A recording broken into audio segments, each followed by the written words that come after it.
The story kicks off with a familiar plea for help from our protagonist, Chen, in messaging his best bro Sunming. SOS, my dude, I need a cash infusion. What did you do? This time I punched the principal's nephew and got expelled. My parents are furious and cut off my allowance for 2 whole months. Can you spot me for a bit? I swear I'll pay you back once I find a job. Dude, how many times has this been now? Seriously. Next time you play the hero, maybe use your brain first. I had no choice. That little creep was messing with a girl from my class. If I just stood by and did nothing, what kind of man would I be? Still, you didn't have to get violent. Look, I sent the money. Just make sure you go to a hospital and get yourself checked out. Don't let yourself get seriously injured. Right on cue, a transfer notification pops up on his screen. Asterisk ping times 40,000 yuan. Shenan lets out a sigh of relief, thinking how incredibly lucky he is to have a friend like Sunming.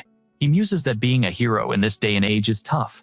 Just then, his phone buzzes, making him jump. Shenan gives it a casual glance, assuming it's just another bill notification, but an unexpected message stops him cold. Jojo has sent you a friend request. His eyes widen in disbelief. He can't believe his luck when he recognizes the profile picture. Isn't this that crazy popular online influencer who's been all over the web lately? And she's adding him times of all people. Shen and hastily accepts and messages her, "You're Jojo," like the Times actual Times Jojo, who's been blowing up online. He adds, "Sorry, I'm just a huge fan. My name's Shenan." But his eager message is met with a digital slap in the face, a reply dripping with annoyance. "Are you messing with me?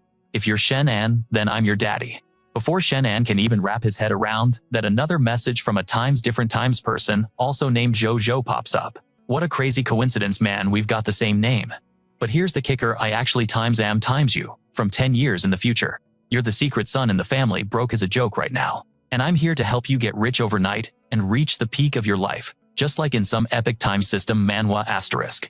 If you don't believe me, go look downstairs. In exactly 5 minutes, there's going to be an earthquake and the shop, the Malatang place you always eat at downstairs, is going to collapse. The message leaves Shen, and completely stunned. How could this person possibly know he's a secret son? He's never told a single soul.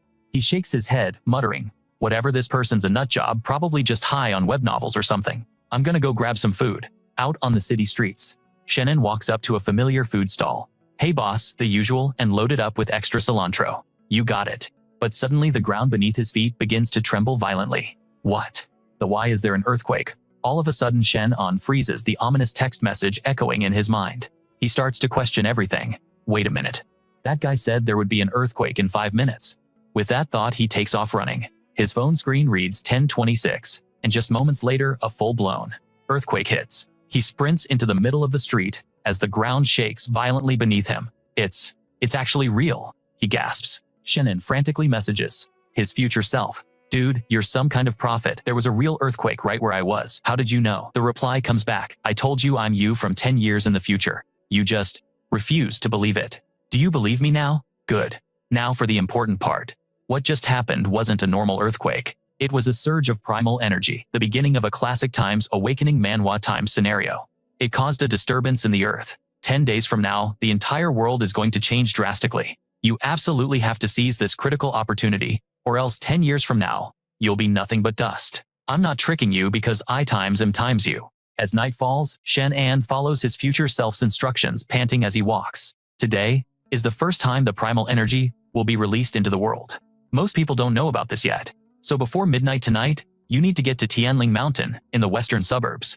On the north side of the mountain, there's a small lake. A faint, unique energy will be radiating from the center of it.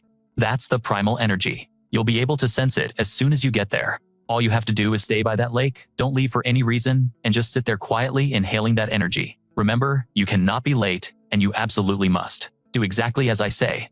Utterly exhausted Shen, and curses himself for being an idiot. He can't believe he actually listened to some mysterious voice, and came all the way out here like the protagonist in a Wild Times Manhwa recap asterisk. There isn't even a lake here. Forget it, I guess I'll just enjoy the view. But suddenly a sharp voice cuts through the silence from a distance. "Team 1, secure the perimeter. Team 2 with me. We're heading up the mountain to investigate." Just then, a special operations team is seen patrolling the mountain.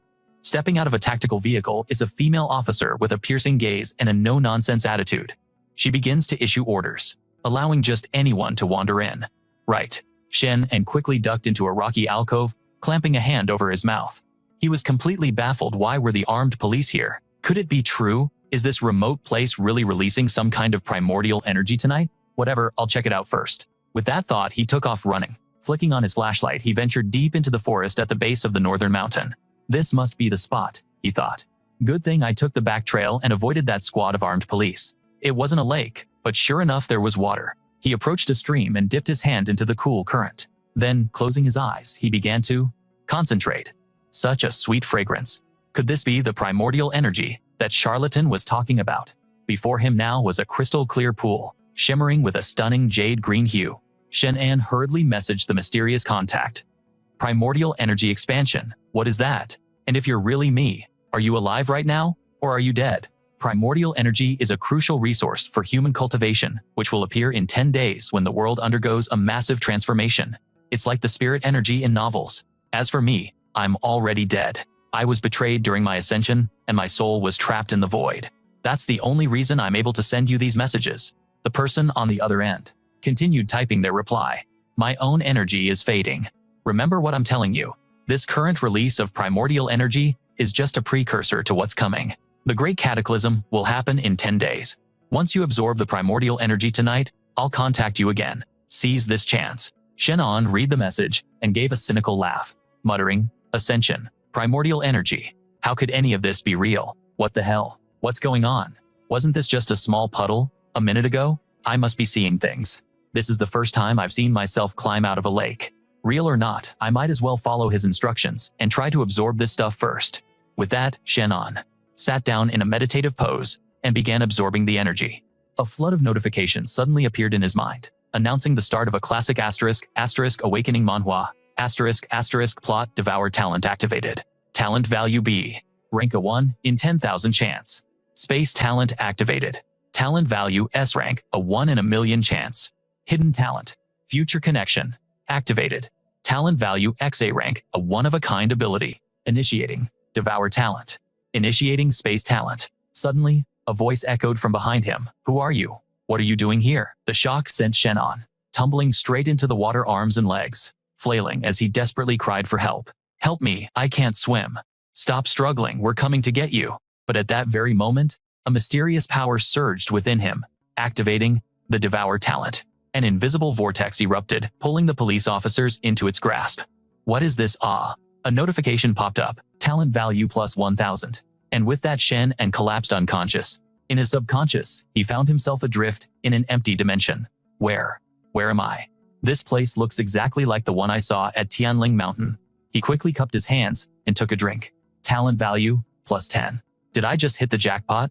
I'm gonna be rich. So rich. Talent value plus 1,000. Talent value plus 1,000. Talent value plus 1,000. Don't tell me. Am I actually a protagonist? Shenan laughed, splashing the water around. Ha ha ha.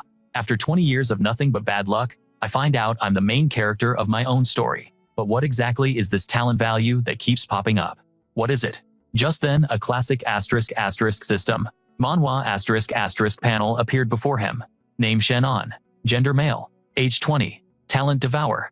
Talent value B. Rank 1 in 10,000. Talent. Space. Talent value S rank 1 in a million. Hidden talent future connection. Talent value XA rank unique. Usable talent value 15,000. Shenan stared at the status window and wondered aloud. Hidden talent future connection.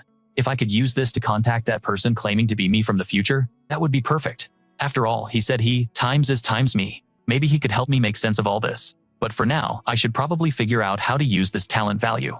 This kind of discovery is what makes a good *** manhwa recap *** so exciting. As he said that, he tapped the system panel and suddenly yelled, Whoa, what's happening? Why is there an earthquake all of a sudden?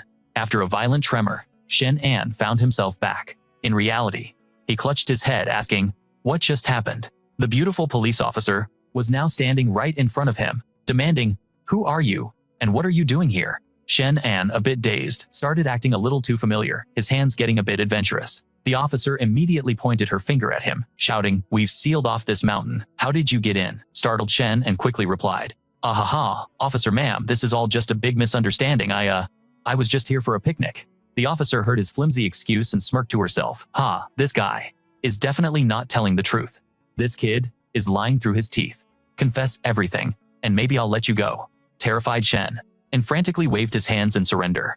He explained, I was honestly just here for a picnic, and I carelessly fell into the lake. I can't swim, so your people were the ones who saved me. As he spoke, it felt like a scene from a crazy manhwa recap. The female officer immediately began her questioning. The lake was real, he insisted. A massive one was right there. If you don't believe me, see for yourself, he pointed forward emphatically. But just then the lake he'd mentioned had completely vanished.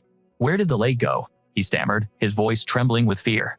Miss, I swear, please believe me. There was a huge lake there a moment ago. It even had a strange peppery smell. But the officer's face hardened as she ordered her patrol team to take him in.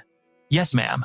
And just like that, Shenan was escorted away. Inside the vehicle, the officer continued her relentless interrogation. Full name. I'm Shenan. I'm 20 years old, a sophomore in college, who just had to drop out. Why did you drop out? I was too broke, he admitted, couldn't afford the tuition. Hearing this, the officer shot back with a sarcastic tone. So you can't afford tuition, but you've got money to go on a picnic out here. Shenan could only manage a wry smile and replied, Hey, I just came out here to walk around and clear my head. The officer inspected his bag, finding only a flashlight. You came pretty well prepared, huh? She remarked. Shenan could only sigh internally, knowing full well this trip was doomed from the start. Fortunately, he hadn't brought any form of identification with him. Still, the officer couldn't shake the nagging suspicion brewing in her mind. Asterisk, is this kid really trying to play me times? With that thought, she drew her weapon, pressed the cold steel against Shenan's temple, and growled. Don't move. Start talking now. What were you really doing out here? Seeing that the hammer was cocked, Shenan's blood ran cold. He frantically pleaded, Whoa, Miss Beautiful Miss, let's not get violent. I'll talk. I'll tell you everything. She tapped the insignia on her cap, giving him a chilling warning not to try anything funny. Let me be clear, she said, I don't always play by the rules. On her cap was a golden insignia bearing a single letter L. Chen gritted his teeth, a dreadful thought crossing his mind. Asterisk. That's not a standard military police insignia. This whole situation feels like the start of some dark awakening manhwa. Just who are these people? Asterisk, I'll talk, he said. But can you first tell me who you are? You've got a lot of nerve, she sneered, questioning me right now. I'd advise you to get a better read on the situation. You're the one on the wrong end of this gun. Later back at his apartment, Shenan tossed his bag aside and collapsed onto a chair, letting out a massive sigh of relief. Damn it all, what rotten luck, he muttered. The whole ordeal was surreal, like something out of a movie. He looked down at the business card the officer had given him and scoffed, not even a job title. So mysterious. By Wei Wei. Just who were these people? His mind then drifted back to the ominous warning from his future self, the one telling him he needed to act or die. He shook his head, trying to push the dire warning away. Forget it, he decided. I'll just go to the net cafe and get my mind off things. There Shenan found himself glued to the screen, searching for information. This whole situation was starting to feel like the prologue of every system manhwa he'd ever read. He found news on recent events. Day when volcano erupts, in spectacular fashion. Photos inside. Read one headline. Another reported a bizarre incident in North City, where someone fell from a high-rise only to vanish without a trace. How strange, he thought. So it wasn't just Tianling Mountain. Weird things are happening everywhere tonight. This is a total disaster. He then remembered what his future self had told him. In 18 days, the world would experience a cataclysmic change.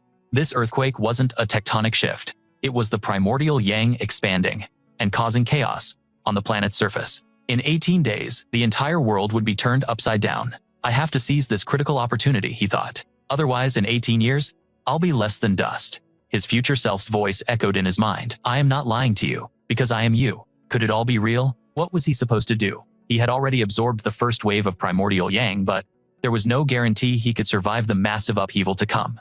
He wearily rubbed his eyes. He still had no idea what changes that primordial yang would actually bring to his body. I don't understand any of this yet, he sighed. Forget it. First things first, I need to sort out a place to stay for the next few days. He grabbed his phone and unlocked it, only to see a flood of messages from his friend Sunming. Dude, you there? Have you seen the trending topics? So many weird things are happening. Shenan, check the news. Bro, where are you? We had an earthquake over here. Where are you, man? You okay, Shen? And thought to himself, Sunming, I guess I'll just have to crash anywhere for a few days. Hey, the place you're letting your old pal stay at. It hasn't been buried yet, has it? Hearing Sunming's morbidly concerned words, Shenan clenched his fists and muttered through gritted teeth. Can't this guy wish me well for once in his life? Still, he admitted with a sigh right now, he's the only real friend I've got who can help me out. On the other end of the line, Sunming's voice boomed. The hell, listen to yourself, that's my house you're talking about. If I hadn't been forced to give them the address, we wouldn't be in this mess. Pushing the conversation aside, Shenan started a new search online. By Wei Wei, he typed. She looks like military police, but isn't. Her business card has no profession listed, and her insignia just has the letter L. Could they be from some kind of special department? Something special? Officer Wei Wei just handed him a slip of paper, had him write down his name, address, and contact info, then left. Unable to find any relevant information online, Shenan slams his fist on the table in frustration. Damn it, I can't find a single thing. What in the world are these people up to? Meanwhile, on the other side of a monitor, he's being watched. Wei. The entire time. This kid has been scouring the internet for special incidents, searching for things straight out of an Awakening manhwa. He even looked up our bureau's logo. Should we cut his internet access? Officer Wei Wei immediately responded. Don't spook him. There's no way he can find any information related to us. Just continue the surveillance. I refuse to believe we can't uncover who's pulling this kid's strings from the shadows. After a while longer at the internet cafe, Shenan rushed out to meet Sunming. Yo, Sunming, you made it, he said, throwing an arm around his friend's shoulder. Thanks a lot, man, for coming all this way to pick me up. Sunming, however, frowned and shrugged his arm off. You punk, he grumbled, that apartment of mine is brand new. I haven't even brought a girlfriend over yet, so don't you dare mess it up. As Shenan hopped into the car, he turned back and said with a grin, relax. If my own place wasn't shaking apart, I wouldn't have bothered you. I'm not gonna wreck your room. But inside, his mind was racing with thoughts of that officer. That strange armed policewoman knows my address, which means my house isn't safe anymore. Looks like for the next long while I can only hide out at Little Ming's place. Arriving at Sun Ming's apartment, Shenan let out a gasp. Sun Ming, I knew you were well off, but I had no idea you were a second-generation rich kid. Sun Ming opened the fridge, tossed a water bottle to Shenan, and chuckled. All right, just as long as you don't destroy my room, we're good. Now hurry up and find a job, and stop messing around. Okay. In short, thank you, young Master Sun, for your charity. Lying in the room, Shenan began to study the system panel.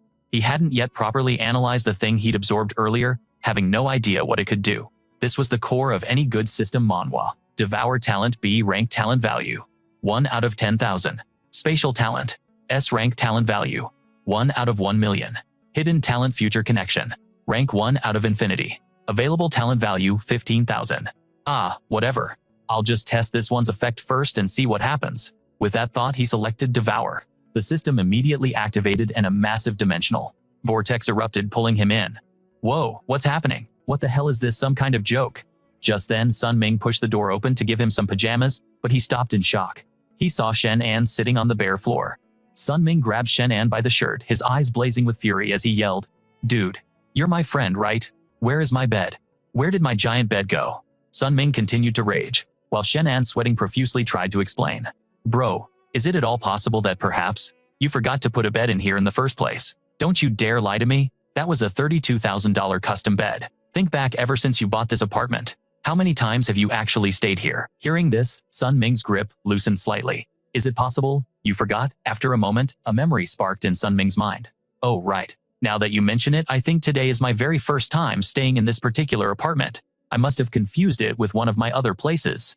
With that, Sunming scratched his head and walked out. That was a close one.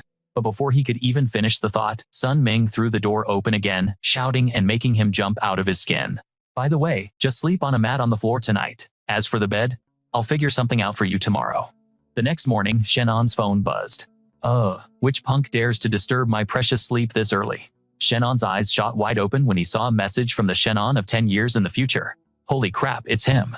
Future Shenan, so. Do you believe me now? Have you absorbed all the primordial yang yet? Have you awakened any abilities, Shen? And frantically typed back. I believe you. I totally believe you. I've absorbed that primordial yang you told me about, and my body feels completely different than before. And yes, I awakened abilities, but for now, I have no idea what these powers do. Future Shenan replied. First, tell me what abilities you got. Shenan quickly listed them out. Strange, it's been a while since I told him my abilities, but he hasn't replied. What's wrong? Are my powers not considered that great? Suddenly, a reply came through. Ha ha ha, my brother, you've hit the jackpot. No wait, we have hit the jackpot. This means your ability is actually top tier. Tell me everything. I don't fully understand it myself, but my initial assessment is that this ability is incredibly special. But don't celebrate just yet. I need a full manhwa recap of everything you encountered last night, from start to finish. By Wei Wei. This person was one of the very first to awaken. However, based on what you've told me, it seems she hasn't awakened her powers yet.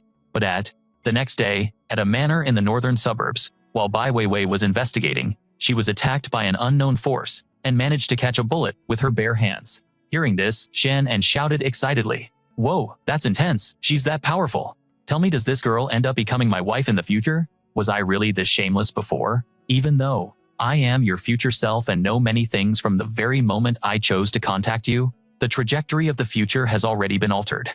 Future Shen. And however, major world-ending events like this primordial energy eruption won't change. Remember, in just over half a month, this world will face a massive change. That's when spiritual energy awakens, a classic setup in any awakening manhwa. You must be fully prepared to get stronger. If you fall behind by even a single step, you will very likely follow in my footsteps. At that point, all of our efforts will turn to dust. The present-day Shen and chuckled smugly after hearing this and said, "Don't you worry. With a cheat sheet from the future like you hear, I won't have to worry about how to get stronger.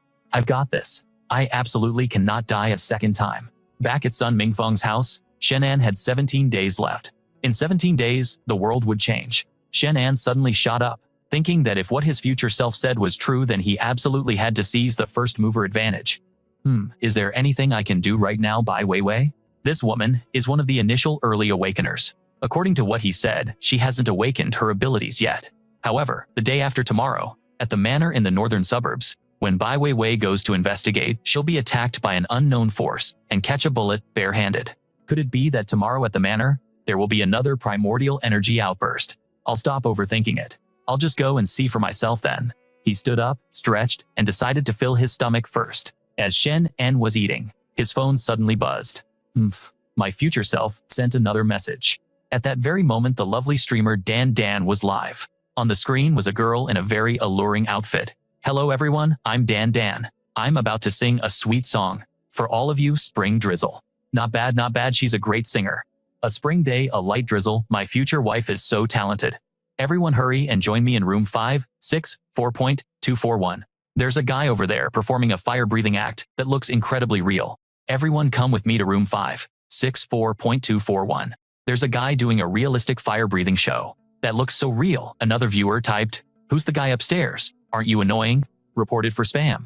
Shen and scowled and yelled, "They're advertising right in her channel, and no one cares. Looks like everyone's more interested in the fire breathing. Fine, I'll go check it out too." The spam continued. "Everyone hurry over to room 564.241. There's someone doing a fire breathing performance that looks totally real. It's real. Really? Then I'll go take a look. Did the mod fall asleep? Why aren't they managing this chaos? Well, I'm curious now. I'm going to check it out." People started flooding into livestream room 564.241, where a young man was performing a fire-breathing act. Judging by his expression, he absolutely didn't look like he was using alcohol. Could he have awakened a special ability just like me? Suddenly, the livestream cut out. What? Did it get banned? Or was there a power outage? When did the fire start? Everything was fine just a moment ago. A crowd gathered below a furiously burning building. The massive flames were gradually consuming everything within it. Shenan rushed towards the fire.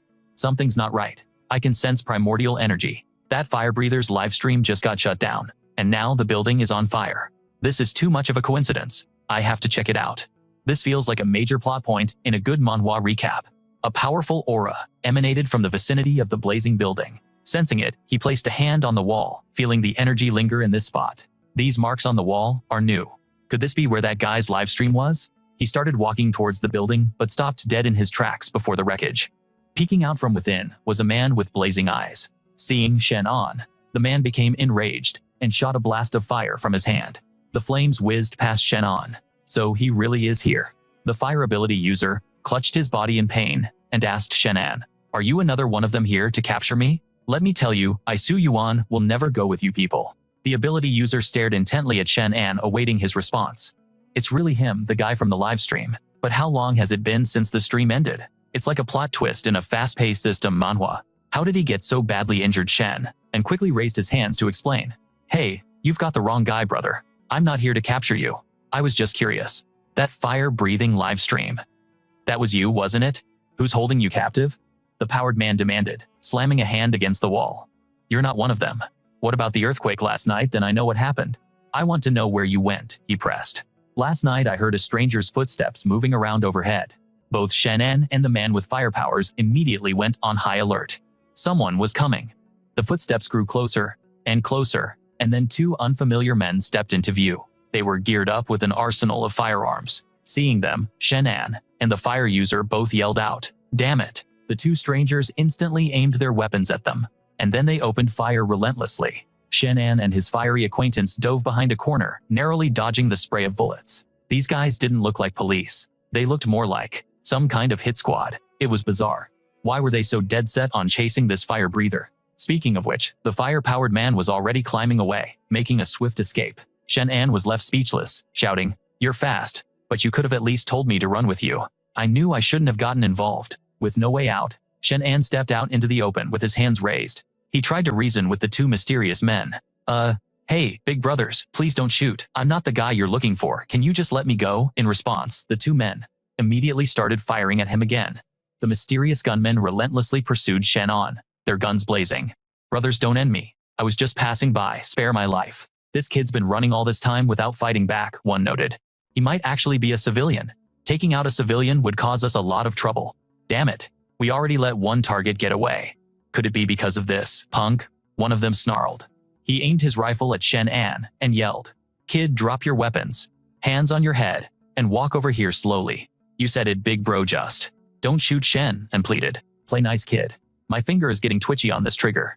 If you even think about running, you might just find yourself without both of your legs." He should have known better than to be so nosy. Curiosity really does finish off the cat.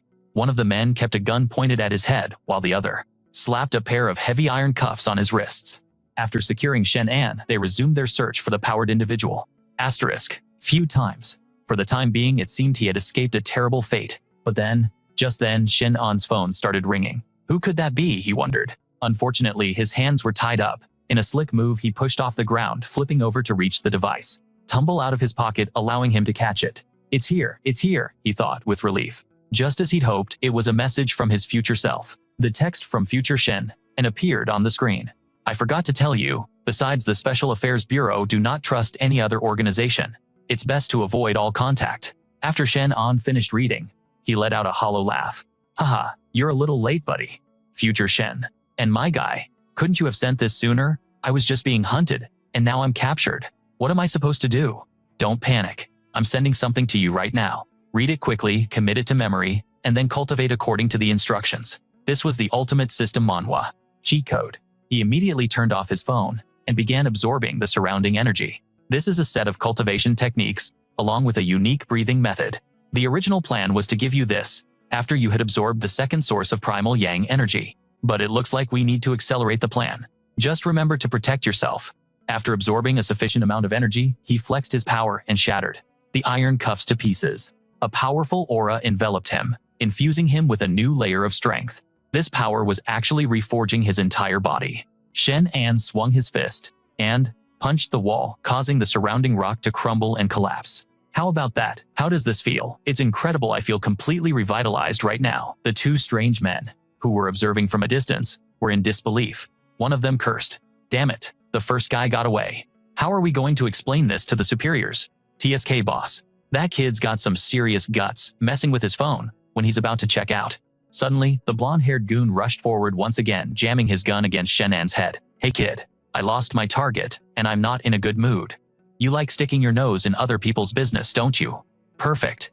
You can go stick your nose in the dirt, down below." Shenan cried out. "Ah, that hurts. It hurts. It hurts." Just as the blonde was about to pull the trigger, Shenan's expression hardened, and he launched a lightning-fast kick straight into his throat. The man gagged and shouted, "This is bad. He's an awakened. The kid tricked us. Boss, eliminate him now." The other gunman reacted instantly, opening fire with his sniper rifle. Shenan swiftly leaped into the air as the two mysterious men coordinated their attack, unleashing a continuous hail of bullets. Gritting his teeth, Shenan struggled to dodge each projectile, knowing that if this continued, it wasn't a sustainable solution. The sheer volume of fire was too dense. Sooner or later, he'd be turned into Swiss cheese. This felt like a classic awakening Manhwa moment. He immediately activated his devour talent, unleashing his innate gift, the void, as hundreds of projectiles materialized from within the spatial tide. The tide swirled like a vortex, pulling the two strangers inside. "We have to run now. Just then, Shenan started showing signs of utter exhaustion. Damn it, I'm reaching my limit, he thought. As his targets fled in terror, the vortex is shrinking. Get out of here. This guy's power is a total mystery. We need to report back to the organization immediately. After successfully driving off the two assailants, a wave of dizziness washed over Shenan as he clutched his head. They're finally gone. Humph. He staggered and collapsed to the ground. His phone screen read 10:23. When he came to some time later, he grabbed his phone and turned on the screen. It now displayed 11:47. What, I was out cold for over an hour. He immediately messaged his future self. Hey man, I just fainted. What's going on? You completely drained your spiritual energy during your training just now. You overexerted yourself. Just wait until you've absorbed enough primal yang energy and you'll be fine. Your current power level is too low to overuse your abilities, otherwise your spiritual essence will completely dry up, and that would cause major problems. So what should I do? I still need to go to the western suburbs tomorrow to devour that primal yang. It's fine. Devouring primal yang doesn't just consume your spiritual energy, it actually increases it. This is a classic power-up in any awakening manhwa. By the way, what about the people who were hunting you? There were 2 of them, but they've both fled. You'd better be careful. They'll find you again, soon enough. Next time you run into a situation like this, you have to be ruthless and finish them off. I hope you have it in you. Shenan, you need to remember, the world has changed. You must abandon your fear and weakness if you want to survive in the world to come. It's just like those system manhwa stories, he thought. Of course, my future self knows me best. I was still holding back earlier. He got to his feet, steeled his resolve, and yelled, I don't care if the future is filled with demons or monsters. Just bring it on. Shenan, have come this far, without backing down from anyone. Meanwhile, from a hidden corner, a fire ability user was watching. So that's the guy you were talking about. How could he possibly repel? Interesting. Thank you for saving my life, Miss Ching. You seem to have taken an interest in him. Let's just watch for a little longer. There's no hurry. If he's really as formidable as he seems, then we'll have him join the organization. Shenan had only walked a few steps when he suddenly turned his head. Why do I feel a strange gaze on me? No, that can't be right. With my future self helping me, I don't need to be so paranoid. I just need to be prepared. Suddenly someone ambushed him from behind with a club, and Shenan was caught off guard and collapsed. When he came to, he found himself tied up in a corner. Damn it, my head hurts. What's going on? A voice demanded. Spit it out. Where were you this afternoon? Shenan quickly retorted. Miss, what business is it of yours where I go? Do I need to report to you every time my stomach hurts and I need the restroom? The female officer just chuckled teasingly. So you had a case of the runs, huh? Or is it that you just found this young master so handsome, you couldn't resist checking me out? Officer Wei Wei blushed as she untied Shenan. She turned her head away and said, You smooth talker? You better watch your step, kid. Sooner or later I'll figure out what you're up to. Shenan stretched his wrists and grinned back. Okay. I'll be sure to heed your warning, officer. The moment he was free, he moved closer. Hey, officer, what are you really investigating? Come on, tell me. The police officer. Wei Wei quickly backed away, saying, Don't ask. Knowing too much won't do you any good. Then she added, By the way, has the person who told you to go to Tianling Mountain been in contact with you at all? Shenan shook his head.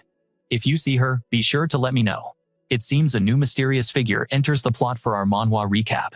He thought, that woman is seriously ambitious. I'll have to be more careful from now on. He entered a meditative state, and another vision unfolded before him. In it, he picked up a gun, aimed it at a stream of water, and mused, I wonder what state my physical body is in every time I enter this space. What happens to me in the real world? Back in Sunming's bedroom, Shenan had unknowingly fallen asleep. He jolted awake only to find the very same gun in his hand. Wait a second. If I can absorb things into that space, does that mean I can pull them out too? Let's give it a try. From the barrel of the gun, a small trickle of water appeared. Whoa, it actually worked. I can really take it out. I'll put this away for now and study it more later. He carefully poured the life-generating water into an empty Coke bottle he found nearby. Feeling pleased, Shenan stretched and smiled. All right, next up I should replace the bed I owe Sunming. He was just beginning to use his ability to conjure a new bed when suddenly, Sunming burst through the door. Hey, buddy, the bed. Seeing him, Chen and broke out in a cold sweat. He scratched his head and chuckled nervously. Oh, you bought a new one. I got this one from a second-hand shop. Haha, Sunming then grabbed the bottle ready to take a swig. You're a good man, Shenan. You even thought to bring me back a drink. Horrified, Shenan yelled, trying to stop him. Hey, that's not. But it was too late. Sunming took a long gulp and then remarked, why does this taste so weird? You didn't even check what it was before you drank it. At that moment, Sunming's face changed, his hands clutching his stomach. It was bad. He then made a mad dash straight for the restroom. Take care, my friend. Shen and mused, holding the bottle that now only had a little liquid left. Ah, this kid Sunming, he's in for a really rough night. I wonder what happens if a normal person drinks this stuff. Would they be okay? I should probably use this time to cultivate for a bit. He continued to meditate, focusing on increasing his aura. Outside, a young woman approached and observed. So, that's how it is. It's the fierce tiger breathing technique, passed down from the eternal ancient sect. It seems this kid has stumbled upon some good fortune. It's a pity this breathing technique is incomplete. After a long struggle with the toilet, Sunming staggered out looking pale. My friend, I've got it so bad, I've lost all my strength. What on earth was in that bottle of yours? Are you going to be okay? Do you need to go to the hospital? No. No need. I just need to rest for one night. I'll be fine by morning. That stuff of yours is terrifying. Shenan let out a sigh of relief. That was close. What are you doing? Outsiders are not permitted to enter here. Haha, I'm leaving right now. TSK. The security here is really tight. Future Shen. And after you arrive at the manor in the western suburbs, go directly to the outer forest from the very end of the forest that connects to the other side of the manor. Thankfully, my future self reminded me, allowing me to perfectly evade all those cameras. He approached the manor. He stood before a fence, then used all his strength to bend the bars and squeeze through to the other side. I've heard they let quite a few wild beasts roam free here. I wonder if that's true. Future Shen, and are you inside yet? You have 10 minutes until the transformation. Future Shen, and at that moment, a steel forest will emerge within the manor. That's when the origin yang will be at its most concentrated. Remember not to miss it. What? It's not a lake this time. Suddenly from behind him, a wild wolf approached, growling. Crap, I have to run. No, I can't run. I can't outrun it, and fleeing will only stimulate its instinct to chase me faster. He quickly swallowed, trying to regain his composure. The hobbies of the rich are truly bizarre.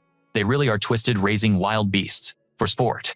What do I do? This creature looks like it has mutated. This whole situation feels like something straight out of a dark awakening manhwa. The mutated wild wolf growled and lunged straight toward Shenan. Its speed was incredible. It was too hard to shake. He sprinted toward a tree, then kicked off the trunk to launch himself high into the air. The wild wolf couldn't stop in time and slammed its head directly into the tree trunk, dying instantly. Good grief, the stench of blood is so strong. I should clean this up so I'm not discovered. He opened his phone to check the time. There were 5 minutes until the eruption. I need to speed things up. Just then, the ground began to shake violently. Shenan started running. Oh man, it's another earthquake. He then climbed a nearby tree branch. I've climbed this high, so I should be safe, right? Below, chaos was breaking out.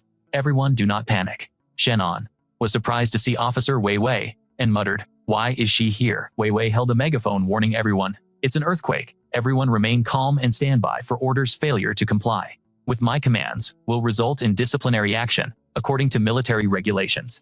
Yes, ma'am, they replied. There are quite a few people here. Strange. How did they know about this place? He closed his eyes to think. I should be careful and not confront that she-devil directly to avoid trouble. He then took out a monkey mask and put it on.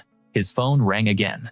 My friend, this place keeps having earthquakes. There was an earthquake last time too. What's going on? Calm down. This is a sign before the origin yang erupts. The stronger the earthquake, the closer the eruption is. Just get ready to absorb it. So that's how it is. The origin yang is starting to erupt. What's happening? At that moment, the trees along the path began to move. Oh my god, the trees suddenly transformed from wood into solid steel in an instant. Whoa, it's actually steel. Activate, devour, activate.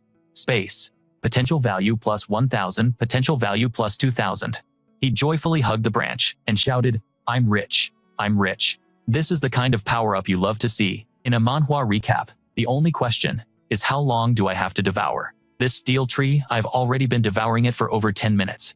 Speaking of which, has this space gotten a lot bigger than last time? Could it be that devouring origin yang can make the space level up? If so, can my skills level up too? The system panel appeared. This truly is a next-level system manhwa. Devour talent. Talent value grade B, 1 out of 10,000. Space talent. Talent value grade S, 1 out of 1 million. Hidden talent future connection. Talent value grade SA, 1 out of 1 million. Available talent points 32,001. It's only B grade. In that case, let's try upgrading Devour. System, I want to upgrade Devour. Congratulations, your talent has been successfully upgraded. Devour talent, talent value grade, a 1 out of 50,000. Available talent points, 22,000. He laughed with delight. Perfect, my A-rank Devour talent is at 1/50th with a usable talent value of 22,000. Just then, A man approached and pointed him out to the police. Captain Wei, look over there. Shenan was sitting in a meditative pose, a wave of magical energy radiating from him. You all continue the inspection. I'll go check it out. Yes, ma'am. The female officer was suddenly scratched by a tree branch. What the captain? Shouldn't you get that bandaged first? Fine. You guys go over there and tell that person to leave. Don't let him cause trouble here. But just then, the wound on her hand vanished. Wait, my wound. It healed on its own. Abruptly, a hail of bullets flew out of nowhere, embedding themselves in one of the male officers. What the hell is happening? Bang, bang, bang. The noise was deafening. Watch out. A bullet was hurtling toward Officer Wei Wei at blinding speed. Realizing the imminent danger, she reacted instantly, catching the bullet with her bare hand. Captain, did you just catch that bullet with your bare hand? She thought to herself in disbelief. What did I just do? I actually caught a bullet. Only then did Shenan realize he was trapped between two sides pointing some serious heat at each other. Holy crap. This entire manhwa recap is getting intense. After a brutal firefight, bodies from both sides dropped to the ground, one after another. Strange. Some of these individuals appear to have taken their own lives. We can't find a single clue on them. They look like professional assassins probably sent by some organization. An officer holding Shenan by the arm came to report, Captain, what should we do with this guy? Officer Wei Wei immediately questioned him. Kid, who gave you permission to be here? Shenan remained nonchalant. He replied, my leg's asleep. Can you let me go first? Let him go. But Captain, we haven't even identified this guy yet. Ouch, my leg is really numb. Shenan seized the moment, while she was off guard, and lunged toward Officer Wei Wei, causing her to blush in embarrassment. You little brat, are you looking for a death wish? Sorry, I didn't do it on purpose. Now, please move. The other officer furiously swung his fist. You little punk, get away from the Captain Chen, and immediately stood up and delivered a swift kick that sent the officer reeling backward with a bloody nose. Teask, so hot-headed for a young man. What if you had kicked the beautiful lady instead? That kid actually sent Bai Liang flying. With that thought, the female officer swung her leg, aiming a kick at Shenan. No one draws their weapon. I'll handle him myself, Captain Humph. But Shenan had already caught the female officer's leg. Wei Wei's leg. He began to sense the power within her. Your strength isn't bad, you rotten scoundrel. But your speed and precision are a bit lacking, and your temper could use some work. The officer immediately shifted her position, spinning into a head scissors to lock Shenan's head, but he was quicker, grabbing her leg. Trying to lock me down, it's over. He then used his strength to throw her forcefully. He sent the officer flying into the distance with a loud crash. Shenan quickly threw a smoke bomb to obscure the officer's vision and make his escape. You bastard! Sooner or later, I'll deal with you with my own two hands, Captain. I think I'm done for. Was that an illusion? My body feels stronger. This feels like a classic Awakening manhwa plot twist. Could he have been helping me consolidate my powers? Meanwhile, Shenan ran deep into the forest. She's not half bad. I hope that power boost helps her out. Suddenly, a giant white serpent appeared out of nowhere. Holy hell. That snake is huge. Then a massive wild boar appeared next to it, charging at an incredible speed. Too dangerous. It's a good thing my body was already reforged by the primal yang, increasing my reaction speed. The boar charged so fast, it slammed its head into a nearby boulder and dropped dead. Turns out it was a mutated boar, and it just delivered itself to my doorstep. Well then, let's just absorb you into my space. He placed a hand on it to sense its aura, but there was no movement. Why is there no reaction? Could it be that I can't devour a dead creature? That's not how it usually goes in a typical system manhwa. After cleaning up the scene, Shenan returned to a bustling city street. Welcome. A busy day like this really makes a man starve. Suddenly, he heard a familiar voice. Hey everyone, please remember to vote for Dan Dan in the Yue Ming Food Festival. Voting ends tomorrow. Love you all. Oh. Shenan walked over to strike up a conversation. Are you Dan Dan? And you are? He held up his phone screen. Dan Dan. Oh, this handsome guy is a huge fan of yours. Hey. Yes, I'm a big fan of Dan Dan. The two of them then sat down to chat during her ongoing live stream. Wow, that little brother is so handsome. Please marry Jojo on the spot. Since he's so handsome, I'll forgive him for suddenly barging in. Little brother, go out with me. Get lost. He likes Dan Dan. He just said he's a huge fan. Dan Dan thought to herself. This guy is quite handsome, but I wonder what his personality is like. Then let's start by getting to know each other. Out of nowhere, a strange man lunged towards Dan Dan. Hey, what do you think you're doing? What is this? Dan Dan, run, it's a monster. Well then, let's get acquainted first, a voice said, as a stranger suddenly lunged toward Dan Dan. Hey, what do you think you're doing? She yelled. Suddenly, something strange appeared. What is that thing? Someone screamed. Dan Dan, run for it, it's a monster. Little brother, Quick, protect, Dan, protect, Dan. What is happening? Somebody help. Inside the eatery, a horde of zombies was relentlessly tearing people apart. These people just suddenly went berserk. Dan shrieked in terror, and ran to Shenan for safety. Save me, don't be scared, I've got you. Now tell me, where did you source this meat from? Everyone who ate it transformed into this meat. A man brought it over yesterday. I thought I could save some money, so I accepted it. That's right, the man had a rather unique feature, horizontal eyebrows. Horizontal eyebrows. Could that be Su Yuan? The guy he ran into at the abandoned house, Chen immediately requested, "Could you give this meat to me? I'll take whatever is left in your kitchen as well." The restaurant owner smiled and agreed. "No problem at all. I'll go pack it up for you. I'm just begging you, please, don't leave a bad review. I have to figure this out. Our valued customer, please come back anytime," she added. "From now on, your meals here are on the house."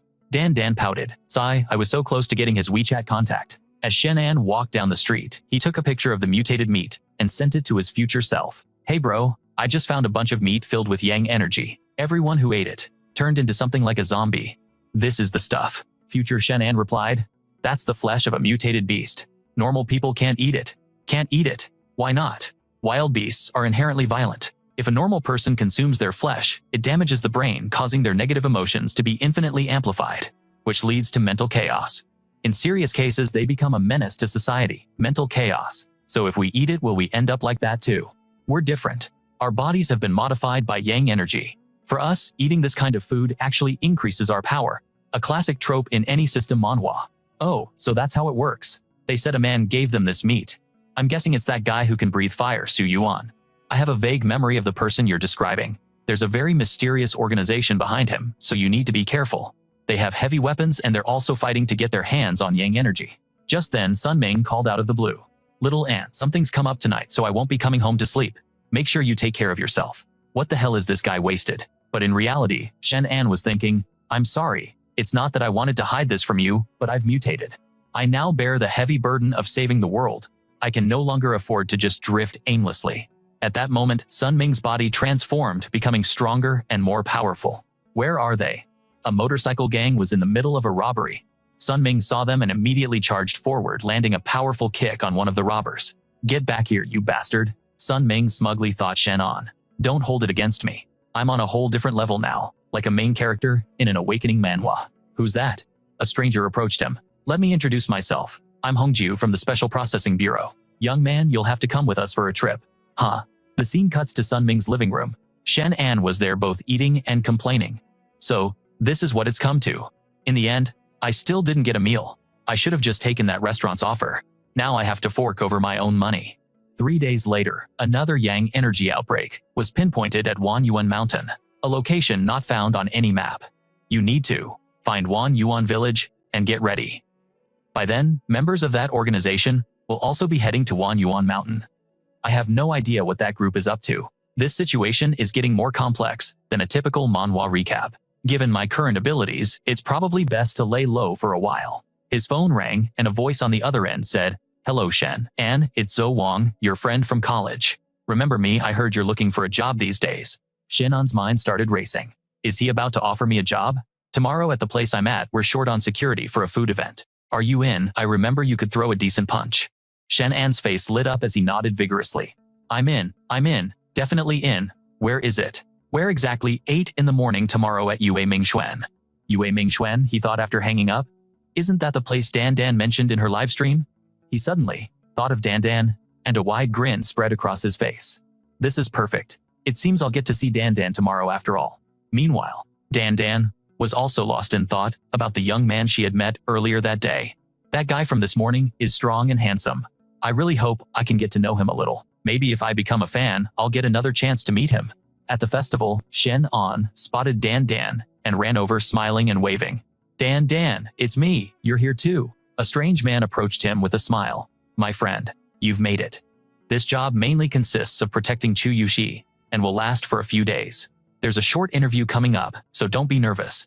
Just be yourself, and you'll do fine. All right? Chu Yushi, the famous celebrity. Why would I lie about that? I had countless people begging me for this slot, and I turned them all down. So, you better bring your A-game, kid. Don't make your old classmate look bad. Shenan replied. Relax. It's just a security tryout. Thanks to my new abilities, kind of like a system manhwa, it's not going to be a problem. A man with a tense expression demanded Boss Joe, is this scrawny kid the guy you found? One glance and I can tell, he's a total amateur. This kind of recruit just won't cut it.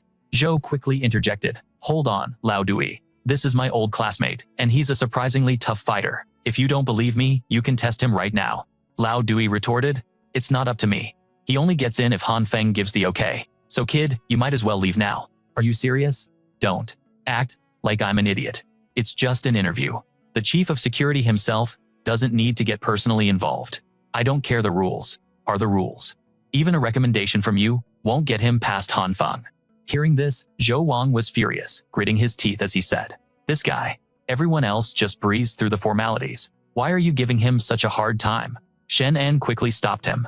It's fine. Let's just do what he says. Don't worry. Dan touching up her makeup thought, I heard the security chief is a 7th Dan Taekwondo black belt. Can this pretty boy really handle that? Two guys nearby started gossiping. You think Han Feng is going to mop the floor with him? The guy looks so frail, you can tell he's all talk. Dan walked over and shot back. Don't underestimate him. He's incredibly skilled.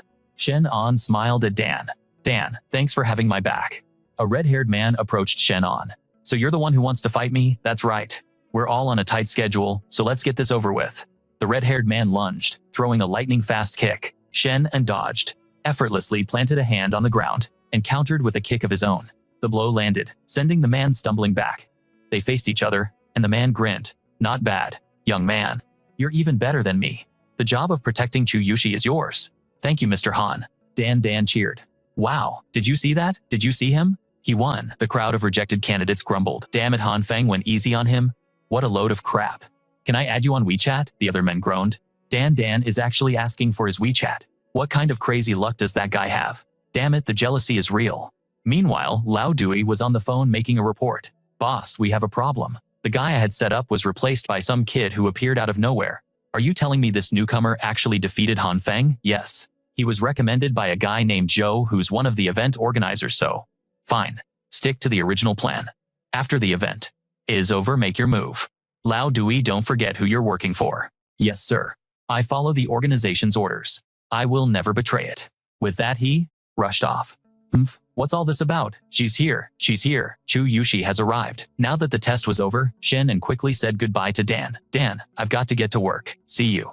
Hey. Just then, a woman in a stunning red dress stepped out of the car. Miss Yushi, please be careful. Shenan moved forward, but was immediately blocked. Who are you? What's your business here? Hello, I'm Shenan. I'll be in charge of your personal security. Dan, trying to get through the crowd, muttered, Hey, my fanboy ran off with someone else. She lost her footing and cried out. Whoa. In an instant, a hand caught her waist, steadying her. Be careful. Oh, thank you. Nearby, Chu Yushi saw the whole exchange and just smirked. Once in the car, she said, My Mr. Shenan. Such a chivalrous hero. You're my bodyguard, but you still have time to save other damsels in distress. His story is unfolding like a classic awakening manhwa. Shenan cleverly replied, It was just convenient. I'd do the same for you. Chu Yushi snapped. So unfocused. Is this how a professional bodyguard behaves? Shenan said, My apologies, I had a rough night. Besides, my personality doesn't matter. The only thing that's important is my ability to protect you. Chu Yushi glared at him. This guy. Later, a chat log from future Shenan appears. Hey future me, you know, a celebrity named Chu Yushi. I'm her bodyguard right now. This is a real A-lister.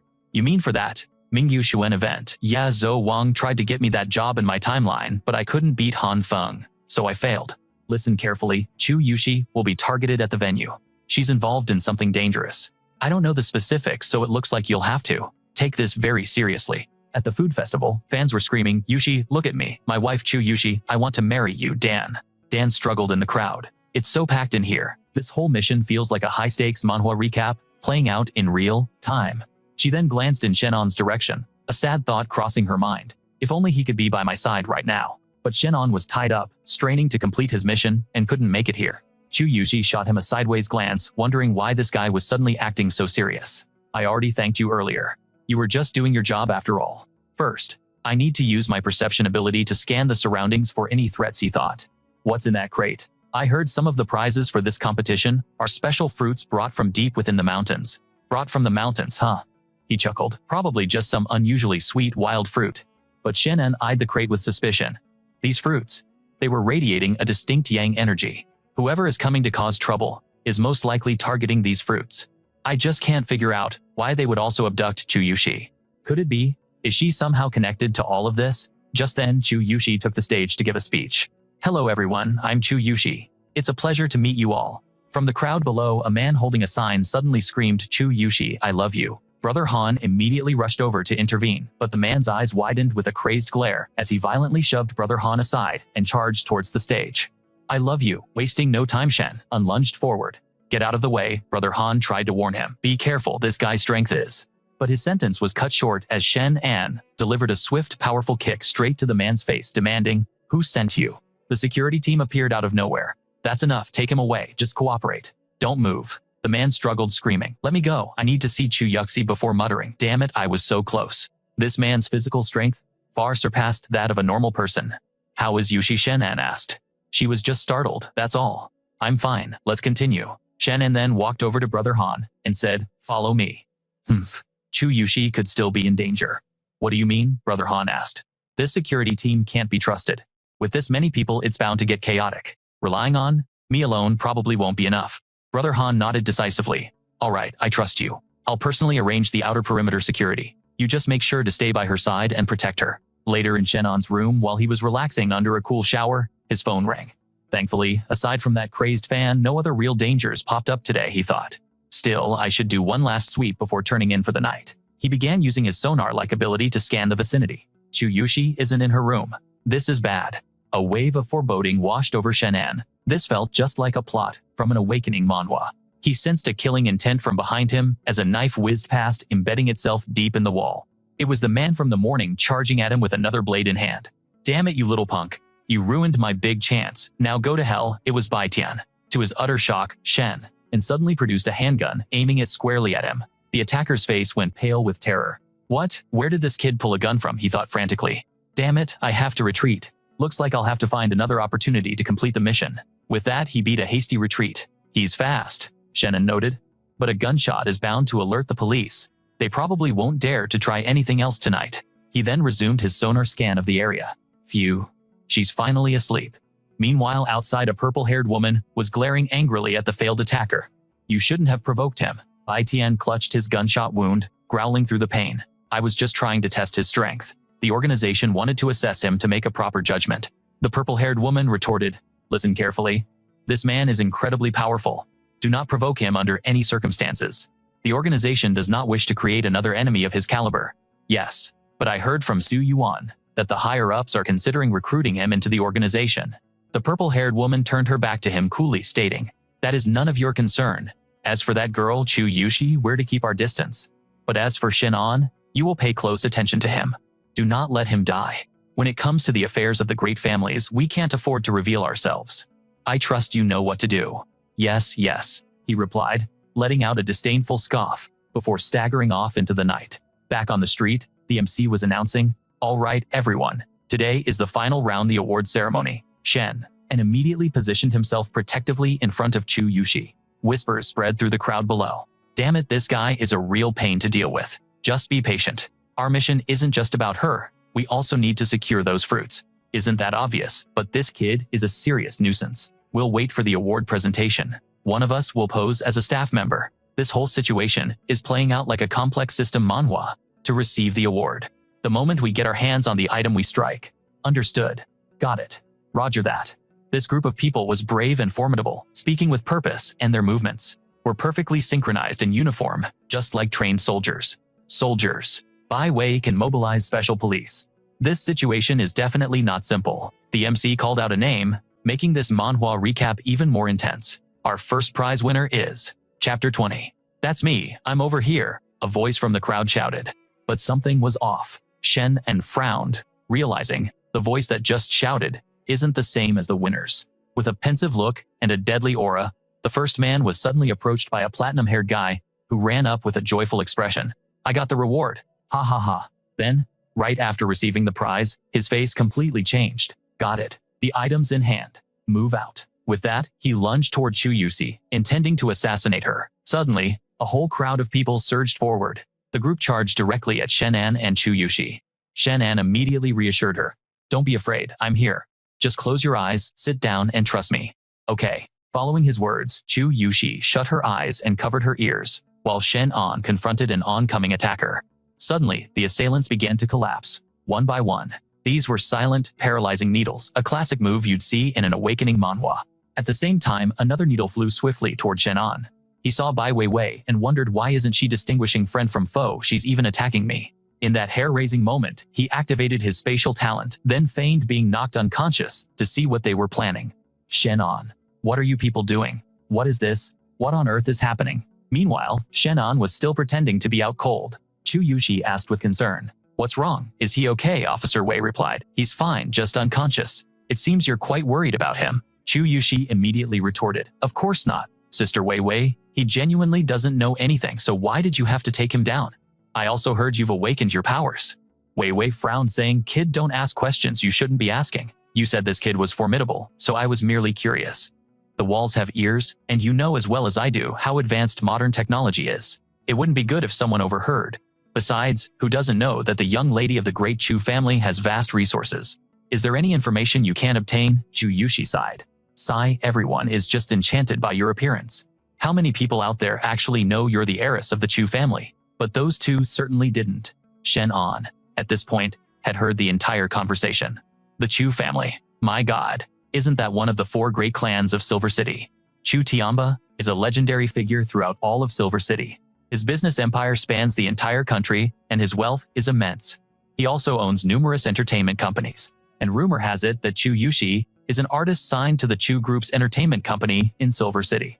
This means Chu Yushi isn't just an entertainer. She's practically the princess of all of Silver City. The entire entertainment scene there belongs to her family. How have the people outside been dealt with? It's more or less handled. The men I sent are elites. There won't be any problems. Now that things here are settled, I should be heading back. Suddenly, the wall cracked and burst open as a mysterious man punched through the guards outside. What? Chu Yushi screamed. Sister Wei Wei, look out. She then charged, kicking at the man. The man, however, used his strength to overpower Chu Yushi, causing her to cry out in pain. The man immediately demanded, where is the spirit fruit? I don't know what you're talking about. With that, he swung a fist towards Wei Wei and the girls. You're pretty tough, he sneered, then launched another kick straight at Wei Wei's face. Wei Wei took the full force of the blow. His power is immense, she thought, but still managed to retaliate with a counterattack, kicking him hard in the stomach. Chen, and all this time, was thinking intensely. There are no energy fluctuations, so he's not an awakened. This part of the manhwa recap is crucial, but how can he be this powerful? The man suddenly said, sigh, I'm bored of playing. He rushed in front of Wei Wei and slammed a fist into her stomach. Ha, now die. He raised his leg, a brutal move straight out of a Dark System manhwa, preparing to stomp on Wei Wei. Chu Yushi desperately shouted, don't. The man froze as a strange object whizzed past his face. Suddenly, Shenan sprang up, grabbing Wei Wei and dashing away. Still not dead, huh? The attacker muttered, glancing at the object. Wei Wei, now safe, asked in shock. You're awake. I was never unconscious, just messing with you all. So he had heard everything they said earlier. Shenan gently set Wei Wei down and said, you should rest for a bit. He then began to channel his energy into her body. His hand was so warm, and the pain seemed to be lessening. Is he healing me? She wondered. You need to go. You're no match for him. This has nothing to do with you. The attacker wasn't giving up. And where did a master like you come from? You seem like a nobody, who hasn't even been initiated. Shenan replied with a smirk. You don't need to guess my background. I'm just a very ordinary handsome guy. If you kill me, no one will come looking to cause trouble for you. Wei Wei and Chu Yushi's jaws dropped when they heard that. Is he an idiot? Now, he definitely won't show any mercy, Chen. And then proceeded to flip the man off, smiling as he said, however, if you want to kill me, I'm afraid you'll have to go back to your mother's womb and train for a few more decades. The man's face contorted with rage as he roared. You brat, you're courting death? This is the unmistakable fluctuation of primal yang energy. The man has somehow managed to completely internalize the power he absorbed, preventing even a trace of it from leaking out. His breathing technique must be extraordinarily advanced. With that thought, he lunged forward, throwing a punch at Shen. But our hero deftly dodged the blow and countered with a swift fist of his own. This time, his fist connected squarely with the man's face, drawing blood. The attacker retaliated with a fierce kick, but Shenan realized something incredible. He was absorbing the man's power. So it turned out he could not only devour the energy from his opponent's attacks but also store it for later. The man staggered backward, panting heavily with a look of utter disbelief on his face. Hemph. The sounds of battle outside have died down completely, and there's no longer any trace of killing intent. It looks like everyone was just putting on a show, a classic setup you'd find in any thrilling Awakening manhwa. This whole operation, using the spirit fruit as a reward, was likely the Chu family's plan to draw out anyone who coveted it. They just never anticipated their target would be this ridiculously powerful. Even the military, who was supposed to be cooperating with the Chu family, is hesitant to offend this unknown powerhouse. They're clearly waiting to see who comes out on top before making their next move. The man growled through gritted teeth. "Kid, who in the hell are you? Do you have any idea who you're messing with?" Shenan simply replied with icy calm. "You talk too much for someone in a fight. All right, you've lost, Chen," and declared, lunging forward with another punch. The man mirrored the move, shouting, "Don't get too cocky, you brat." With a thunderous boom, their fists collided. The two immense forces clashed violently. "No, impossible," the man gasped in shock. "How do you know my raging wave technique?" Shenan smirked. "I absorbed quite a bit of your energy earlier, and now I'm returning it all to you in one go." Suddenly, Chu Yushi's voice cut through the tension. "That's Lei Jing. He's an expert hired by the Chen family, and I heard he's an ancient martial artist." An ancient martial artist. The fact that people like this exist in the world was a game changer. It's a fascinating twist you don't always see in a typical system manhwa, suggesting a much deeper history. They seem to possess unique methods for absorbing primal yang, and these ancient time-tested techniques would provide a massive advantage in cultivation. That would explain how some people seem to know cultivation methods the moment they awaken. Chu Yushi continued. "Lei Jing's master is a man called Master Yan. They say his power is practically divine. Most of the publicly known awakened individuals are no match for him. You have to be extremely careful. If he finds out you killed his disciple, he'll almost certainly come after you for revenge. But don't worry, I'll take full responsibility. I'll tell everyone you're with our Chu family, and by then, if he wants to cause trouble, he'll have to go through us." Her voice softened. "Shen, Anne, I'm so sorry for getting you involved in this. I just thought you were a regular master I never imagined." A key moment that any good manhwa recap would focus on. Shen unswiftly cut her off. "Don't. I'm the one who finished him. You don't need to worry about me. If this Master Yan wants to come for my head, tell him I'm waiting. In fact, I'm getting impatient." "Shen An, you only fought him because of me. You can't take on this risk all by yourself. And it's not just Master Yan you need to worry about. You also have to be careful of the Chen family. Even though they lost out, this time you're an independent. You don't belong to any major power, which makes you an easy target. They will definitely try to find a way to deal with you." Hearing their conversation, Wei Wei suddenly stood up and chimed in. "Shen, and why don't you come back to the military with me? They won't be able to touch you there." Shenan scoffed internally. "Weren't you the one who ordered your goons to knock me out just a while ago? Just you wait. I'll get my payback eventually. I'm done for today. After all that, I'm just tired and want to go home to sleep." A little later, Shenan was outside checking his phone and replying to a flood of messages. One was from Zhou Wang. "Hey, are you okay? Please text me back." Another from Zhou Wang. "Read. If they're giving you a hard time, you have to let me know." And one from Han Fengshen. "Anne, are you all right?" He replied to them all. "I'm fine. No one's bothering me." Haha. He thought about Chu Yushi's warning. These ancient martial artists, like Master Yan, sounded like a real pain. Maybe he mused, I should ask my future self for some advice. The reply from his future self was swift and confident. "Don't even worry about him. He's just one of a bunch of stubborn old fossils, clinging to their traditions. It's not worth your time. Just focus on increasing your own strength. That's all that matters." Shenan grinned. "Look at that swagger. Yep, that's definitely me." He turned to head home, patting his pockets for his keycard. Keycard key. Huh? His pocket was completely empty. Then it hit him he'd used his keycard as a projectile earlier.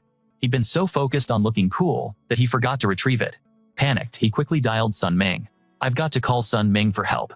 But just then his phone rang. It was Sunming. "Yo," Sunming's voice came through the speaker. "I was just about to call you, man." But Sunming's tone was grim. "Hey man, I'm sorry. Something big came up at home. I can't live with you anymore.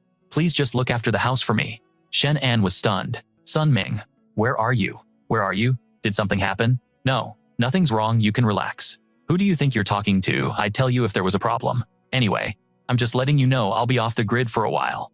Right? Look after me. Get lost. Here? All right? Since the handover is complete, your training regimen for today is doubled." As the man entered Sunming's house, he tossed a bag at him. Sunming's face went pale with terror. "I'm so screwed. There's no way I'm going to make it through this training alive. I don't want to save the world. I just want to be a normal guy." On the other side of town, Chen and thought to himself, "That kid seems to have some secrets. Man, I hope this doesn't turn into a tragic manhwa recap for him. Oh crap. The house key, I'm screwed, so screwed. If I don't get inside soon, I'm gonna crap my pants. 1 hour later, thanks so much, have a great day. Shenan was finally inside, all thanks to the locksmith. Just then, his phone rang with an unknown number. Hello, are you? All right, phew. It was Dan's sweet voice on the other end. Hee, I can't believe you recognize my voice.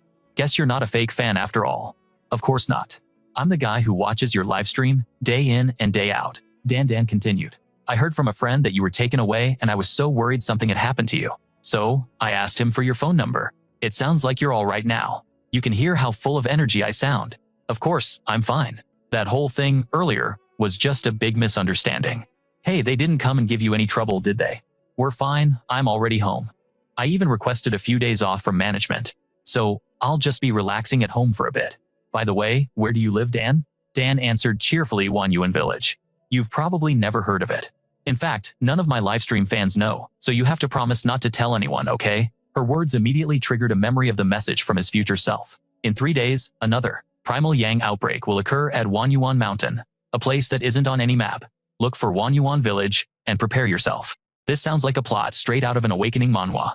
When the time comes, people from that organization will also arrive.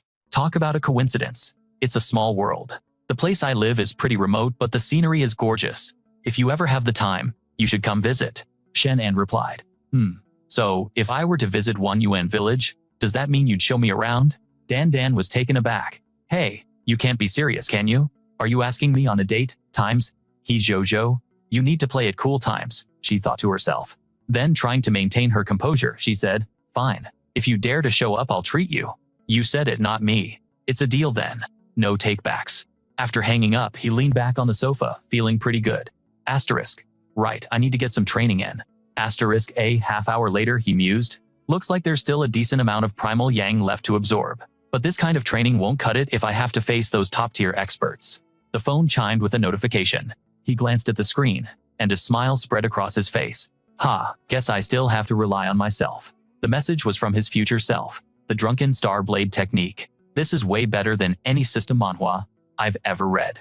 Early the next morning, Shenan was already up, getting his exercise by practicing with a badminton racket. You ask who I am? I am Shenan, the Blade Master, he declared to himself with a smirk. I've already mastered the movements of this Drunken Star Blade technique, but this racket in my hand is hardly a proper weapon. It still feels like something's missing. Realizing what was missing, Shenan thought, it's time to find myself a proper blade.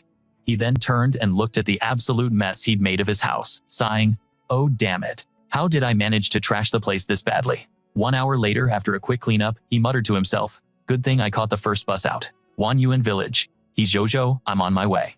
Shenan was speeding on his way to Dan's hometown. During the trip, his mind kept drifting back to the ironized tree.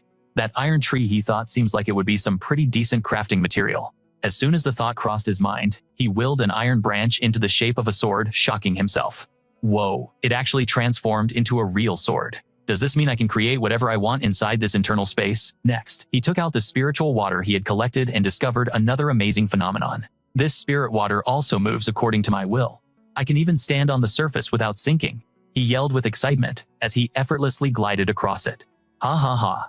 Check out my awesome water walking skills. With a surge of power, he levitated all the remaining trees instantly, forging them into hundreds of blades as he declared confidently, I'm invincible. Now, transform. Give me a huge mountain, This time, his wish didn't come true. It seemed this internal space couldn't create things from thin air, but could only transmute objects that already existed within it. As he was lost in thought, a voice called out to him. Hey, stop sleeping. We're here. We've arrived. Wake up. A woman was gently shaking him awake. Shenan's eyes fluttered open, was startled awake by the woman's glare, and quickly muttered, my apologies. After arriving at his destination, Shenan surveyed the area and took stock of his surroundings. The place was certainly secluded, but the scenery was absolutely stunning. There wasn't another soul in sight. He then lowered his center of gravity and shot forward like an arrow. Stepping into the village, he saw that everyone was occupied with their own tasks. Excuse me, sir, he asked. An older man? Is this by any chance Wanuan Village? The elderly man sized him up. You're not from around here, are you, son? That's right, I'm here to see a classmate. The man's guard went up immediately. Don't you try to fool me. You're with that archaeological team, aren't you? Your kind loves to take advantage of us honest folks. The last guy said he was just looking for someone, but last night he was leading people out behind the mountain to dig for things. Looks like someone already beat you to it. I felt something was off this morning, seeing a whole group walking around with their tools. They think we're just uncultured villagers who don't understand their schemes. So tell me, what are you people really looking for? Why can't you just be straight with us? You always have to be so secretive. Shenan quickly asked. Who else came here? The man crossed his arms. Look at you, son. One of your own people asking me questions, putting on a real good act. Dad, I'm done with the shopping. It was Dan, and she recognized Shen, and immediately asking in surprise. Hey, how in the world did you manage to find this place? Her father was still suspicious. My daughter is your classmate Shen, and stated. That's right. The old man was stunned for a moment, then turned aside to take a phone call. I don't have time for this right now. What do you mean, light incense? We've got a fire burning our eyebrows off over here, he hissed. What's that? Your daughter is about to be snatched away. Meanwhile, Dan asked Shenan. I can't believe you actually found your way here, and so quickly too. Shenan replied, well, when you're in a real-life awakening manhwa scenario like this, if you put your mind to it, nothing is too hard to find. At that moment on a nearby roof, a woman's figure suddenly appeared. Ha, so you made it here after all. Shenan ignored her and turned to Dan with a smile. Let me show you a magic trick. Dan was surprised. You know, magic tricks count to 3 and don't blink, he instructed. Okay, 1, 2, 3. In Shenan's hand, a bracelet with a small angel charm suddenly materialized. Seeing the cute bracelet, Dan's face lit up with a joyful laugh. Wow, how did you do that? It's so beautiful, but it must be too valuable. Shenan smiled warmly. I made it myself. So it's worthless, really. All that matters is that you like it. Dan accepted the bracelet, her cheeks flushing slightly. I love it, but you can't give me any more gifts next time. Okay. Shenan gave a playful cough, prompting Dan to quickly explain. Oh, that's not what I meant. Suddenly, a sinister premonition washed over him. That killing intent. What's wrong? She asked. It's nothing. It turned out Dan's father was standing nearby, glaring daggers at the two of them. Are you two finished talking? It's time to find your mother. Excuse me. Where will you stay? You're not leaving so soon, are you, Shen? And smiled back. I'll find a place nearby just in case you miss me. Before he could finish, another murderous glare shot straight at him, making him shiver. Dan had no choice but to follow her father, but not before signaling to Shen on time's contact you later. Asterisk Shenan stood there, dazed for a moment. Once Dan was out of sight, he turned toward the empty road and called out, Who are you? From that seemingly empty space, a woman's figure gradually materialized. How did you detect my presence? Intuition? He replied. So why are you following me? The woman with mysterious purple hair stepped closer. I wouldn't call it following. After all, you're the one who just arrived. I want to discuss a partnership. Follow me. I presume you felt the fluctuations under the ground, which is why you came here. Correct. It's likely our objectives are the same in this little system Manhwa we've stumbled into. So I feel we can cooperate. With that, they both moved to a more secluded corner. The mysterious woman continued. After all, you could say the two of us have already worked together once before. Just then, the fire-type ability user from their previous encounter suddenly revealed himself. We meet again. Shenan scowled with contempt. Ha, and you think you're a reliable partner? The situation became awkward. The man quickly tried to explain. Last time I was just too scared, but I swear, this time it won't be like that. I swear. Clearly there was bad blood between them. Shenan, still bitter about the last time, turned his face away and said, And why should I trust you? The fire user responded, providing a classic plot point for any good manhwa recap. The flames inside me are about to go out of control. I came here looking for a chance to control the power in my body. The power of an awakened needs to be used constantly, otherwise it backlashes. But if I just unleash my flames randomly, I'll be discovered instantly. The woman with purple hair chimed in. I'm in the same situation. I have to use my ability constantly. The fire user then asked Shenan, Don't you have this feeling too? Shenan simply turned his head away. He replied, My abilities aren't that spectacular. I've received intel that around 6 or 7 this evening, tremors will appear from beneath the ground, and that's when the primal yang is likely to emerge. Do you have any information? Shenan simply remained silent, deep in thought. The people from this organization weren't easy to deal with, but having an ally wouldn't be so bad, especially since they'd already shown their sincerity. Southwest of Wanuan Mountain. Whether you believe it or not, is up to you. What? Even with our current technology, we couldn't determine the specific direction. Nonetheless, I trust you. When the time comes, I only need the primal yang. I don't care about anything else. The fire ability user suddenly interjected. As simple as that. Not a problem. We'll need the direction after the phenomenon occurs. It's a deal. Just then, a massive explosion shattered the silence. The moment the words were spoken, a corner of the village erupted into a violent blaze. That was precisely where Jojo was staying. Shenan's face paled, and and he shouted in alarm, "That's the direction of Wanuan Village. Zhou." As Shenan realized the fire was spreading uncontrollably, he didn't hesitate for a second, bolting towards the village like a blur. Mu Lingqiu stood to the side, analyzing, how could a house like that, with no gas lines, possibly explode? Perhaps the primal yang has begun to erupt. I wonder if this village will be destroyed. The red-haired Sun Yuan just smirked casually. Who cares if a backward place like this gets wiped off the map? Hearing that, Shenan shot him a glare as sharp as a dagger before continuing his mad dash toward the village, which was now engulfed in a sea of flames. Damn it, what's with that brat's attitude? Let's see if he even makes it out of this manhwa recap alive. We have no choice. Too many factions have shown up. If we want to gain any advantage, we have to cooperate with him. I heard he defeated Lei Qing, and the kid also has some connection with Wei Wei from the government. I don't care what he does, but he must not ruin our plan. You know the consequences. Sun Yuan's brow furrowed at her words. That wretched woman. I'll deal with you sooner or later, he muttered. Chen? And quickly texted Zhou. Is there a fire where you are? Are you all right? I'm fine. Just a house that suddenly caught fire. We're all helping to put it out. Okay, be careful then. Chen, and immediately used his sonic waves to check on Zhou's condition. She looked a bit frazzled, but didn't appear to be in any real danger. Suddenly, his phone buzzed with a message from future Shenan. Will Wanuan Village be affected? The future intel was grim. Wanuan Village was completely incinerated by a massive fire, and after that day, Dan was never seen live streaming again. After reading the message, Shenan froze, his heart pounding with anxiety as he immediately called Dan. He growled into the phone with urgency. Can you go back to Yincheng? Go back tonight? Your entire family needs to get away from there. Dan was utterly confused. She kept asking, Huh? What are you talking about? But Shen unrelentlessly urged her to return to Yincheng. The world has changed. Your village is about to be wiped out, starting with this fire. Don't you feel that something is seriously wrong here? Hearing the desperation in Shenan's voice, Dan began to waver, and then she confessed.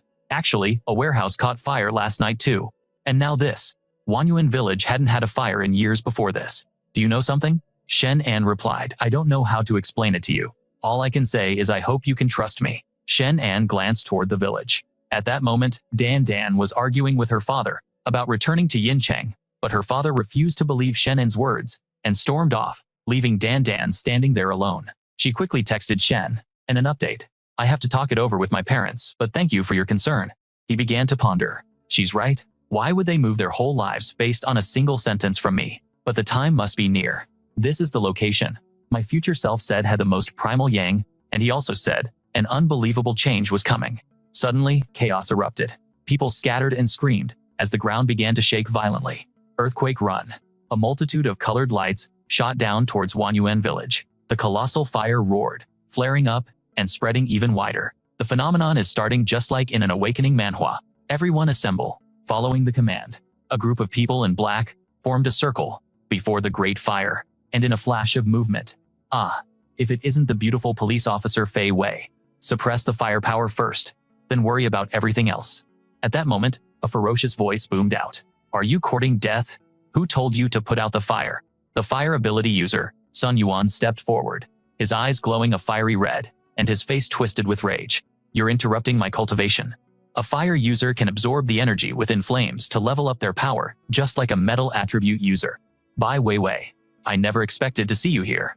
The men in black knelt, beginning to channel their energy into Sun Yuan, making him visibly stronger. It was like a scene from a system manhwa, as Sun Yuan began absorbing the massive flow of power.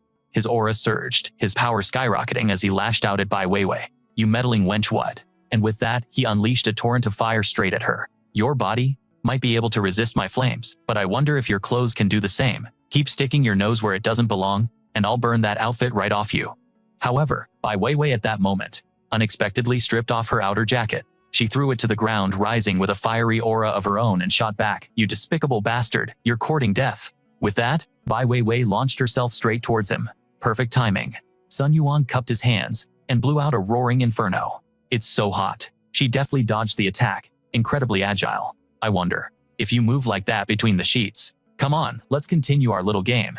You have a truly foul mouth, she retorted. Sun Yuan just smirked. Ha ha ha. My mouth can do much more. Suddenly, Wei Wei flung a handful of stones at him. Ugh. In that instant, she reappeared right below him, poised to strike. Asterisk. Cough. Asterisk.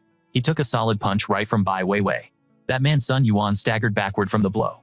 Wiping a trickle of blood from his lip, he trembled and seethed. You dare strike me. Prepare to die. Wei Wei glared back. Perfect. We're just getting started. At that very moment, Mu Lingqiu faintly materialized, thinking to herself, this supposed underachiever must be concealing her true strength this time. Meanwhile, Shenan was observing the situation from a high vantage point. The ambient temperature of the area was steadily climbing higher and higher. Shenan used his sound waves to dash away like a flash, but the flames had already reached his position. Heavens, it's already burning at my feet. It burns. Everyone scatter now. Get out of here. The inferno is gradually spreading to this location. When will the Yuan Yang finally appear? He began to open a massive vortex, activating his spatial ability, initiating, devouring, potential points, plus 1,500. Potential points, plus 1,500. This whole setup is like a classic system manhwa. Potential points, plus 1,500. His potential and energy points were increasing without end. It felt as if his strength had doubled in an instant. Suddenly, he detected something amiss. A plume of white smoke shot up, and Mu Lingqiu materialized, demanding, Shen, and what happened to that cooperation you promised? Didn't I already give you the location? So what gives? You never showed up. The sincerity you people have is clearly lacking. Yet you have the gall to question me. And where is that so-called teammate of yours? After her words, she turned her back in silence. You can't be serious. He ditched you again. Forget about him. Let's you and I team up. We're surrounded by fire on all sides, and the concentration of Yuan Yang is getting higher and higher. It's bound to attract some powerful masters, so I want to deploy a formation for concealment in the vicinity. And I need your assistance. Shenan turned to her, recalling the Bagua mirror, and asked a formation, what can I do to help? I can use a spell to hide our presence, covering the entire area around us. This way, no one will detect us while we absorb the Yuan Yang. It's just that. I need you to provide me with energy. Are you blushing right now? How exactly am I supposed to provide this energy? Don't tell me. His mind immediately conjured an image of the two of them in a close embrace. Mu Lingqiu's face hardened. You just need to sit cross-legged behind me and place your palms on my back, that's all. Hey, I was just joking, don't get so upset. With that, he began to channel his energy into her. Mu Lingqiu blushed and let out a soft sound. Afterwards, she began to conjure a magic circle, enveloping a large section of the forest along with herself and Shenan. Okay. Now, no one on the outside can see us. We can absorb the Yuan Yang without any worries. She then shot a glance at Shenan. Hey, you can move your hands now. You can let go now. Shenan awkwardly replied, right, okay. She began to absorb the Yuan Yang, but then wondered why her absorption rate was so slow. She slowly opened her eyes and glanced sideways, only to see Shenan also absorbing the Yuan Yang. How is that possible? How can his absorption speed be this fast? Is this the power you see in an awakening manhwa? An A-rank talent. 1 hour later, the Yuan Yang circle protecting them began to crack. By now, Wei Wei was starting to feel exhausted, panting heavily. The flame-head Sun Yuan also had a contorted look on his face. Damn it, this witch is a real pain to deal with. Someone's over there. It's Shenan. Shenan and Mu Lingqiu walked into view. Mu Lingqiu. She's a member of the Shadow Syndicate. Mu Lingqiu turned her head and said to Shenan, take care will you? And with that, she vanished in the blink of an eye. A figure cloaked from head to toe charged forward to attack Shenan. Die, he yelled. Shenan dodged hastily as the man flailed about wildly. Shenan just let out a small chuckle. Pfft. The attacker shot him a look. He's one of them. Wei Wei rushed in, yelling, stop, it seems I underestimated that woman after all.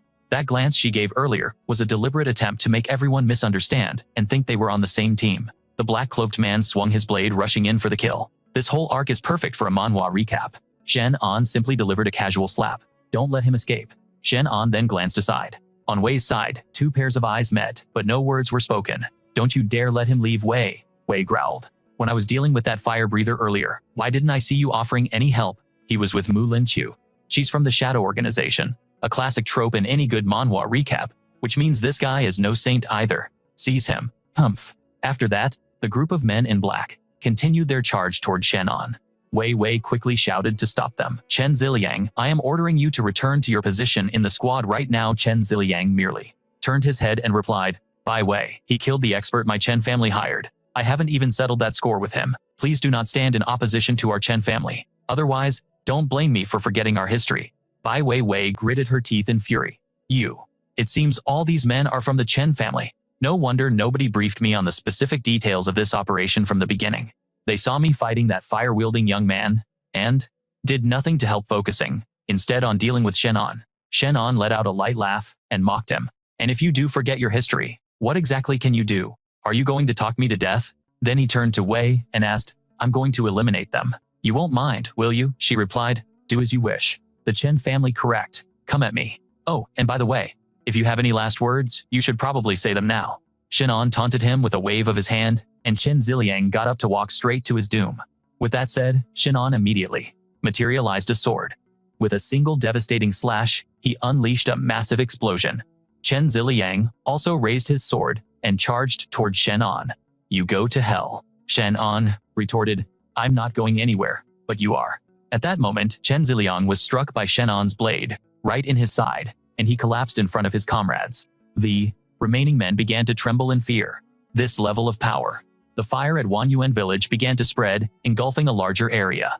That's the direction of Wanuan Village. How could this happen? That guy? I don't have time for them now. I need to check on the situation in Wanuan Village and see what's going on. Over at Wanuan Village, the entire place was seemingly submerged in a sea of fire. Sun Yuan was relentlessly launching fireballs at the village. That absolute beast Shenan yelled as he rushed forward. At breakneck speed, Sun Yuan, help me, a voice cried out. Cough cough. Don't be afraid, saving people is what matters. He immediately used his aura to protect a mother and child in peril. Suddenly he heard a familiar cry for help. Save me, it was Zhou's father. Shenan dashed over in an instant. Sir, are you all right? Cough cough.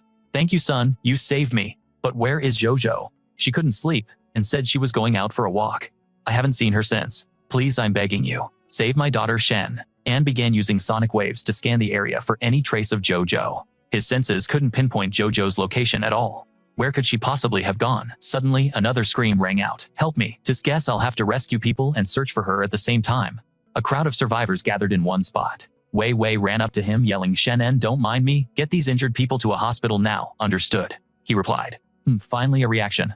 Oh my heavens, is he a celestial being? One person whispered. He's the one who saved me. A god has come down from the heavens to save us. In a blur, Shenan was gone. Like a flash of lightning. Shenan continued his search for Zhou. I can sense Zhou's aura. But why would she be all the way out here? He found himself standing before a large cave, and then he cautiously stepped inside. The cave appeared surprisingly spacious, wide enough for two people to walk abreast. But something was wrong. Deeper inside the cave, a pair of glowing red eyes suddenly appeared. Shenan glared back just as a massive brown bear charged straight for him. Holy crap, it's a giant bear. Your size is totally against the rules. Hold on, this bear's power is far more insane than any of the newly evolved beasts I've faced. It feels like this is from a high-tier awakening manhwa, as if it has been mutated for a very long time. I told it to wait, and it actually stopped. Can it understand me? Shenan spoke softly. I don't have any hostile intentions. The brown bear continued to glare with its sharp eyes, fixed on Shenan. I'm just… Before he could finish his sentence, the brown bear swatted him with its paw.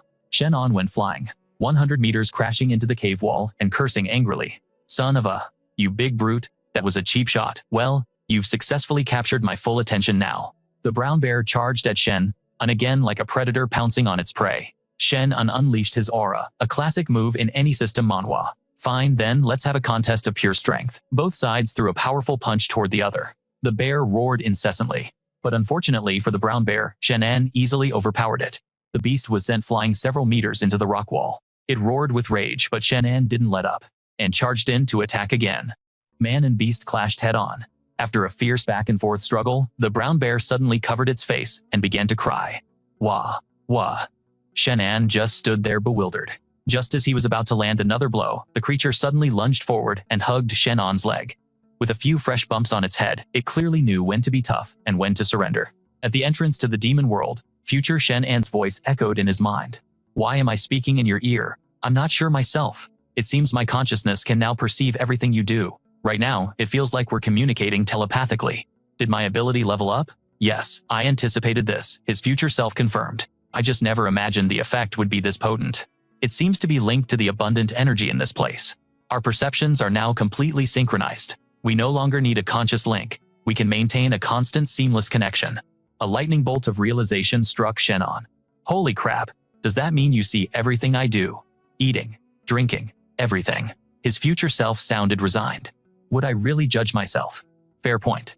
Now, what was that you mentioned earlier about a demon world? If my memory serves me right, This area never existed beneath Wanuan Mountain before. It must have manifested recently. As the world continues to transform, more places like this will emerge. When that time comes, humanity will face an era of unprecedented danger. The changes are straight out of an *** awakening manhwa ***, and it's highly probable this bear originated from the celestial realm. What's this brown bear's power level? How does it stack up against me? It's merely a common low-level beast. As for your current realm, your strength is only at the 2nd rank. For now, the known cultivation realms are divided from the 1st to the 9th rank. The 9th rank is the absolute peak equivalent to the power of a being who has successfully undergone tribulation and ascended. Your current talent is A rank, but I'm confident that after this encounter, you will ascend to S rank. Just then, the massive brown bear began to shrink in size. Why is it getting smaller? For a demonic beast, shape-shifting is a fundamental ability, gained through cultivation, allowing them to grow larger or smaller at will. Naturally, different types of demonic beasts possess their own unique elemental abilities. Shenan's gaze then fell upon the sole source of light in the cave, where Dan Dan lay motionless on a slab of rock. It's Dan Dan. He turned to see the bear now comically covering its face in embarrassment as its secret was exposed. Could it be that this giant bear has a crush on Dan Dan? He rushed over and gently shook her. Dan Dan, wake up. Shenan. Waking up, Dan Dan saw the terrifying figure and screamed, there's a bear. She immediately threw her arms around Shenan. Shenan? Dan Dan, are you all right? The brown bear meanwhile growled with jealousy, seeing its potential mate snatched away. Ah, Shen, and a bear? He just smiled reassuringly. Don't worry, this guy has already been beaten into submission by me. He then pointed a thumb at his chest with a possessive gesture. She's mine, got it. The brown bear's glare intensified, but Shenan met its gaze without flinching. Still got a problem? You better watch it, or I'll beat the living daylights out of you, then rub your face in your own mess. How'd you like that? The bear was utterly terrified. Its expression changed in the blink of an eye, as it flashed a thumbs up. Grrr, ooh, ooh. It then knelt before Dan offering a wide, toothy, and exceptionally friendly grin. Pfft, anyway, how did you end up here? I was thinking about what you said earlier and couldn't sleep. I decided to take a walk on the back mountain for some fresh air, and then this thing. Shenan glanced at the bear, which was now scratching its head shyly. Suddenly, her eyes widened. You just said you subdued the bear. Are you an awakened? Can you fly through the sky and burrow into the earth? Let's go, he thought to himself, cutting her off. Her family must be worried sick. If I don't set some boundaries now, who knows what kind of trouble she'll attract. With that, he scooped her up and walked away, leaving the heartbroken bear to cry and wave a sorrowful goodbye. Ooh, ooh, ooh, ooh. Leaning against his chest, she murmured, after listening to you, I went online. So many people are saying the world is changing, talking about awakened cultivators, but a lot of those news reports and posts vanished in an instant. He isn't awakened. He could become immortal. We're not from the same world anymore. After they returned to Wanuan Village, he said, Dan Dan, we're at your house. You can get down now. But Dan Dan held on tighter. You're not an ordinary person anymore.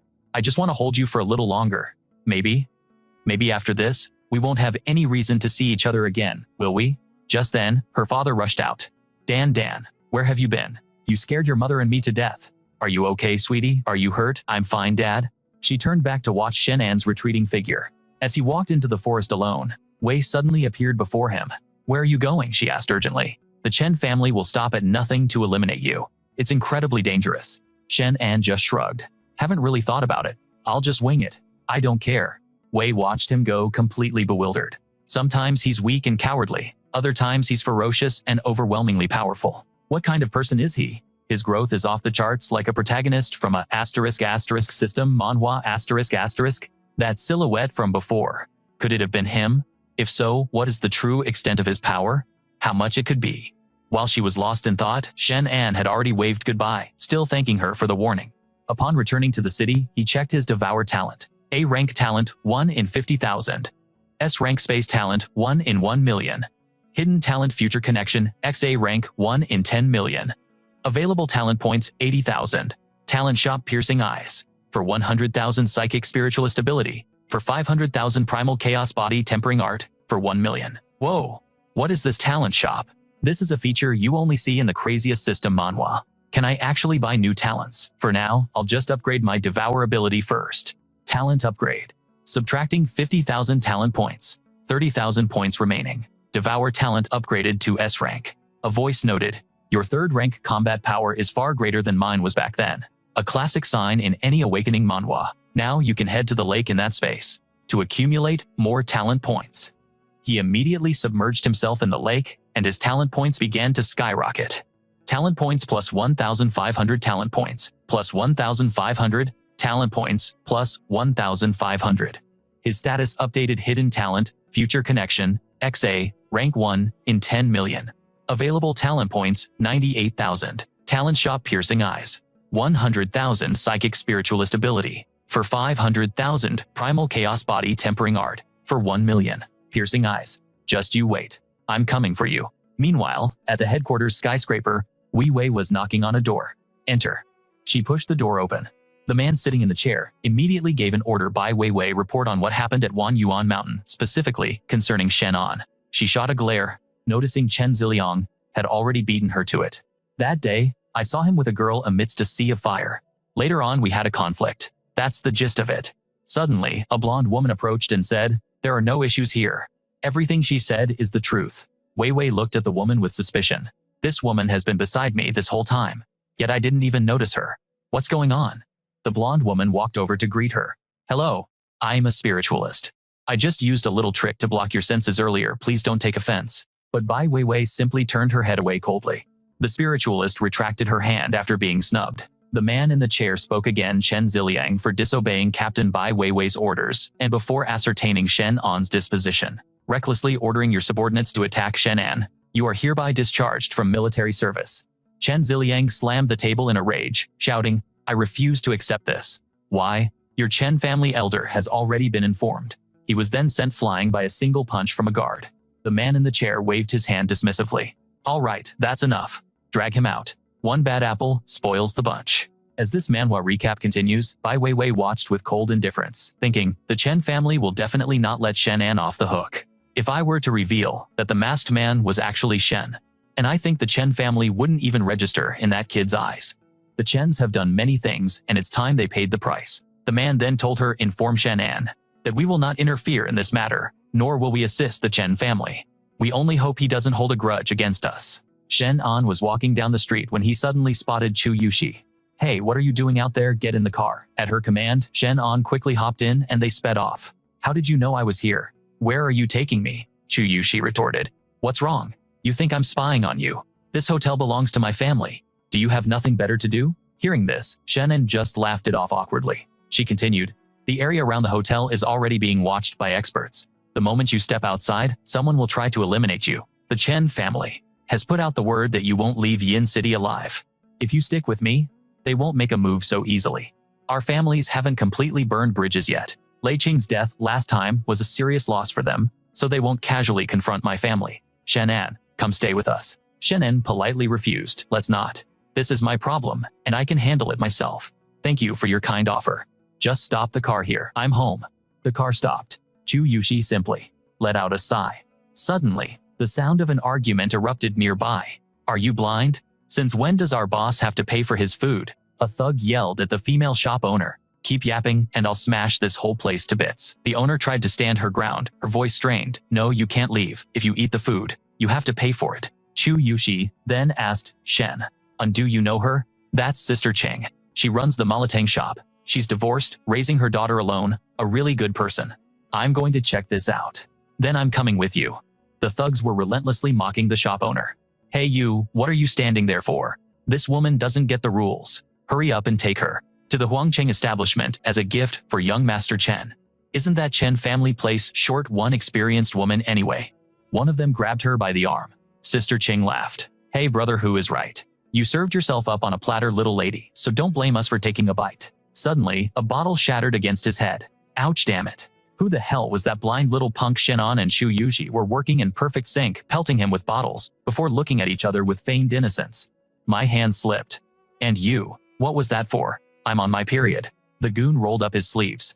"Hey, you damn kids must have a death wish meddling in other people's business." Before he could even finish his sentence, his cronies all dropped to the floor, leaving him stunned. "What?" The leader's face went pale with fear. "Kid, you've got some skills, but do you have any idea who I am?" Before he could get an answer, Shenan's fist met his eye. He crashed to the ground, screaming, "Damn it, I'm friends with young Master Chen." You're dead meat, kid. I'm telling you, you're finished. Shenan turned to Chu Yushi, just a dog from the Chen family. Besides, I've had a long-standing grudge with them anyway. You should go on ahead.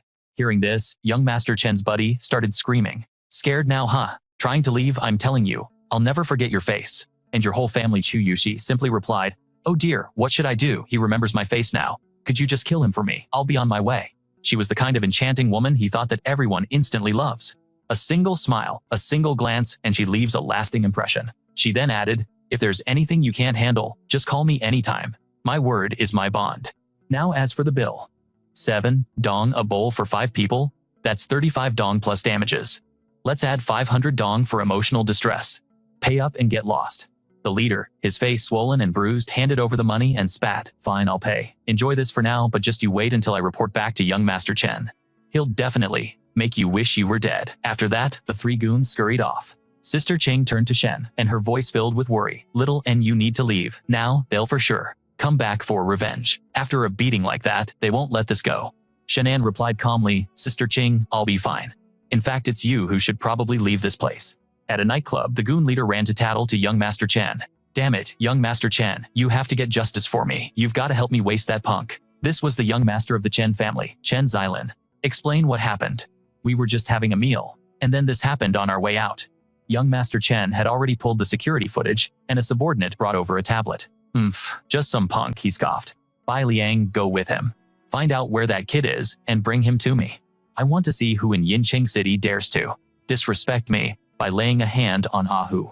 Yes, young Master Chen. Ahu, did you get all that? The punk is in this very building. Meanwhile, Shenan was in the shower, when he suddenly heard a commotion outside. Why is it so noisy this late at night? By then, young Master Chen's crew had already barged into Shenan's apartment and made themselves at home. Brother Bai, that's him. That's the one. Help me waste him, Bai Liang just snorted. So he's an awakened. The kind you see in an awakening manhwa. Young Master Chen wants me to bring you in. Come with me. Shenan replied cheerfully. Perfect, I was just thinking I'd like to meet him. Lead the way. Back at the nightclub, Chen Xilin was fooling around. You naughty thing, stop hiding. Come here and give me a kiss. There's a message for you, you should take a look. Alright, fine. An urgent notice appeared on his device. To the Chen clan. Recipient Chen Xilin. All disciples of the Chen family are to refrain from reckless action to avoid provoking a certain individual. Do not engage unless you are 100% certain of a kill. Upon reading this, young Master Chen immediately thought, it's him. Isn't that the guy who beat up Ahu? If I handle this, it'll be my chance to finally impress those old geezers in the family. Tell Bai Liang to kill him. On the spot, young Master Chen then ordered Lei Bao and his 4-man team to back up Bai Liang. Bring me that punk's head. Yes, sir. Back at Shen An's apartment, Bai Liang received the kill order from young Master Chen and let out a smirk. He suddenly produced a sharp dagger and lunged straight at Shenan. Die. The blade flashed across Shenan's neck. Ahu started laughing, as expected of our brother Liang. A clean cut. Indeed, the dagger sliced through thin air, remaining perfectly pristine. But Shenan was standing untouched, glaring at him. Bai Liang was stunned that he could dodge with such lightning speed. This whole fight feels like a classic system manhwa power-up. Impossible. When did you? He slashed again. And again. But it was as if Shenan was a phantom. Bai Liang's eyes widened in disbelief, his arrogant expression instantly replaced with utter confusion. The would-be assassin's body suddenly went limp. Ahu! The goon leader collapsed to his knees, begging Big Brother spare me. The only answer to his plea was a chilling silence, as Shenan slowly unsheathed the sword, his face like a frozen mask devoid of any emotion. With a single swing of his blade, fresh blood arced through the air, painting a crimson line that made the remaining goons stumble back in terror. A fitting end for this part of our manhwa recap. The horrifying power he just unleashed completely shattered their will to fight. They all dropped to their knees, bowing desperately and begging for mercy. Boss, I was wrong. I never should have. But when Shin's plea was cut short by a blood-curdling scream that echoed throughout the room, as blood sprayed once more from a clean, sharp slash. The strike was so precise that even the fruit on the table was sliced perfectly in half. Witnessing such a gruesome scene, the man named Ahu began to tremble uncontrollably, stammering out a plea. Please don't end me. Please don't end me. Shen uncalmly replied. Relax. I have no problem with you. Before Shenan could even finish, the guy was already scrambling to get away, running for his dear life.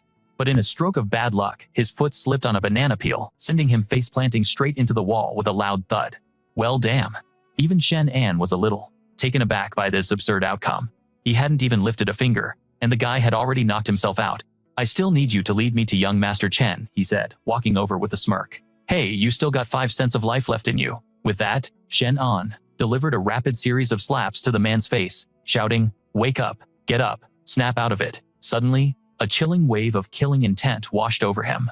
Shenan's eyes narrowed as a throwing dart sliced through the air, grazing his cheek by a mere inch. He frowned, thinking to himself, I recognize this hidden weapon technique. This feels like something from an awakening manhwa. If they're not an awakened one, they must be an ancient martial artist. Just then, it wasn't just one, but 2 more darts hurtling towards him from a different angle. He swiftly dodged, but it was as if the projectiles had eyes of their own. They continuously anticipated his movements, changing their trajectory mid-air. So they can predict my actions, he thought rapidly, assessing the situation. This is getting more complex than your average manhwa recap. Looks like there are at least 3 of them, possibly more. And the darts are coated in poison. Without knowing their hiding spots, I'm completely on the defensive. Yet another dart shot towards him, but this time, he stood perfectly still, making no move to dodge. Instead, he deployed an invisible barrier, allowing the dart to fly right into it. He had a plan. Looks like I'll have to lure them out first. Activating his Devour skill, a classic move in any system manhwa, he then pretended to be hit by the poison and collapsed to the ground. A voice echoed from the shadows, the little punk finally got hit. Shenan lay on the floor, his body twitching violently, as if in excruciating pain. The hidden assassins began to whisper amongst themselves, this kid's life force is pretty stubborn. He's still not dead after taking a poisoned dart. He's just delaying the inevitable. Let's finish him off. Young Master Chen promised us 5 million for this job. They all burst out into gleeful laughter. Ha ha ha. But suddenly, amidst their triumphant cackles, a voice cut in, are you guys having fun, Chen? And shot up from the floor, joining the festive atmosphere with his own hearty laugh. Ha ha ha. The assassins were completely stunned. How are you? Shen uncasually brushed back his hair, striking a handsome pose as he spoke. Are you surprised?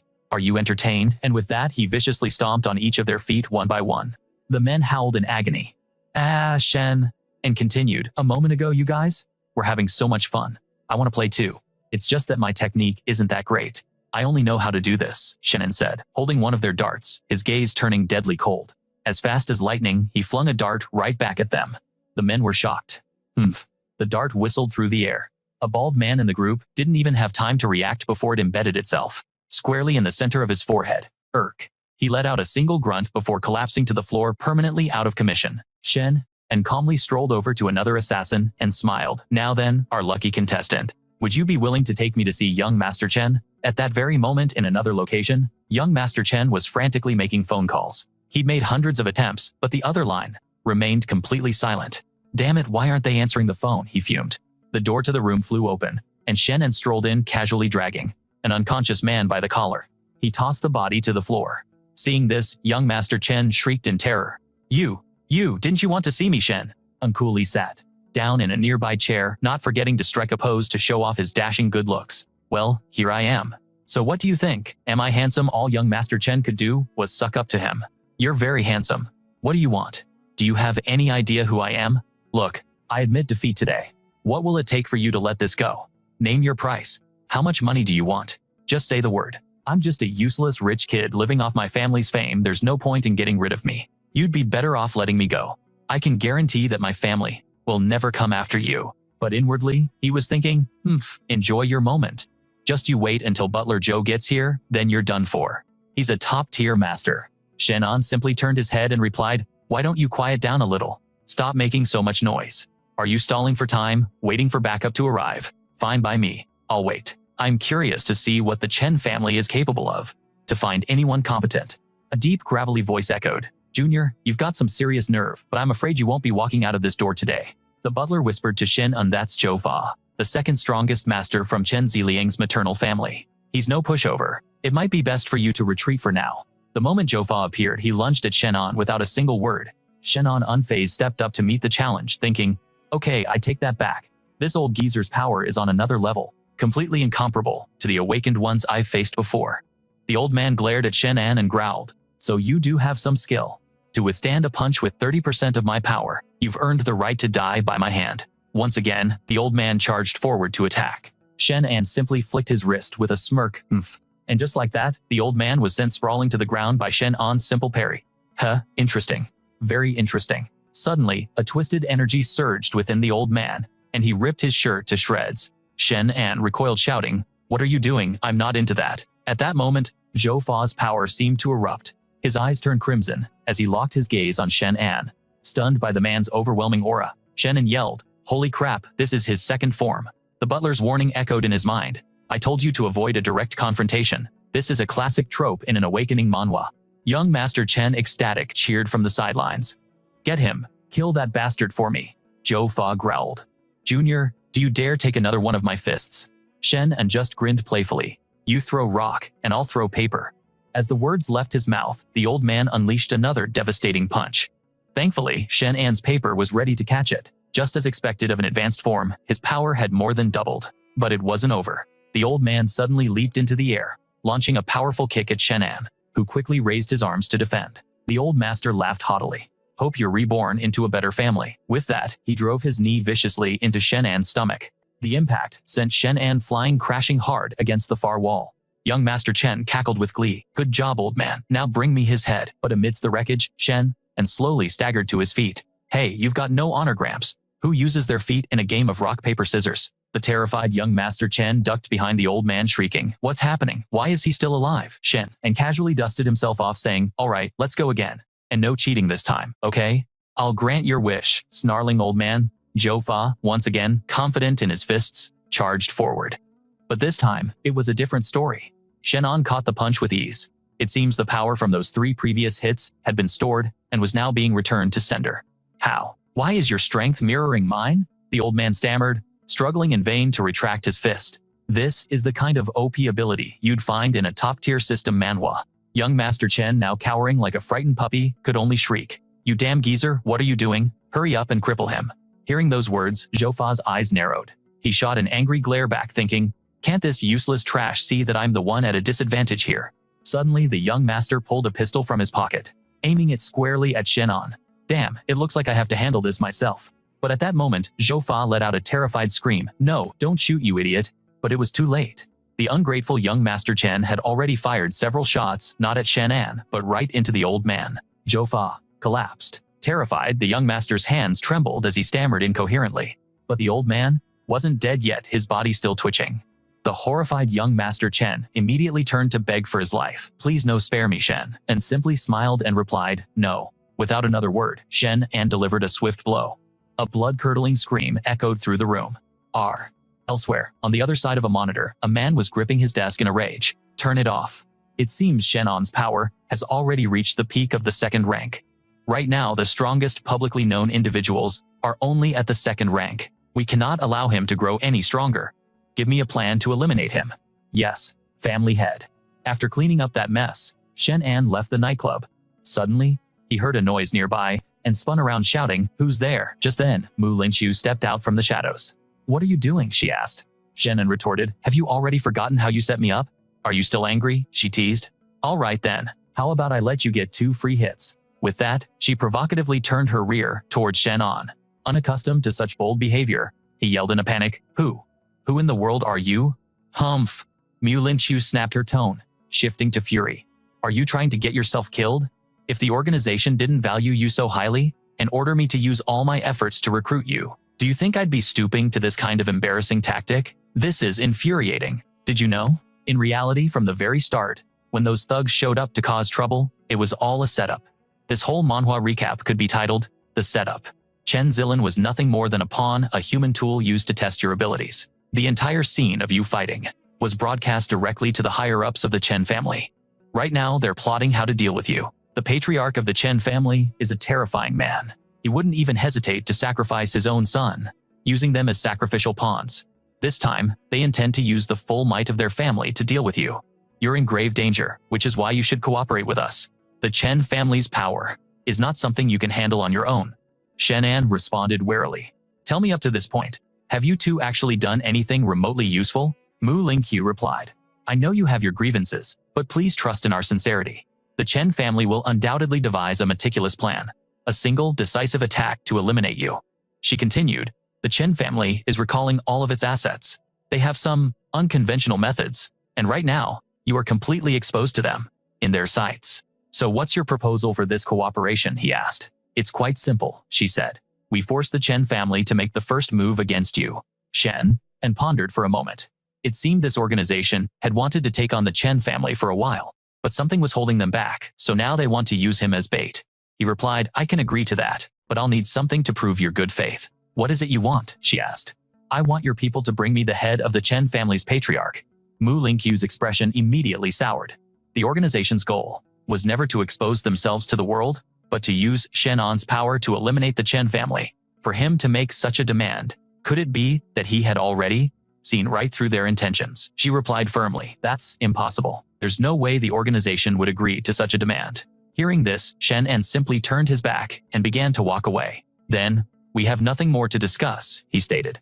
The next day, as this manhwa recap continues, Shenan stood in front of the nightclub. From the previous night, a bag of supplies in his hand, lost in thought. She did have a point.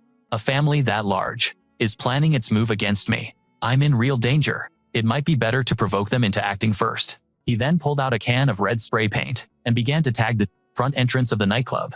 Suddenly, a group of security guards rushed out. Hey, who are you? What's the meaning of writing broken on our door? Another guard corrected him. Captain, that character means demolish. But either way, broken or demolish, doesn't matter.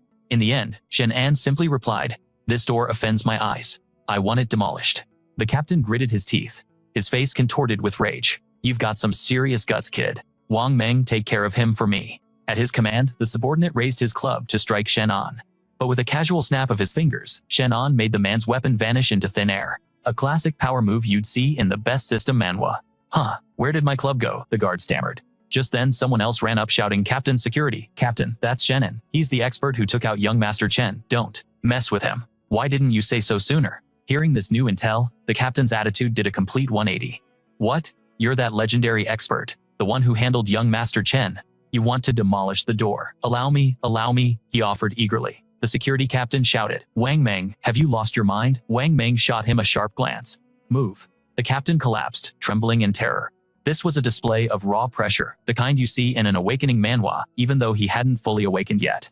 Wang Meng beamed, asking, My idol, is there anything else you need? Shenan simply pointed at himself and asked, Are you willing to follow me? Without a moment's hesitation, Wang Meng replied, Yes, absolutely. From this day forward, I'll follow you, boss. Then with a single strike, Wang Meng shattered the nightclub door. Let's go, Shen, and said, Follow me. On to the next one. Boss, do you know why I decided to follow you? It's because I respect the strong. That second young Master Chen was a plague, committed countless evil acts. I even heard he was responsible for the death of a girl at the shop. I've wanted to take him down for a long time, but I couldn't act because they could trace it back to my family, so I had to bear it. Shenan looked at him with a serious expression. You should know following me is dangerous. After all, I killed the young master of the Chen family. Aren't you afraid? Wang Meng proudly thumped his chest. Not a bit. Boss, you're incredibly powerful. And besides, anyone who dares to provoke the Chen family must have powerful backing. Then you still have time to back out, Shenan said flatly. I have no backing. Wang Meng's tone became almost pleading. Boss, if you don't have any backing and you still dared to take on the Chen family, that just proves you have extraordinary resolve. It makes my decision to follow you even more right, Chen, and just chuckled at his response. A faint ha-ha. Suddenly, his phone rang. Is this Shenan? This is Hao, your old class president. We're having a reunion today and everyone really hopes you can make it. You're not too busy, are you? I heard that you're currently unemployed. Not interested. I'm not going, Shenan replied curtly. Just then, a text message from Zhou Wang popped up. He opened it. My friend, you should know that Cheng Wei is the one organizing this reunion. Somehow, that guy has connected with some powerful people and seems to be rolling in money now. I can't afford to get on his bad side. Plus, I heard that Lu Jing is also. She's fallen for him now. Didn't you say years ago that he was completely wrong for you? He came looking for me, said he wanted to make things right with you, and I can't afford to get on his bad side. So, we're in the VIP lounge at the Dihoing Dai Hotel. Can you come over? Hearing this, Shenan's hands trembled as he clenched them into tight fists. Lu Jing was in love with Cheng Wei. He remembered. It was just a kiss back then. What are you crying about? If you keep crying, I'll give you a real reason to. Just then, Shen and appears like a hero swooping in. Apologize to her now, or I'll make sure you regret it. What? Who the hell are you? Suddenly, an old man approaches asking Shen, Anne, what do you think you're doing? Are you picking a fight with a fellow student? He was harassing Lu Jing. Grandpa saved me, so Jiang Wei was bothering you, the girl resentfully replied. That's not what happened. Shen An could feel his rage building. Who was the reason I got expelled back then? Has Lu Jing completely forgotten, and now she's dating Zhang Wei? This class reunion is clearly a setup to humiliate me, a classic plot point in any Awakening manhwa. Well, then just you wait and see. Seeing Shen. And deep in thought, Wang Meng asked boss, are you planning to attend the class reunion? The Emperor Grand Hotel is one of the Chen family's businesses, you know. Then, that's our next destination. The Emperor Grand Hotel. Just wait for me outside. Yes, boss. Shen then strode inside. In the Grand Hotel, he immediately spotted a group of people gossiping. Zhou Wang waved to call him over, but another guy stopped him. Hey, don't call him over just yet. A waiter rushed over and said, I'm sorry, sir. This is the VIP floor reserved for high-level members only. The other guy sneered and laughed loudly. Looks like Shenan can't even get in. Should I go and personally invite Mr. Shen in? The crowd gasped in shock. What, Director Zhou? Isn't this a members-only establishment? So non-members can get in after all. A single intimidating glance from Shenan was all it took for the waiter to cover his mouth in shock. Out of nowhere, a young man with blonde hair approached. He clearly couldn't accept that Shenan was now a VIP at the Emperor Grand Hotel. Did you just pick up a membership card off the street or something? You mean it's not finders keepers? Shen turned and asked. And who might you be? Security, the blonde-haired man snapped with a scowl. Seeing Shenan Lu, Jing said, Shenan, it's been a long time. Your personality hasn't changed a bit. Shenan shot back. That's right. And now you're with Zhang Wei. Not bad. A match made in heaven. Zhang Wei immediately scowled with a grunt. Lu Jing, standing by his side, also glared and growled. Director Zhou, this man isn't a member. Haven't you read the corporate memo? In a typical system manhwa, the protagonist always has some hidden status. He's that jinx who beat up the Imperial City technician. Today, I'm treating so everyone order whatever you want. Wow, this dish costs over 1,000 dong. Shenan stepped forward saying, does nobody here know how to order? Then let me. Double-headed abalone for the table, one for each person. An Australian lobster, some caviar, and sashimi as well. Let's start with that. Zhang Wei gritted his teeth, his voice dripping with sarcasm. Good, very good. It seems your ordinary life has been treating you well, Shenan. You certainly know how to order the fine delicacies. Shenan simply replied, I can't compare to young Master Wei. I usually can't afford food like this. Since you're paying, it would be a shame not to order something exquisite. I'd feel bad for myself. Judging by young Master Wei's expression, don't tell me you can't afford this. If that's the case, I should probably just leave. I can just grab some food from a street stall. Zhang Wei forced a laugh and said, how could that be? This is just pocket change. As long as my classmates are happy, that's what matters. By the way, I remember you were quite the fighter back in school. Recently I have also started boxing. How about we have a little sparring session? Unless of course you don't dare. Lu Jing at his side immediately pulled Zhang Wei's arm saying, don't. Please? Wei, we're all classmates. Zhou Wang also waved his hands to mediate, hoping to prevent a fight. That's right. It's rare for classmates to get together. Fighting would just create bad blood. The blonde guy also interjected. Young Master Wei isn't going to actually cripple Shenan. What are you all so afraid of? Hearing this, Shenan chuckled and replied, you know this whole showdown feels like I'm narrating a manhwa recap. Young Master Wei wouldn't stoop that low, would he? You want to cripple me just for ordering a few dishes? That's fine by me. How about you and your little dog come at me together? Oh, and by the way, what was your name again? The other guy fumed. Shen. And you have a death wish, don't you? At that, Zhang Wei shoved his chair back and shot up his voice, filled with menace. Zhang Wei has been training. Has he really gotten that brawny? Shenan is in for it now. Eat my fist. With that, he lunged toward Shenan. But Shenan just casually threw a single block and followed up with a punch of his own. Ah, the man shrieked, clutching his face in agony. Ouch. Shen unfeigned surprise. Young Master Wei, what are you doing? Trying to attack my fist with your face? Enraged. Young Master Wei swung at Shenan once more, but Shenan effortlessly dodged and landed another counterpunch. Splat blood erupted from his nose as he yelled. Hey now, why are you trying to play the victim? I don't have money for your medical bills, you know. What is Zhang Wei even doing? Is that some kind of suicide attack? The iron face technique? He thought. This guy's strength is leagues above mine. I've been completely disgraced today. Shenan closed his eyes and announced to everyone, it seems dinner is ruined. I think I'll be leaving. It's better to leave first to avoid young Master Wei calling his grandfather for backup. Suddenly, a phone rings. Boss, you need to get out of here. Chen Ziliang, the young master of the Chen family, has arrived. Shenan immediately uses sound waves to scan for the injured Wang Meng, who is calling out for his help. Two powerful auras collide as a murderous Chen Ziliang strides forward. And who are you? Perfect, I'll use you to regain some face. Chen Ziliang just smirks and says, what scram? Chen Wei screams in fury, and charges recklessly at Chen Ziliang, only to be sent flying with a single kick. You don't know your place. He soars through the air, sticking to the wall like a gecko. Young Master Wei, how did this Chen Ziliang strength increase so drastically? From his vantage point, Chen Ziliang glares at Shenan and speaks. Shenan, you crippled my Jun Tich and murdered my little brother. Now it's your turn to go and keep him company. With that, he lunges to grab Shenan, who swiftly dodges. So fast, what the? He then takes a solid punch to the gut, but miraculously manages to break free, spinning around to counterattack Shenan. His speed and power have both increased severalfold. What is going on? It's a classic trope in an awakening manhwa. He must have used some kind of drug. Chen Ziliang says grimly. As expected, you've got some skills. The warm-up ends now. At that moment, Chen Ziliang erupts with a power completely unlike his previous weaker self. Prepare to die.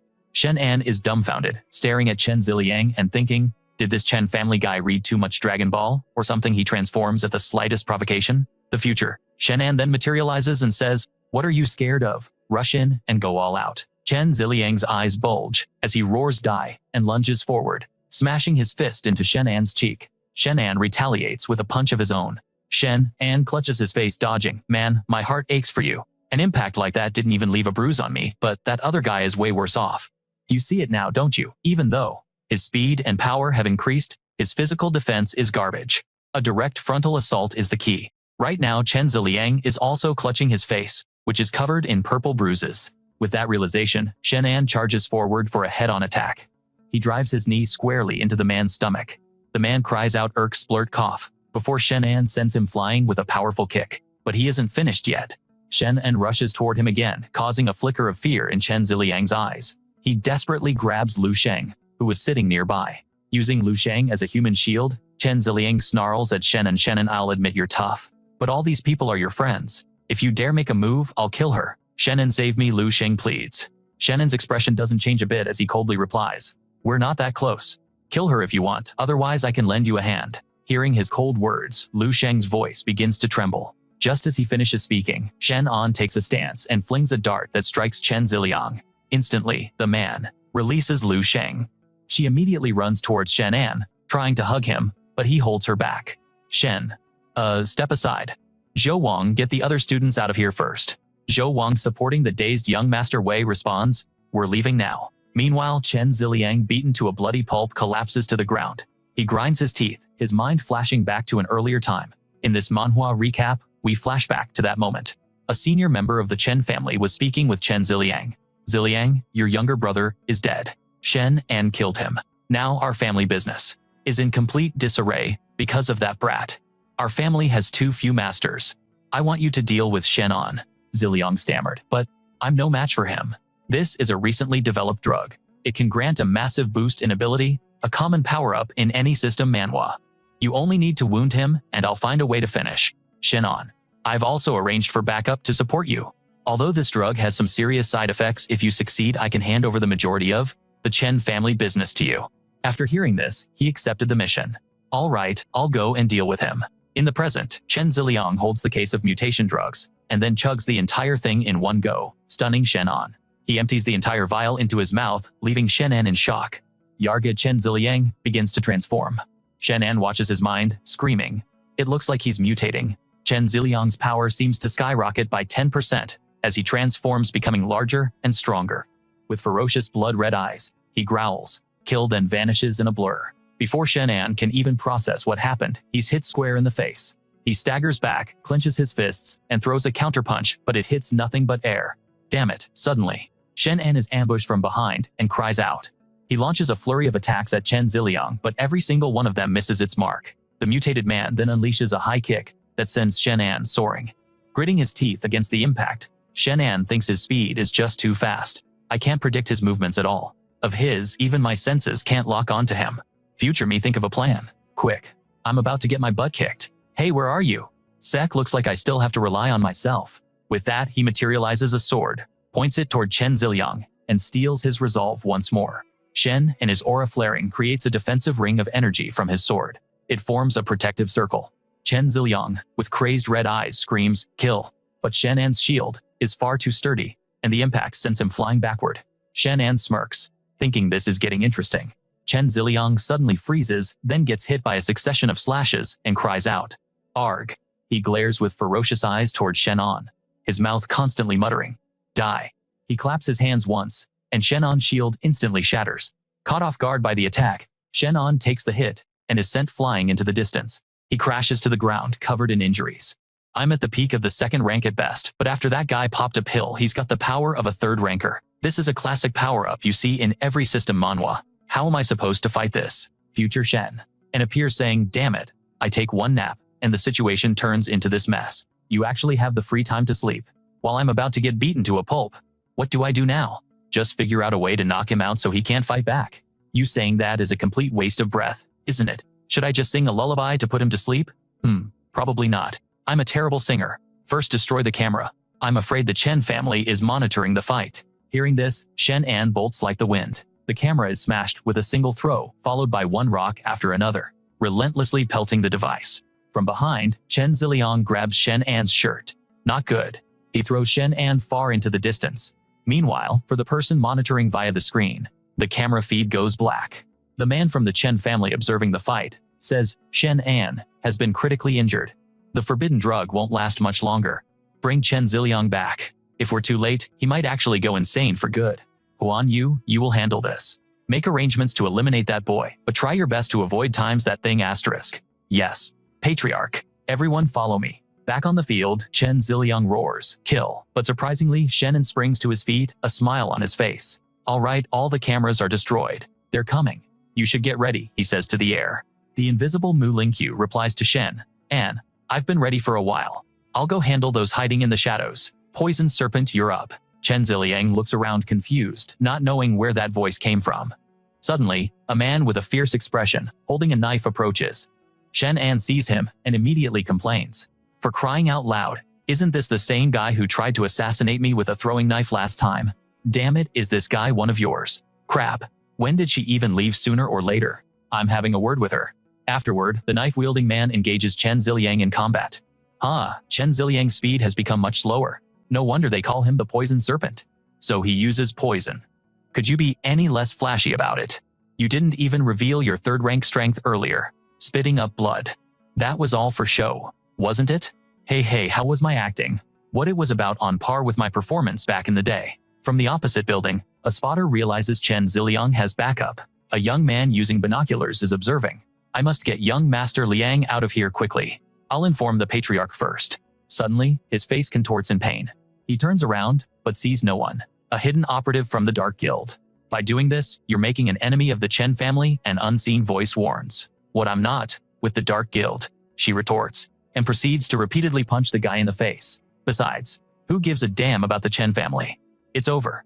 Young Master Chen is finished. Why did the Dark Guild suddenly get involved? He clutches his face, laughing as reinforcements arrive. Seeing the group in black from the Chen family has arrived as backup, their leader emits a sonic wave to scan the area. Not good, the Dark Guild has made a move. This is turning into quite the manhwa recap.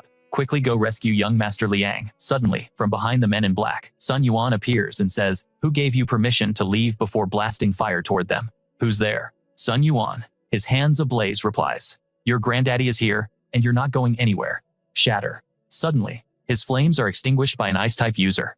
An ice-type user. Two women wielding ice abilities say, "With just that little bit of skill, you dare to ambush us." With that, they launch a combined attack towards Sun Yuan. Sun Yuan retaliates with a blast of his own flames. Shenan, watching from the side, thinks, does this idiot really think he's invincible? In the end, a fire user met his natural counter-ice users. He turns to look at the battle between Chen Ziliang and Mu Lingqiu's subordinate, thinking, this poison serpent fellow has some real skills. I'll have to be wary of him in the future. With the group in black now blocked, a new voice says, "Let me come and play with you guys." Over on the nearby building, the Chen family's lookout is still watching the unfolding events, so he's actually joined forces with the Dark Guild. It seems this move was completely outside of Chen Longhai's calculations. Interesting, however, for him to face 10 masters all by himself, 10 second-rank masters from the Chen family, that's a truly bold gamble. Let's see what his true power level really is. Wei Wei, listening from the side, looked grave. "Shenan, just what? Is your connection to that woman from the Dark Guild back on the rooftop with the goon from before he had collapsed in terror, stammering you? You were distracted during our fight yet? You're still standing. If you're not the one to fall, who is?" With that, she delivered another swift kick as Mu Lingqiu coldly tossed him off the building. At that moment, Shenan summoned a magnificent sword. "Let's get him all at once," one of the men shouted, pointing. "Shenan, you dare to conspire with the Dark Guild. They are a wicked organization. I'm warning you to back down now." Shenan retorted, "Wicked? What about Chen Ziliang using a forbidden drug? When he inevitably loses control and goes on a killing spree, what excuse will the Chen family have then? How will you explain that? Since you've chosen this path, you can perish as well." Go! The Chen family's black-clad agents rushed forward. One of them unleashed his wind ability Wind Blade, creating 2 massive vortexes that spun directly towards Shenan, who struggled to hold his ground. Then the masked man amplified his power 5 times over and launched a devastating punch right at him. Direct hit Chen, and countered with his own ability. The 2 powers collided, erupting in a brilliant flash of gold and red light. What? This power? This guy's strength has increased again. At that moment, Shenan's own energy surged, as if amplified by a factor of 10, his aura blazing. Earth sank. Suddenly the ground beneath him began to tremble, and the floor cracked apart. Shenan leaped into the air, but a crushing gravitational force slammed down on him, sending him plummeting to the ground with a cry of pain. After a brutal beating, he lay motionless. Wei Wei cried out in alarm. "Shenan, wait, let's just watch a little longer," the man beside her advised. With a look of deep concern, Wei Wei kept her eyes on the fight. "Humph, he's finally down. The guy was strong. It's a shame he had to face all of us at once. Let's wrap up this part of the Manhwa recap and go assist the young master over where Chen Ziliang was fighting." The knife wielder, battling him, saw the others approaching and grew cautious. "This is bad. I can't feel any energy fluctuations from that direction anymore." Sun Yuan gritted his teeth, cursing Shen, and under his breath, that guy was completely useless. How could he go down so easily? "Retreat!" Sun Yuan then unleashed a massive burst of flame to cover their withdrawal. But deep within his subconscious, Shenan was centering himself, his mind becoming clear and focused. A voice echoed Shen, "And imagine yourself as a peerlessly sharp weapon. Envision the skill Solitary Dragon's electric drill. Channel your power, use it to spin the weapon in your hand at high speed." The sword in his hand began to glow intensely. Suddenly, a sound came from within the rubble. "Huh." The leader of the black-clad men looked on in shock. "Shatter." Before he could react, Shenan burst from the debris, a scene straight out of a system manhwa. As he struck with perfect accuracy, the onlookers were stunned by power of Shenan. "I have returned from the very depths of hell." Over by Wei Wei, the silver-haired man let out a surprised laugh. Oh, Mu Linshu also approached at that moment, asking, "Do you need any assistance?" "No. Let it be," the man replied. "Let him handle them alone. While he ties up the Chen family's experts, we'll go deal with Chen Longhai." As a fierce whirlwind rushed toward him, Shenan just smirked. "You think you're the only one who can control the wind?" The man's surprise turned to a scream as Shen and redirected the gale right back at him. The wind ability user was knocked down, but he instantly rose again, his power now amplified 5 times over. "What? Everyone attack him now." The entire group swarmed Shen, and unleashing a relentless barrage of their abilities. Earthsink Frostbind Shen and laughed triumphantly. "Ha ha ha, right on time. Here at the Chen family estate, we'll finish them all." "Ah, please don't," the Chen family's men began to plead, now kneeling at their feet. "Dark Guild, spare us. Don't end me. I'll quit the Chen family. I can tell you all of their dirty secrets." Mu Linshu simply gestured, "Get lost," and they immediately scurried away. Swish times. In a single flash, Chen Longhai cut them all down. A pack of cowards has no right to live. Chen Longhai unsheathed his blade. "It's been a very long time since I've had to draw this old thing. A classic trope in an awakening manhwa, I have remained hidden ever since the first great cataclysm. I have been waiting for someone with the guts to challenge my Chen family. I thought it would be that boy Shenan. It's a shame that you, the Dark Guild, have arrived instead. Well then, I suppose I'll have to end you, and then go and kill him afterward." With that, he advanced on Mu Linshu. She stumbled back in shock, stammering, "This is wrong. This can't be. His power level. It's 3rd rank. He's a 3rd rank master." The old man's face contorted with rage as he swung his blade toward the Dark Guild members. Back with Shenan, the remaining Chen family men were screaming in terror. "A monster. This guy is an absolute monster." One of them pulled out a strange-looking gun. Wei Wei recognized it immediately. "That looks like the weapon made from the beast that appeared at the estate before. Made in the western suburbs. It looks like something the Chen family recently developed," the silver-haired old man replied. "We can't underestimate them otherwise." The shot rang out, but Shenan just casually swung his sword, slicing the bullet in half. The gunman's eyes widened in sheer terror. Every shot he fired, Shenan deflected with ease. Overcome with fear, he dropped to his knees, begging, "Please don't kill me." In response, Shenan sliced the man's gun in 2. He then smirked, saying, "As expected of me. My swordsmanship has become much more refined." The leader of the Chen family group snarled, Shen, and you force my hand. He pulled a strange object from his pocket, and flinging it towards Shenan, he screamed, "Go to hell." Shenan, surprised, reached out a hand to touch it lightly. What is this stuff? But the Chen family's own men were caught in the attack. Oh no, we're done for. A cloud of fine pink dust enveloped them, and they screamed in agony. They fell to the ground only to rise moments later, twitching and staggering like zombies. A virus. It's a virus. Because of this, Chen Longhai's actions, a future version of Shen, suddenly appeared. He warned his past self, Shenan, you have to stop them. They're infected with a virus that's turned them into the living dead. Their blood is contagious. If this spreads, all of Yincheng will become a living hell. Shenan took a deep breath and shouted to the onlookers, how long are you all going to stand there and watch? These people are infected. If we don't stop them, the entire city of Yincheng will be destroyed. He's right. If we don't stop this, it's over. At that moment, Wei Wei swooped down to aid Shenan. Let's go, we're going in too. This is no longer just a grudge between him and the Chen family. Using a virus. The Chen family has declared themselves an enemy to us all. Before them, a horde of contorting zombies advanced, their encirclement tightening with each passing second. The green-haired girl urgently shouted a warning to everyone around. Be careful not to get wounded. The virus will spread through your skin. Just then, a zombie took advantage of her distraction. It lunged right in front of her, having completely lost its mind, driven only by the instinct to bite the living. The green-haired girl, however, didn't flinch and immediately threw a decisive punch. Her powerful fist successfully sent the zombie flying. Not stopping there, the green-haired girl rushed towards her second target. Her powerful hand clamped around the zombie's neck. With immense force, she slammed its head into the ground, causing the earth to crack and debris to fly everywhere. The surrounding crowd, witnessing this brutal combat, couldn't help but comment. One person exclaimed, "This little girl is way too violent," while another added, "So Batsi, Baki, I like it." Meanwhile, on another front, the living were locked in a desperate struggle with the zombies. Suddenly, a zombie managed to bite a survivor on the calf. The virus spread through his body from the bite in an instant, giving him just enough time to scream, "Son of a..." Immediately after he collapsed, his body completely overtaken by the infection. The white-haired girl beside him panicked, shouting, "Oh no, I think he's been infected." Without a moment's hesitation, Shenan swung his sword and eliminated the newly turned man. At the same time, he yelled a warning. "Everyone maintain your defense. Their blood will seep into your body through any open wound, and you'll turn into one of them." Hearing this, the surrounding people immediately focused their energy, their eyes filled with vigilance. Elsewhere, the green-haired girl fought with equal ferocity.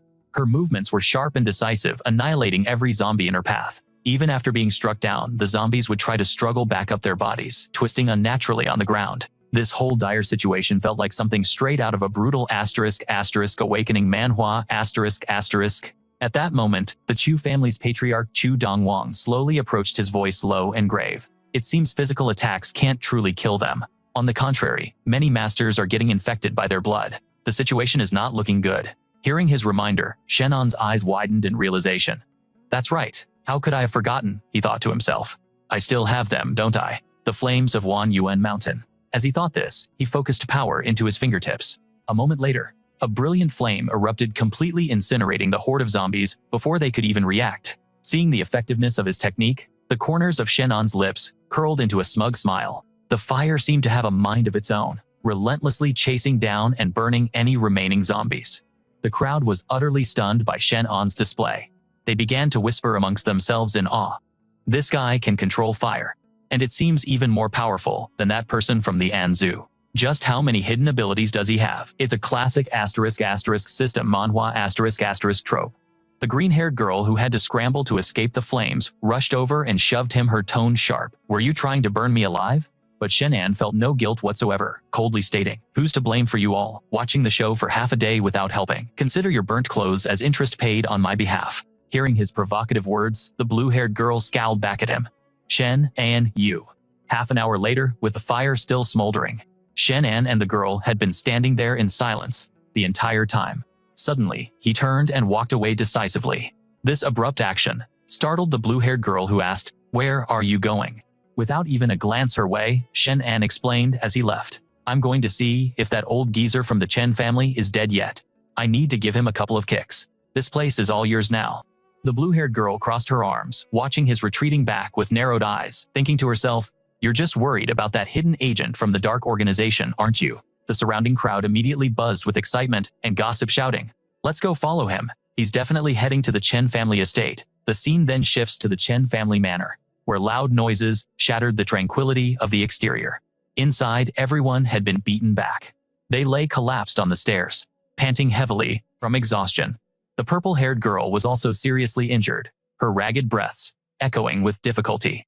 The white-haired man held his sword, raising it with immense arrogance as he sneered. The Dark Organization's strength is truly pathetic. Do better in your next life. In the next moment, his blade lunged forward, much to the purple-haired girl's shock and helplessness. With no strength left to dodge, she had completely accepted her fate. Is this the end? The purple-haired girl squeezed her eyes shut, holding back a tear. A pang of regret hit her. She wasn't ready to give up. The sound of the sword suddenly vanished, and the entire space fell silent. The purple-haired girl doubtfully opened her eyes, muttering to herself, "Why doesn't it hurt? Am I already dead? Or is this a dream?"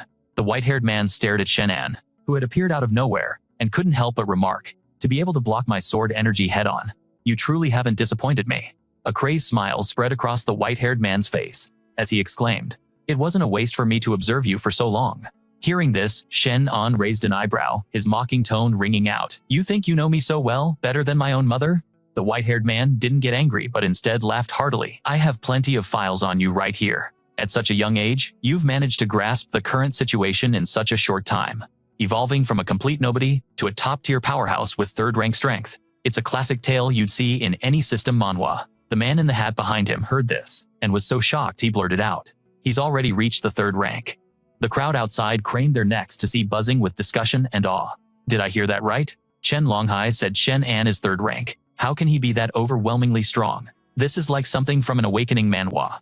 Recap. Shenan neither confirmed nor denied it, simply smiling as he said, "You seem to know quite a lot." The white-haired man suddenly offered praise. "Shenan, I truly admire you. Your power makes me feel uneasy." However, while the white-haired man was speaking, the blade in his hand began to move slowly. Then he yelled with a look of contempt, "But that's all you are," and rushed towards Shen, and ready to strike. Shenan's expression darkened, but instead of panicking he smirked. "But knowing too much just means you'll die faster." Just as the white-haired man's blade thrust forward, Shen and raised his own sword, successfully blocking the blow. Looking at the blade, trembling from the powerful impact, he sneered, "You think you're so strong? In my eyes, you're just a rank amateur." As soon as he finished speaking, Shenan unleashed a massive burst of force, swinging his sword in an arc that sent the white-haired man flying.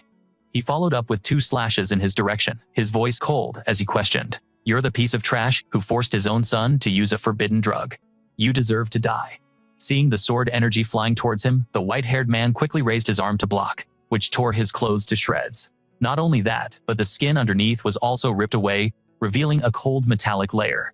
Seeing this, Shenan let out a surprised "oh" and made a quick assessment. He then leaped into the air, unleashing a continuous barrage of slashes, while shouting with determination, "So what if you are?" The white-haired man saw the simultaneous attacks rushing towards him, and screamed in utter panic, "What?" Before he could even get a clear look, the streams of sword energy struck him all at once, the impact slamming his body against the wall behind him. The white-haired man turned his head to see that the wall behind him had begun to crack. He gritted his teeth, hissing out angry growls. Damn it, the onslaught was just too relentless. The white-haired man's mind raced desperately, formulating an escape plan. He slammed his body against a wall, creating an opening to flee. Shenan watched his retreating figure, calmly remarking, "Still think you can run?" He immediately channeled power into his arm, and with one decisive motion hurled the sword he was holding. The blade soared through the air with incredible speed, its edge lightly grazing the white-haired man's body before embedding itself deep into the ground, right at his feet, forcing him to a dead stop. The man broke into a cold sweat, his eyes locked on the sword beneath him, his voice trembling as he spoke. "Shenan, you." Then, as if in a scene straight out of an Awakening manhwa, the white-haired man fearlessly pulled the sword out, a look of excitement on his face. He turned to mock Shenan. "You've thrown away your blade." But before he could finish, a powerful hand suddenly clamped down on his wrist, causing his smug grin to vanish instantly. Shenan had appeared behind him, his calm voice echoing, "Did no one ever tell you that my blade is not to be touched?" Taking advantage of the man's shock, Shenan moved swiftly, forcefully twisting his arm. The man screamed in agony, as the metallic components beneath his skin were completely exposed. Shenan had retrieved his sword, while the white-haired man trembled in pain, his voice rising to a shrill cry again. "Shenan." The man's entire face contorted as his trembling hand brought a red pill to his lips. The moment he swallowed the pill, something unbelievable happened. A stream of red energy emanated from the white-haired man's arm, which then slowly regenerated back to normal. Shenan was stunned, thinking to himself, his arm actually healed. The man's entire body began to glow with a red aura, his eyes turning pitch black as his voice dropped to a deep, menacing growl. I didn't want to use this. You forced my hand. With that, the white-haired man charged toward Shenan at an incredible speed, kicking up a cloud of dust. The crowd outside was electrified, their eyes glued to the fight. One person even cried out in alarm. This is bad. Old Chen used a forbidden drug. If he goes berserk, none of us will be his match. Others began to cheer. Shen, on, you can do it. Back in the fight, the white-haired man was now right in front of him, utterly confident in his newfound power. Shenan, however, remained perfectly calm. As the man's hand closed in on his face, he simply scoffed. Your strength is nothing special. In the next instant, he effortlessly raised his own hand and clamped it around the white-haired man's throat. His movement was so fast his opponent didn't even see it coming. With one powerful motion, Shenan slammed the man's head into the ground, the force so immense that the earth beneath him shattered. This is the kind of overwhelming power you expect to see in a top-tier system manhwa. Shenan's cold eyes glanced at the struggling figure on the ground, his voice calm, yet terrifying. You let your hunting dogs use that virus. A disgrace to the dead. With that, Shenan slowly raised his foot. Before the man could even process what was happening, he brought his foot down with crushing force. A blood-curdling scream of agony tore through the air. Seeing the white-haired man's body embedded in a crater, the onlookers couldn't stop gasping.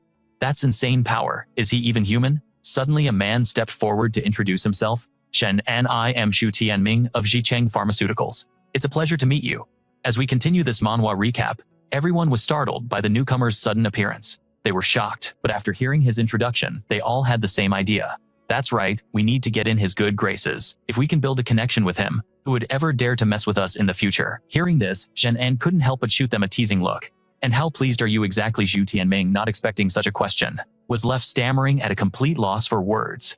Just then a tall figure appeared from behind, calling out Mr. Shen. Chu Dongwang stepped forward, introducing himself with a friendly tone. I am Chu Yushi's father, Chu Dongwang. Hearing the familiar name, Shen, and immediately broke into a smile. Hello, Uncle Chu. I'm acquainted with Chu Yushi. When I have some free time, I'll definitely pay you and Yushi a visit. He immediately nodded repeatedly, saying excellent while inwardly assessing the young man. Shenan's demeanor and power. He could very well be the key to helping our Chu family become the overlords of Yin City. After their conversation, Shen uncalmly departed. The crowd of onlookers immediately followed him with their eyes whispering behind his back. It seems this Shenan doesn't even see us. His friendly attitude was reserved only for the Chu family. Is he planning to align himself with them? Chu Dongwang overheard their murmurs. Hearing this, someone else strongly objects, retorting. The strength Shenan has shown, is it any less than ours? He's already proven he has what it takes. He's become a regional powerhouse in his own right. Shenan takes the lead with the others following behind. The purple-haired girl hurries after him, calling his name. His voice rings out utterly nonchalant. Here to thank me. It was just a partnership, nothing more. I thought you had refused my offer, so when you stepped in to help later, I'll accept this favor. The purple-haired girl blushes, too embarrassed to meet his eyes as she says, still thank you. If you ever run into any problems in the future. Suddenly, Shenan cuts in with an offer of his own. Speaking of which, would you all be interested in following me? At the same time, the mysterious entity in his head, his personal guide in this real-life system Manhwa, agrees with the move. Not bad, the voice says, you really should start building your own faction. The man in the hat is the first to respond. As long as you can guarantee the organization won't hunt me down, I'll follow you. Shenan declares with absolute confidence, consider it done. The red-haired man, however, hesitates before declining. Mr. Shen, I think I'll have to pass. Shenan casually replies, I respect your decision. I just hope you don't come to regret it. Noticing the purple-haired girl's silence, Shenan turns to her and asks, and what about you? The purple-haired girl, after a moment of contemplation, lifts her gaze to meet his directly. Her tone is incredibly firm, as she says, all right, I can serve you, however. The shadow organization will definitely not let me off the hook. When that time comes, Shenan, will you be able to protect me? Hearing this, he lets out a small, supremely confident smile. Of course. In the future, you'll be overjoyed that you made the right choice. And as we continue this manhwa recap 3 days later, in a luxurious urban district filled with magnificent high-rises and massive structures, the purple-haired girl reports dutifully. Boss, these are the details of the Chen family's assets. They've all been transferred under your name. Please take a moment to review them. Shenan, who was about to leave, hears this and immediately gives an order. You review and handle these. If you run into trouble, call Wang Meng for help. I'm heading to the old Chen family estate. I'll see you later. Witnessing this arrogant act, the purple-haired girl shouts in frustration, "Do you really think I'm your personal secretary? This is infuriating." The scene shifts to the estate, where the atmosphere has returned to its usual tranquility. Shenan makes his way to a basement area, glances around, and exclaims in astonishment, "This is the secret chamber."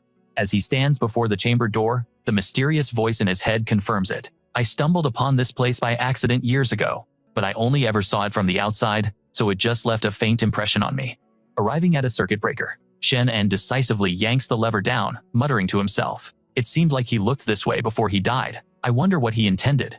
Immediately afterward, a gigantic stone pillar unexpectedly emerges. He asks, bewildered, "What is this?" The mysterious voice explains, "This is a sealing pillar. I never thought a seal of this magnitude, something straight out of an awakening manhwa, would be in the Chen family's estate. This sealing pillar holds back the true mountains and rivers of this world. When the seal is broken, places that shouldn't exist will appear just like that lake you saw for the first time. Back then, an earthquake damaged the seal, causing that lake to appear on its own." Hearing these words, Shenan's curiosity is immediately piqued. Then why was it just a lake, and not something else like a vast stretch of land? The mysterious voice replies, "The cracks from the earthquake only affected a few minor seals, but this one is a major seal. If this seal were broken, I'm afraid an area larger than 100 miles would be revealed. At that point, you wouldn't even be able to see the Chen family estate anymore." Shenan slowly approaches the stone pillar, letting out a soft, dismissive scoff. His face is a mask of curiosity, his eyes darting around as he asks, "What should be done with this seal in the future?" "Do we open it or not?" the voice explains. "Don't open it now. Your strength is insufficient. Besides, activating the seal requires many specific items. You can start preparing in advance, but for now, go back to being a good boss." Shenan's head immediately begins to spin. Damn, what a headache. As he leaves the secret chamber, Shenan is surprised to run into the purple-haired girl again. He asks, startled, "Why are you here?" The girl gestures to the person beside her and introduces, "This gentleman said he has a major business deal and needed to speak with the boss urgently, so I brought him here." Xu Tianming immediately steps forward to greet him. "It is a great pleasure to finally meet you, Boss Shen. My name is Xu Tianming from Zhicheng Pharmaceuticals." Shen and extends his hand to shake, asking Mr. Zhu, "I wonder, what business brings you to me?" The man flashes a friendly smile, but his words carry a thinly veiled threat. "It's like this. Our company and the Chen family used to have partnership. We sincerely hope to continue it. After all, every single pharmacy and hospital in Ganthan relies on our medicine. Severing ties would be incredibly inconvenient." Shen immediately saw through his ploy.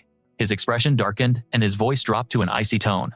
"Are you threatening me?" Xu Tianming didn't flinch, maintaining his friendly facade as he explained, "Boss Shen, don't misunderstand. I have no intention of making threats. I simply want Boss Shen to fully understand the capabilities of our Yaoza Cheng pharmaceutical company, that is all." Shen immediately waved a dismissive hand, shutting down the conversation entirely. "As for your corporation's business, please feel free to discuss it with Miss Mu." Xu Tianming remained perfectly calm, a practiced corporate smile on his face as he offered a business card. He said, "Boss Shen, I'm confident we will be seeing each other again." Shenan took the card, then nonchalantly gestured to the purple-haired woman behind him. "Miss Mu, please show Mr. Xu out." 10 minutes later, Shenan was leaning against a wall. When the purple-haired woman approached, he asked, "What's your assessment of that man?" She replied calmly, "He's likely an awakened, a common figure in any awakening manhwa. As for his actual power level, I can't accurately judge." The purple-haired woman then asked curiously, "Boss, do you sense a problem with him?" He folded his arms, his analysis as sharp as any protagonist's in a system manhwa. "Peak second rank," he stated with absolute certainty. "That man is not to be underestimated." The purple-haired woman gasped in astonishment. "He's that powerful." Shenan then issued an order, "Go and investigate the details of the partnership between the Chen family and Yao Zicheng Pharmaceutical that he mentioned." She replied instantly, "I understand." As time passed, the setting sun cast a beautiful golden light over the entire house. Inside, Shenan's phone rang. It was the purple-haired woman. He immediately asked, "What did you find?" She began her report at once. "Boss, your suspicions were correct. The true business of Yao Zicheng Pharmaceutical is a joint venture with the Chen family to manufacture forbidden substances." Leaning against a railing, the purple-haired woman continued in a steady voice. "They provide the technology, and the Chen family provides the cover, using all their connections, for the development of the main drug factory in Wei Wei Village. Furthermore, I took the liberty of sending Viper to scout ahead. You won't hold that against me, will you?" Hearing this, Shen praised her. "You did an excellent job. Now come and pick me up." We're going to check it out together. The scene shifts to the factory in Wanuan Village, where a fire has suddenly erupted, sending thick plumes of smoke billowing into the sky. The smoke blackened the entire horizon. A man in a cap rushed to the scene of the blaze, cursing furiously. Damn it, they moved so fast. The capped man immediately activated his unique ability. He quickly scanned the situation inside the factory, seeing countless people lying scattered amidst the flames. His eyes then locked onto a shadowy figure scaling a wall. The capped man immediately zeroed in on his target. There, he sprinted toward the spot where the person was escaping urgently, shouting for them to stop. The black-clad figure up ahead who had been fleeing suddenly froze in place. Seeing this, the capped man's guard went up instantly, and he cautiously slowed his approach. The man in black glanced back slightly, his eyes as cold as steel, his hand clenching into a fist. In the next instant, he lunged at the capped man, his hand clamping down on his arm, causing the man to panic. He let out a startled cry. The capped man's captured arm trembled, sweat beating on his forehead, as alarm bells screamed in his mind. This is bad. A surge of purple energy began to radiate from the capped man's hand. The man in black instantly detected this anomaly, his eyes flicking down to the hand before he let out a soft grunt. The man in black immediately lashed out with a kick, sending the capped man flying. The attack was so sudden that he was sent soaring before he could even react. The capped man drew a small knife, his mind already formulating a plan. He made a quick assessment this person's strength was likely on par with Mu Linshu. He had to stall for time until Boss Shen and the others arrived. However, the man in black didn't press the attack, and instead turned to flee.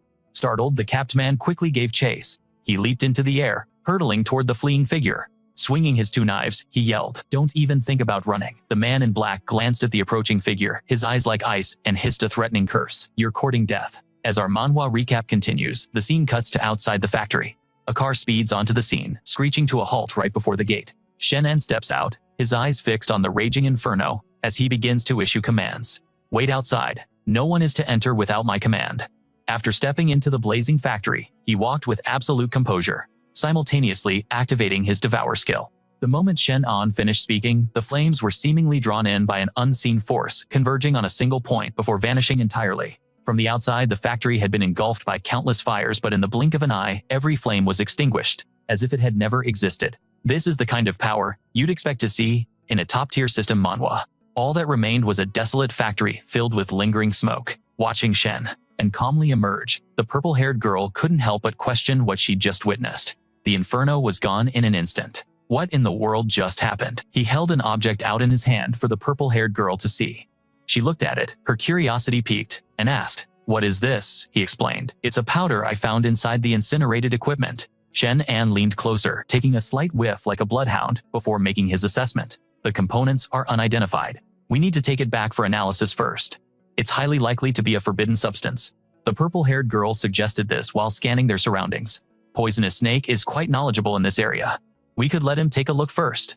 Speaking of which, where did he go? Shenan immediately activated his investigative ability and said with a hint of concern, "I sense the aura of a second-rank master here.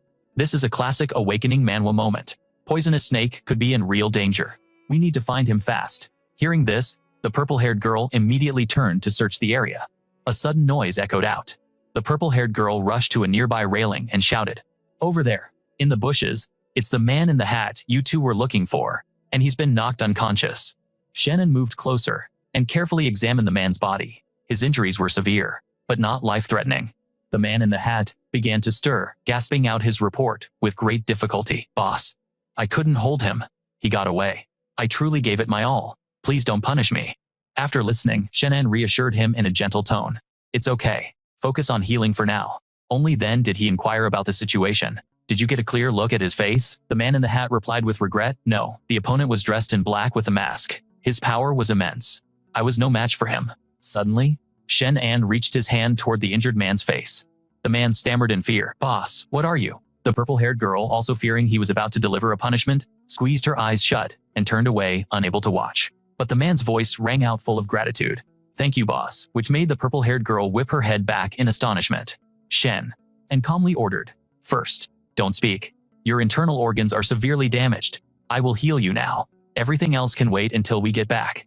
Tears welled up in the man's eyes, and he was overcome with emotion, thinking that back in the Dark Guild, failing a mission would have earned him an execution. Yet, Boss Chen not only didn't blame him but was also personally healing his wounds. The purple-haired girl watched the scene unfold, a gentle light shining in her eyes, as the corners of her lips curled into a happy smile. As he healed the man, Shenan calmly began organizing their next steps. Someone who could defeat you is no nameless grunt. His strength level must be on record somewhere. Miss Mu, I need you to monitor the activities of Jicheng Pharmaceuticals, especially a man named Xu Tianming. Everyone be on high alert. The purple-haired girl immediately responded with a respectful, understood. The scene shifts to another location, where a small village is nestled behind a dense forest. The man in black slowly entered one of the houses. He reached up and pulled down his mask, revealing a long scar that ran from his nose to his chin, and he addressed the figure before him with a reverent tone. Leader. The man in black then gave his report. The mission is complete. The white-haired man, who also wore a mask, concealing his face, asked, with a hint of suspicion. This mission took an unusually long time. Did you encounter any problems? The man in black explained, feeling a bit guilty. Leader, I ran into poisonous snake. However, I didn't use my ability, so he shouldn't have been able to recognize me. The white-haired man exclaimed in surprise, poisonous snake. To think you would cross paths with one of our own. The white-haired man then gave a careful instruction. All right, you should return for now. Lay low and don't let them see you for a while. The man in black replied respectfully. Yes, sir. After the man in black departed, the white-haired man slowly took out a phone, his fingers flying across the screen, before he sent a message to an unknown contact. The instant the message was sent, the phone in his hand exploded, but he simply tilted his head calmly to one side, then dropped the burning device to the floor and casually walked out. As the white-haired man left, the entire house erupted in a massive explosion, completely erasing any trace of their presence. And as this part of our manhwa recap concludes, the scene cuts away to show the message being received read by a figure who breaks into a smug, triumphant grin. Was none other than Xu Tianming. He was immensely satisfied that his plan had succeeded flawlessly. As time passed, 3 days later, inside a luxurious hotel, the blue-haired girl and Shenan were conversing in a room. She mumbled, "This place of yours is about to become a major hub for the awakened, like something straight out of an awakening manhwa." With an air of utmost confidence, the blue-haired girl inquired, "So, are you trying to recruit a team of talented individuals for yourself?" He calmly crossed his arms. "Slightly," he explained with a smile. "I'm just looking to gather some information. It's beneficial for everyone after all. I'm hoping that the files you're registering can be cross-referenced with my own. That would save a lot of investigation time." The blue-haired girl raised an eyebrow and scoffed. "You're being naive. You want to share data with the government. That's something not even the 3 great families have managed to do." Shenan paid her words no mind, rummaging through his pocket as he spoke. "Don't be so quick to refuse. I have one more thing for you to investigate. Take this back and analyze its composition for me." He took out a small object, quickly pushed it towards the blue-haired girl, and offered his theory.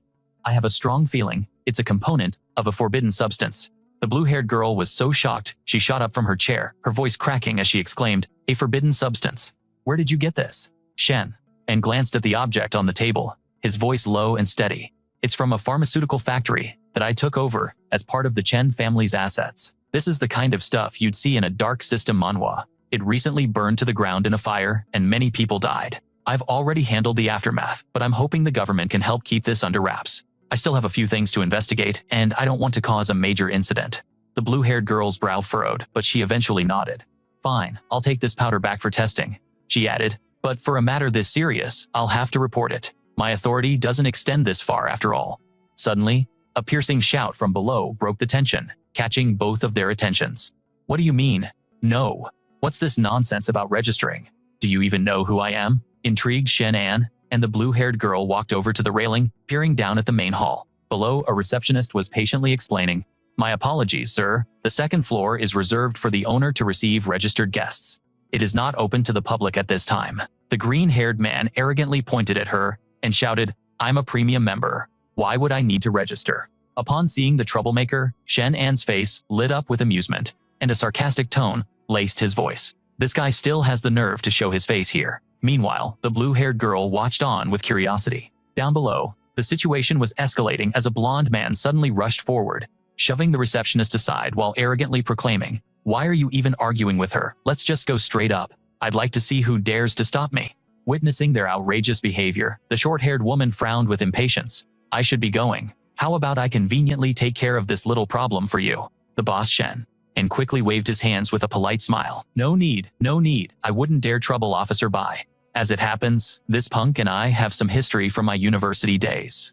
Before he could finish his sentence, the short-haired woman stroked her chin thoughtfully. "So that's how it is. In that case, you should handle it yourself. Who knows, if you put on a good show, you might even rekindle an old flame. Hearing this, Shenan immediately flared up, shouting, "What are you talking about?" As if I'd ever. Seemingly unconcerned, the short-haired woman casually turned to leave. Just try not to cause any fatalities. Bye-bye.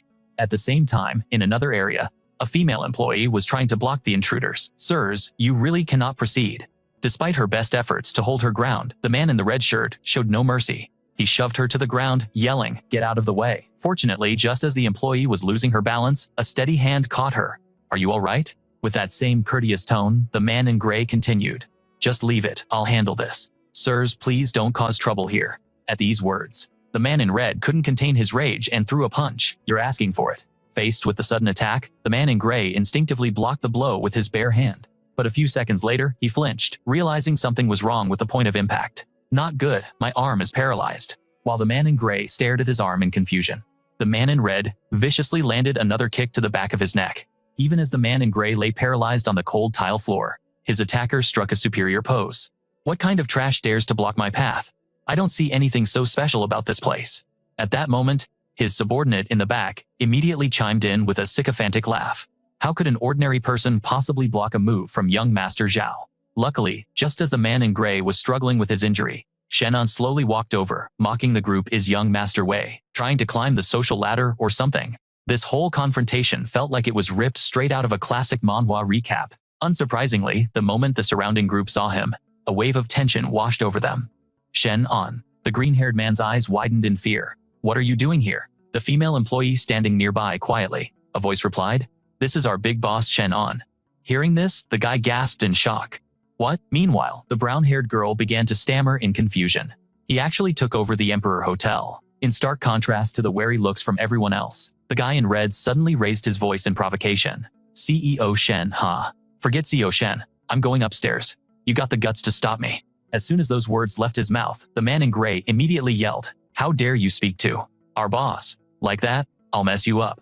The guy in red shot him a look and scoffed. "You, and what army? Go on, try something. Let's see what happens when my frost aura hits you. See if you can even move your arm after that." Just then, a firm hand gently landed on the gray-shirted man's shoulder, as a voice advised, "Close your eyes for a moment. Center yourself." The man still had a completely bewildered look on his face, not understanding what was happening.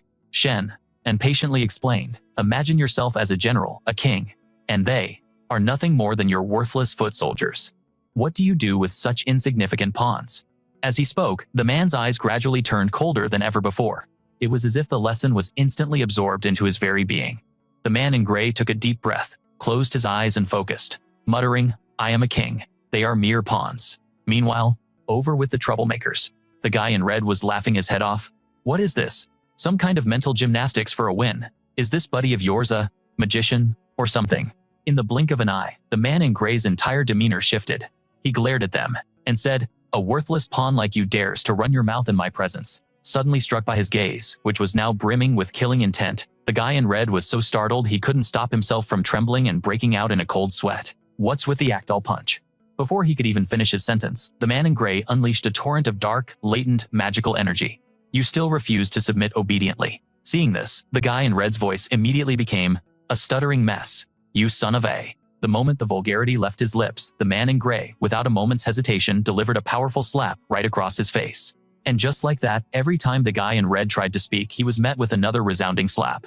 "Stop it." From a distance, the gray-haired man who had been watching the scene unfold started to get just as terrified. "I was wrong. I'm sorry, CEO Shen. Please let us go." At that moment, Shen and casually strolled over and patted the man in gray's back. He patted him a few times and said, "All right, that's enough. Let them go."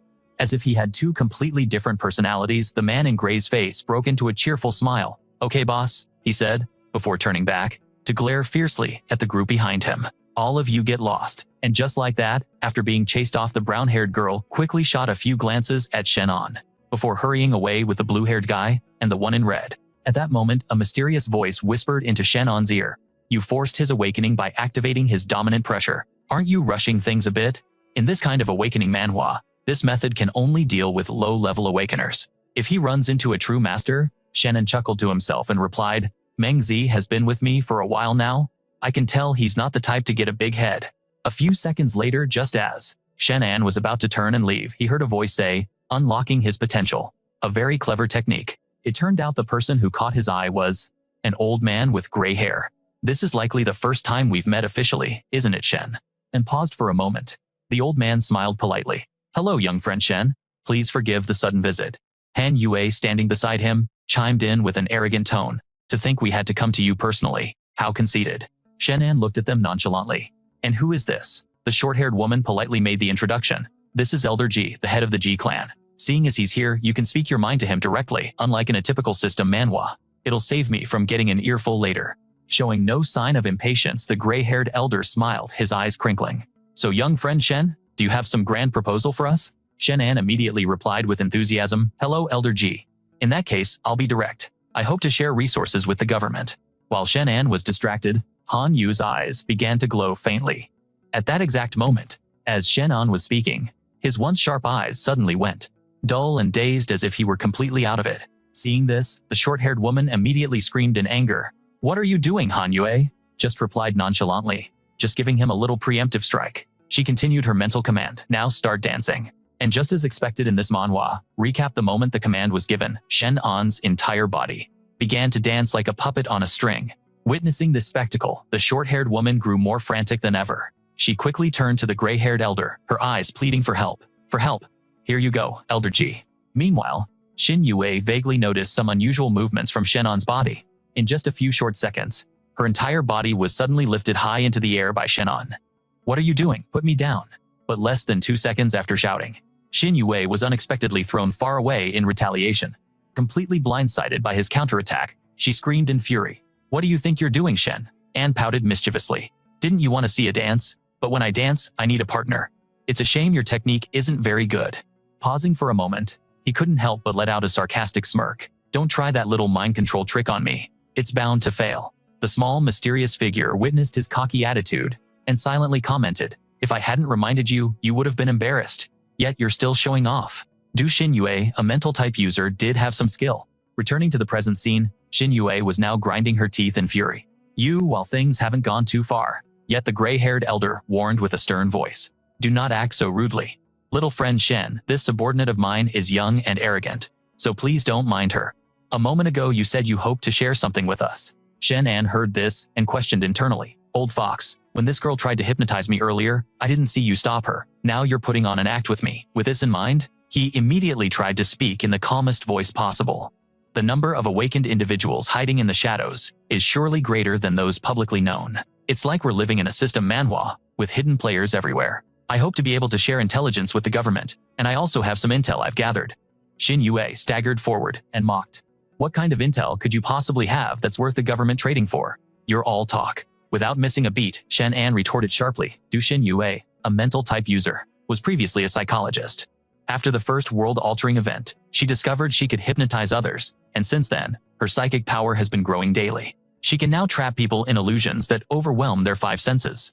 As Shenan detailed her abilities as if he were narrating a manhwa recap himself, he didn't forget to provocatively point at her. It's just that your dancing skills are truly terrible. Seemingly furious from embarrassment, Xin Yue screamed, That's enough, you don't need to say another word. The gray-haired elder suddenly interjected, Little friend Shen, you are indeed capable and worthy of cooperating with the government. Your request to share intelligence is negotiable. However, I also have a matter I'd like to ask for your help with. Of the 4 great families, only 3 remain. The Chen family possesses forbidden drugs and viruses. I don't know about the others.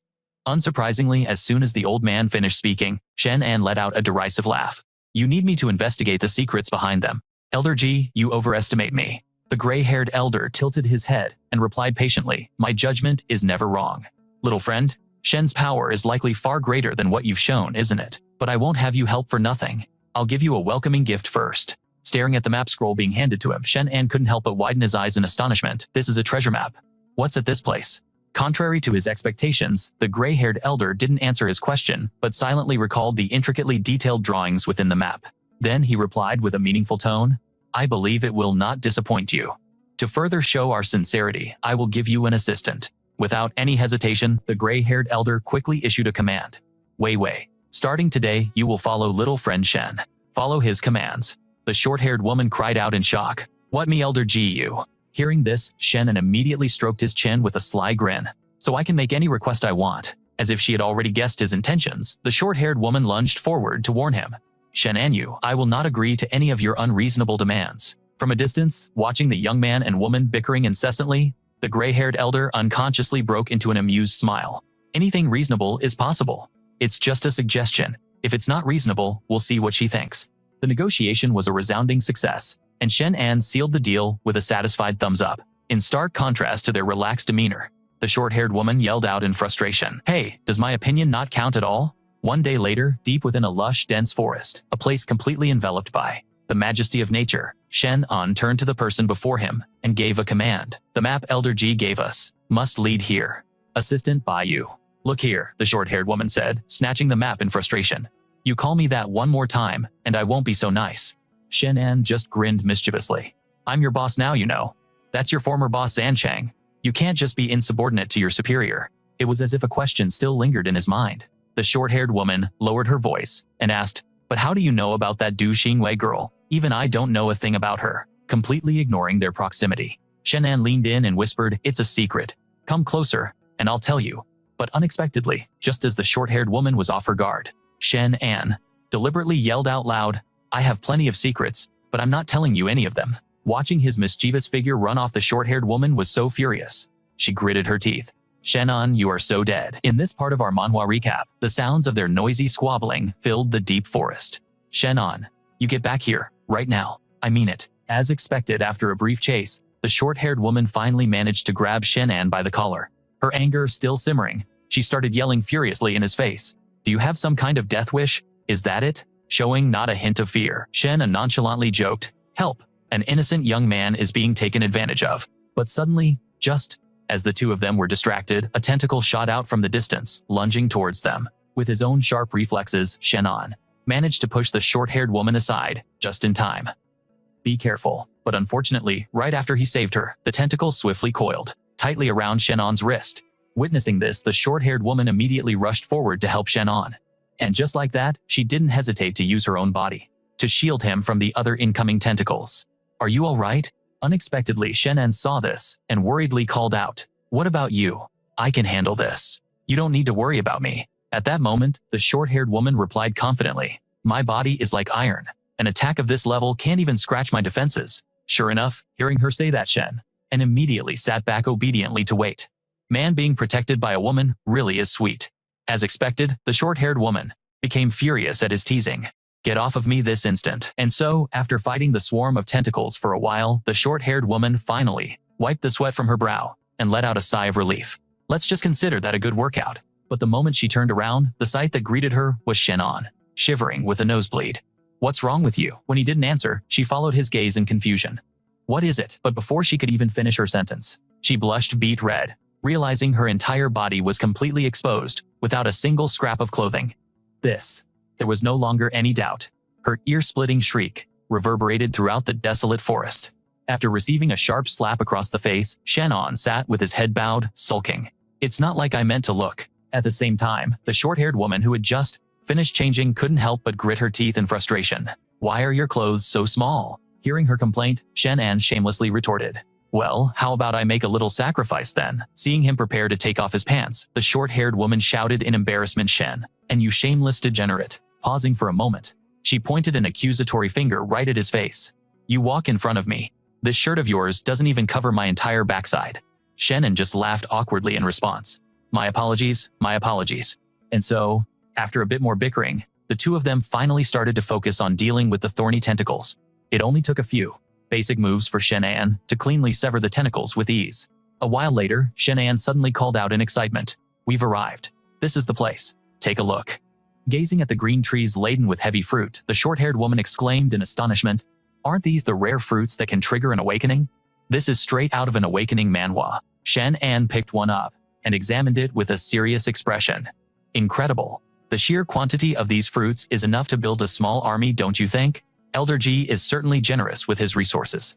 Meanwhile, the short-haired woman was thinking to herself, could it be that Elder G wants Shenan to build his own faction and then use it to confront the three great families?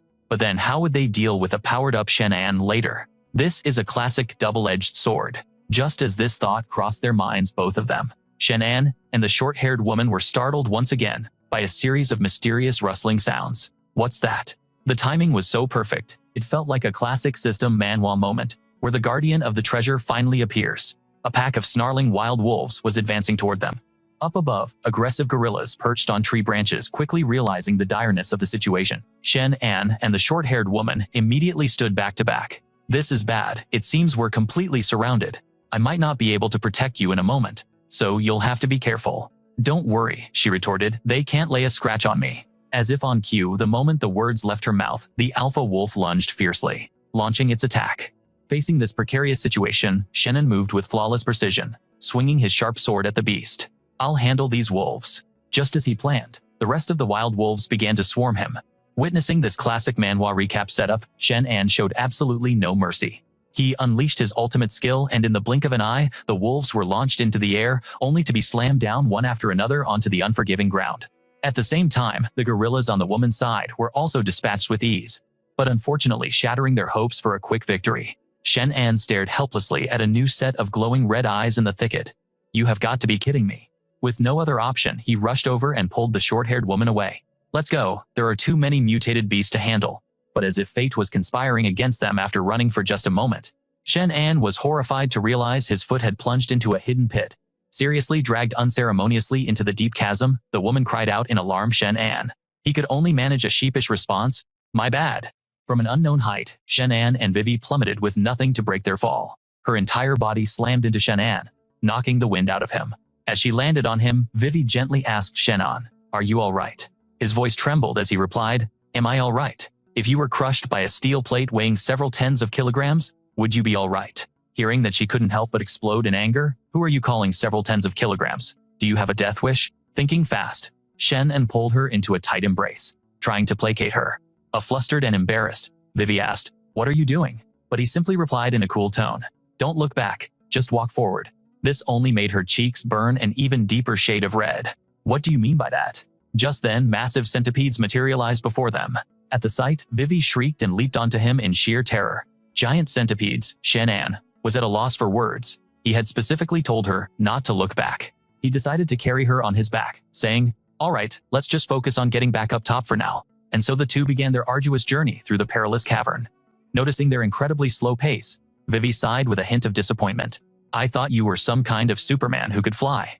At this speed, you wouldn't even make it past the Olympic preliminaries." Shenan shot her a sidelong glance, blaming her entirely. "Hey, isn't that because you're too heavy?" Feeling completely body-shamed, she opened her mouth wide and bit his head challenging. "Say that again?"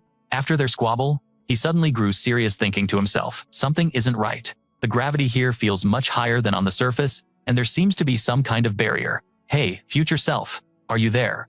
After a moment of silence, Shenan came to a conclusion. "Looks like he's asleep again. In a classic system manhwa trope, I guess I have to rely on myself for now." Seconds later, Vivi finally calmed down and sighed in relief. "At least these centipedes aren't actively attacking us. We need to find a way out of here fast." The moment the words left her mouth, more giant centipedes appeared before them. She instantly took back what she said. "Pretend I didn't say that." Shenan grimly confirmed his suspicion that the path ahead was also blocked. Vivi frantically tried to shoo them away, shouting, "Get back." Her face was pale with fright. Shenan quickly reassured her. "Don't worry, I have an idea." He calmly stood his ground and made a few gestures, creating dazzling flames that incinerated the creatures. This was the kind of power you'd expect in a top-tier awakening manhwa. Once they were dealt with, Shenan's eyes lit up as he sniffed the air and commented, "Smells delicious." Before he could entertain the thought, Vivi drew a line in the sand. "Shenan, if you dare eat those things, I will never ever speak to you again." However, he quickly presented a hypothetical scenario. "But what if we really can't get out? At that point, wouldn't we have to eat them to survive?" She trembled in horror and begged, "Stop talking about it." At that moment, Chen unclosed his eyes, focusing intently. There's a breeze. In an instant, his senses locked onto its origin. The two of them began to slowly make their way deeper into the cave. After a while, Vivi spoke up uneasily. "Chen, and I feel like something is staring at us." Shenan slowly tilted his head up, beads of sweat forming on his brow. He saw that sure enough, terrifying red-eyed bats were watching their every move from the ceiling. Now that they'd been spotted, the swarm, and they all swarmed after them. Shenan urgently shouted, "Stay close to me, run, Wei Wei." Completely exasperated, muttered, "Not this again." All that remained in the cave now was the scene of a relentless chase. Just then, he suddenly spotted a glimmer of hope. There's light up ahead, charge forward. As they emerged, a dazzling light beamed down, making it impossible for them to look up. Before them lay a dense jungle filled with lush towering trees. Bewildered, they wondered, where are we? Shenan scanned his surroundings and was utterly startled. These grasshoppers are huge. How did we end up at the entrance to the demon realm? Suddenly, a voice whispered in his subconscious. Future One, you have finally arrived, he muttered. This place is the demon realm. The voice slowly explained. This is a transitional zone between the demon realm and our world. We call it the demon gate. I've heard the true demon realm is far more terrifying than this. At that, Shenan grew suspicious, guessing the map must have come from Old G. Could Old G have known about this place? Wei Wei frowned, immediately refuting him. Impossible. Old G got this map from a hunter outside the Imperial Hotel. At the time, the hunter said he had eaten a fruit in the mountains which triggered an ability awakening, and he was looking for someone to test his strength against at the hotel entrance. This is the kind of wild origin story you see in a Great Awakening manhwa, and it made Shenan even more thrilled. His heart swelled with joy. Excellent, so Old G's grand gift was just something he picked up. In that case, I have to question the sincerity of your cooperation. Suddenly, a bizarre creature appeared, its massive form blocking out the brilliant light. The moment he saw it, Shenan's eyes lit up with excitement. Awesome. Does this moth have its own giant parachute? It's not just that. As soon as she glanced to the side, Wei Wei discovered an even more massive shock. Meanwhile, Shenan gleefully whipped out his phone and ran closer to take a selfie with them. This place is like a prehistoric world, straight out of Jurassic Park. One picture, and I could become an internet star. However, things weren't going to be that simple. There was no signal. Wei Wei's expression turned serious and annoyed. Have you considered the massive uproar it would cause if people found out about this place? Even if you managed to upload it, it would be deleted immediately. All of a sudden, the ground began to tremble, shaking their entire surroundings violently. Barely able to keep their balance, they wondered if it was an earthquake. And then a colossal turtle rose from the earth. They now found themselves standing precariously on the turtle's back. Both of them cried out in panicked disbelief. Good heavens, what do these things eat to get so enormous? Drawn by the noise, other creatures began to swarm in, all appearing at once, creating a truly earth-shaking spectacle. It was a classic moment for a manhwa recap. Shenan's jaw hung open in utter astonishment. What in the world is happening? Right before them, a great white serpent appeared, flicking its tongue as it threatened its prey. Before she could even react, Wei Wei was violently flung aside. Shenan, however, was thrilled by the challenge. Perfect. I'll use you to test the current strength of my body. Seeing this, she couldn't help but worry, shouting a loud warning. Be careful, but Shenan paid her no mind, even gleefully toying with the white serpent. Witnessing this, Wei Wei, terrified he was in danger, rushed to stop him. Don't, before she could finish her sentence. The white serpent's tail whipped around and sent Shenan flying 1,000 meters away. His entire body slammed into a cliff face, leaving a massive lump on his head. She let out a weary sigh. I couldn't even stop you in time. Right now, you trying to fight a demonic beast of this level is like a mantis trying to stop a chariot. A moment later, Wei Wei approached him and quietly asked, Are you all right? You're not dead, are you? Shenan sat up and replied nonchalantly, I'm fine. But it wasn't over. The white serpent struck again. He sensed the attack and dodged just in time. Watch out. However, the beast was relentless, refusing to let them go, chasing them down with its massive jaws wide open. Wei Wei panted as she ran, saying, What are we supposed to do now? If I go down, you're coming with me. Based on our current strength, we wouldn't survive half a day here at the Demon Gate. We have to get out of here. Faced with this perilous situation, they decided to take temporary cover behind a cliff. Shenan's expression was grim as he calculated. Letting it chase us like this isn't a solution. We have to find a way to leave this place. Let's go back into the cave. The exit is there, she suggested frantically. But if we go into the cave, we'll be trapped like fish in a barrel. Still, facing their current predicament, they had no other choice but to take the gamble. He grabbed her wrist firmly and pulled her along. With the situation growing more desperate, the pair decided to run straight back into the cave. Shenan's heart pounded in his chest. He had to think of a way to stop it. A second later, he hastily unleashed a technique to protect the area, a classic move in any good system manhwa. Wei Wei asked doubtfully, Will that work? Shenan replied not very confidently, I'm not sure either. Let's wait first. 2 hours later, he thought. Looks like we're safe for now. Let's go. By then, she was so completely exhausted that she had already fallen asleep. Not good. Shenan could only manage a wry smile. How could she possibly sleep in a situation like this? Was she just that carefree? He then decided to scoop her up effortlessly into his arms. Shenan calmly walked step by step deeper into the cave. A moment later, Wei Wei's eyes fluttered open. She was startled to find herself cradled in his arms. Shenan, you. Shenan smirked and asked, Awake Lan when? My apologies, but it looks like we won't be getting out of here tonight. You should get some rest first. Seeing the plume of energy before them, the two of them abruptly halted. This could potentially be some kind of toxic gas. It was best to wait for daylight. That night, they huddled together by a warm fire. Noticing Wei Wei's somber mood, he offered, "You sleep first, I'll take the first watch. I'll wake you later to switch." Wei Wei immediately agreed. All right. The next morning, she awoke with a jolt and saw Shenan lying beside her. Wei Wei wondered, "How long did I sleep, Shen?" The two had been lying close together, without any space between them all night. Suddenly, Shenan jolted awake and declared, "This is bad. The giant python has found us." Instantly, the beast opened its mouth and lunged as if to devour them whole. The moment he saw it, Shenan's entire body froze as he exclaimed, "This thing is way too tough." Despite the shock, he remained calm and unleashed a terrifying power straight out of an awakening manhwa, right at the giant python. The beast reeled, suffering the full force of the energy Shenan had unleashed. Seeing a slight reaction, his heart leaped with joy. It seemed this big fella was afraid of being turned into snake soup after all. Too bad we won't be eating our fill. But his joy was short-lived as the giant python lunged at them once again. The two were startled and immediately turned to flee. Fire was useless against it. Shenan tossed a gun to Wei Wei, his eyes determined. As he took aim, they were instantly in sync. The deafening roar of gunfire echoed endlessly as they frantically unloaded their clips into the colossal serpent. A dense barrage of bullets slammed into its body, but to their horror, the monster was completely unharmed. Its steel-hard scales rendered every single bullet useless, unable to penetrate its hide. Despair washed over them. This might very well be their tomb.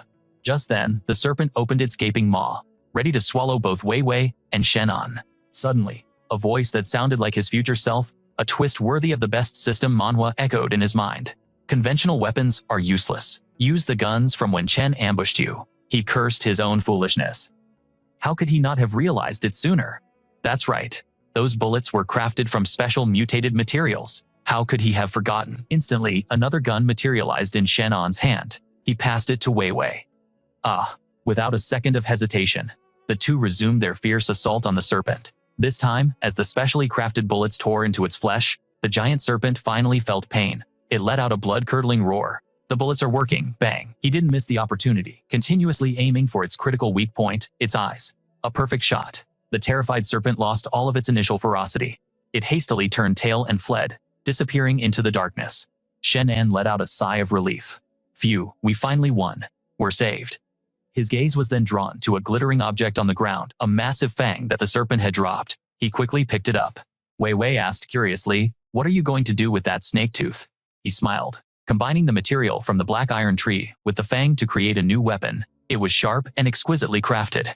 "It's beautiful. It's a gift for you for self-defense." Wei Wei gasped in amazement. "Ah, Shen," and glanced around and urged, "While the fog has cleared, we need to get out of this place fast." 1 hour later, using his abilities, Shenan created a long staircase, leading from the bottom of the chasm all the way to the cliff's edge. The climb was arduous, and it took another full hour before they finally reached the top. This entire ordeal felt like something straight out of a crazy manhwa recap. "We finally made it. I bet this cave is several thousand meters deep. My arms have definitely gotten bigger." Shenan collapsed onto the ground, utterly exhausted. "It's a good thing this chasm was deep enough. Otherwise, if those monsters had climbed up, we'd have been done for," said Wei Wei. She suddenly gave him a cute, reproachful look. "Boss Shen is so busy, disappearing for one whole night. I wonder how many little ladies were anxiously waiting for you." Hearing this, Shenan could only stare at her with an expression of existential doubt. Hemph, Wei Wei's face immediately turned beet red as she silently scolded herself for saying something so foolish. Just then, Shenan's phone vibrated the screen, lighting up with a long list of missed calls: 12 from Mu Linshu, 6 from Wang Meng, and 3 from He Zhou. Sensing that something was wrong, he quickly called Mu Linshu back. As soon as the call connected, a worried shout came from the other end. "Shenan, where in the world have you been? We've been looking for you for an entire day." Shenan gave a strained laugh and replied, "I went with Bai Wei Wei to find something, but we ran into a bit of trouble. The place had no signal. There's phone service. Something happened. What's going on?" The news that He Zhou had been kidnapped struck both Shenan and Wei like a bolt of lightning, leaving them utterly stunned and filled with dread. Without a moment's hesitation, the two jumped into the car and raced back toward the city. On the way, Mu Lingqiu recounted the entire story over the phone, the urgent explanation feeling like a real-life manhwa recap. "Yesterday, He Zhou's father suddenly showed up at the hotel looking for you, boss. He refused to say what was wrong, but since we really couldn't get in touch with you, he finally explained the situation to us. Yesterday afternoon, father, he received a phone call, and the person on the line said they had He Zhou in their hands. However, they apparently didn't mention a ransom. Wang Meng has already taken some men to investigate. Don't worry, boss. Meng's presence is more than enough to handle any opponent below the second rank. And besides, high-level masters above the second rank wouldn't stoop to something as despicable as kidnapping. He immediately replied, I understand.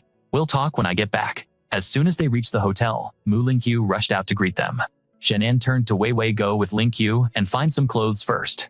I'm going to check on the situation. Mu Lingqiu shot Wei Wei an indescribable look, silently wondering how this girl had managed to get her hooks into the boss so quickly.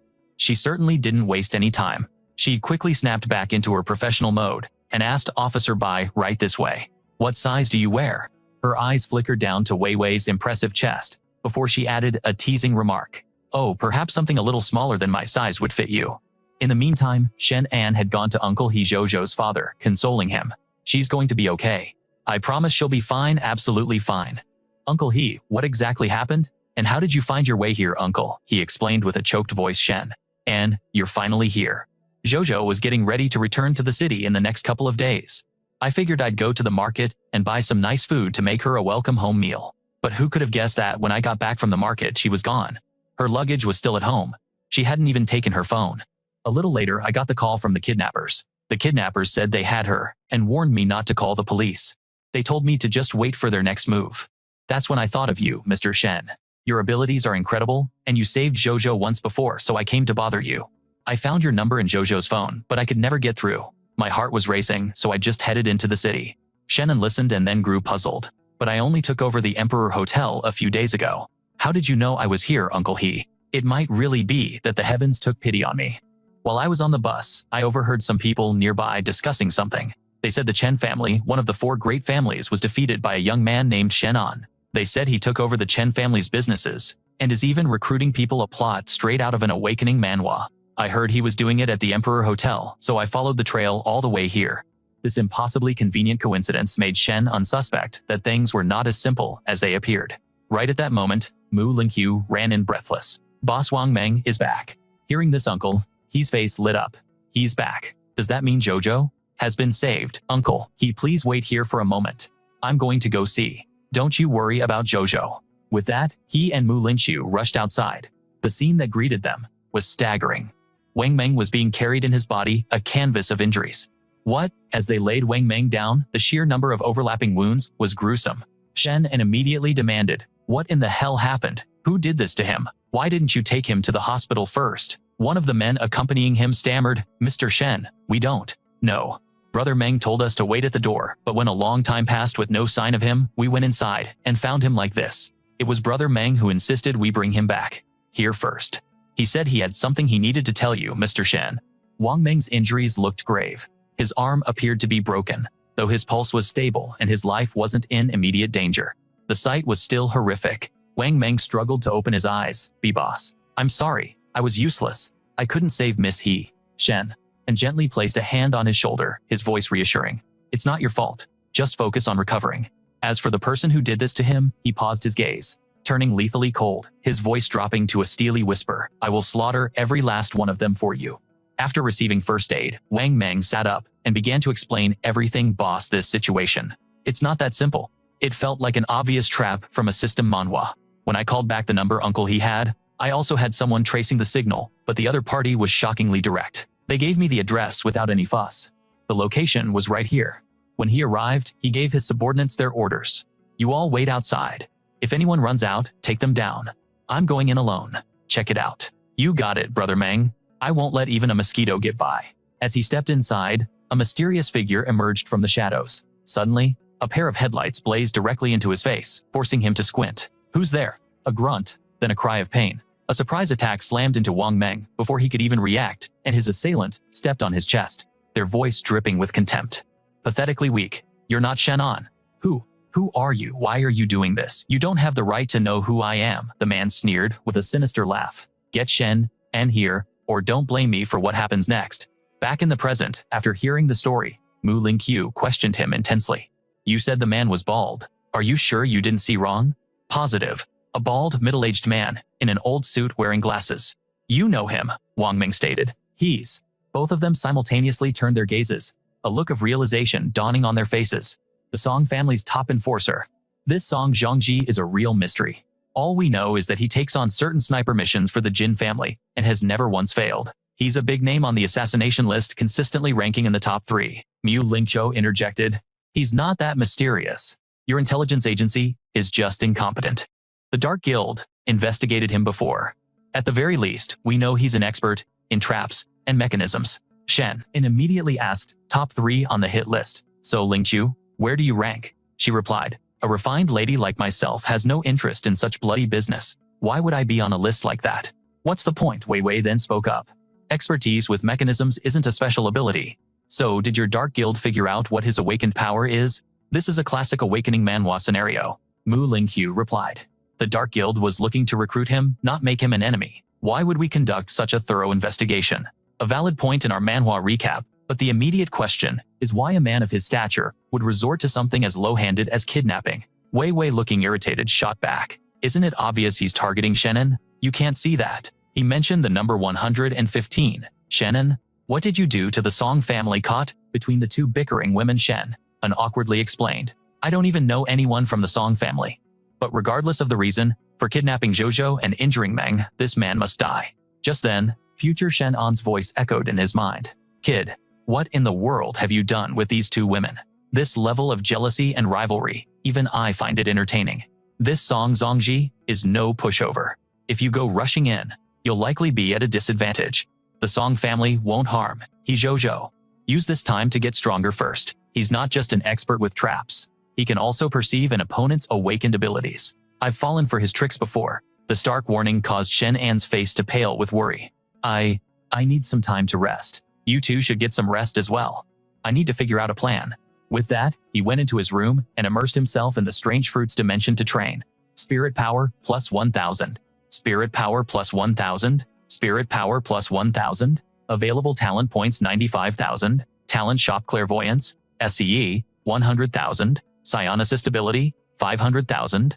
Hun, Yuan body tempering art, 1 million. This growth rate is too slow. I still need another 5,000 points to afford clairvoyance, but I'm completely out of time. This is a classic system Manhwa grind. Wait a minute. If I just absorb the spiritual energy here, my point gain doubles. What if I use a spirit fruit? Acting on the thought, he immediately took a large bite out of the strange fruit. A massive surge of energy washed over him instantly. Spirit power plus 15,000. Whoa, this spirit fruit is way more potent than I thought. I've finally got enough potential points. Under the clairvoyance skill, the system panel prompted, spend 100,000 points to unlock. Without a second of hesitation, he selected yes. Instantly, the clairvoyance skill activated. I should be stable at the mid-tier 3rd rank now. Time to test out this new clairvoyance. He immediately activated his new power, and a completely alien sensation washed over him. The world around him snapped into focus with incredible clarity. So this is clairvoyance. My regular senses could only perceive nearby shapes and auras, but this is like a 3-dimensional fully rendered image of everything. Damn, Chu. Just then his new vision accidentally panned across the wall and into Mu Lingqiu's bathroom. Looks like the, weather is changing. He couldn't stop the trickle of blood from his nose as he witnessed that perfect, steamy silhouette. Suddenly, a sharp smack echoed in his mind. It was future Shenan.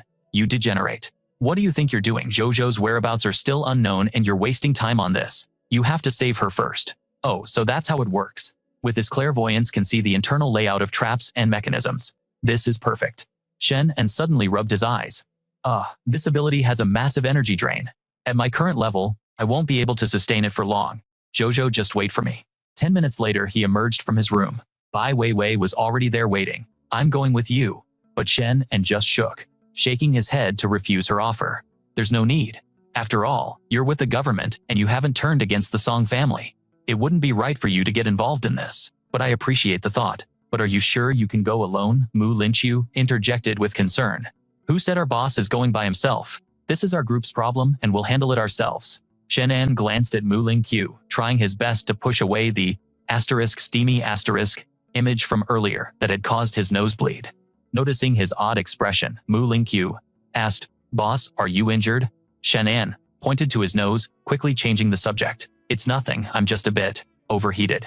She then began to introduce the people accompanying them. Ever since the 2nd floor opened for registration, they had managed to recruit many powerful individuals.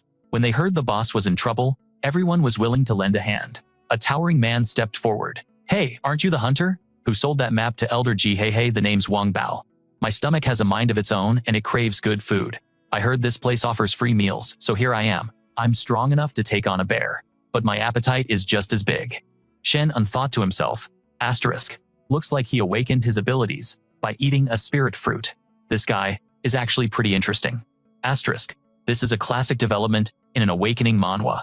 Then, he spoke up. Wang Bao, you say you're strong. How about a little contest against me? Wang Bao immediately replied.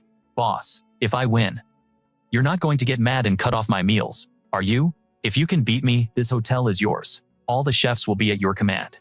Deal. With that, Wang Bao grabbed a hold of Shenan's shirt, straining with all his might to throw him to the ground. But strangely, Shenan didn't budge an inch, standing as firm as a rock. Is that all you've got? Wang Bao let out a roar, channeling every ounce of his strength to hoist Shenan into the air. After a brief struggle, he finally managed it. Shenan smirked to himself. Asterisk. Damn, this guy's got some real power. Asterisk. Wang Bao slammed him to the floor and stood there panting heavily. Boss, you're incredibly strong. You have my respect. Well, I'll be on my way then. Shenan just grinned. Aside from your raw power, how are your skills when it comes to stealth and tracking? Wang Bao immediately turned his head and boasted. Oh, that's my specialty. For us hunters, stealth and tracking are our bread and butter. It's our ultimate technique. Shenan clapped him on the shoulder. All right then. You're coming with me. After this is over, as long as the Emperor Hotel still stands, I promise you a full belly every single day. For real, it's a deal. Mu Lingqiu, watching from the side, asked with a worried tone. Boss, are you sure about bringing him? Our opponent is the Song family. Shenan replied. That's exactly why. We need to be on guard against their lure the tiger from the mountain strategy. Lingqiu, I need you to lead the others and protect this place. I'm counting on you. If something happens to me, I hope the government can step in and save He Zhou. I'm sure their target is me. They won't harm a girl just to get to me. Wei Wei immediately interjected. So you're planning to trade yourself for her? Is it worth it? Shenan turned to leave a confident smile on his face. Of course. But if these ghouls and goblins think they can hold me, it won't be that easy. You all be careful. Boss, Chen, and using his clairvoyant eyes, scanned the building once more. This whole setup is classic system manhwa stuff. Asterisk. This Song Zhongji is actually quite skilled. All these traps are intricately woven together. Asterisk. Layer after layer. If I hadn't been able to see this beforehand, I would have walked right into his trap. Where is Zhou? Asterisk. Shenan shook his head, deactivating his special eyes. Wang Bao asked with concern. Boss, what's wrong? You look drained. Too much. Late night activity in the control room and 4 in the stands have been secured. That's a total of 6 undercover agents eliminated. What are all these mechanisms, boss? The overhead lights have been modified. They're lasers that can instantly blind someone. A pretty intense setup for this manhwa recap. The controls in the stands operate different traps. One unleashes hidden projectiles from the field below. Another releases a heavy object from the building's roof. And a third controls the smaller devices on the side. In the hidden compartment, the final item is a detonator. Good heavens, anyone caught in these traps wouldn't stand a chance even with 10 extra lives. This elaborate setup belongs to a master hunter. Shenan then said. Perhaps they're talented, but for kidnapping Zhou and severely injuring Mengzi, this person must die. My power is too drained. My spiritual aura can't pinpoint Zhou's location yet. If I search on my own, I'll just draw their attention. We must be cautious. Wang Bao stepped forward, declaring, just leave it to me. With that, he soared towards Song Zhongji, shouting, You were looking for me. Well, here I am. Spotting him, Song Zhongji sneered. Oh, so the big boss himself decides to show up. Done sending your nameless pawns to die for you, are you, Shen? And replied, I have no idea what my offense was against your Song family, but now that I'm here, you can release Zhou. Song Zhongji let out a savage laugh. Your acting skills are quite impressive, Mr. Shen. You single-handedly annihilated the Chen family. I wouldn't dare underestimate you. Holding miss. He is the only thing that gives me a sense of security. However, if you were to surrender without a fight, I would feel even more at ease. Are you brain dead? Did your bald head cook your senses? Do I look like that kind of fool? Release Zhou now. If you do, I'll only kill you. Otherwise, I'll wipe out the entire Song family. The man burst into laughter. Haha, Shen? And such big words? Why do you think I waited for you here? Because in my domain, I am the king. A tense silence hung between them. He turned and yelled to his men. What are you all standing around for? Attack Shen and just smirked. My apologies for making you waste so many of your traps. It's a matter of give and take, and now it's my turn. In a flash, he lunged forward. Song Zhongji barely dodged the assault. Hehehe. I never underestimate my enemies. I knew those traps couldn't hold you, but let's see you get out of this one. Ha ha ha. As he laughed, another trap sprang from above, swallowing Shenan whole. This is bad, he thought. This is a cage specifically designed to counter body strengthening masters. A classic counter in any awakening manhwa. I have to resist. I wonder if this smoke is poison or a knockout gas. If I don't find a way out of this, I'm afraid I'll meet my end right here. The Chen family's special ammunition was all used up against the giant python. The giant python.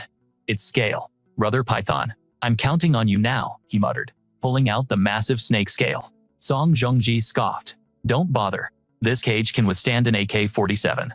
But suddenly, Shenan pierced right through it. Song Zhongji screamed in disbelief. How is that possible? Then Shenan smashed his fist straight into the glass panel. The glass shattered into a million pieces. Prepare to die. Shenan lunged to grab him, but the old man held up a remote control. You truly are. Not so simple. This isn't over. Suddenly, a net dropped from above. Shenan, using a skill straight out of a system, Manhwa instantly summoned his sword and began slashing relentlessly at the net. It was torn to shreds in seconds. He then pointed the sword at Song Zhongji and asked, any more tricks up your sleeve? The man calmly replied, if you kill me, he Zhou goes down with me. Are you prepared for that? It's awfully rude to not lower your weapon when someone is speaking. Shenan's face darkened. I won't kill you, but I have 10,000 ways to make you suffer. Just then a chime rang out. Asterisk. Static asterisk. Boss, can you hear me? The voice on the other end reported. I found her. She's in the VIP lounge in the grandstand. I've already taken out the 2 guards. After hearing that, he aimed his sword at the old man with absolute resolve. Now, you can die in peace. Not so fast, the old man smirked. Listen to the rest. Boss report Miss Zhou. She's wired with a bomb. Shenan was taken aback. Don't panic. What kind of bomb is it? Song Zhongji gestured to Shenan. Why not just ask me? It started as a normal password-activated bomb, but I added a few anti-disposal layers for protection. But don't you worry, the bomb's yield isn't that great. At most, it will only blow one person to Kingdom Come. It probably won't even completely obliterate her. Enraged by his callousness, Shenan grabbed him by the throat. Say that again. Asterisk, tick-tock. Asterisk, only 3 minutes left. Take me to her. Now. Meanwhile, Wang Bao was pacing anxiously. What do we do? Seeing Shenan arrive with the old man, he shouted, Boss, she's in here. What's the password? But the old man was deliberately stalling for time. My blood pressure is low. Without some sugar, I get a headache, and I just can't remember. The password is my ID number. But what was my birthday again, Chen? And roared in fury. I still don't know how I ever offended the Song family, but you people, if you have a problem, you should be targeting me. What kind of man goes after an innocent girl? Song Zhongji sneered and said those who cross our Song family must pay a small price. The code is 20. There won't be a next time. With that, he rushed to enter the code. Wang Bao, keep an eye on him. Dan was currently tied up inside, her body rigged with explosives. She cried out, Shen, why are you here? You have to leave now. It's okay. I came to save you. Rest assured you'll be fine. But after he entered the code, he realized he'd been played. It was a fake. Now only 1 minute and 10 seconds remained. The steel door began to slam shut. Outside, Wang Bao screamed frantically, Boss, this door is made of special steel. Don't waste your strength. Grab him. Make him spit out the real code. Don't you run. The man just laughed sinisterly, holding a remote. Good luck to you both. We're screwed. The door was sealed. Shenan's mind raced. Time was running out. He had to figure something out fast. This felt like a tense moment, right out of an awakening manhwa. Shenan, you have to go. I know with your abilities a place like this can't hold you. Shenan looked up at Dan and asked, Aren't you afraid? Dan just started to cry. I am scared. I'm scared I'll never see my parents again. Or you. Shen, and please just go. I'm begging you, take care of my parents for me. Will you just tell them I went overseas? Shenan quickly reassured her. Don't talk like that. Trust me. Hey, future me, is there some kind of rapid decryption sequence for this thing? I'm about to be blown to smithereens. Meanwhile, outside is Shen. And dead yet, not yet, but he will be soon. Just wait for the fireworks. That being said, Shenan's power is truly insane, straight out of a top-tier system manhwa. He is ridiculously strong and incredibly cunning. He didn't just see through my trap, he even managed to escape the cage. To die now. It's almost a shame. Luckily, the master knew Shenan's weakness and captured that internet-famous girl. A mysterious figure spoke. This man cannot be underestimated. With his strength alone, he was able to topple the Chen family. Old Master Chen got careless. Sir, what are your plans for the future? Why not join the Song family with your abilities? In the Song family, we merely share a common enemy. Once that enemy no longer exists, we'll have no reason to be associated. With that, he instantly vanished. Song Jongji waved farewell. What was that? He's got personality. I like it. Back in the trap, Shenan was thinking furiously this future version of himself. Who does he take, after always vanishing at the most critical moments? You'll regret it, when I'm dead you, and your disappearing act. Wait a minute. Disappearing? Why didn't I think of that? Dan, suddenly screamed. It's about to explode. Go now. It's not worth dying with me, Shen. And just smiled, and said don't blink. I'm about to show you a magic trick. And with that, he activated his devour skill, sucking the bomb right off her body. Ah, it's gone. How did it just vanish? What's wrong? You almost look like you want it back. Should I make it reappear? Dan playfully hit his chest, then said with a scolding tone, I forbid you from risking your life for me like that again. Then she threw her arms around him, thanking him. It's okay. Let's get out of here first. Shenan then used the python scale to score the steel door before landing a single punch boom. The door shattered into pieces. At this point in our manhwa recap, Wang Bao, thinking his boss was dead, was cradling his head and sobbing. I'm sorry, boss. I'll do my best to avenge you, please. Watch over me from the other side. Hearing this, Shenan kicked him. Watch over you, my foot. I'm not dead yet. Are you trying to curse me so you can inherit my fortune or something? Seeing he was alive, Wang Bao was ecstatic and ran to hug his leg. Oh boss, you're alive. My life of fine dining and luxury is safe. Just then, a flood of missed calls from Wei and Mu Lingqiu popped up. Missed calls from Mu Lingqiu by Wei Wei. He immediately called back. Mu Lingqiu, what happened? Your boss is still alive. What's wrong with all of you? Who told you I was dead? The hotel is surrounded. A huge crowd has gathered out front, and there are quite a few top-level experts among them. They've clashed with our people several times, and we've suffered casualties. On top of that, their leader is claiming that you, the boss, have been executed, which has struck a major blow to our morale. But now that we know you're okay, we're relieved. Did you manage to save Miss He? Dan spoke up. I'm fine, thank you everyone. Just hang on a little longer, we'll be right back. Yes, boss. Don't worry about us. It's a good thing you predicted they might try a sneak attack, otherwise we wouldn't have been prepared. Hello? Is Lingqiu there? That guy Song Zhangji is up here watching everything. Huh, the bomb didn't go off. Did I wire it wrong? See, I told you so. Hot weapons are no match for cold steel. Still, keeping an opponent like this around to play with is much more interesting. As Dan and Shenan returned, they found the street completely blocked. What's going on here? This road wasn't jammed before, Shenan said as he got out of the car. Why is this mob blocking my hotel? The crowd obstructing his hotel's entrance was busy setting fires, and one of the thugs holding a Molotov cocktail laughed maniacally and shouted, Hey, you little brats from the future group have a taste of something hot. But Shenan instantly flicked a dart straight at the man, piercing his hand and causing the bottle of fire to drop from his grasp. It shattered at his feet, engulfing the thug in his own flames. Ah, Dan screamed, squeezing her eyes shut in terror, while Wang Bao just let out an impressed, Whoa, Shen, and immediately activated his water dragon fist. The flames engulfing the burning man were instantly extinguished by Shenan. The leader of the thugs looked on, intrigued. Well, now it seems there's a master among them. Let's see who can withstand my attack. Suddenly, Wang Bao unleashed his full monstrous strength, effortlessly lifting a car over his head and hurling it toward the crowd, but one of them activated an ability, and the car froze in midair, hovering for a moment before being gently set down. Shenan was shocked. They had quite a few powerful individuals. Based on that power, they're at least second rank. This was turning into a real awakening manhwa battle. To think the Song family had this level of power at their disposal. Shenan quickly commanded Wang Bao, I'm going to charge ahead and clear a path. You and Jojo stick close to me. Got it, boss. Suddenly, gunshots rang out. It was the police officer by Wei Wei, firing warning shots to control the crowd. This is official government business. All unauthorized personnel are forbidden from gathering here. Disperse immediately. A squad of police officers rushed in, surrounding the mob. An unknown man stepped forward and announced, Today's activities are over. We'll be back tomorrow. And with that, the entire group piled into their vehicles and drove off. Bai Weiwei turned to Shen, and her face etched with concern. Are you okay? We received a report that you had been killed. I'm just glad you're all right, she added. Shenan replied, Let's go inside first and talk.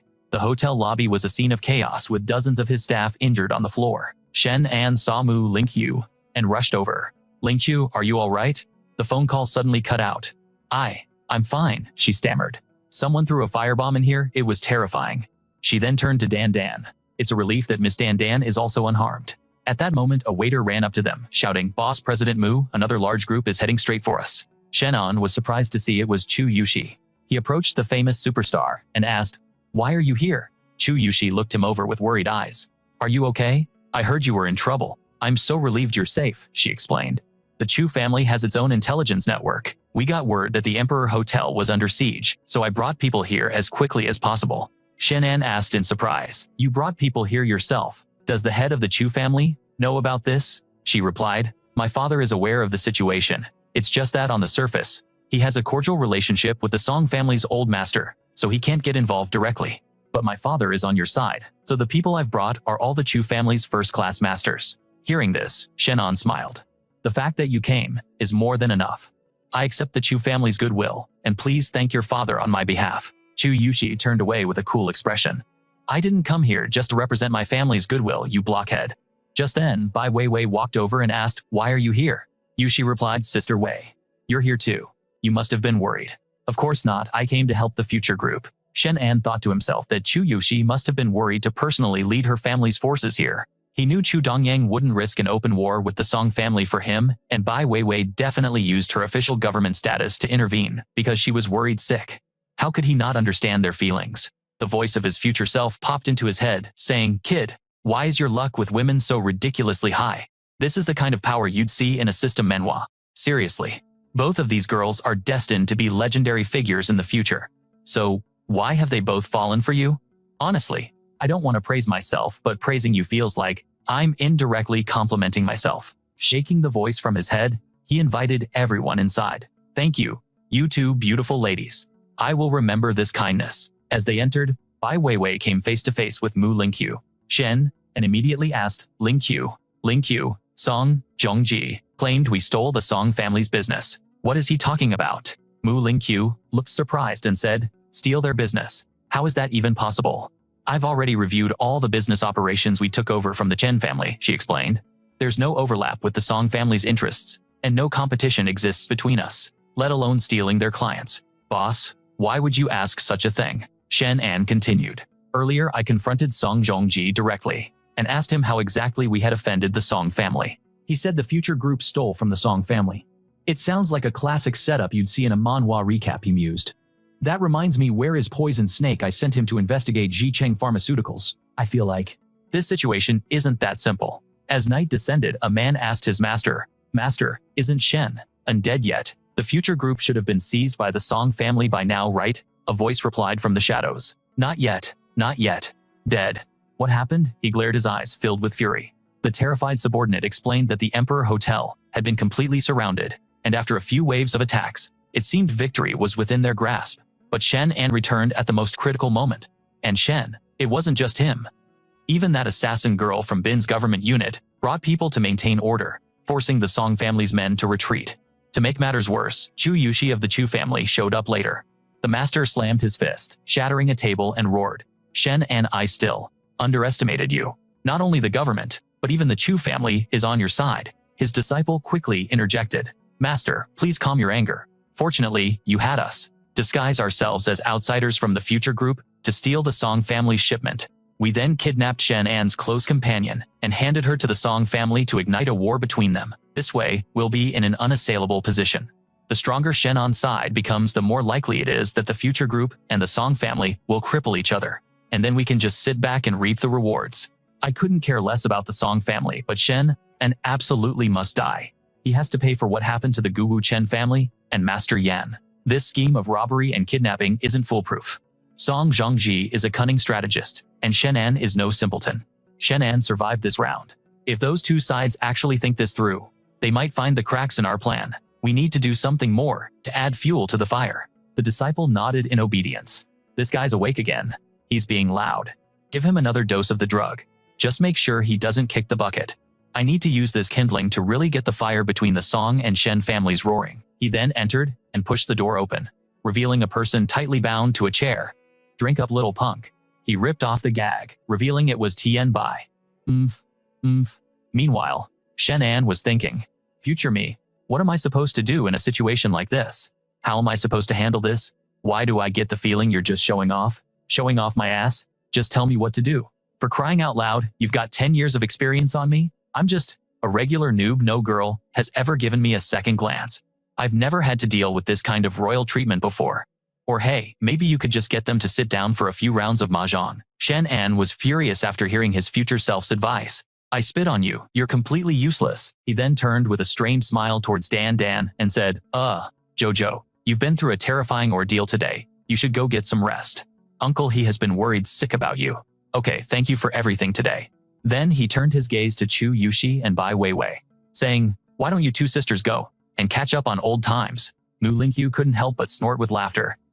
I've never seen you so flustered. Chen, and immediately snapped. This is no time for jokes. This whole affair isn't over yet. Go rest and prepare for the next battle. With that, he made a run for it, muttering, I'm out of here. Man, girls are terrifying. Today's situation was completely reactive. It's clear my own power is still sorely lacking.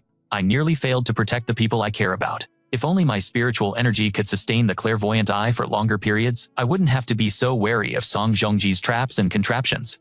That's it, the spirit fruits I need to quickly use the spirit fruits to level up. What the hell is this? Shenan's jaw dropped as he stared at his completely scorched spirit fruit garden. He realized it was from the bomb he'd thrown into the barrier yesterday. Well played, Song Zhongji. You couldn't blow up my people, so you blew up my plants instead. You are so dead, he fumed, utterly dejected as he walked away. It looked like he'd have to go back to his original training method. Potential points, plus 500. Potential points, plus 500. This is the kind of grind you see in a classic *** system Manhwa, ***. Potential points plus 500. Potential points plus 500. After this whole mess is over, I'll have to go deep into the mountains to find some more spirit fruit plants. An hour later, after finishing his meditation, he thought, even though I can't use the spirit fruits for that tenfold potential boost, my spiritual energy is pretty abundant right now. I need to test the absolute time limit of my clairvoyant eye. It's a crucial part of my *** awakening Manhwa, *** journey, and I need to avoid getting taken down on the battlefield later on. He activated his clairvoyant eye once more. Jojo must have been scared half to death. Whoa. Is this what female friendship looks like? Is this the kind of content you can watch for free? He was looking at Chu Yushi and Wei Wei, giving each other massages. Just then, future Shenan appeared and smacked him on the head, snapping Shenan out of his daze. Hey kid, what are you seeing? Spit it out, I can't sync with the visuals from the clairvoyant eye. Shenan immediately started slapping himself across the face to clear his head. Pervert, shameless future me. That slap was for you. His attention shifted.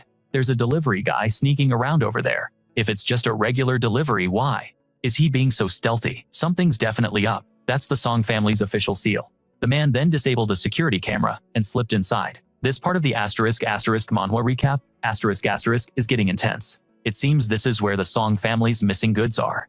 Someone is trying to frame us. He immediately called for Lingqiu. Lingqiu, get to my room now. Just then, Lingqiu entered her smoking hot and completely uncovered figure, calling out to him. Boss, what's wrong? Whoa, hey. A young lady's clothes are not for public viewing, you know, he stammered awkwardly, covering his eyes. Lin Qiu asked, completely baffled. What's wrong with my clothes? He instantly changed his tune. They're very neat. Crap, I was in a hurry and forgot to turn off my X-ray vision. She transformed into an obedient little cat. Boss, you have a serious problem. Ahem. Alright, that's enough. Lin Qiu, I need you to tell someone for me. Who I saw someone sneakily moving goods from the Song family into our storage room. Follow that man and find out who's pulling the strings. Soon enough, Zhao Heng's figure had vanished into the distance. Suddenly, his phone rang. Master, everything's been handled. I'm heading back now. Good. I know what to do. After hanging up, he floored it, speeding towards the harbor. Lin Qiu quickly clung to the back of the cargo truck to continue her surveillance. It seems this is the destination. I'm dying to see who you people really are. The Tang Hai Ping district. Isn't this the Song family's turf? Just as I thought, they're playing the victim after committing the crime?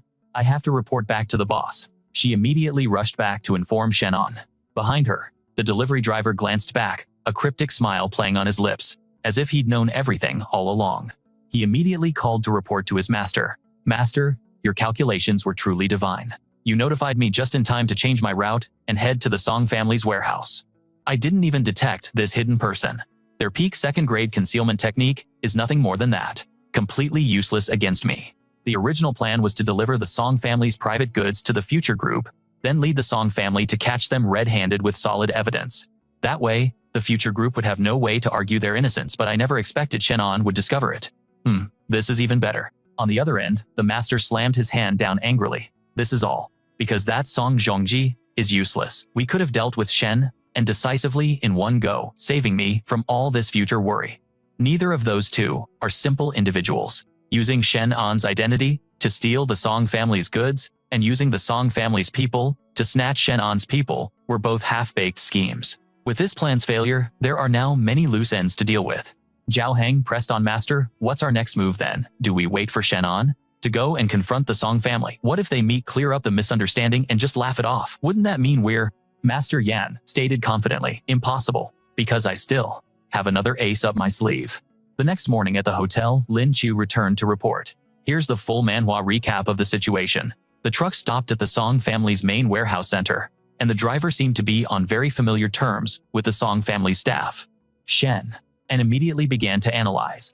So this isn't an inside job to stir up conflict, but rather, the Song family themselves, playing the victim to create a reason to move against us. Is it really that simple? Let's go see what kind of goods they have. Boss, how did you find it? It was hidden so well. My eyes are like 10-watt light bulbs. You expect me to believe that? She then shyly hugged herself, saying, if that's true, doesn't it mean you saw everything? Hitting a nerve Shen. And sputtered, pfft, you're spouting nonsense. Boss, you're acting very suspicious. Shen and adamantly denied it. Stop kidding around. Let's get to the serious business. Inside the crate was something of immense value.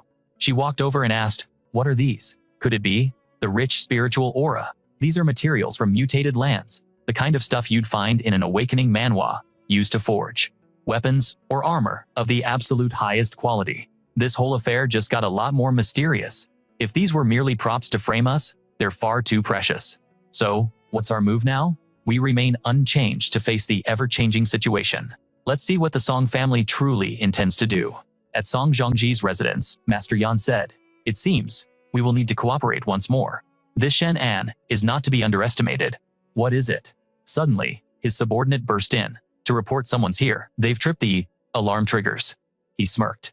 What's the panic? Do you think I set up my mechanisms for no reason?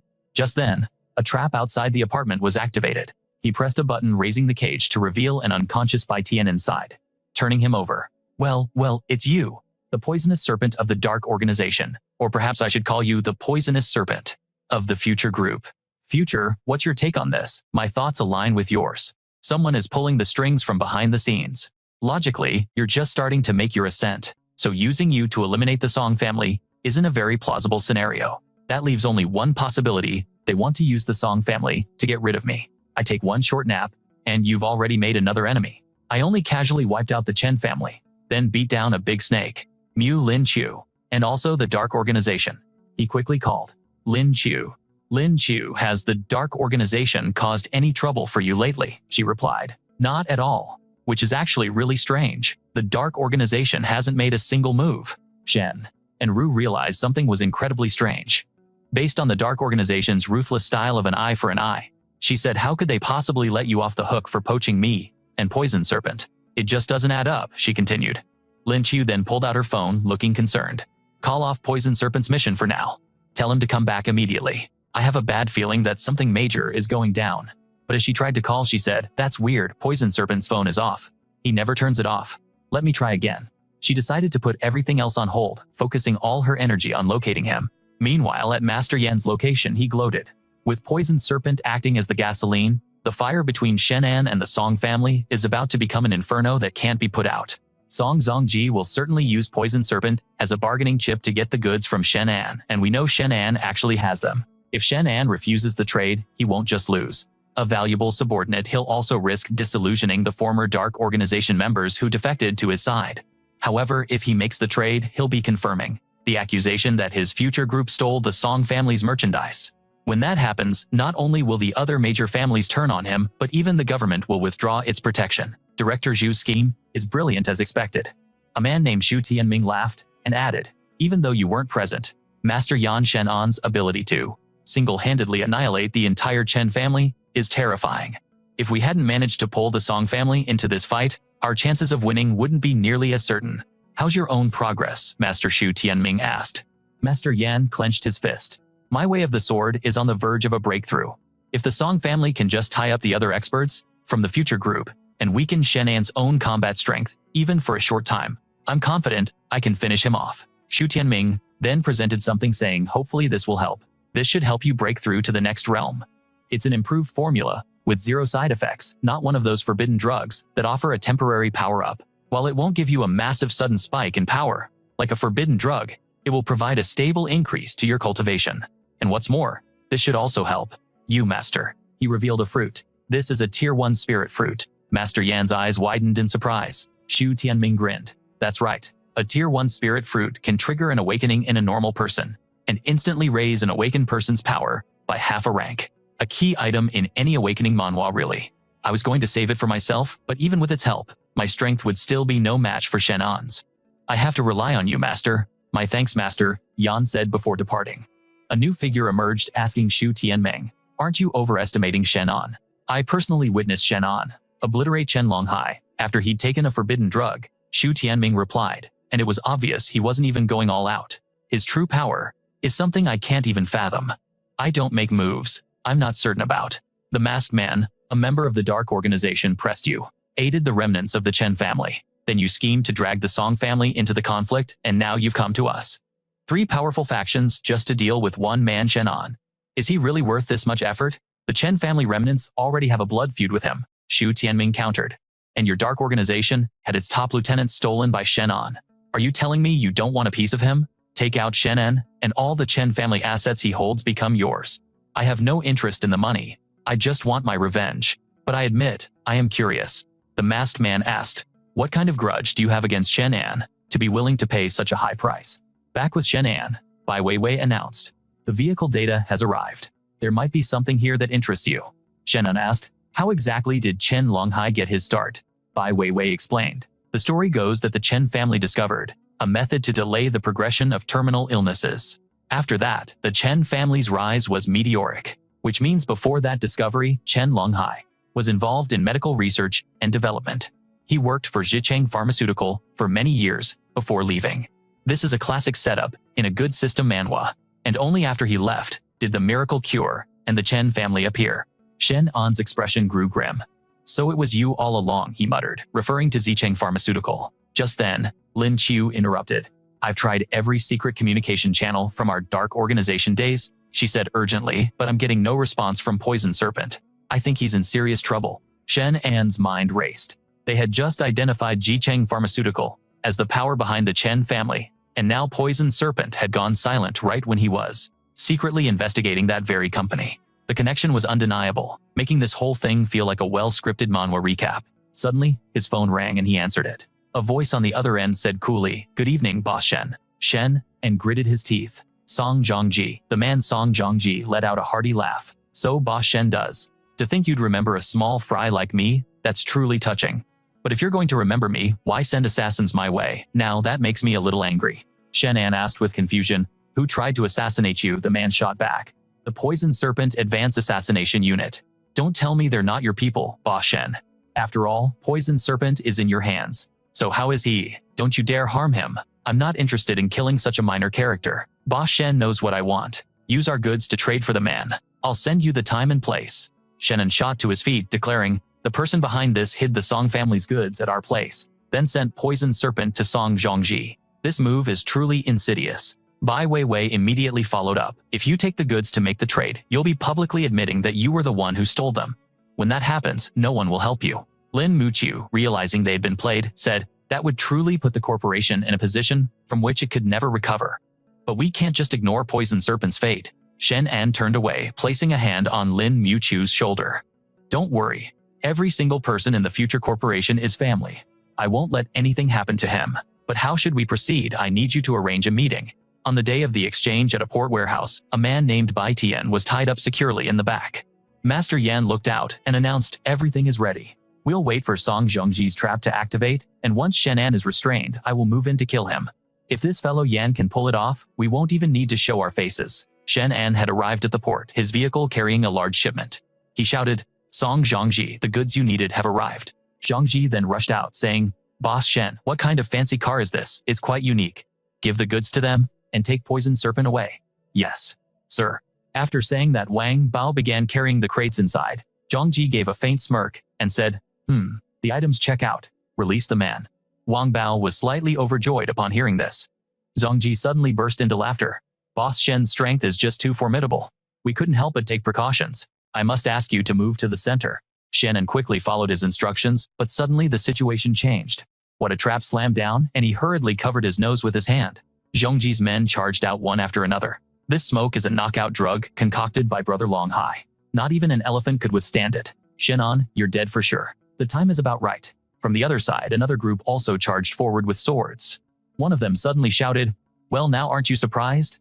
Did you find this unexpected? Are you happy?" As it turns out, Shenan had been prepared all along. What Zhongji yelled into a megaphone, "Boss Shen, I'm leaving what comes next to you. I'm not any good at fighting." Master Yan's group roared in anger. Song Zhongji, what are you doing? You're selling me out. This betrayal is perfect for a manhwa recap. You despicable little worm. Zhongji sneered, daring to plot against my Song family and use us as a tool. Boss Shen, please handle them properly. Shenan turned his head and smiled. A small matter. One day prior outside Song Zhongji's villa. Boss Shen, why did you request a meeting? Shenan said. The fact that you agreed to meet Mr. Song means you've already realized there's a problem, haven't you? The Song family's goods are indeed in my hands. But I wasn't the one who stole them. Someone secretly transported the Song family's goods to the Emperor Hotel.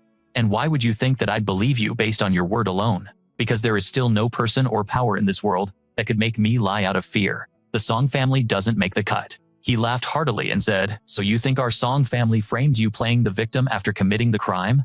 Shenan also smiled and replied, I thought the same as you, until I saw what the goods were, and dismissed that idea. If this were just bait using something, overflowing with spirit obtained from a heaven and earth treasure, would be far too precious. This isn't your average awakening manhwa plot. Correct. I am a petty man after all, so you must have guessed. Why I knew this situation wasn't so simple, right? It was poison serpent, correct. I've researched the working style of all my rivals and other factions. Every single assassination that Poison Serpent ever carried out was done with poison. But this time, a man whose specialty is combat chose to launch a direct frontal assault. When something so out of the ordinary happens, there's bound to be a problem. Not many people have brains, but you do. So can you tell me who the mastermind is? When the time comes, you will know. For now, we can cooperate. Master Yan growled, do you think we are lambs, waiting for the slaughter? If you want to take us down, you'd better see if you have what it takes. The attack simply shriveled away. Shenan smirked. Well, Master Yan, what do you think of this blade of mine? Trembling with rage, Master Yan spat. You dare to insult me? You murdered my disciple? You killed my brother? I'll end you. With that, he charged forward. He then unleashed a barrage of powerful attacks straight at Shenan. Shenan, caught off guard, was forced to parry the blows continuously. The so-called Master Yan narrowed his eyes, lunging forward with his sword aimed at Shenan's heart. He cackled, haha. Shenan, let's see you walk away from this one. Suddenly his hand began to tremble violently. Shenan had effortlessly stopped his blade with just 2 fingers, a classic move in any good awakening manhwa. Is that all you've got? Since his direct attack failed, Master Yan twisted his blade, aiming to pierce Shenan's eye.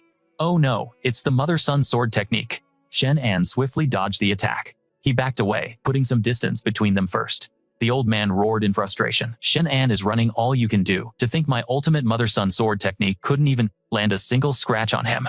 It seems the power gap between us is just too vast to overcome. Brother, I will avenge you today, Jade Stone. Self-destruction. It looks like I have no choice but to use this move. He picked up a second sword. Shenan, prepare to die. Shenan mused. So you're finally bringing out your ultimate move. He coldly swung his sword as his opponent created a vortex of energy. A cheap imitation of my electric light poison dragon swirl. You're a long way off. Suddenly, Shenan spun around in surprise, dropping low to the ground. He delivered a swift kick, sending the man sprawling. But just then a strange sound cut through the air. He froze for a moment, a sneak attack. Something was. A blade flying at incredible speed was heading right for him. It plunged deep into Shenan's back. Damn it, a weapon forged from a mutated artifact. I got him? But to the attacker's shock, the chain attached to the weapon suddenly snapped. How is this possible? My binding chain is a divine artifact. Not even a power saw could cut it, and bullets can't shatter it. If you, Shenan clutched his bleeding wound. Damn it, there are more. If Master Yan still insists on getting in my way, then I'll just have to eliminate you first. And with that, he struck down Master Yan in a single blow. The masked leader barked an order. He's been poisoned. Finish him off now. Together, we will avenge our father. Go die. At that moment, Shenan's power erupted, creating a protective barrier around him.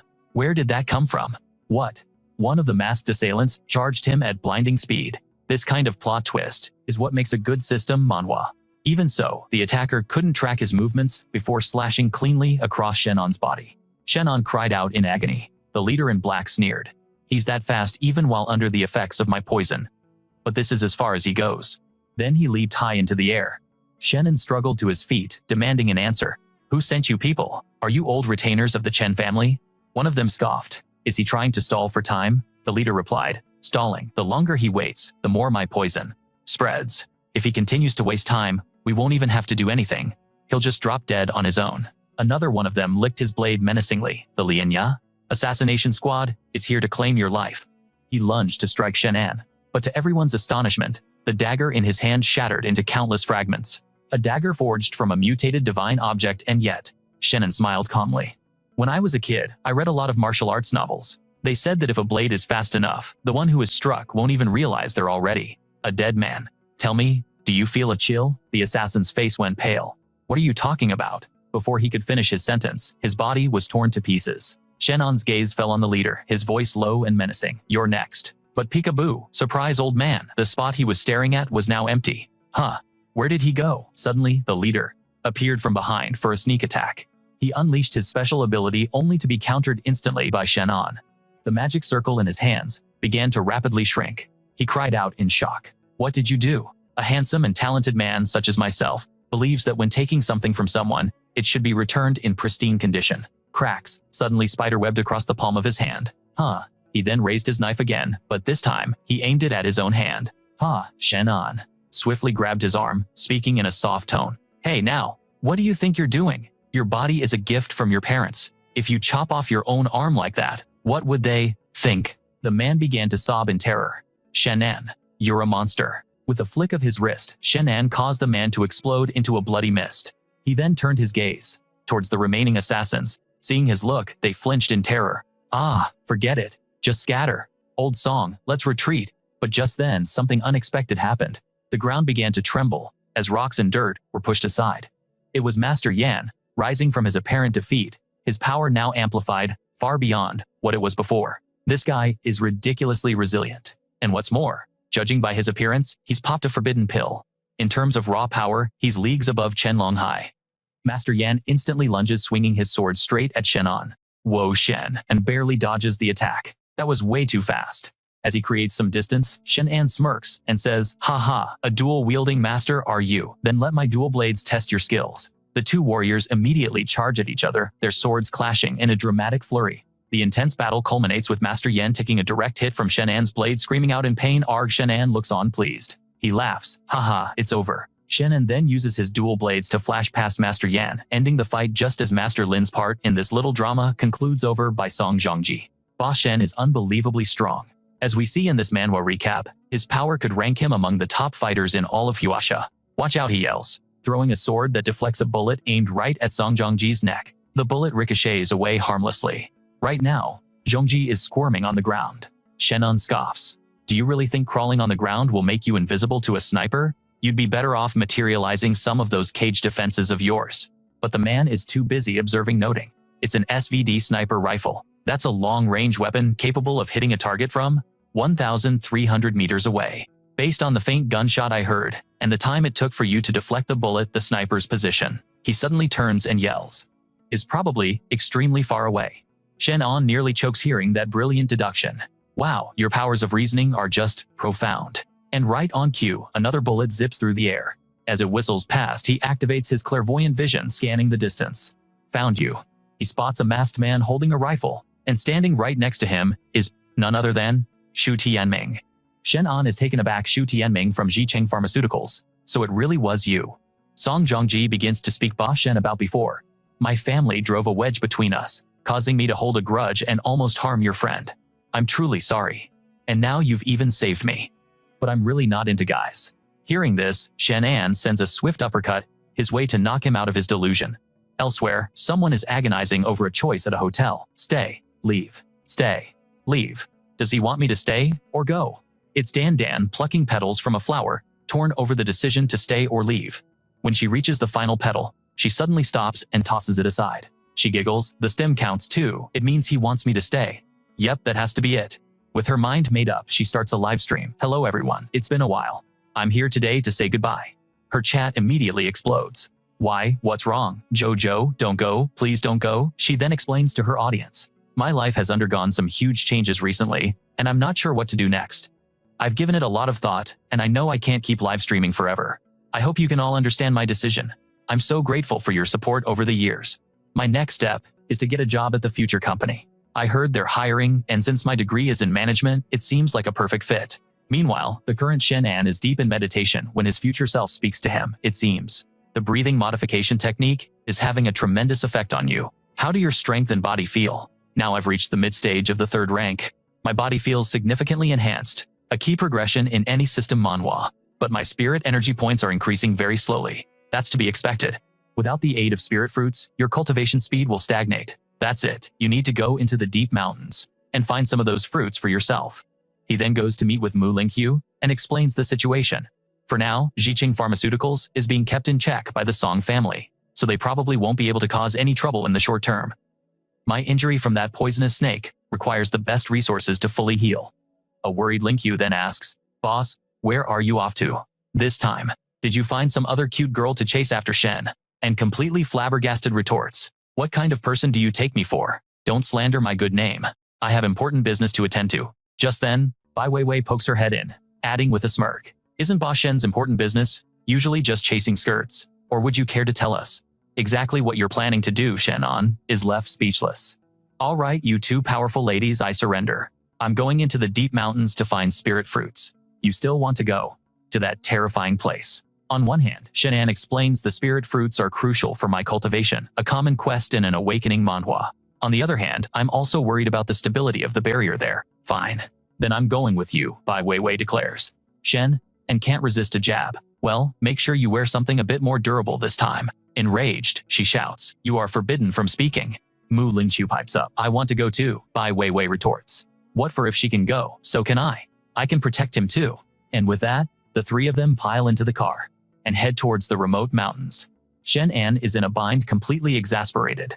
Do you two seriously think I'm your babysitter now? Am I supposed to be looking after you both? Don't bring any more romantic entanglements back to the company. We've barely gotten started, and we already have so many enemies. Wang Bao shot him a look, remarking, Boss, you sure are blessed. Shenan snapped, just focus on driving. Suddenly, the car slammed on its brakes, causing Shenan to lurch forward and smack his face against the seat. What's going on? What are you doing? Wang Bao's face was a mask of confusion as he asked, what is that commotion? Up ahead, a massive wall of fire blocked their path completely. Looks like someone doesn't want us going up that mountain. Who could it be? Since they're already here, let's just ask them. A group of villagers armed with crude weapons approached them and demanded, who are you people? What business do you have here? At that moment, Shenan turned to Wei Wei and Mu Lingqiu. With you two flanking me like this, I look like some kind of kept man. He cleared his throat. Ahem, excuse me, respected villagers, may I ask something? Did something happen here? Why have you blocked the road? An elderly man with white hair stepped forward from the crowd and spoke. This road leads up the mountain. Are you youngsters planning to go up there? Shenan replied. Yes, that's right. The old man pressed on. What do you know about that mountain? The last person who went up there? Well, after that, a monster appeared on the mountain.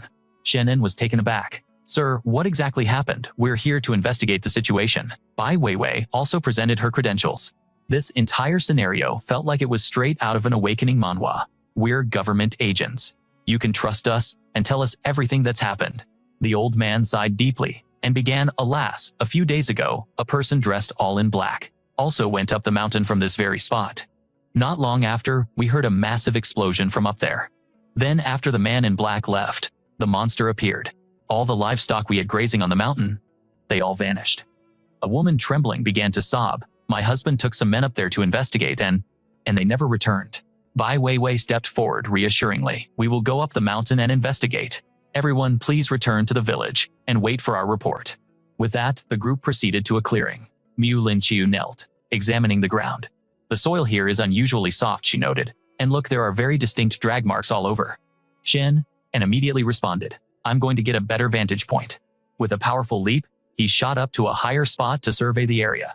It's here. Could it be the giant serpent? Theoretically, that's impossible. The cave's barrier couldn't have failed. Let's go check it out. The group immediately took off, arriving at a massive crater. Using his perceptive eyes, he saw the residue. It was explosives. Someone had deliberately destroyed the barrier. The barrier's poisonous bones have dissipated far too much. Just then, unbeknownst to them, the giant serpent loomed up right behind them. Wei Wei turned her head and gasped. You've got to be kidding me. The colossal serpent lunged forward, its massive jaws snapping at them, but it missed. Shenan hastily pulled Lin Chu to the ground. Watch out, he suddenly realized. Wei Wei is in trouble. Shenan drew his sword, preparing to face the beast once more. From the side, Wei Wei screamed, Shenan, what about me? Why did you just leave me hanging? Shenan, slightly flustered, forced a smile and said, you're tough and Lin Chu is delicate. That's not right. I mean, your bones are as solid as steel at this point. Wei Wei absolutely lost it. She furiously slugged the giant serpent right in the face. You want to say that one more time? Her outburst even left the beast confused. The poor serpent just got clocked for no reason. Shenan immediately took command. Lin Chu, stay back and hide. Wei Wei, we split up and run. With that, he leaped high into the air to draw the serpent's attention. Come and get me.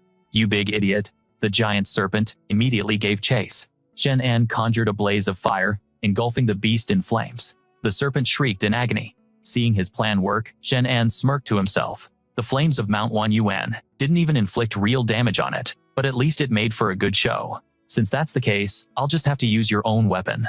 To deal with you, he brandished one of its own fangs, narrowly dodging a retaliatory strike. To his surprise, the giant serpent remained standing completely unfazed. This is getting to be a very intense manhwa recap.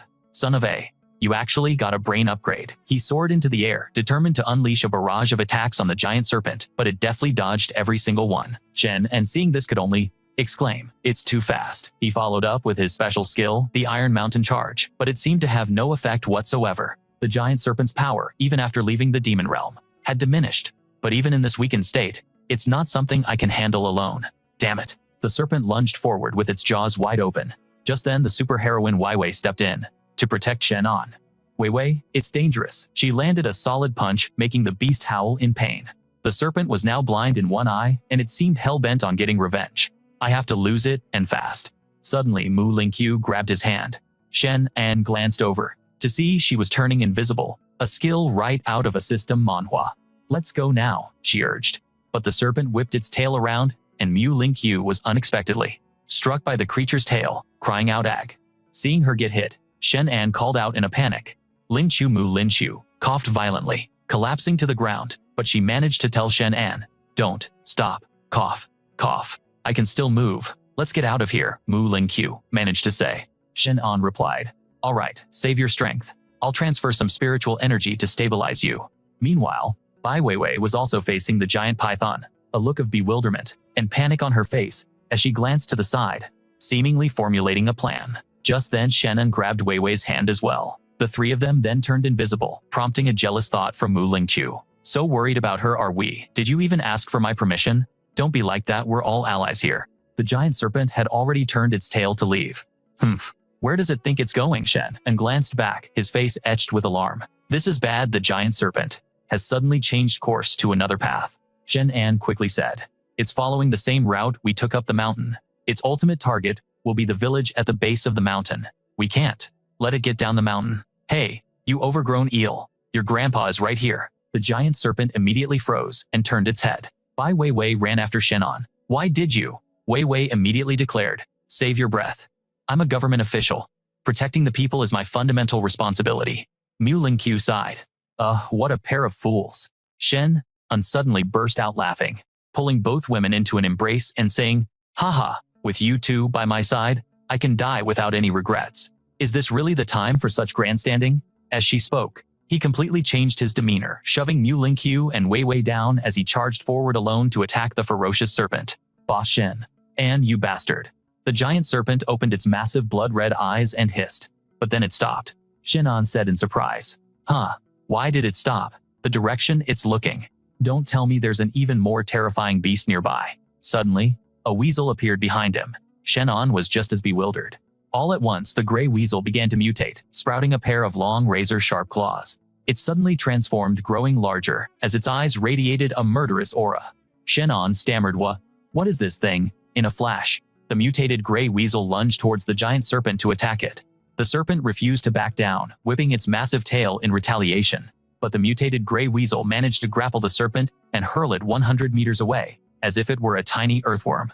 The giant serpent landed right near where Mu Lingqiu and Wei Wei were hiding.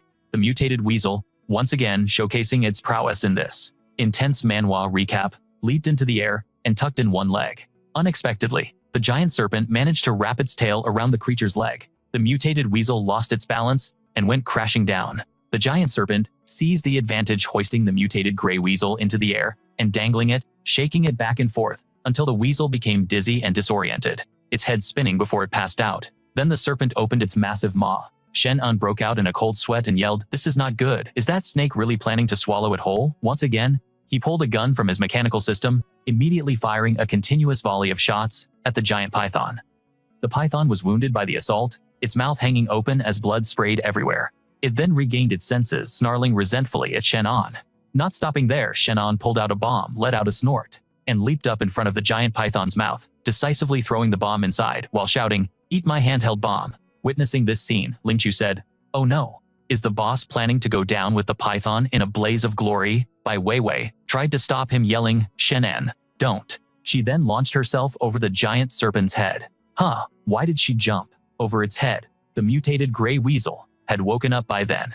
It instantly scrambled onto the giant serpent's body, perching majestically on its back before opening its mouth, revealing a set of razor-sharp teeth. With one massive bite, the serpent was brutally mauled and collapsed to the ground. Mu Lingqiu cheered. We won, Chen, and walked over to inspect the serpent's corpse, thinking, the hide on this python is incredibly tough. If I collect it into my storage space, I can craft a set of armor for my group. We'd be unstoppable. This is a classic trope in any good system manhwa. The giant python's body gradually began to shrink. Shenan cried out in alarm. Why is it shrinking? The gray weasel, which had been stretched out, also began to shrink back down. Why? Are you shrinking too? Thank goodness it probably just fainted from exhaustion. With that, he rushed to give first aid to the unconscious gray weasel. My savior, you better not die on me. He accessed his inventory, pulled out a backpack, and carefully placed the small weasel inside. This place is crawling with monsters, just like in an awakening manhwa. Once you've recovered, I'll bring you back here. Suddenly, he felt a pair of intense eyes on his back. It was Wei Wei. She wound up her leg, kicked him squarely, and yelled, "The weasel is fine. You're the one who's not, ouch." Right after the kick, a clump of mud splattered against his head. Mu Lingqiu warned him angrily, "If you ever dare to push me away again, I will personally end." Chen Anne retorted in pain. "Well, I didn't want you two following me to your deaths." In perfect unison, both women snarled. "Shut up." Shenan felt a shiver run down his spine. He smirked, pointing deeper into the forest. "Yeah, you're right. When I peered into the pit earlier, I'm pretty sure I saw the leftover traces of some explosives. I want to go check it out." Bai Weiwei immediately shot back. "That pit is at least 100 meters deep, and you're telling me you could see the bottom? A mere 100 meters, nothing special in a system manhwa. My clairvoyant eye can see for 1,000 meters. Hearing this, both Bai Weiwei and Mu Lingqiu's expressions soured. What did you just say, clairvoyance?" Shenan, caught in a lie, scrambled to change the subject. Clairvoyant? What now? Who said anything about clairvoyance? You're definitely hearing things." And with that, the three of them ventured deeper inside. Shenan, taking the lead, warned them, "There are way too many monsters down below. It's far too dangerous. You two should just wait up here." But Bai Weiwei cut in. "Are you trying to sideline me again?" Lingqiu immediately scoffed at Bai Weiwei. "You're not much use anyway. What good is a log that only knows how to take a beating?" Bai Weiwei, not taking that insult, lying down, spun around and shot back. "And what about you? What's so great about being as fragile as paper mache?" Lingqiu fired right back. "I can turn invisible. Don't forget that if it weren't for me earlier, you two would have been toast 100 times over." The two women continued their death glare duel. Seeing this, Chen and quickly stepped in to break it up. Okay, you're both incredibly helpful. Just be careful and come down with me." After he said that, the two women each grabbed one of Shenan's arms, and the trio leaped down in unison, landing once more at the bottom of the massive pit. Shenan immediately noticed the ground was littered with fragments, but there were no identifying marks left on them. Lingqiu explained, "This is a custom explosive from the Dark Organization's 3 messengers. It can detonate 3 consecutive times, and its blast power is several times stronger than a normal explosive. If what you're saying is true, then the Dark Organization is responsible for destroying the barrier." Suddenly, a strange noise echoed from within. In a split second, Wei Wei threw herself in front of Shen, and shielding him from an explosive blast. Shenan cried out in shock Wei Wei as she took the full force of the attack. Cough times. She collapsed, her body trembling. "Clairvoyant. Damn it. The explosive can detonate 3 times in a row." Shen ungritted his teeth, his gaze fixed on the source of the blast. So it really was. Those scumbags from the Dark Organization. A volley of bombs came hurtling towards the trio. Shenan instantly summoned his mechanical ring to shield Mu Lingqiu and Bai Wei Wei. Lingqiu, get Wei Wei to cover, but don't go too far in Mu, Lingqiu replied. You be careful too. After the mechanism absorbed all the incoming bombs, he used the momentum to launch himself skyward. Suddenly, a bomb shot straight at him, making him yell in panic, "This is bad." He twisted his body to evade. Even though the barrier was destroyed, the restrictions on special abilities still remained. I need to gather my breath to reach the cave entrance, but with this density of cannon fire, I have absolutely no chance of making it out. This kind of desperate situation is common in the Awakening Manhwa genre. He used his backpack as a makeshift shield against the bombs. Brother Huan, you have to hang in there, don't get blown to bits, the purple-haired girl said worriedly. Boss, her breathing is shallow, I don't know if she's suffered internal injuries. Shenan was sweating bullets. What do I do? What now? We can't keep this up. Ha, it seems they've run out of ammo. Shenan turned his head and saw strange objects plummeting down. A voice sneered, if you dared to come down here, then you're not leaving. A figure in a black cloak appeared, stunning Shenan. What the hell is this? A human bomb. Suddenly, the black-cloaked figures crumpled to the ground, arrows sticking out of their backs. He turned his head, and a smile broke across his face. Perfect timing. So it's Dan and Wang Bao. They're here to help. Wang Bao peered down into the pit saying, what's with all the explosions down there? Are they playing whack-a-mole? Wait, isn't that Brother Shen? And are they attacking him? And just like that, the trio leaped out of the pit. Ah, Wang Bao, Dan, why are you guys here? The moment Dan saw Shenan, she beamed and ran toward him. Brother Shen, Anne, are you all right? But she suddenly stopped in her tracks when she saw Wei Wei nestled against him. I'm fine, but Wei Wei's hurt. Her condition is stable for now. Wang Bao then explained. Miss Zuzu said she wanted to find the boss to talk about a job, but she discovered that you and Miss Mew were both gone. Then, she heard you were all going on some dangerous quest and got worried, so she urged me to contact Brother Meng and come find you. That's the short version for this part of our manhwa recap. Wang Bao explained, pantomiming the events. The moment we got on the mountain, we ran into some goons who just started shooting without a word. I got so ticked off, I took care of them. Shenan replied. It's a good thing you two showed up when you did, otherwise we'd have been toast down there. The only problem is, the barrier has been destroyed. The havoc wrought by the monsters was becoming more severe, as they've now managed to break through and enter the human world.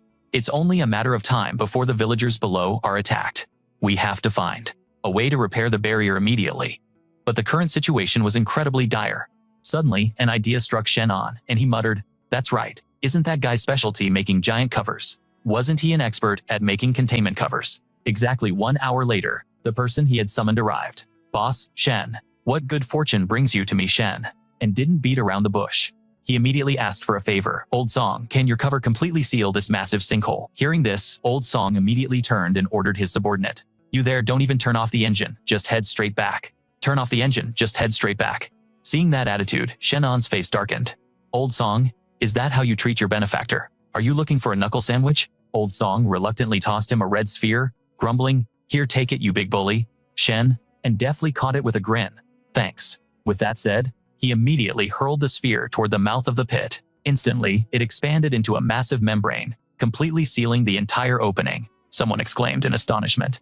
You truly are a genius talisman master. A talisman genius. To think you'd use a mundane object like this to replace a sealing barrier. If we don't find a proper sealing artifact, this place will become a gateway for the demon realm to invade the human world. Shenan was now conversing with a future version of himself. If this place really becomes a gateway to the demon world, then Silver City will be the first to fall. How am I supposed to repair the barrier? With my spiritual energy. Future Shenan replied with a heavy dose of sarcasm. You want to use that pathetic amount of spiritual energy to repair the barrier. That's like trying to buy a Ferrari with 10 yuan. Do you remember the seal on the stone pillar you saw on Chenjia Street before? Shenan replied, I remember. He then asked, so the seal on the stone pillar is the true source of the barrier's energy. This plot point is a staple in many a time system manhwa asterisk. Yes, but not entirely the other Shen, Anne explained. The sealing artifact isn't just the stone pillar. There are others as well. We collectively call them holy relics. You must find a holy relic to re-establish the barrier. Shenan let out a sigh of relief. You scared me half to death. Okay, so I just need to find a holy relic, and this whole ordeal is over. He spoke as if the apocalypse had just been averted, was just around the corner. But his future self issued a grim warning. There are only a few holy relics in existence. If you move a holy relic from one place, the barrier in that location will weaken or shatter completely. Hey, why aren't you in a rush then? Shenan put his hands on his hips, feigning understanding. Do you think I don't know your style of speaking by now? Always so mysterious and cryptic? Why are you so insufferable? So what am I supposed to do? Even his future self seemed resigned. I can't think of a way either. For now, we can only temporarily borrow a holy relic from the wilderness. For now, I'll figure out the specific locations of the relics and give you a partial map. But you also need to prepare yourself to lead humanity in the fight against the demon race. Hearing this, Shenan had to calm himself down. A war. I can't let myself get scared. Suddenly, Shenan remembered the weasel friend, who had sacrificed itself to save him during the battle with the giant serpent. I completely forgot my backpack shielded me from so many rocket explosions. I wonder how Brother Weasel is doing. Please don't be a goner. Carefully opening his backpack, Shenan breathed a sigh of relief to see his weasel friend still sleeping soundly, though it had several pitiful bumps on its head. Brother Weasel. As he spoke, the weasel spirit's eyes snapped open, and it let out a ferocious roar. Shenan was taken aback, saying fearfully, Brother Weasel, it wasn't me, it was the dark. Before he could finish his sentence, it lunged forward to attack, causing Shenan to scream at the top of his lungs. Run for it. The weasel is enraged. However, it surprisingly veered off and charged towards the other group of people. One of them asked in a panic, What's wrong with it? What did you do to it? Another commented, This thing is impressive. It even took down that giant serpent. We can handle it. Shenan explained with a sense of injustice. What could I have possibly done? Wasn't it just now that I used my backpack to block the Dark Guild's rockets? I completely forgot there was a VIP sleeping in the back. Wang Bao raised his bow, saying excitedly, Awesome, a weasel this big could feed us for several meals. Shenan quickly smacked Wang Meng hard on the head. A hard smack. What do you think you're doing? That's the spirit beast that saved my life. Just then, a voice rang out. Miss Zhu, look out. In a flash, everyone turned to see the weasel spirit snarling right in front of Zhu. Shenan quickly advised her, Zhu, don't move. Absolutely do not move. Just wait. Watch this. Strangely enough, the giant weasel spirit suddenly stood perfectly still before Zhu. The little girl bravely reached out and gently touched its nose. That's unexpected. This whole scenario is a perfect fit for our Times Manhwa recap asterisk. So, you're just a little weasel, aren't you? You're so cute. Shenan almost forgot that demon beasts seem to have a natural affinity for Zhu. He then asked Zhu, would you be willing to raise it? Zhu hesitated. Hummy, can I do that? Shenan thought to himself, I have quite a few enemies right now, and Zhu has no way to defend herself. I can't always be there to protect her. But if you have this beast as a bodyguard, then those below the 3rd rank won't be able to get near you ever again. Right now, I'm planning to take it back, but this demonic creature is only close to you. If you can take charge of raising it, consider it your first official mission after joining the corporation. Hearing this, Dan smiled and agreed. If that's the case, I am more than willing to take on the responsibility. Thank you, Shenan. With that settled, he turned to speak with Wang Bao. Wang Bao, could I borrow your bow and arrow for a moment? Wang Bao proudly began to show it off. This was crafted from the sinew and bone of a mutated beast. A while back during a hunt, I encountered a hideously ugly black bear. It was incredibly powerful and shattered my bow. After I finally killed it, I used its parts to forge a new one. This bow is far superior to my old one. Shenan, noticing the unique arrows, inquired, Were these the bullets you shot down, using just your bow? Wang Bao replied, That's right, their reloading speed was abysmally slow. Shenan was stunned. I completely misjudged you. You're the ultimate long-range support, an MVP straight out of a system manhwa. Meanwhile, in another location, a sinister plot was being hatched. One figure spoke, I've discovered the secret to Shenan's rapid growth in power. The other urged, Go on, tell me what you know. The masked man began his tale. I found it strange from the very beginning. The cataclysmic change just happened a short time ago. Based on Shenan's age, how could he possibly cultivate to such a high realm? So, I've had people monitoring his every move. Some time ago, he went to explore a mountain. Can you guess what was in there? Xu Tianming impatiently cut in. Stop beating around the bush. Just get straight to the point. He continued, an entire forest of spirit fruits. I thought he was some kind of peerless genius, but it turns out he just had access to a treasure trove. This whole situation is like some kind of manhwa recap, where one guy gets all the luck. I've already collected all the spirit fruits from the entire grove. The 8 organizations also need to enhance their power, and we must replenish our ranks after losing so many people in the last operation.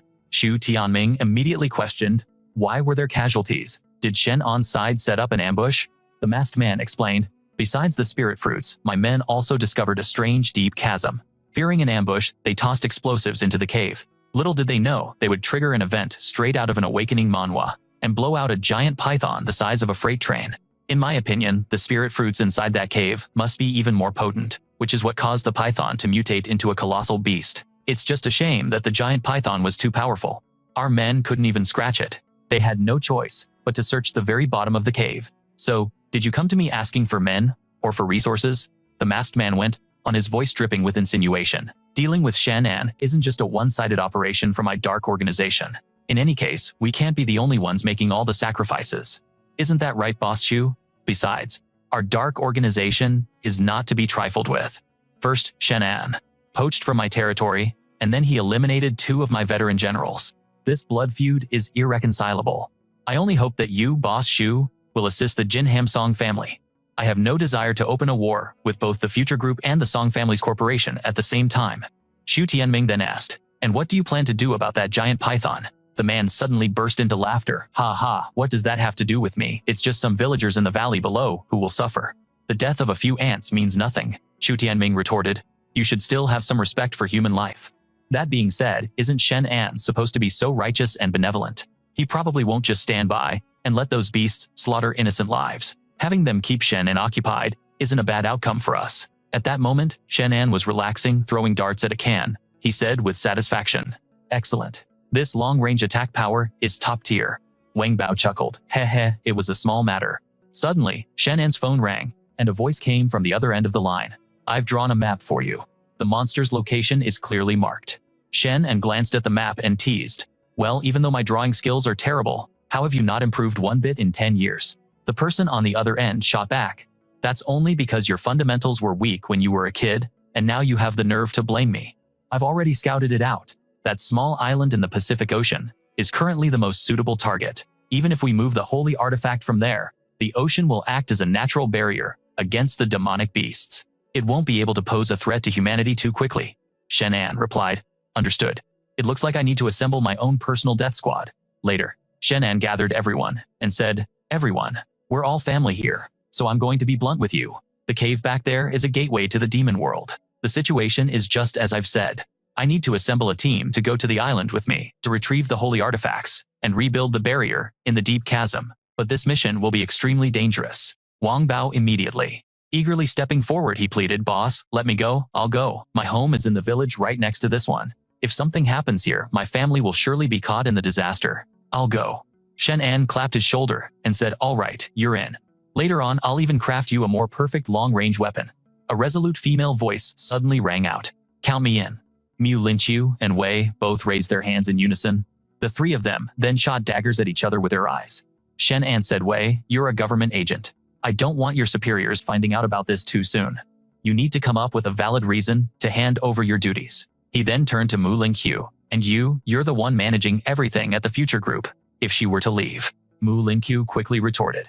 If humanity itself is on the brink, and if something happens to you, boss, what's the point of having the Future Group anyway? Shenan laughed heartily in approval. Haha, well said, Dan. Dan chimed in. I want to go too. Shenan tried to stop her. Chu, if you come, we won't be able to protect you. This mission is incredibly dangerous. It's better if you stay behind. Didn't you want to join the Future Group? How about you help me look after it? Dan's face scrunched up in anger, and even the ferret in her arms bristled with indignation. Did you forget what Sister Mu said? I absolutely have to go? Shenan flinched at the menacing look on the ferret's face and quickly relented. Right, I completely forgot about your battle beast. Fine, you can come. He then continued. The hide of that giant python is incredibly tough. Conventional firearms won't even scratch it. So here's the plan, I'll make a set of battle armor for each of you. Wang Bao held up the new gear and chuckled. Boss, your taste in fashion is certainly practical. Another person spoke up, Shen. Anne, did you really have to make it so revealing? Shenan scratched his head sheepishly. Well, after Huan Ziga defeated the giant python, it shrank, and this was all the hide we had. I could only make them like this. Mu Linqiu shot a mocking smirk at Wei. I've got the assets to pull it off, so I'm not afraid to show a little skin. If you're that bothered by it, maybe you should stay home.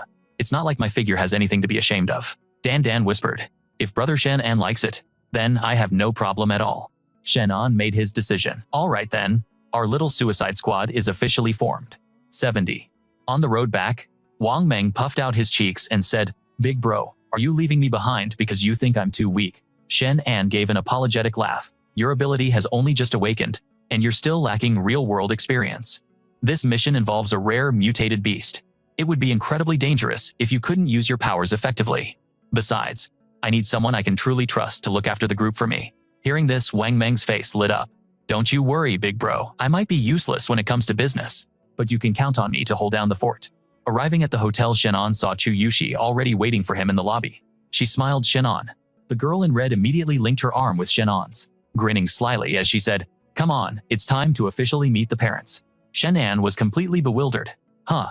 What is this?" A dignified man in a suit spoke up. "My apologies for surprising you, Mr. Chen. I'm afraid I've spoiled this daughter of mine." "So this was the red-clad girl's father?" Shenan replied sheepishly. "Haha, no, it's no problem at all." The girl in red turned to Shenan. "Hey Shenan, my father wants to have a word with you. Come on." The scene then shifts to a luxurious private room. "I've asked you here because I want to know your perspective on the future state of the world. With things changing daily in this new age, a classic *** awakening manhwa *** setup, it's making everyone feel uneasy." Shenan responded, "Since you've asked, sir, I'll share my thoughts. My own social experience and cultivation are quite limited. Otherwise, I wouldn't dare to discuss such grand matters." The man mused. "However, my own philosophy is fundamentally people-centric." People-centric. Shenan then elaborated. "If cultivation is possible, why not allow everyone to cultivate together? If techniques have been created, why aren't they shared with everyone? A cultivator shouldn't just be concerned with their own training. They should also think about how to enhance the abilities of their followers." After listening, Chu Jiang remarked, "So young, so very young," while silently praising him. Shenan's compassion and vision were truly commendable.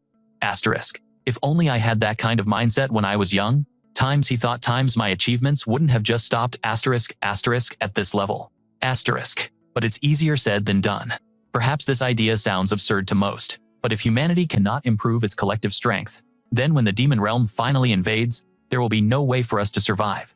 All our techniques and secret manuals will become worthless. After speaking, he and Mr. Chu turned to leave. Chu Yushi immediately spoke up. "Shenan, you're playing favorites." A surprised Shenan asked back. Chu Yushi's face suddenly fell into a sad expression. "I heard it all from Wei Wei." Seeing he had already prepared combat gear for those going on the adventure, she pleaded, I want to go too." But Shenan quickly cut her off. "Hi, this operation isn't just about roughing up some thugs in Silver City.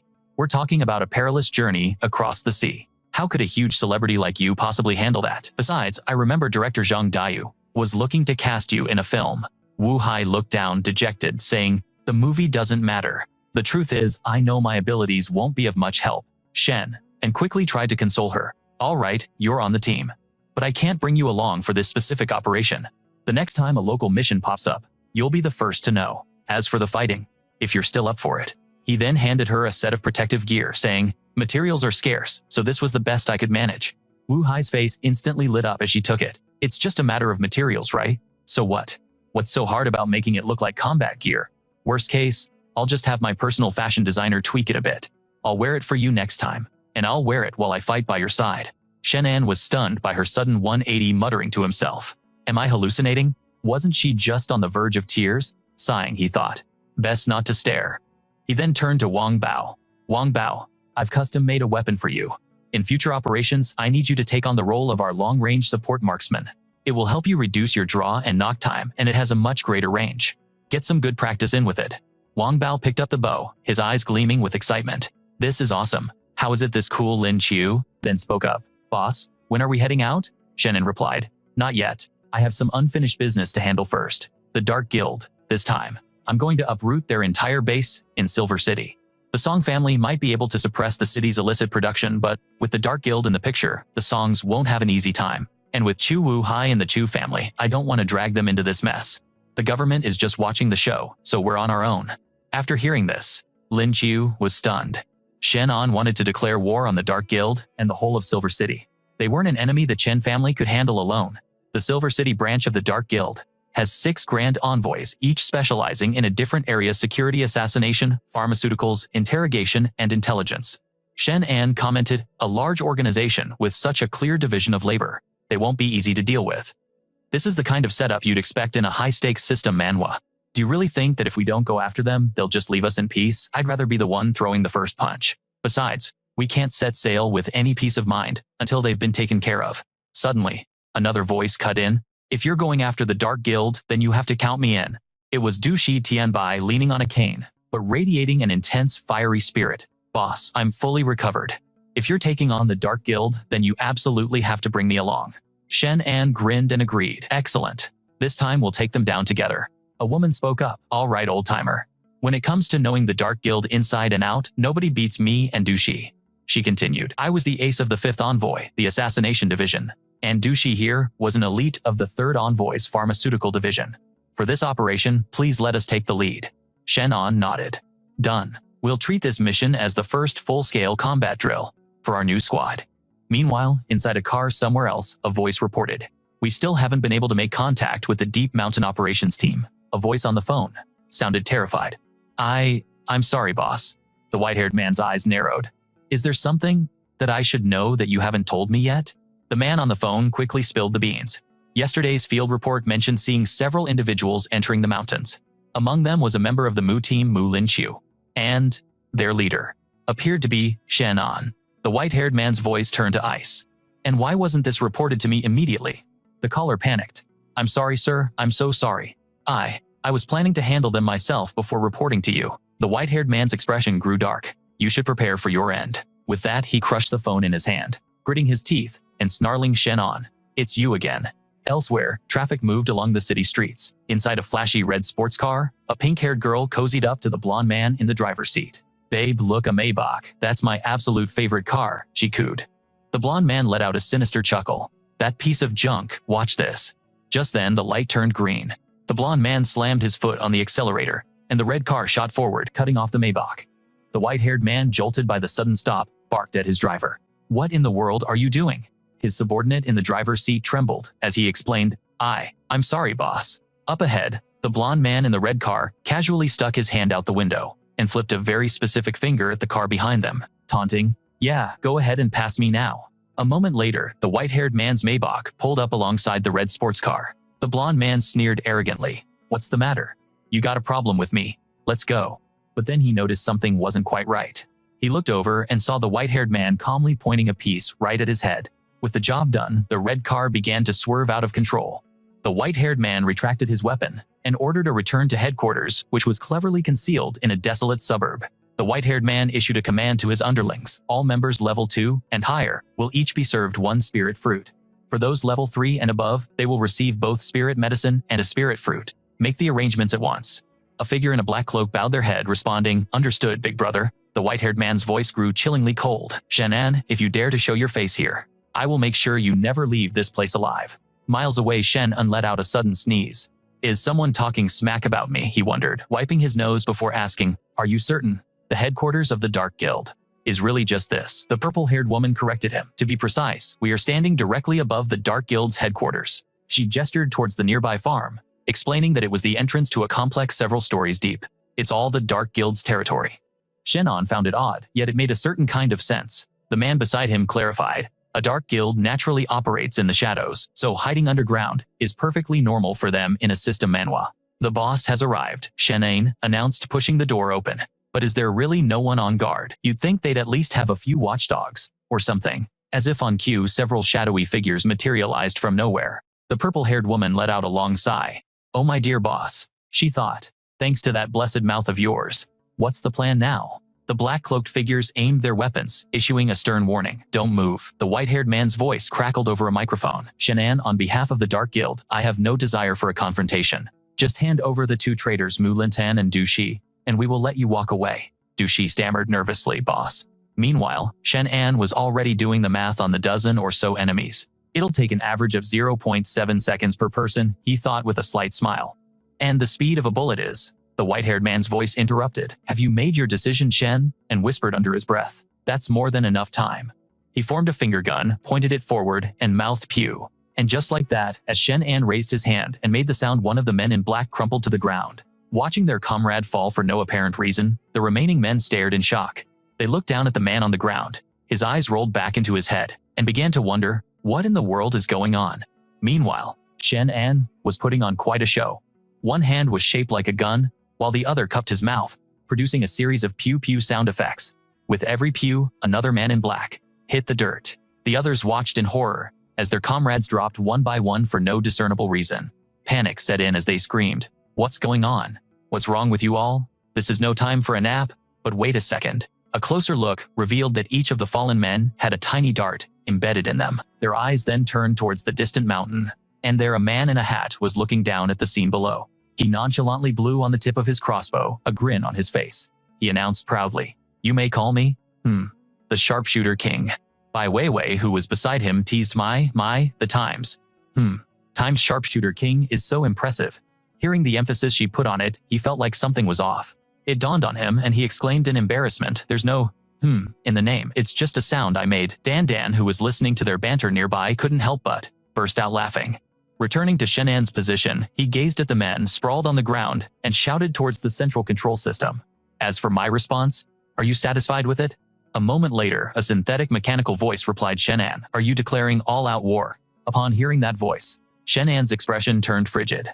He looked up into the air and said, "When Master Yan challenged me to a duel, your so-called experts from the Dark Guild ambushed me. As this manhwa recap shows, that was a declaration of hostilities, wasn't it?" Hearing Shenan's words, the mechanical voice seemed to falter, as if caught off guard, but it still tried to argue its point. "This is the organization's central command for high-level operatives," the voice stammered slightly. Shenan shrugged nonchalantly. "Of course," he said lazily, "you could claim it wasn't your order, and I wouldn't have any proof." He paused for a beat then. A smirk played on Shenan's lips. "However," he continued, "the moment you stood on that tower with a sniper rifle and aimed it at me, I'd say that counts as declaring war, wouldn't you?" As he spoke, Shenan's eyes began to glow, a tiny star twinkling within his pupils, a classic sign of a power-up in an awakening manhwa. "I bet you didn't see this coming," he thought. "Time to give you a taste of your own medicine." As the thought crossed his mind, his gaze locked onto a patch of bushes. In a flash, his vision zoomed in, revealing the image of a long-haired man wearing a mask. The man had no idea his cover had been completely blown.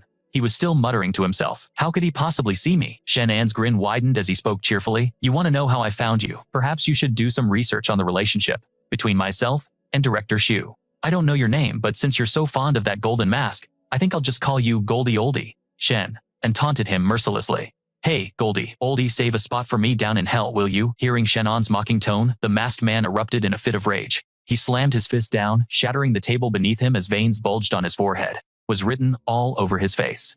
He was furious, but utterly powerless against Shenan. Meanwhile, Shenan just stroked his chin, letting out a small sigh. What now? Talk about an ominous sign. The scene cuts to a wooden cabin, where Mu Lingqiu, who was inside, turned and said, "Everyone, get into your combat gear. Follow me." A short while later, the three women had changed into their battle attire. Wei Wei, Dan, and Mu Lingqiu were now all dressed for a fight. Although the outfits were the same style, each of them wore it with a unique charm that highlighted their individual beauty. Once they were ready, the three women and Shenan descended into the basement together. Shenan scanned his surroundings, assessing the area with a slightly reproachful tone. No welcoming party for me." Mu Lingqiu, who was right beside him, began to answer. His complaint was met with a serious reply from Mu Lingqiu. "The first gate is a trap mechanism. Naturally, there are no guards stationed here. This place is riddled with dangers. One wrong move, and it's game over for all of us." Suddenly Bai Tian rushed out from nowhere, smiling eagerly, as he said, "Boss, let me lead the way." Mu Lingqiu quickly interjected, "Everyone, you must stay close to me." Caught off guard by Bai Tian's sudden dash, she reacted instinctively, shouting, "Wait," but Bai Tian was a step faster, foolishly charging ahead into the basement. Unfortunately for him, his foot landed squarely on a trap tile, which immediately sank under his weight. By the time he realized his mistake, it was already too late. From the ceiling, 3 blazing red swords shot down, aimed directly at him. His face went white with terror, as he thought to himself, "This is it." But just in the nick of time, Shenan's hand shot out. He grabbed Bai Tian by the collar and yanked him back forcefully, causing the man to choke and cough. Thanks to Shenan's quick rescue, Bai Tian avoided being impaled by those 3 swords. Sprawled on the floor, he looked up at Shenan and thanked him profusely. "Thank you, boss, thank you." Mu Lingqiu stared at the 3 swords, which were now firmly embedded in the floor. She turned to Shenan with a worried expression, asking, "We betrayed the organization. Do you really think they would have left the old trap, disarming method, unchanged?" Shenan, hearing her question, frowned thoughtfully before replying, "It seems the traps only activate upon contact. She then proposed. So what if we don't touch the ground? This is a classic Awakening Manhwa puzzle. At Shenan's words, Mu Linkyu looked up, scanning the entire basement and delivered her analysis. That's not going to work. This room is filled with hidden laser beams, invisible to the naked eye. You can test it if you want. Taking her advice, Shenan picked up a dry twig and threw it towards the center of the room. Instantly, with a series of sharp zaps, dozens of laser beams converged on the twig, slicing it into tiny pieces. Witnessing this, Shenan couldn't help but let out a curse in sheer surprise. Holy crap! Bai Tian, who was standing behind him, saw it too. He couldn't stop himself from trembling as he stammered. Unless we can deactivate the entire mechanism, there's no other way to disarm this. Hearing the man's words, Shen and suddenly had a brilliant idea. His face lit up as he turned and said, to solve a trap from a system Manhwa, we obviously need to consult the expert, the ambassador of mechanisms. A moment later, the call connected. It turned out Shenan was calling the bald ambassador. When the ambassador saw Shenan's face, his voice held a hint of annoyance. But he still offered a polite greeting first. Boss Shen, what do you need help with now? Then his eyes fell on Bai Wei Wei, and he asked curiously, hey, what's with that outfit? Are you guys in a costume play? Hearing the ambassador's remark, Bai Wei Wei pouted and playfully smacked Shenan on the shoulder. She grumbled. It's all your fault for giving us these outfits to wear. Wincing from the hit, Shenan let out a small yelp, but he still had to answer the bald ambassador's question. Shenan explained to him, we're currently stuck inside a trap formation. Since you're the ambassador of mechanisms, in this whole Manhwa recap, help us figure out how to break through. When Shenan mentioned the trap formation, the ambassador's tone shifted to one of shock. He began to sweat, saying, don't you dare tell me that you're inside the Shadow Organization's main trap. Shenan replied, that's the one. Now stop with the drama and tell us how to get out of here, Shenan said with a grin, beaming at the ambassador, though it was unclear what he was so cheerful about. But the bald ambassador's response was blunt and shattered his hopes. You can't. It's impossible. Before Shenan could even react, the ambassador added a crucial piece of information that Shenan's group was unaware of. This was designed by my own Grandmaster Ambassador Pan Guzong. His creations are legendary for having no escape route. He paused for a moment, and his final words were delivered with a hint of pity. You're not getting out of there. In response, Shenan just gave him a thumbs up, saying you and your damned habit of trying to scare people. If we can't get through, we'll just turn around and leave. But the ambassador clarified, there is no escape. I mean, you can't get out, and you can't go back either. A cold sweat broke out on Shenan's skin as he whipped his head around to look behind him in alarm. The entrance. It had actually vanished. The look on his face. Shenan's expression turned grim as he asked, what's the plan? Is there really no way out of this? The man on the other end frowned, offering a potential, if not ideal, solution. The Grand Ambassador Ban Yangji's killing formation won't actively attack you, so as long as you stay perfectly still, you'll be fine. The only catch is, you might end up starving or dying of thirst.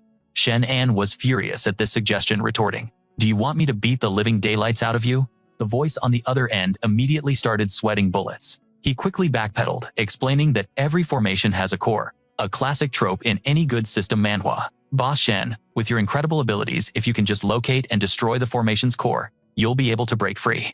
He finished rubbing his bald head in frustration. The problem is the core could be hidden anywhere within the walls, and if you don't destroy it on the first try, it'll trigger a self-destruct sequence. You'll all be fried to a crisp. Shenan's gaze went cold as he demanded, what does the formation core look like? Give me every single detail. The man on the other end complied immediately. The core of Grand Ambassador Yang Ji's formation is quite distinct. It looks just like a small snail, about the size of your fingertip. But what's the use? Unless you've got some kind of X-ray vision that can see through solid walls, you're out of luck. Before the man could finish his sentence, Shenan abruptly cut him off, ending the call and muttering to himself, that guy talks way too much. He then turned to reassure the others, don't worry everyone, I promise I will get us all out of here. As he finished speaking, he looked back at the group and was surprised by their calm demeanor.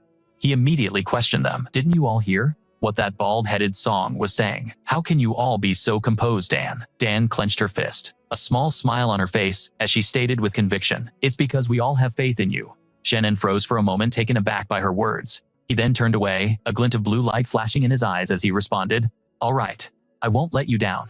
This is a classic Awakening Manhwa moment, where a new power is put to the test. His vision penetrated through the very walls, scanning every single inch for that fingertip-sized snail, and finally a golden one came into view. A grin spread across his face. Found it. Snapping out of his clairvoyant state, Shenan returned to reality and issued a command, I'm going to give you a direction. I need you to aim precisely and shoot with all your strength.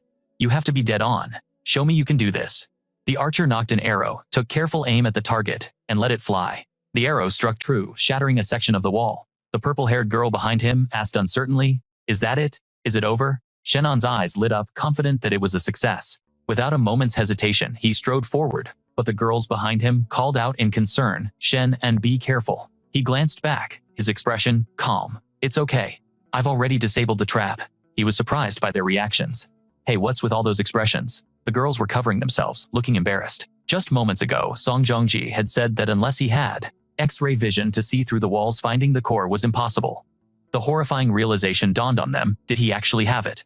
They immediately started yelling, "You lecher, you pervert." Completely caught off guard by the awkward situation, our hero stammered, "Hey, now, just let me explain, will you?" Dan, who hadn't caught on yet, approached from a distance. She looked at the group with concern, asking, "What's wrong, you guys?" The other two immediately shielded Dan, shooting absolute daggers at Shenan.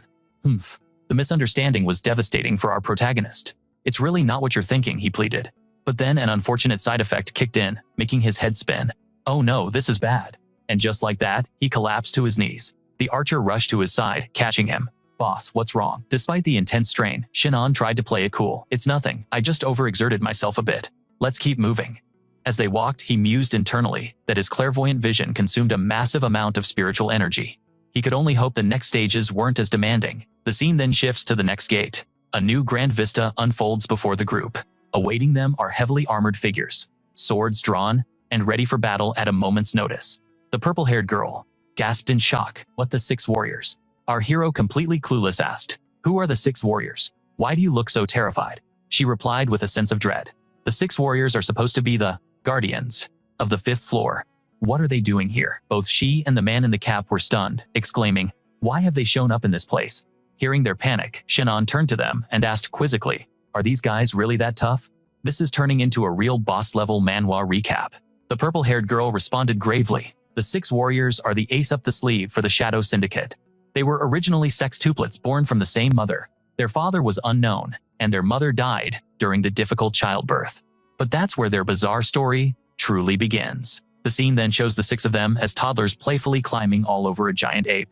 The purple-haired girl continued laying out the backstory for this manhwa recap. Legend has it, they were raised by an ape mother, which is why their limb coordination is unlike any normal humans, making them incredibly fast. Later, they encountered a grandmaster, who instructed them in martial arts and coordinated attack formations.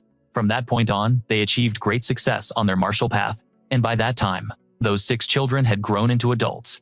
Now fully grown, the 6 of them, clad in black and armed with swords, became mountain bandits, preying on travelers, she explained. On the trade routes, no one could stop them. This drew the attention of the 4 great clans, who collaborated to dispatch their top masters to surround them. Only then were they successfully dealt with. But in reality, the 6 siblings didn't actually die. They were taken away by the leader of the Dark Clan. Not only did he use medicinal baths to heal their wounds and temper their bodies, boosting their defensive and combat power, he also forged this gear for them from rare metals. The guy in the baseball cap listened intently. After her explanation, he looked stunned and said, "So, to put it simply, they're incredibly strong." Shenan felt a flicker of worry, thinking to himself that in this kind of system manhwa scenario, the drain from his inside eye was a major problem. Because he couldn't use his spiritual energy for a short while, his chances of winning were less than 10%. On top of that, on his side, Wang Bao wasn't trained in close combat. Mu Lin Qiu's specialty was stealth, not direct assault, and Viper had just recovered from a serious injury. He let out a sigh and turned around. He said to the 2, "I'll go." But as soon as the words left his mouth, he saw Wei Wei step forward to go first. He quickly tried to stop her. "Wei Wei, get back here." "Oh," she turned to face Shenan. "It's all right, Shenan," she said firmly. "You once said we have to be a team, which means everyone has to contribute and have value. I can't just let you shield me forever." "Isn't that right?" Wei Wei's sudden move made the purple-haired girl, the guy in the cap, and Dan, who were watching from behind, extremely anxious. Shenan gave a strained smile. "All right. You go on and fight, I'll watch your back." Before her stood a group of burly men in armor, weapons in hand. Wei Wei raised her hand into a fist. With her fist clenched, she shot towards the group like a rocket. "Bring it on," she yelled. One of the men raised his weapon and charged forward to meet her, managing to grab her arm. The move took her by surprise. "What?" she gasped. He then threw a powerful punch at her. The blow was so strong it sent her flying backward. Then he followed up by raising his leg to kick Wei Wei. She screamed in pain and was sent tumbling to the ground. The man advanced and began to choke her with immense force. She struggled, letting out a choked cry. Then one man grabbed Wei Wei's arm while another seized her leg. Pinned down like this, Wei Wei growled. "You bastards!" The purple-haired girl saw this unfold. She panicked. This is bad. That's their signature move. Body rend. They're going to tear Wei Wei into 4 pieces. Shenan's face was filled with dread. We're screwed. One of the men holding Wei Wei's leg began to pull, growling. Just then, the black-haired man in orange aimed his crossbow at them, absolutely furious.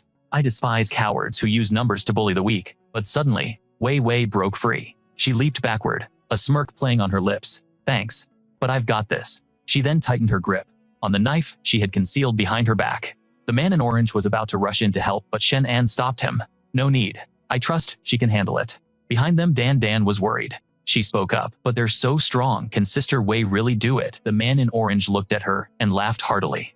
Haha, no problem at all. Is there any woman of the boss who isn't a total powerhouse? Hearing this, Shen smacked the man in orange on the head. What are you rambling about? Just watch closely for me. At that moment, Wei Wei stood ready to face the men, who were now wielding chains. They advanced one by one, swinging their weapons at her. She engaged in a fierce brawl with the charging men in black. As one of them moved in, he got behind Wei Wei and spread his arms and legs wide. She turned with a slightly worried expression. The purple-haired girl analyzed the situation. Attacks from above, below, and 3 other directions: left, right, and behind. All escape routes are cut off. It seems her only option is to jump into the air to evade, but once airborne, she'll lose the initiative and could be captured by their 4-limb lock. She trailed off hesitantly. Shenan just smiled and commented, "This coordinated attack formation is certainly interesting, something we could learn from. However, this particular attack method is useless against our Wei Wei. After all, she's got muscles of steel and bones of iron." Ignoring the iron chains surrounding her, Wei Wei charged forward with a powerful fist aimed straight at the enemy. A nearby man in black simply sneered at Shenan's words. Muscles of steel and bones of iron. So what? You think she can punch through my special protective armor? But he had completely underestimated her. This wasn't your average Awakening Manhwa protagonist. Underestimate this woman. Wei Wei suddenly strikes from behind, sending the man stumbling and crashing to the ground. She coldly raises her blood-stained dagger, staring down at her flattened foe. On the ground, the fallen man shrieks in terror. No. At the same time, his comrades instantly shift their focus to Wei Wei, their iron chains rapidly coiling tightly around her arm. But she instinctively grabs hold of them. In the next moment, more chains shoot out and lock onto her legs. Losing her balance, Wei Wei slams onto the ground, letting out a cry of pain. Thud. Seizing the opportunity, the thugs leap forward in a coordinated attack. The guy in the orange shirt frantically yells out, "Boss, they've taken down your lady." Shenan retorts, "Shut your trap. What kind of nonsense are you spouting?" But just then, Wei Wei lashes out with a powerful kick, sending a black-clad assailant flying away from her. Using her dagger as a pivot against the ground, she decisively springs back to her feet and bellows, "Anyone else? You want to join him in the afterlife, so you won't be lonely." The black-clad thugs, completely undeterred, continue their assault, their chains once again ensnaring her arms and legs. Wei Wei just smirks at them. "Humph, is that all you guys know? This one-trick pony show won't work on me anymore." As the words leave her lips, she unleashes a devastating attack, blasting the entire group away amidst blood-curdling screams. One by one, they collapse in a heap on the ground right in front of Wei Wei. She gives a small smile, turning back to Shenan, and asks, "I didn't disappoint you, did I?" The man in orange stares at her with pure admiration. "Big sis, bye, you're incredible." Hearing this, Wei Wei angrily snaps back at him. "Who are you calling big sis?" Shenan steps forward and pats Wei Wei's shoulder. "I always believed in you. Let's head to the next gate." It seems those 6 fetus monsters weren't so tough after all. My sister here could have handled them all on her own, Wang Meng confidently declares. Mu Lin Chu, however, asks with a puzzled look, "But isn't that a divine weapon in your hand? Ordinary weapons can't even scratch the armor of the 6 warriors. So how did you manage that?" "Exactly," Wei Wei explains with a smile. "And for anyone watching this manhwa recap, this is a key detail. For that, I have to thank the dagger Shenan gave me. Chen, you should learn to share the wealth, shouldn't you? Are you playing favorites?" Mu Lin Chu turns and glares at Shenan, who grows flustered and quickly looks away. Later, there'll be a chance. "This is all your fault, Chen," and angrily smacks Wang Meng on the head, causing him to grimace in pain. "Ow, what was that for?" Suddenly, Dan closes her eyes, sensing a strange fragrance in the air. "Wow, it smells so nice in here." A mystical pink mist begins to envelop them. It feels so relaxing. The little girl sinks into the sensation, happily raising her arms as if about to dance. Wang Meng and his dog also seemed to be in a daze, breathing in the aroma. My man, this berry wine smells amazing. Let's go grab a drink when we get back. Ah, you acting like a drunkard hugs his dog and starts talking to it, and the dog even replies a woo moo lin. Chu cracks her whip on the ground. Now you listen to me. If you don't pay attention, teacher will have to punish you by making you stay after class to teach you a lesson. Meanwhile, Wei Wei starts acting out a two-person drama by herself. She hops to one side, tearfully saying, "I'm listening, my love," then hops to the other and covers her ears petulantly. "I'm not listening. I'm not listening." Ah, isn't this just the best? Shenan has also lost his senses, drooling as he mumbles to himself. This is bad, they've all been poisoned. Only Bai Tian remains unaffected, realizing with a jolt of panic. So this gate is a poison trap. I was wondering who could have such strong resistance. Turns out, it's you, the poisonous snake traitor. At that exact moment, three figures in black cloaks and masks emerge, the toxic gas radiating directly from their bodies. It's you people. Bai Tian stares in astonishment. Why are the three emissaries guarding the gates now? The moment he speaks, an explosion of poisonous gas erupts from behind the toxic fog, and a hand shoots out, catching Bai Tian completely by surprise. In another world, the others are lost in a shared hallucination, finding themselves at a luxurious resort complete with a swimming pool and warm sunshine. "Brother An, come on in, Dan," Dan calls out, waving from the water with her floaty. Hehe, Shenan chuckles, relaxing blissfully under an umbrella. Flanking him are Mu Lin Chu and Wei Wei, both in alluring swimwear, snuggled up close. One is hugging his arm, while the other is tracing patterns on his chest. Internally, Shenan is absolutely ecstatic, but he plays it cool, saying, "Ladies, this is a bit much, isn't it? Don't stop, don't stop, don't stop. Ha ha ha, come on and play in the water." Dan splashes water playfully, but the reality of their situation is far from cheerful.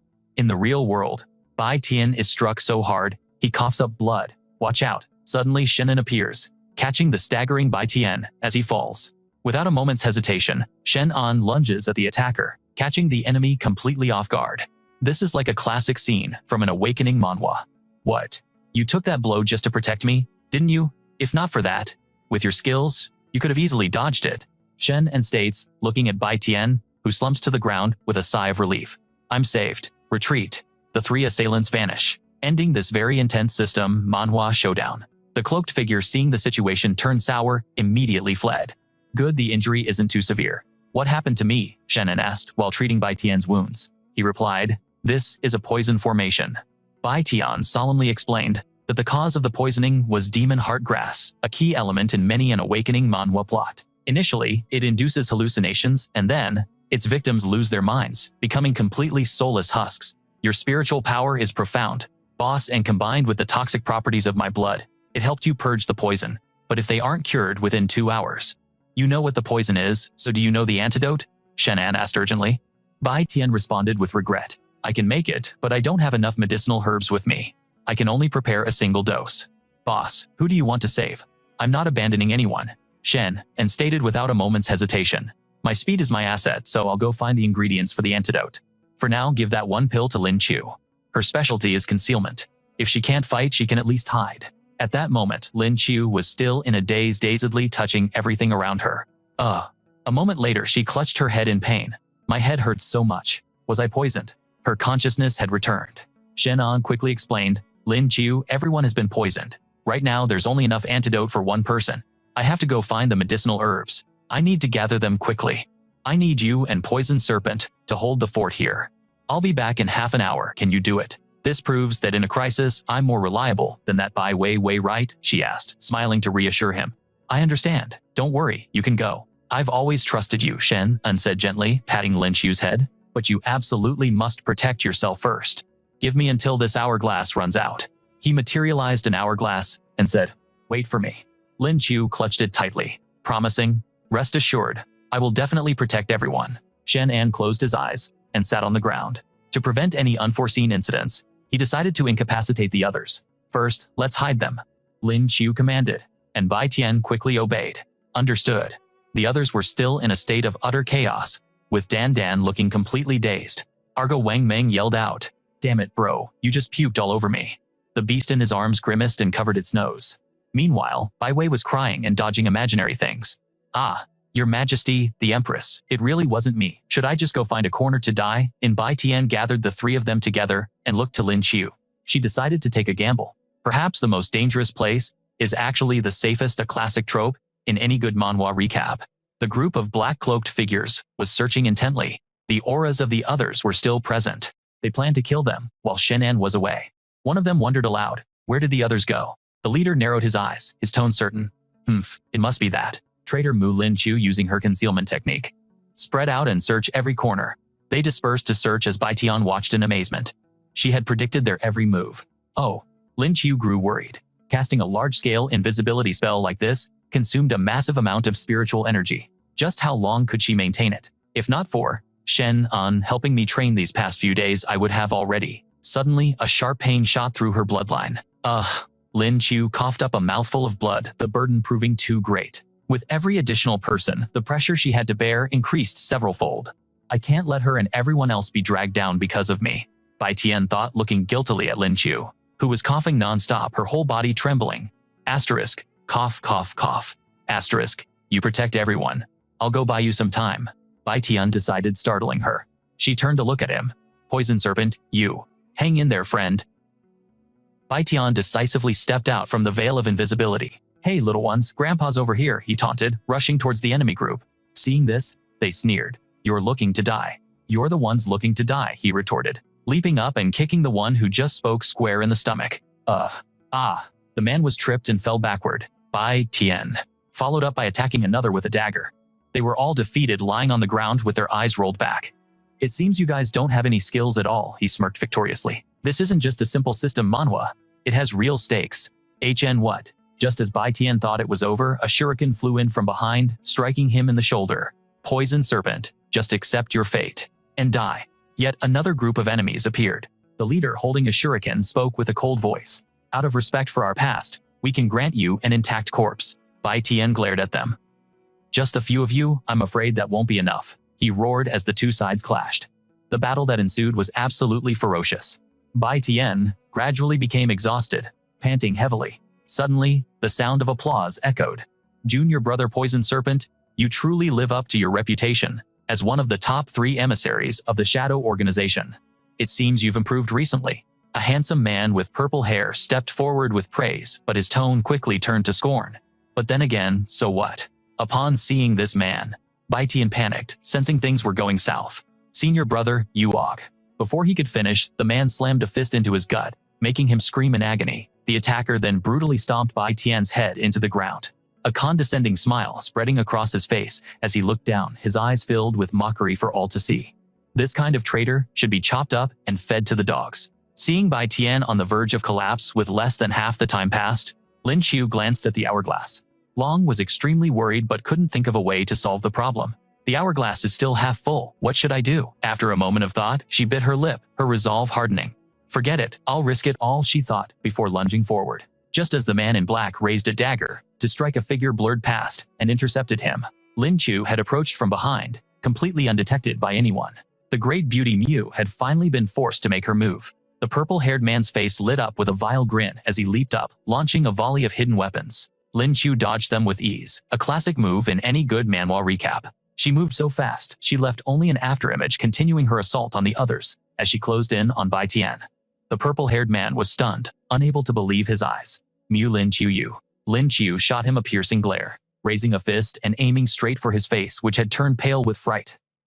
She landed a solid punch. He cried out in pain, certain his nose was broken. Staggering back in a rage, he roared, Mu Lin-Chu, you dare strike my face. You're finished. He wiped the blood from his nose, realizing he'd lost a tooth in the process, and the veins on his forehead bulged with fury. Lin-Chu completely ignored his threats, glancing at him as if he were an inanimate object before delivering another brutal blow to his face. Thwack. A tooth for a tooth, not a bad trade. A voice from behind suddenly rang out, startling her and making her freeze. A figure cloaked from head to toe was sitting in front of Wei Wei. You kill my man, I kill yours. Lin-Chu tightened her grip on the man's throat, her eyes warily fixed on the newcomer. The purple-haired guy grabbed her wrist with both hands, his eyes rolling back as he trembled. Master Bai Tian stammered, breaking into a cold sweat. He was so terrified he could barely form words. I wouldn't dare call myself your master. You have a much brighter future than I, the old man said, looking up. A large sprawling scar was visible between his eyebrows, his aged face framed by a calm, steady gaze. It was over. There was absolutely no chance of victory. This was the leader of the three envoys Kurong. Bai Tian collapsed to the ground in despair, biting his lip as tears of frustration streamed down his face. The old man struck. Lin Chu couldn't block the attack and was sent flying. He looked down on them with utter disdain. You two juniors. Don't say I didn't give you a chance. If you can withstand just 3 of my blows, I will let you go. What do you say? His word was final, leaving them with no other choice. Lin Chu had to agree despite the uncertainty. Bai Tian was shocked that she accepted. He panicked. A single full power strike from him. I fear we won't even leave a body behind. Lin Chu struggled to speak. You think I don't know that? But this is the only way to buy more time. She glanced at the hourglass, which was still nearly half full. No matter the method, they had to take this chance, or they would all perish here. Bai Tian stepped forward voluntarily. Master, let me take this first blow. Lin Chu stared at him in astonishment. Then I shall grant your wish, Kurong said, emotionlessly certain that Bai Tian stood no chance against an attack on a level you'd see in a top-tier awakening manhwa. He immediately unleashed a palm strike. What Bai Tian didn't even have time to defend himself. Cough, The force of the blow struck him, square in the chest, making him cough up blood as he was sent flying backwards. Bai Tian fainted instantly. Lin Chu was furious, unable to believe the old man could be so shameless. You call yourself a senior, yet you resort to a sneak attack. Kurong's demeanor remained pompous, as if he'd done nothing wrong. You say I used a sneak attack. Do I even need to? Fine then. You tell me what wouldn't be considered a sneak attack. If I force my technique, I can only hold out for 3 minutes at most. Lin Chu thought rapidly, trying to devise a plan to stall for time. She goaded him. My chi and blood are in turmoil. Give me 2 minutes to regulate my breathing. Do you dare? Fine by me, Kurong said, with a dismissive wave of his hand, confident that even with more time she couldn't change a thing. Lin Chu took a deep breath to steady herself. After 2 minutes, she was ready. Bring it on. Lin Chu assumed a fighting stance, and Kurong instantly charged. As his fist closed in, she raised both arms to block, but the force was still overwhelming. Although her protective armor absorbed part of the impact, it was nearly impossible to withstand the remaining power. Lin Chu's body was already injured. Her face turned deathly pale as she coughed up blood. That armor of yours is quite impressive. After you're dead, I'll peel it off and study it. He was delighted. Having a rare item like this is a classic plot point in any system manhwa. Cough, cough, cough. Lin Chu collapsed to her knees, completely drained of strength, coughing uncontrollably. There is still 1 blow left. Who will take it? Kurong remembered to ask. I will, Lin Chu said, trembling as she forced herself up, struggling with each word. Give me 2 minutes. The sand in the hourglass has nearly run out. Boss. I held on. Lin Chu thought, a sense of satisfaction washing over her for not failing his trust. But Kurong had also noticed the hourglass. Stalling for time, he roared, realizing he'd been tricked, and lunged at Lin Chu. Die, I guess this is it. I'm so tired, she thought, completely exhausted. She resolved to let go, a faint smile on her lips. Goodbye, boss. Jia Quan. Just as she braced for the end, Shenan's voice echoed in her ears. Startled, her hand moved instinctively, following Shenan's guidance, and struck Kurong dead on. Arg, Kurong screamed as he was sent flying.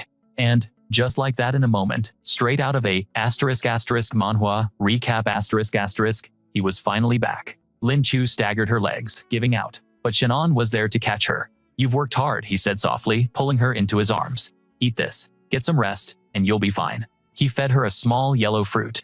With her pillar of support back, Lin Chu felt a wave of relief. Okay. He then offered a similar fruit to Bai Tian. Be boss. The man stammered, his hand trembling. He accepted it, tears of joy welling in his eyes. Shenan reassured him. Don't worry. Eat it and recover some of your strength, he continued. Although I don't have all the materials. For the antidote, I brought some spiritual items.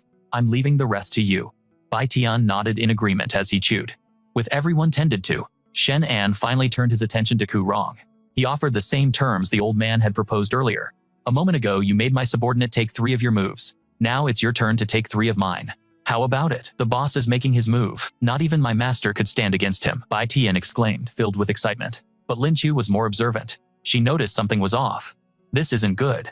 The boss's condition seems unstable. Indeed, one of Shenan's hands was trembling slightly, though he was desperately trying to hide it. Kurong, however, remained as arrogant as ever, completely unconcerned. He didn't believe for a second that Shenan could defeat him. However, if you wish to pass, I suppose I can grant you a fair fight, Boss Shen. But in a classic twist, you'd see in any awakening manhwa Shenan had already transferred his hard-earned spiritual power to Lin Chu. He was running on fumes, a spent arrow with no strength left. How can I fight this old monster now times? His mind was racing, but his face remained a mask of calm. Just then, a tiny figure suddenly appeared and spoke to him. This old fiend Chu Rong is immensely proud of his poison arts and his immunity to 100 toxins. Why not challenge him to a duel of poisons, it suggested. You think I'm some legendary poison master, Shen, and shot back mentally. I don't know the first thing about crafting poisons, and I don't even. He trailed off as a sudden realization dawned on him. I understand now. Seeing he'd caught on, the tiny figure praised him. As expected of me, you're not completely hopeless. Shenan then addressed Chu Rong. I love a good challenge. A straight fight with you would be boring. Your strength is a far cry from Chen Longhai's and I have no desire to bully you. Your expertise is in poison, is it not? So why don't we have a duel of poison arts, he provoked. This kind of high-stakes, rule-based challenge is the lifeblood of a good *** system Manhwa***. Chu Rong's interest was piqued. How do we compete? Simple. We each create the poison we're most skilled with, then we exchange and consume them. We'll see who's still standing, Shen, unproposed. Bai Tian thought he'd gone mad, reaching out to stop him. Boss, no. You can't. My master achieved immunity to all poisons 10 years ago. You can't possibly win a poison duel against him. Poison serpent, you greatly underestimate. Boss Shen, Chu Rong sneered. A man of his word wouldn't back down just because you're scared for him. Isn't that right, Boss Shen? Chu Rong grinned, wickedly shocked that Shenan would willingly walk into a death trap. Fearing he might change his mind, Chu Rong quickly sealed the deal. Then, it settled, but Lin Chu just crossed her arms, completely confident that if Shenan proposed this, he already had a way out. It's fine, she said. This is a trivial matter for the boss. Bai Tian was still doubtful, but hearing her confidence, he could only relent. All right. Chu Rong produced a single poison pill, covered in intricate patterns, that emanated a faint purple light. This is the culmination of my life's work. The one-breath death pill, he announced with absolute confidence. Shenan simply scoffed and held up his own concoction. Lin Chu's composure immediately shattered. Boss. That poison. It can't be. Oh, this, just a little something I whipped up on the spot. I call it Bishi Shen, and said casually, presenting a gooey brown lump on his middle finger. Both Lin Chu and Bai Tian stared, their jaws agape. Is that really a booger? They stammered. Are you mocking me? Chu Rong raged, suspecting Shenan was just messing with him. If you don't want it, fine by me, Shen, said cheerfully and popped Chu Rong's pill into his mouth. You insolent brat, you dare humiliate me, let's see how you die, Chu Rong fumed. Grimacing in disgust, he forced himself to swallow the glob. Huh, what happened to me? A voice said. It was Wei Wei, who had just woken up, rubbing her head in confusion. Wang Meng was also wearing a completely clueless expression. Lin Chu turned back to warn the others. The boss is in a poison duel with the gatekeeper, this looks really bad. Over on the other side, Shenan and Chu Rong sat facing each other. You reacted first. Arg. He broke into a cold sweat, clutching his throat as he let out a strangled cry. It's over. The boss has been poisoned. Not even I can neutralize the master's toxin. Bai Tian was horrified, and Lin Chu was equally worried. But then Wei Wei suddenly rushed forward and kicked him squarely in the head, scolding his terrible acting. What do you think, you are some kind of pop star? Ouch. Shenan groaned. Hey, how'd you figure it out? He asked, sheepishly rubbing his head. Wei Wei shot him a glare that said she knew everything. As I've said in this manhwa recap, I've been onto your little act since chapter 2. Boss, you should just form a boy band and debut already. Bai Tian looked completely exasperated by his antics. Lin Chu, however, grew pensive. She still understands him better than I do. It seems neither of them is in any real danger. How about we just call it a draw, Shen, suggested, getting up and turning to Chu Rong. Suddenly, the old man stirred. Shenan cried out, confused. A moment later, Chu Rong lost consciousness and collapsed to the floor. The entire group yelled out in shock, "He's dead, Shen," and rushed over to shake him. Hey, are you all right? You're not actually dead, are you? Bai Tian quickly chimed in. Boss, how in the world did you manage that? Did you really just consume the master's poison without feeling a thing? Wei Wei quickly asked him. Shenan, I never would have guessed you were also a poison type. I guess we're going to have to add a few more pages to your police file. Lin Chu also chimed in, suggesting they should probably inspect his nose a bit, wondering how he could possibly sneeze out a lethal poison. Shenan grimaced and retorted, poison my foot. I just used spatial devour to cheat, that's all. And that so-called sneeze was just a tiny pellet, a small sliver, from a giant python's liver. After explaining, he was lost in thought. It seemed the beasts from the other world were truly on another level. They were just too terrifying. Humanity's foremost poison expert had absolutely no resistance to the toxins of a monster from another dimension. This is the kind of power creep you see in an awakening manhwa. If those otherworldly beasts were to truly invade, I fear. He shook his head, pushing the grim thought aside. No time for that. He needed to focus on solving the immediate problem. Lin Chu quipped. He wasn't killed by the poison, but it looks like he lost a few brain cells. He wasn't a genius to begin with, so now he's a hopeless case. Dan snorted with laughter. Pfft. You two sure don't pull your punches, Wang Bao chimed in from the side, nodding along. Yeah, that's right. He then turned to look back at their group, mulling over their situation. After Lin Chu's earlier power-up, her strength would be severely weakened for a while, and she needed to recover. The poison serpent looked unharmed, but in reality, he was gravely injured. His bones and meridians were riddled with internal damage. The only one left who could genuinely fight was Wei Wei, and they still had 2 more gates to pass. Seeing him just standing there spaced out, Wei Wei urged him on. What are you spacing out for? Let's get a move on, a bunch of simpletons. At the 4th gate, Wang Bao peered around and commented, There's not a soul in sight. You think they got scared and ran off. Scared your bad jokes would bore them to death. Suddenly a foul stench filled the air. What is that awful smell? Please don't tell me it's another one of those freaks. It definitely doesn't smell harmless. Wang Bao then said, Oh, this smells like the droppings from the wild beasts back in my mountains. Shenan's senses immediately went on high alert. Not good. This place might have a mutated beast. Just then, a tiger emerged. It was massive, with blood-red eyes, and it was stalking straight towards them. At the same time, Wei Wei observed, Shenan. These mutated beasts are way bigger than the ones we faced before. Do you think the Dark Guild juiced them up with something potent, just to deal with us? Shenan yelled. These mutants' speed and power are off the charts. We need to group up now. Don't make any sudden moves. What are we going to do this time? It looks like not even a god can save us. My brilliant strategies won't fool these brutes. Wait, let me give it a shot. That's right, how could I have forgotten about this little prince of ours? Dan said, hugging her ferret with a smirk. It's all on you, Xiao Huan. The little gray ferret shot forward instantly, transforming into a massive, powerful beast. This kind of power-up is classic in any system manhwa. Seeing this, the mutated tiger roared, baring its sharp fangs as it charged. But Xiao Huan met it head-on, using its claws to tear the tiger to ribbons. Xiao Huan let out a triumphant roar. But suddenly, a black panther appeared out of nowhere and sank its teeth into Xiao Huan's leg. The giant ferret screamed in agony, before violently kicking the black panther, sending it flying. Though thrown a great distance, the panther was far from defeated. It immediately got up and charged right back at Xiao Huan. It lunged to attack again. But the black panther was truly no match for Huan in its current state. It effortlessly flung the panther away once more. The mutated tiger, watching from behind, roared in fury. Seeing the danger, Shenan wasted no time and shouted an order. Wang Bao. Understanding instantly, Wang Bao drew his bow and fired an arrow straight at the tiger. The tiger roared in fury after being struck by the dart, turning its rage towards Wang Bao. He screamed in terror, while Shenan pleased commented, A perfect shot. Grr. Xiao Huan relentlessly clawed at the tiger, then scrambled onto its back, pummeling it without mercy.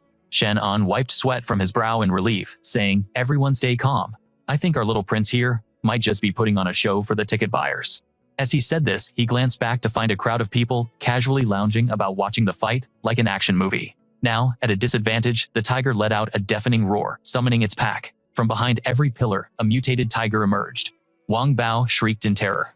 Oh crap, did we just walk into a tiger's den? Why are there so many? This dark guild is full of absolute psychos.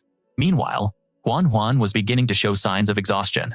Huanzi seemed a bit battle-weary, its cries growing hoarse. Wei Wei interjected, but it managed to take down a prehistoric beast, like the giant python. Surely a giant python is more fearsome than a giant tiger, right? Wang Bao retorted. Weasels are the natural predators of snakes. It's a matter of bloodline suppression, so they aren't afraid. But tigers are apex predators, a kingly species. A weasel holds no racial advantage here. We were supposed to be conserving our spirit energy for the 5th and most difficult gate. If we go all out now, we'll be completely drained for the next stage. So what's the plan now? Suddenly, a song filled the air. It was Dandan, and her voice seemed to resonate with spiritual power. It looks like Brother Huanzi is recovering. Empowered by Dandan's song, Huan's strength didn't just return, it multiplied exponentially. Good heavens, is that a stacking buff? It immediately charged, launching a ferocious assault on the tiger pack. Suddenly, a tiger clamped its jaws on one of its arms. With its free arm, Huan plunged its claws deep into the tiger's flesh before being violently thrown aside. Chen, and watching from the sidelines, couldn't help but exclaim, he's fine. Just then, the rest of the tigers charged forward. Once again, Dandan raised her voice in song, her melody acting as a powerful buff. This is a classic awakening manhwa trope. This fueled Huan, who began tearing through the pack, taking them down one by one. Wang Bao quickly chimed in. Let me translate for Brother Huanzi. He says he wants to take on 10 of them. Jojo screamed desperately, "Stop." At that moment, the bear released its grip on Wang Bao. Suddenly, Jojo clutched her throat, gasping for air, and unable to speak. She held her neck, caught in a fit of uncontrollable coughing. Meanwhile, a fierce tiger lunged at the black bear. Seeing this, Shenan froze in his tracks and gasped. This is not good. He didn't know what ability Jojo had awakened, but her power was clearly at a novice level. Continuously using her spirit energy was causing a severe backlash to her chi and blood. In an instant, he made his decision and moved to transfer his energy to her. Startled, Jojo called out, "Brother. Brother Shenan." He instructed her with a serious tone, "Focus your energy and regulate your breathing." Overjoyed by his concern, a blush crept up her cheeks. Witnessing this intimate act, Wei Wei narrowed her eyes and judged, "That Shenan is making moves on her again." Suddenly, Wang Bao began to shout, "Everyone, let's," but he trailed off, his face clouding over with confusion. Another bear appeared out of nowhere and charged at Wang Bao, who managed to dodge just in time. While fending it off, Wang Bao yelled a warning, "We've got a bear. Run for it." He then leaped high into the air, aiming to deliver a critical strike. The beast let out a furious roar, bearing its menacingly sharp fangs. A sense of dread washed over the group. "Wang Bao, are you all right?" they cried out. Faced with this overwhelming opponent, his confidence wavered. "I'm screwed." And just then, the bear abruptly shot its claws out, swiping at Wang Bao. Seeing this, Wei Wei decided to intervene, shouting a warning. "Everyone, take cover." She drew her dagger and charged into the fray. This whole scenario is a classic Manhwa recap moment, like a true warrior. Her intervention, however, only seemed to enrage the bear further. It let out a guttural growl, the force of which knocked Wei Wei off her feet. But it wasn't finished. The bear's gaze locked onto a new target. Shenan's mind raced in panic. Crap, this giant bear's combat power is off the charts. But if I let go of Jojo right now, the situation will become critical, and Jojo will definitely suffer severe internal injuries. But if he didn't go help, what would happen to the others? Just then, Lin Qiu stepped forward, offering reassurance. "Boss, don't you worry. Watch me knock it out with my poison." Instantly, the bear froze solid, completely immobilized. However, even that powerful attack wasn't enough to take it down in a single blow. He cursed in disbelief. At that moment, Lin Qiu launched his own attack, while Wei Wei remained resolute. This is a real cliffhanger, typical of a system manhwa. "Get back," she screamed. The strain of using so much power at once caused her to cough up blood. It seemed her attack had struck a weak point, as the beast's entire body went rigid like a statue. Seizing the opportunity, an enraged Wang Bao charged forward, raining blows upon it. "You damned bear, I'll kill you," he roared.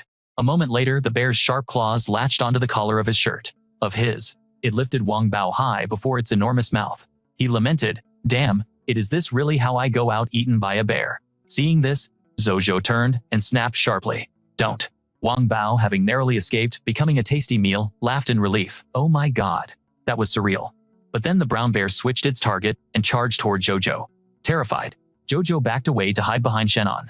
What is this thing trying to do suddenly? It stopped dead in its tracks. The two stared at each other in speechless confusion, which even caught Shenan by surprise. "Hold on, you're Big Bear, the one that took Jojo back on Wanuan Mountain." The big bear flashed a friendly smile upon seeing a familiar face. It even held up two fingers in a greeting as if to say, "Hello, you two.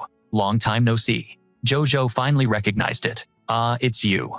Upon seeing Jojo, the brown bear's eyes lit up, as if it had found a long-lost star. And then it opened its arms for a hug. "Hey, don't Shen," and quickly stepped between them, stating, "Don't you get any closer, she's mine." Jojo then commanded Big Bear, "Go and help." The brown bear roared and immediately dashed toward where Huan Huan was fighting. At that moment, Huan Huan was still fiercely wrestling with a tiger, grabbing hold of the tiger's jaw and then ripping it apart. Big Bear also charged in knocking it down with a single powerful punch. With Big Bear's help, the pack of mutated wolves began to feel a sense of dread. The two super wrestlers were now in their element, proudly flexing their six-pack abs and rippling muscles. Then they both roared and charged toward Jojo. Growl times, Jojo let out a small shriek. Suddenly, the two beasts stopped glaring at each other like arch-rivals. Who is this guy Shen?" and urgently asked her Jojo, "When did you awaken?" Awaken? I don't know. It was that fruit jam that Brother Wang Bao gave me. After eating it, I felt really great and just wanted to sing. And then I realized that whenever I sing Huan gets super hyped." She said joyfully, "Brother Shen. And, is this like, in those awakening manhwa stories, am I one of you now?" Shenan patted her head and smiled. "That's right, you're an official female warrior now, and a support type no less. So, I'm the same kind of person as Brother Shenan now." there won't be a gap between us anymore. You kidder, was it the jam? Wang Bao immediately pulled out a pile of fruit jam to offer. Boss, you want some too? I made it from fruit I picked in the mountains. I've got plenty. Shenan chuckled to himself. This guy actually turned spirit fruits into jam. What an absolute gem. He then took the jam and shared it with everyone. They expressed their thanks. Young Master Wang Bao's spirit fruit jam. Eating this should restore all our stamina. What? Wang Bao said in disbelief. What, this is spirit fruit? Hey, save some for me, don't eat it all. In this part of our manhwa recap, as night fell, a pair of eyes was observing Shenan's group. A masked man sneered. Humph. Shen, I'm surprised you all managed to make it this far. But this just means my secret weapon can finally be put to use. The poison traps and formations have all been used, even the beasts have been deployed. So, tell me, what do you think this final trial will be? Who's there? Suddenly, the brown bear bonked Wang Bao on the head. Whatever it is, they're no match for us. This moment calls for a round of applause. Don't you think, Humph? Is this to isolate me from the others? A voice suddenly rang out. Shenan, do you remember me? The voice was eerily familiar. It was from the Chen family here to collect a debt in blood. Give me back my life. Shenan was taken aback. Mr. Chen Hailong, how is that possible? Stop these ghostly tricks. If you want my life, then come and take it. With that, the man lunged forward and grabbed Shenan.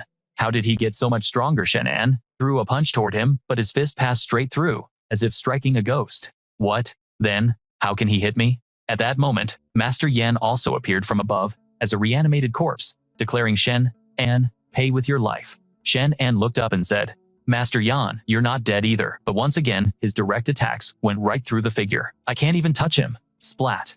He was sent reeling from a heavy blow by Master Yan. Shenan coughed up a mouthful of blood. But his fists, they can actually hit me. Master Yan and Chen Hailong charged at him with solid black eyes, devoid of pupils, screaming incessantly. Shenan, come down and join us. Shenan clutched his head and screamed, no. As it turns out, he was in the throes of a nightmare, flailing his arms and legs, while hugging himself in fear. Seeing his strange behavior, Wei Wei asked with concern, Shenan, what's wrong? Could he be poisoned? Bai Tian immediately interjected. No way, the boss is immune to all poisons now. This whole setup feels like a complex system, Manhwa. What's going on? Does the Dark Organization have another master who is the guardian of this stage? Lin Chu then replied, the Dark Guild has 3 third-rank ascetic masters or higher, but their strength is likely only close to Chen Hailong's. Based on the boss's ability to instantly defeat Chen Hailong, a feat worthy of any top-tier awakening manhwa. This challenge probably won't be too difficult for him. I don't think we need to worry about the boss. Indeed, there's no need to worry about Shenan. It's better to worry about ourselves first. Hey, watch out. Bai Tian leaped in front to shield her, and was immediately sent flying. The 3 of us old-timers might not be a match for Shenan, but dealing with you lot shouldn't be too hard. The 3 guardian elders questioned, why are you here? Meanwhile, Shenan was still trapped within that horrifying nightmare. Inside, the leader's own secret weapon is waiting to deal with Shenan. As for you, traitor, die. With that, he charged forward to attack Lin Chu. Suddenly, an arrow shot out, which he caught with ease. Damn it, a sneak attack. Wang Bao then shouted, you old geezer. How dare you launch a sneak attack, while Sister Mu was distracted watching the boss. You have no shame. Nonsense, you deserve death.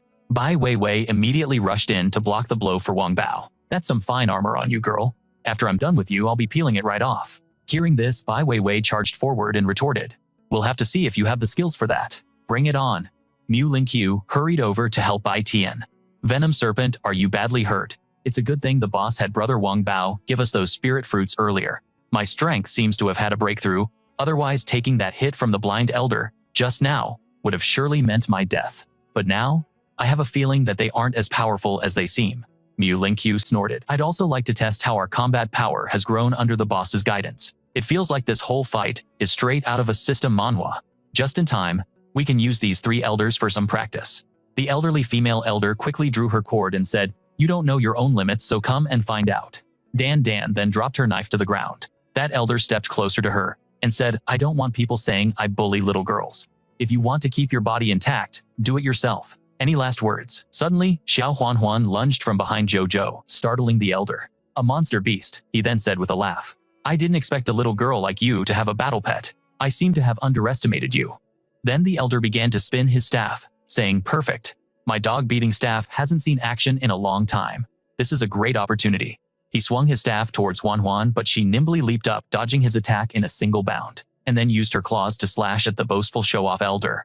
Unexpectedly, he pulled a dirty trick. instantly appearing in front of Jojo. To deal with a battle pet, you just need to take down its master, little girl. Before she could finish her sentence, Brown Bear's massive paw swiped at him. He was too arrogant and confident in his own strength to notice, and was sent flying by the attack. The bear and the weasel teamed up, their mutated crimson eyes glaring at him. Jojo began to sing with her crystal-clear voice. Brown Bear and Gray Weasel seemed to be filled with newfound strength, and even Mulinchu and Wei Wei felt their stamina multiply thanks to Jojo's song. But at this moment, Shenan was panting heavily. Even in death, you people won't let me go, will you? Ha ha, never mind. Master Yan and Chen Heilong were like two unfeeling, soulless zombies. Shenan then pointed the sharp tip of his blade towards himself and said, I'll return my life to you. Seeing Shenan about to take his own life, Jojo panicked and screamed loudly to stop him. Don't. Mulinqiu turned to ask Jojo what was wrong. Wei Wei also asked, what's happening? In that brief moment of distraction, Mulinqiu and Wei Wei let their guard down, and their opponents seized the opportunity to counterattack. You dare get distracted in the middle of a fight. All three girls ran worriedly towards Shen and shouting, Shenan. As this manhwa recap continues, the masked man standing behind them, seeing this apparent suicide, burst into hearty laughter. Excellent, Shen. And oh Shenan, even with your third-rank power, aren't you still completely under my thumb? It seems the master I hired with half of the Silver City Dark Guild's fortune wasn't a waste after all. Suddenly familiar footsteps approached. It was Miss Miko, the powerful woman with fiery red hair. A potent energy radiated from her entire body.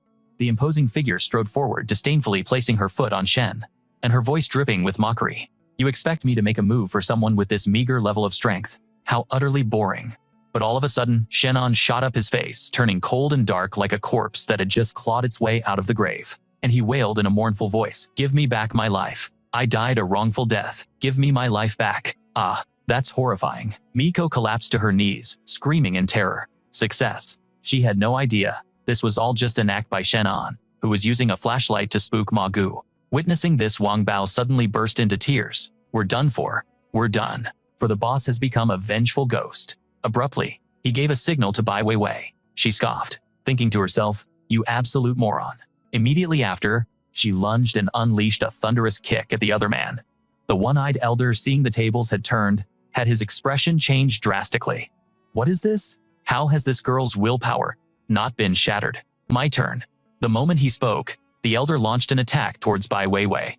As swift as a shadow, she used her hands to parry the blow, then unexpectedly surged forward to return a punch of her own, catching him so off guard he couldn't react.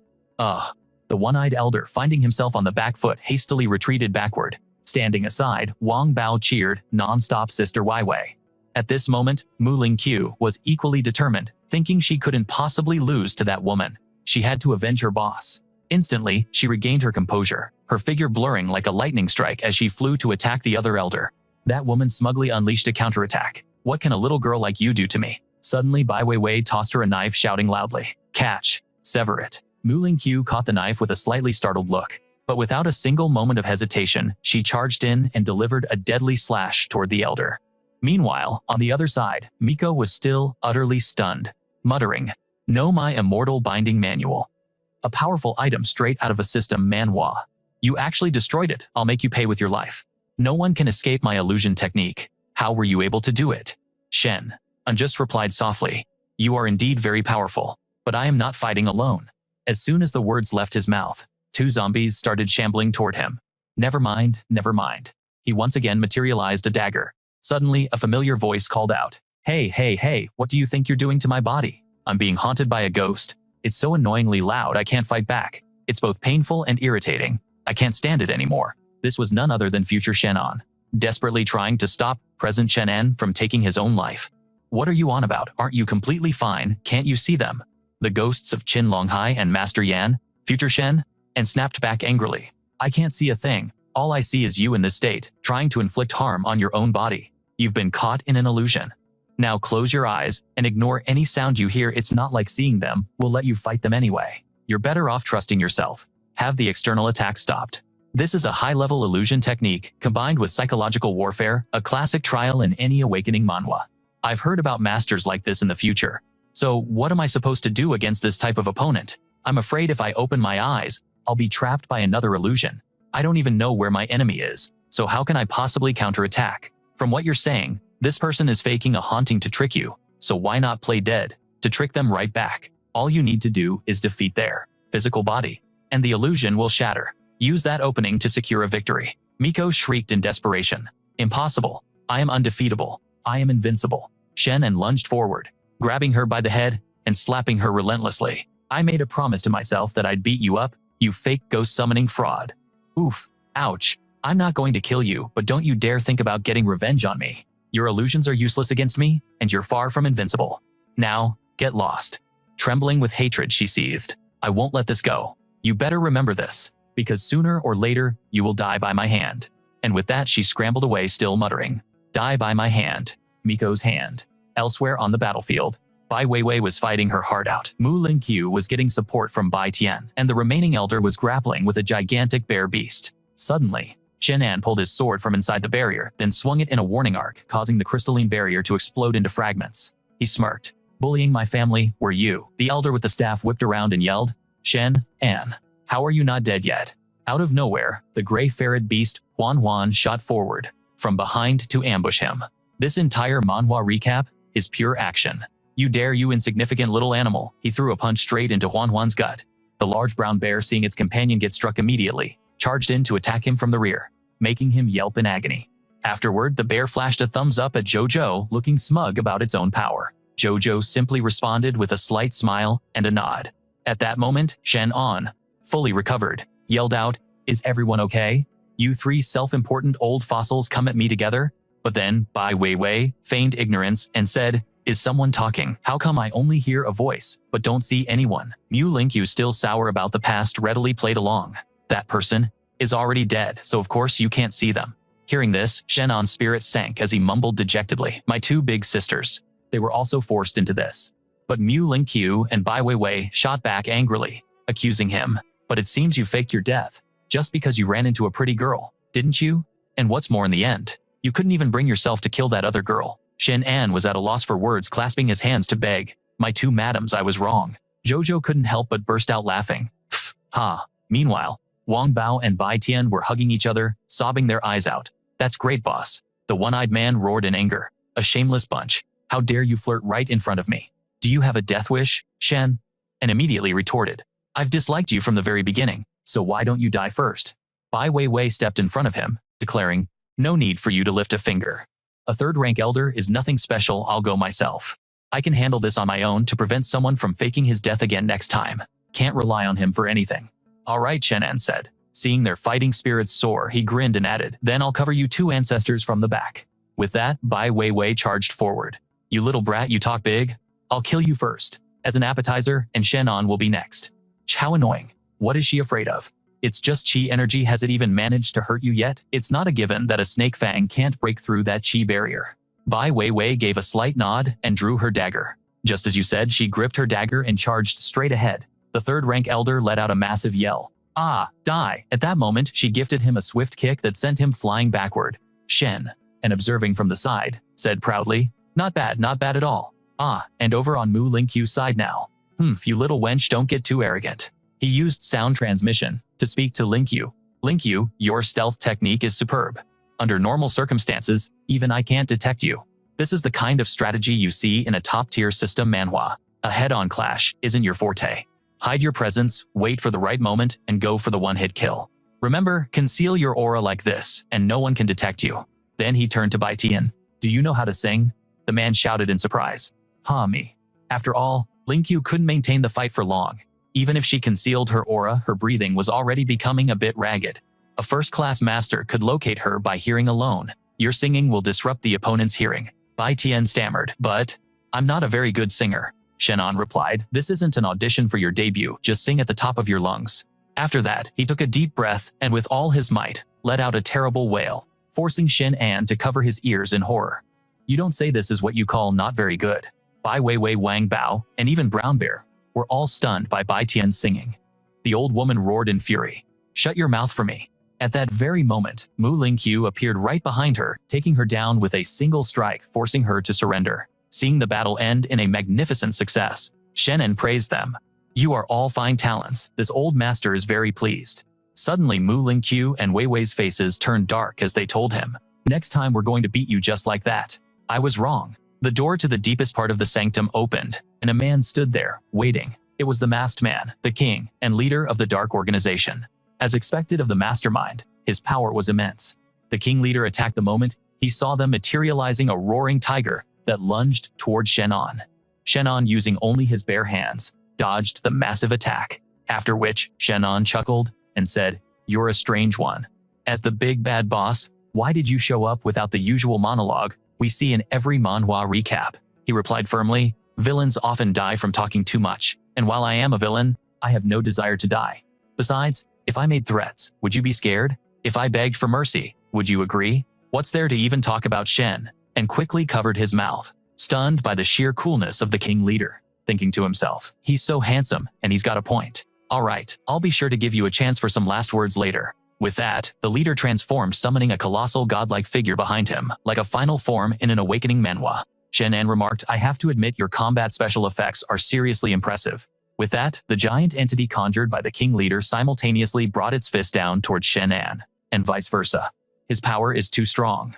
Bai Tian and Mu Lingqiu worried. The king is too powerful. Without pausing, the king leader threw two more punches, rushing to attack Shenan. Shenan also charged forward but was knocked back by the force. He muttered, I guess it's time." Bai Tian said to Mu Lingqiu, "If the boss is in trouble later, let's all go in together." But Bai Wei Wei, confident in Shenan's fighting abilities, just smiled and said, "Relax. It's him we're talking about. Don't worry, I think the counterattack is about to start." Just then, Shenan turned his head and teased, "Hey, now no spoilers."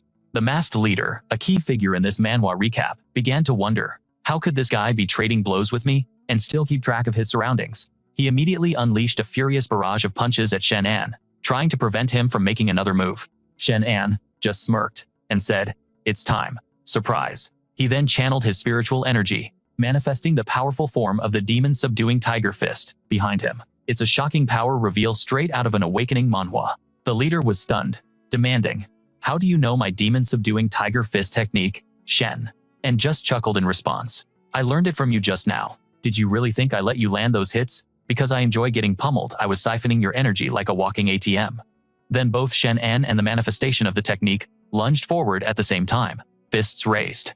Caught completely off guard, the leader couldn't react in time and took the full force of the blow. The mask he was wearing shattered into pieces, revealing his true face. Bai VV gasped in shock. Your CEO Song Chengshen." Clutching his chest in pain, Song Chengshen staggered back while Shenan looked on, surprised. Asking Song Chengshen, the one from the movies Bai VV, quickly explained. He's the younger brother of the Song family patriarch, second master Song Chengshen. He was also one of the former owners of the Song Zhongqi. He staggered to his feet and said, "As expected, I'm no match for you. I surrender. You little lady, you're surprisingly well informed to even recognize me. The police have a file on you, but how did you end up as the leader of the dark organization? Does this mean the Song family is backing them?" Mu Lingqiu chimed in. "That's impossible. The dark organization was working with Zhicheng Pharmaceuticals to solidify its relationship with the Song family. If the Song family was already pulling the strings, they wouldn't need to do that," Song Chengshen replied. "As expected of the talent nurtured by the dark organization, your mind is certainly sharper than some of those government officials. Does the Song family even have a shred of its former glory left? A family run by an incompetent fool is nothing but a heap of garbage." After a moment of contemplation, Shenan spoke up. "I see. You wanted to stir up conflict between us and the Song family, not so they would destroy us, but so we would inflict heavy damage on them instead." He continued, "Years ago, Song Chengzong used despicable tricks to usurp my position as the head of the family. Don't I deserve my revenge? Your future group is truly powerful, possessing both resources and unity. Given enough time, the achievements of the four great families combined wouldn't compare to yours, but unfortunately you all must die here. Having you as my opponents is an honor." With that, he reached for a red button. Shenan yelled, "What do you think you're doing? Deep within the dark organization's catacombs, there's a little atomic bomb. All I have to do is press this button to give it a chance to shine. You all have 5 minutes to say your goodbyes." Song Chengshen casually slumped back into his chair, adding nonchalantly, "Oh, that's right. The catacombs are completely sealed. Lingqiu, you of all people should know this place is a fortress no one can get in or out of. Enjoy your final 5 minutes." Shenan turned to Mu Lingqiu. "Do you know where the nuclear warhead is?" She immediately replied, "I didn't even know there was one in here." He then activated his all-seeing eye, thinking times. If he lured us into this specific room, the warhead must be close by. Asterisk. This kind of X-ray vision is a classic perk in any good system manhwa. Chen, and quickly scanned the area, and finally located the nuclear warhead. Just as I thought. He quickly retrieved it, and strode right up to the unmasked leader. The man didn't seem surprised in the slightest, remarking, "I was wondering how you managed to see through the trap on the first gate. So, you really do possess an all-seeing eye." Wei Wei seized the chance to snap at Shen and Uperv. Shenan glanced over and said, "Hey, don't just use any excuse you can find to insult me." The Dark Organization's leader then spoke. "Are none of you actually afraid to die? This nuclear device is on a timer that can't be disarmed." Shenan turned back to him. "Are you truly willing to die just like this? After being used as a pawn by so many, you're just going to take your enemy's enemy down with you. You're a real class act. What did you just say?" Shenan stuck his tongue out mockingly. "Such devotion, it's enough to bring a tear to my eye." Che Song Cheng Shen retorted, his face an emotionless mask. "You're saying Xu Mingtian sold me out, aren't you? Even if I knew, what could I do? You've already stormed the place. If I can't defeat you in the end, do you really expect me to beg for my life? Would you even spare me?" Shenan replied simply. "Why don't you give it a try?" The man let out a laugh. "You're a strange one. In a dull sort of way, you're actually interesting." Shenan calmly set the warhead down, saying, "If we share a common enemy, then even if we aren't friends, we don't have to be enemies. A life or death struggle. If you had the choice to do it all over again, would you still seek revenge against Xu Tianming?" His face darkened as he replied, "I would absolutely kill him, but at this point, it's too late to say anything. How much time is left on the countdown?" Suddenly Shenan remembered. I forgot to check the timer. Oh, this head of mine. I was so careless. I already dismantled the whole thing. Why don't you take a guess? Tell me this thing won't actually explode, will it?" Only then did the man named Song's expression change, asking in shock, How did you do that, Chen?" And just offered a faint smile and replied, "Heh, I won't lie to you. Before I became a boss, my dream was to become an outstanding magician. Damn it, if I had known, I would have just devoured the timer device first. Last time I even used Devour on a C4 bomb to destroy my own spirit fruit tree, a plot twist worthy of a system manhwa. Next time, I'll definitely give Song Zhongji a piece of my mind to vent." The defeated leader finally conceded and surrendered, saying, "You have my respect. I only wish to die at the hands of a stronger warrior. You may do the honors." "You're too kind, Boss Song. I was hoping you might be able to help me with something." The leader laughed in response. "Rest assured, if I don't die today, I will definitely use my full strength to get revenge on Xu Tianming." Hearing these words, Shenan smiled brightly and replied, "Then I thank you, Boss Song." He continued with a personal request, "But I hope the news that Shenan single-handedly wiped out the entire Dark Organization gets spread far and wide." Confused, the man immediately asked why. Zhongji calmly explained, "After this battle, the Dark Organization's vitality has been severely damaged. We wouldn't stand a chance in a direct confrontation with the Zicheng Pharmaceutical Company. The Dark Organization should return to the shadows and operate as true assassins once more." After hearing this, Shenan just smiled and offered a few words, "Boss Song, take care." At that moment, in a lush, green and peaceful place, he stretched his arms out with satisfaction and said, "I want to go home and sleep for 3 days straight." Before he could even enjoy the moment, Wei Wei grabbed him by the collar and demanded, "You'd better explain the whole clairvoyance issue right now." Shenan was flustered, not knowing how to explain. "It's not that." Just then, his phone suddenly rang. He answered cheerfully. "My savior." A loud voice boomed from the other end of the line. "What's this savior nonsense, you little brat? It's your second uncle. You finally picked up your phone." Shenan froze for a moment, utterly bewildered. "Second uncle, why are you calling me?" His uncle slowly explained. "Wen Jing and I came to Yincheng. Your father said he wanted to come visit you, but he had his phone stolen." His father's voice suddenly boomed through the speaker. "You little punk, you haven't been home in so long.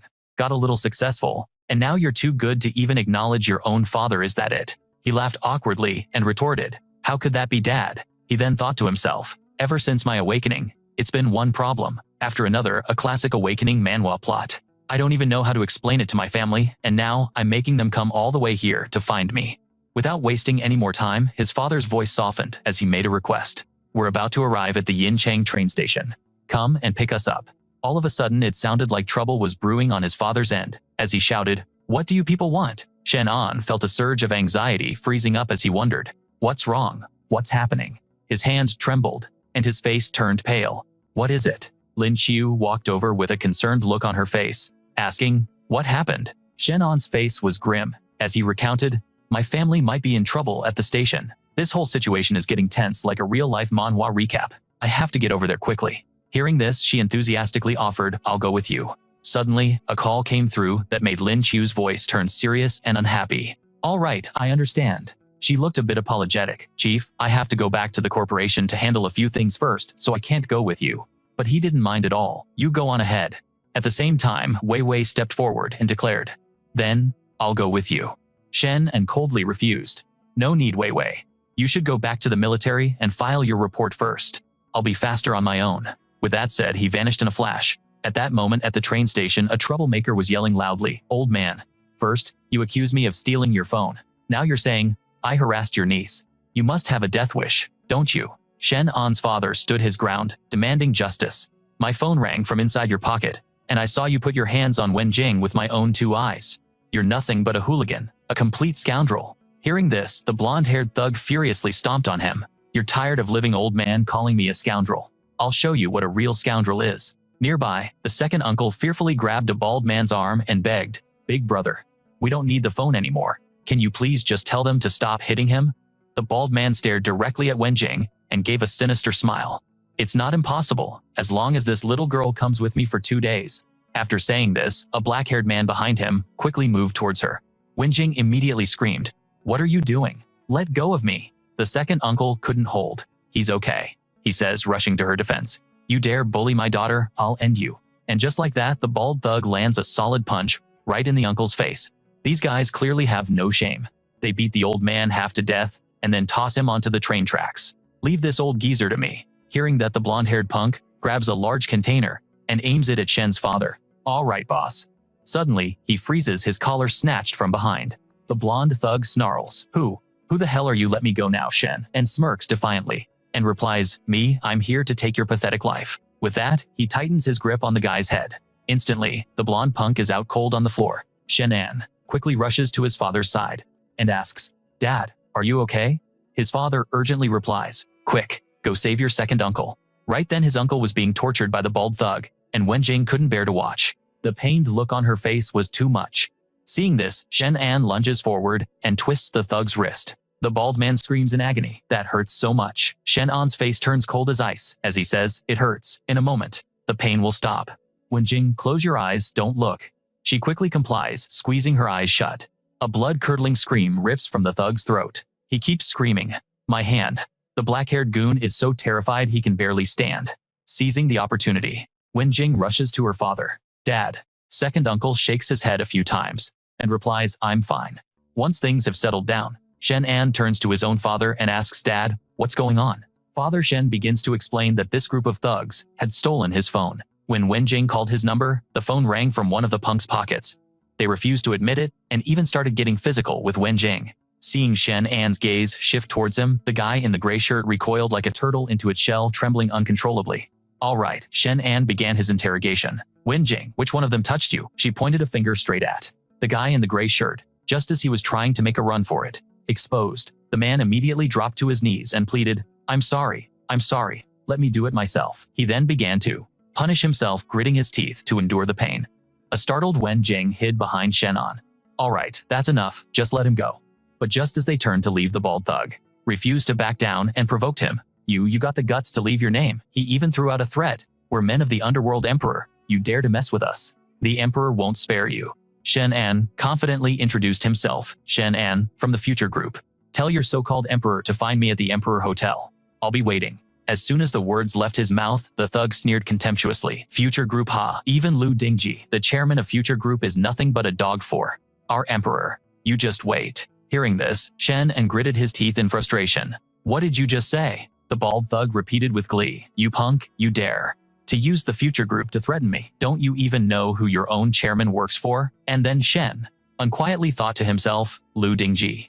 He seems to be just a minor manager in some department. If it weren't for his strange name, I wouldn't even remember him. But how did he become the chairman? He quickly tried to call Lin Chu, but it was no use. We're sorry, the number you have dialed is currently unavailable. This made Shenan even more confused. Lin Chu never turns off her phone. What could have happened? I need to go back and see what's wrong. Seeing him hesitate, the bald thug got smug. Scared now, aren't you? I'll give you one last chance. Kneel down now. An annoyed Shenan delivered a swift kick right to his mouth. You're too damn loud. Afterwards, he turned and said sheepishly, Dad, I think there might be a problem at the company. Can I take everyone to a friend's place for now? His father, understanding the situation, agreed. Go handle what's important first. At this point, Shenan decided to try his last resort. Surely someone in the government can help me. It's a classic development in this kind of system, Manhwa. But things didn't go as planned. We're sorry, the number you have dialed is currently unavailable. What in the world is going on? Second uncle, feeling a bit awkward, suggested little Anne, maybe we should just get a room at an inn for now. Shenan turned and said, second uncle, I have no idea who we're dealing with. Let me find someone to look after everyone first. He then called Chu Yushi. Oh, to what do I owe the pleasure, Big Boss Shen? I'm so honored you had time to call me. This is turning into a great manhwa recap. It's about my family. Shenan got straight to the point. Can you look after them for me temporarily? I have to go back and handle a few things. Of course, she replied. As it happens, my dad is also at home. I never thought we'd be at the meeting the parents stage so soon, haha. Shenan immediately blushed at her teasing. You, stop talking nonsense, his father curiously asked. Is our little Anne in some kind of trouble? About 10+ minutes later, Chu Yushi arrived, smiling and waving at everyone. The moment she saw Shenan step out, she rushed over and threw herself into his arms. Hey, I'm so glad you remembered to call me. Wen Jing was stunned, covering her mouth as she gasped. You're the famous superstar Chu Yushi. She playfully brought a finger to her lips. Shh. This is the kind of twist you'd see in an awakening manhwa. Wu H greeted them with a warm smile. Dad's second uncle, little sis, hurry and get into the car. Let's head to my place. All right. But hearing her call his father, Dad, infuriated Shenan, who immediately confronted her. It was her. Wu H simply told him to handle his own business, guaranteeing that no one would dare to touch his family. With that, she sped off in her car. He hastily made a call. It was to Wang Bao. Bao, how is Lin Qiu doing? Boss Meng Ji is in critical condition. What happened, boss? You need to get to the first hospital immediately. The doctors say Meng Ji isn't going to make it. After hearing that, Shenan instantly vanished and reappeared at the hospital. At the hospital, Wang Bao spotted Shenan and called out, Ah boss, you're finally here. I'm fine, but what about Meng Ji? I won't let anything happen to Meng Ji. Give me the short version of what happened. Where is Lin Qiu? Wang Bao began to explain. We returned to the hotel. I was starving, so I crossed the street to grab a bite, while Director Mu went in ahead of me.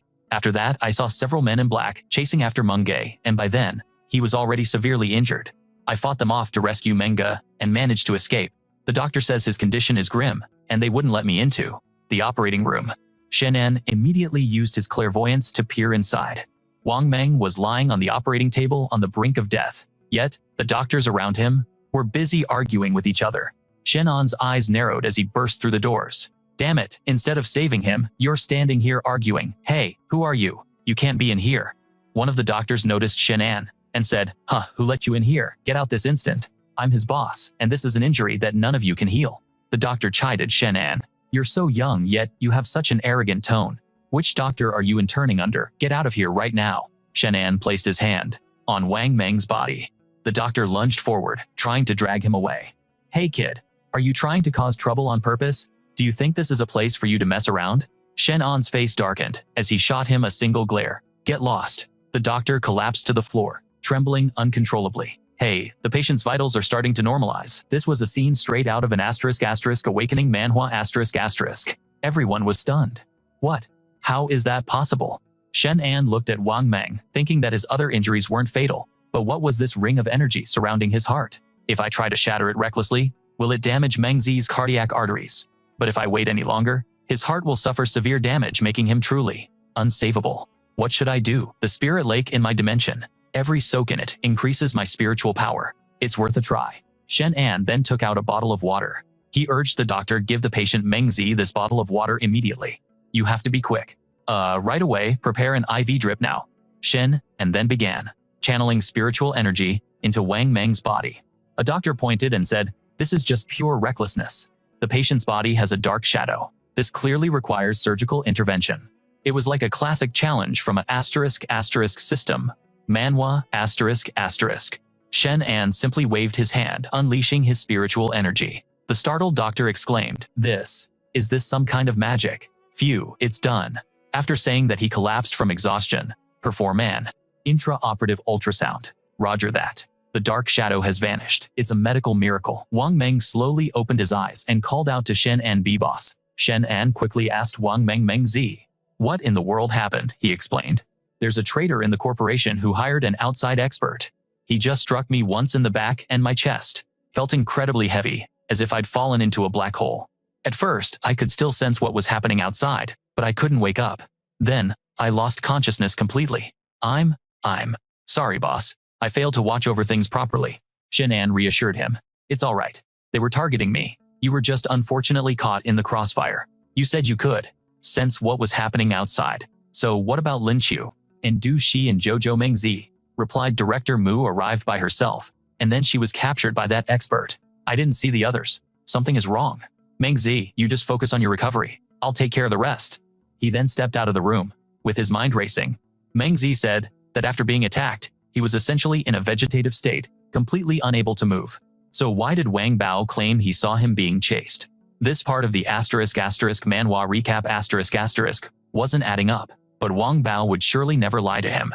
Just then Wang Bao called out loudly, "Boss, but Chen," and didn't seem to hear him, still lost in his thoughts. It seems that someone is helping us. This person must have been the one who saved Mengzi, but who could it be? Moreover, Mengzi's attacker could have easily killed him on the spot.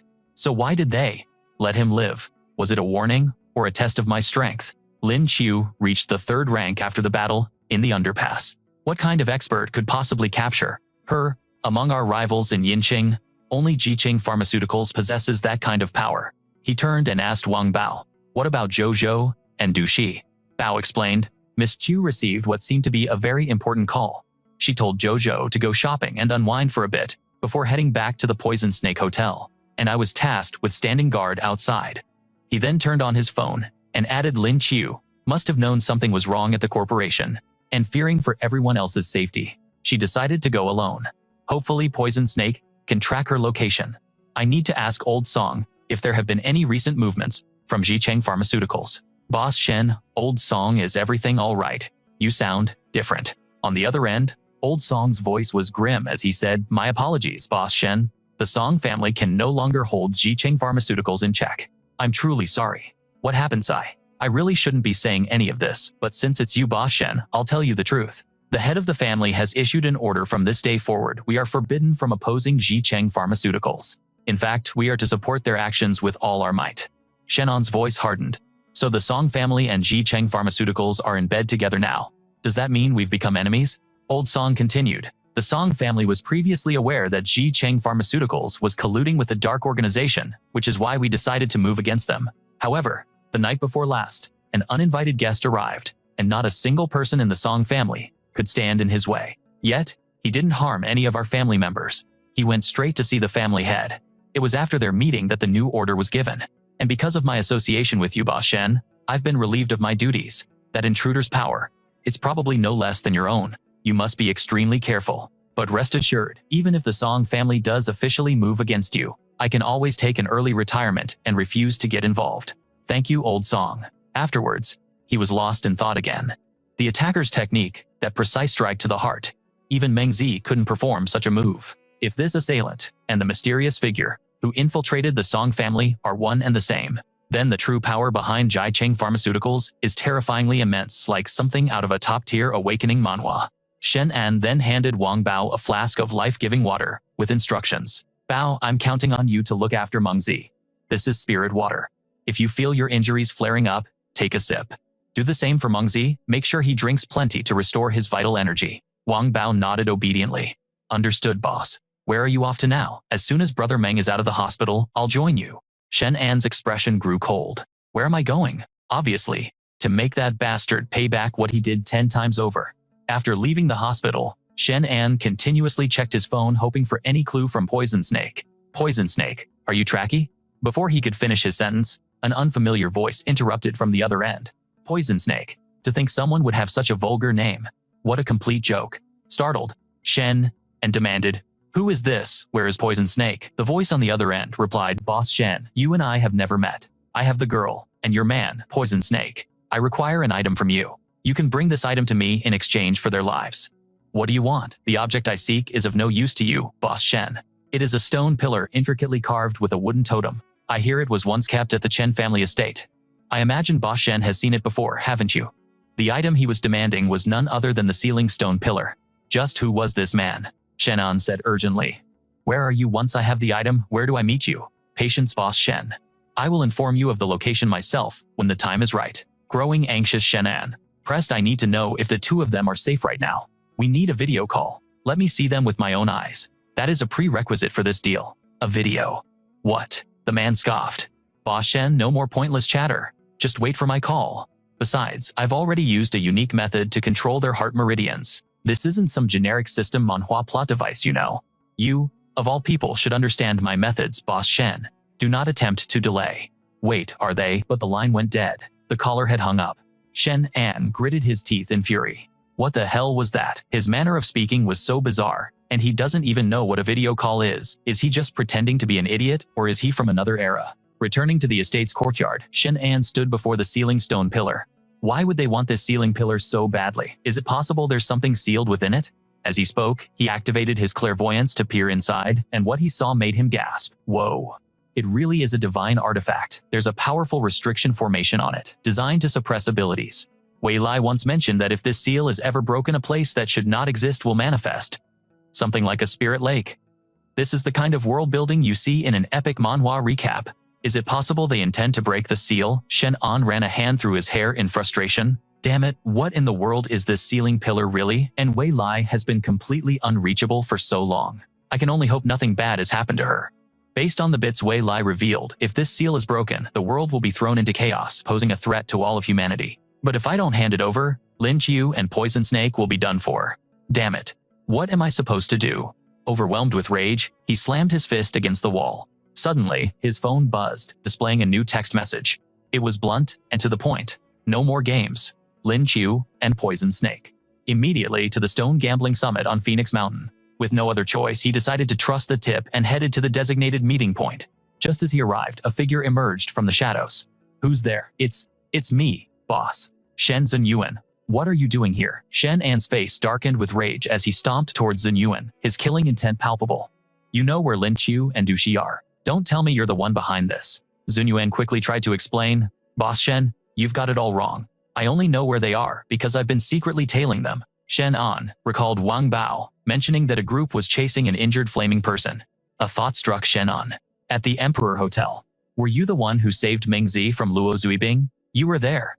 Zinyuan nodded and replied, after we went our separate ways, I intended to return to the Dark Guild. But because of Mu Lingqiu and Dushi's betrayal, everyone there labeled me a traitor too. They sent assassins after me several times. I barely escaped with my life. I've completely lost faith in the Dark Guild. Dushi once told me how much you cared for him, Boss Shen. I thought about coming to you for help, but I was too ashamed to face you. So I went to the Emperor Hotel to find Lin Qiu and talk things over, only to walk into their internal conflict. I figured the unconscious man must be one of your people, so I grabbed him and got him out of there. Later, I saw Dushi being followed by a group of people. I immediately started tailing them in secret all the way to the foot of a mountain. That's where Dushi was spotted. The pursuer took him down in a single blow. I knew I was no match for them, so I immediately contacted you, Boss Shen. After hearing the whole story, Shenan's tone softened. Thank you. Mengzi is safe now, and it's all thanks to you. Zunyuan clasped his hands together, pleading Boss Shen. Khan. In that case, can I follow you, Shen? And turned away, his voice firm. After we rescue Lin Qiu and Dushi, we'll all have a drink together as a family. A wave of relief washed over Zunyuan. Shenan then added, but your bloodlust is too strong. If you're going to follow me, you can't harm innocent people. Zunyuan immediately bowed his head in obedience. Yes, big brother Shen. Let's wait for nightfall, then we can sneak in. As darkness enveloped the area, Shenan and Zunyuan began their infiltration. Shenan quickly formed a soundproof barrier, materialized 2 darts, and flung them at the guards, who yelped in pain as they were struck down. Og. He then activated his clairvoyant vision to locate the captives. Suddenly, a wave of dizziness washed over him. Zunyuan quickly caught him. Boss, are you all right? There's some kind of seal here, suppressing awakened abilities, just like those ceiling pillars. This feels straight out of an awakening manhwa. Who exactly are we dealing with? Shen grunted, I'm fine. I just need a moment to regulate my energy. As Shenan centered his spiritual power, he turned to Zunyuan. The person inside is no ordinary foe. If things go south, you get Lin Qiu and Dushi out of here first. I'll hold them off. Zunyuan was taken aback by Shenan's words. Boss, back when I was in the Dark Guild, the lower-ranked members were always treated as cannon fodder for the superiors. But you're putting our safety first. Shen scoffed. What about me? You think you could hold that guy off? Let's just go. Inside, they found a monk meditating. The The captives were trapped inside a large bell, but they were still breathing. Is this the guy who captured Lin Qiu and the others, but his power level? It's only second rank. This is like something from a system manhwa, Zun Yuan whispered. Only second rank do, she must have fallen into some kind of trap. Suddenly, the monk's eyes snapped open. Who dares to intrude? Zun Yuan leaped forward with a cocky grin. Your granddaddy, that's who. The monk immediately turned to face him, ready to strike. Insolent whelp. You dare get cheeky with me. Zun Yuan noticed the monk was also a fire ability user, just like him, and a thrill of excitement shot through him. He laughed. So this old geezer knows how to play with fire too. Perfect. With that, he lunged forward, throwing a punch, but the monk dodged it with ease. You dare to look down on me. You're courting death. Without another word, the monk retaliated with a swift strike. Zun Yuan was sent flying screaming as he crashed into the far wall. AR. Only then did he realize the monk's terrifying power. He's unbelievably strong. Shenan, who had been observing from the sidelines, knew this man was no ordinary opponent. He then stood up and stepped into the clearing. The monk turned his gaze to Shenan. And, who are you? Shenan retorted. You don't know who I am, the monk sneered. Die. In the blink of an eye, a torrent of ferocious flames shot towards Shenan. This epic fight scene is a highlight of this manhwa recap, as he was no pushover countering with a thunderous punch. The two figures instantly clashed. They became a blur of motion, unleashing a relentless storm of attacks upon each other. Witnessing the spectacular confrontation, the monk chuckled with delight. Now, this is interesting. In stark contrast to his opponent's casual demeanor, Shenan was inwardly shocked, a seed of doubt sprouting in his mind. This man's true strength definitely isn't at the third rank yet. So how is he this powerful? His power felt unnatural, as if it didn't belong to him. What was going on? Could he be using a forbidden stimulant? Before Shenan could process it, the man lunged at him again like a ferocious tiger. Shenan swiftly brought up his mace cleanly, deflecting the attack. He frowned, realizing this opponent also had a grasp of spatial abilities. The man simply smirked in reply. Did you really think having spatial powers makes you invincible in this world? With those words, he opened a spatial rift of his own, pulling out a long, chillingly sharp sword. Shenan was genuinely shocked that his foe possessed the exact same superpower. He couldn't help but blurt out, You're a spatial ability user too. The man didn't deign to answer, merely charging straight for Shenan, his killing intent overflowing. He swung his sword in a blinding flash, moving so quickly that Shenan could barely react, managing only to gasp. This power is immense. In the next instant, he opened his own spatial rift, drawing a sword to meet the attack head-on. A daring thought suddenly sparked in his mind. Something's not right. You're not from this world.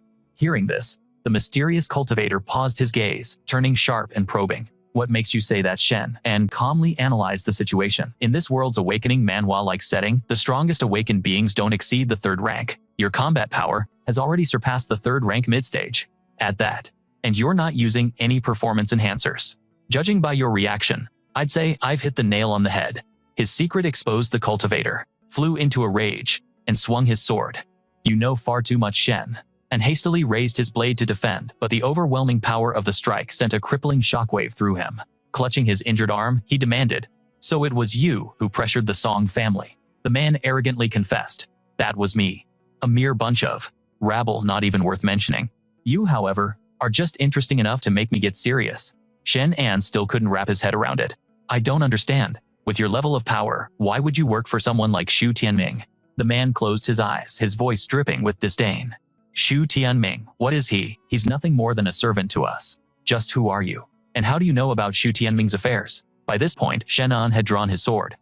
Its jet black blade held steady, as he spoke with an icy tone. You don't know me yet, you came to abduct my people. Isn't it obvious that you're being used by Shu Tianming? At these words, a flicker of realization crossed the opponent's face. He stared wide-eyed at him. You're Shenan, where's the stone pillar seal? Shenan then proposed a deal. I know I'm not your match, so I'll give you the stone pillar seal.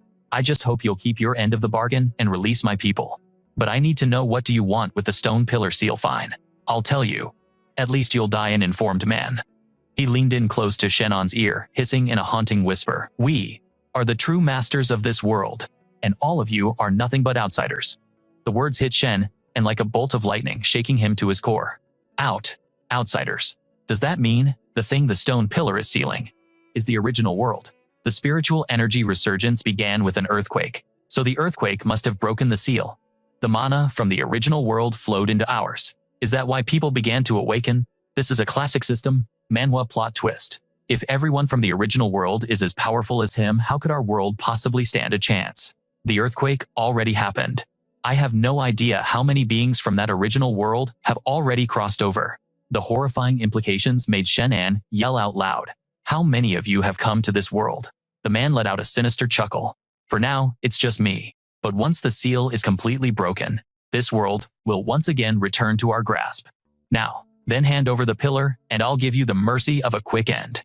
With that, he leveled his sword directly at Shenan. However, Shenan just nonchalantly flicked the blade aside with his hand and grinned. So it's just you all alone. In that case, what the hell have I got to be afraid of? This entire exchange feels like it's straight out of a manhwa recap.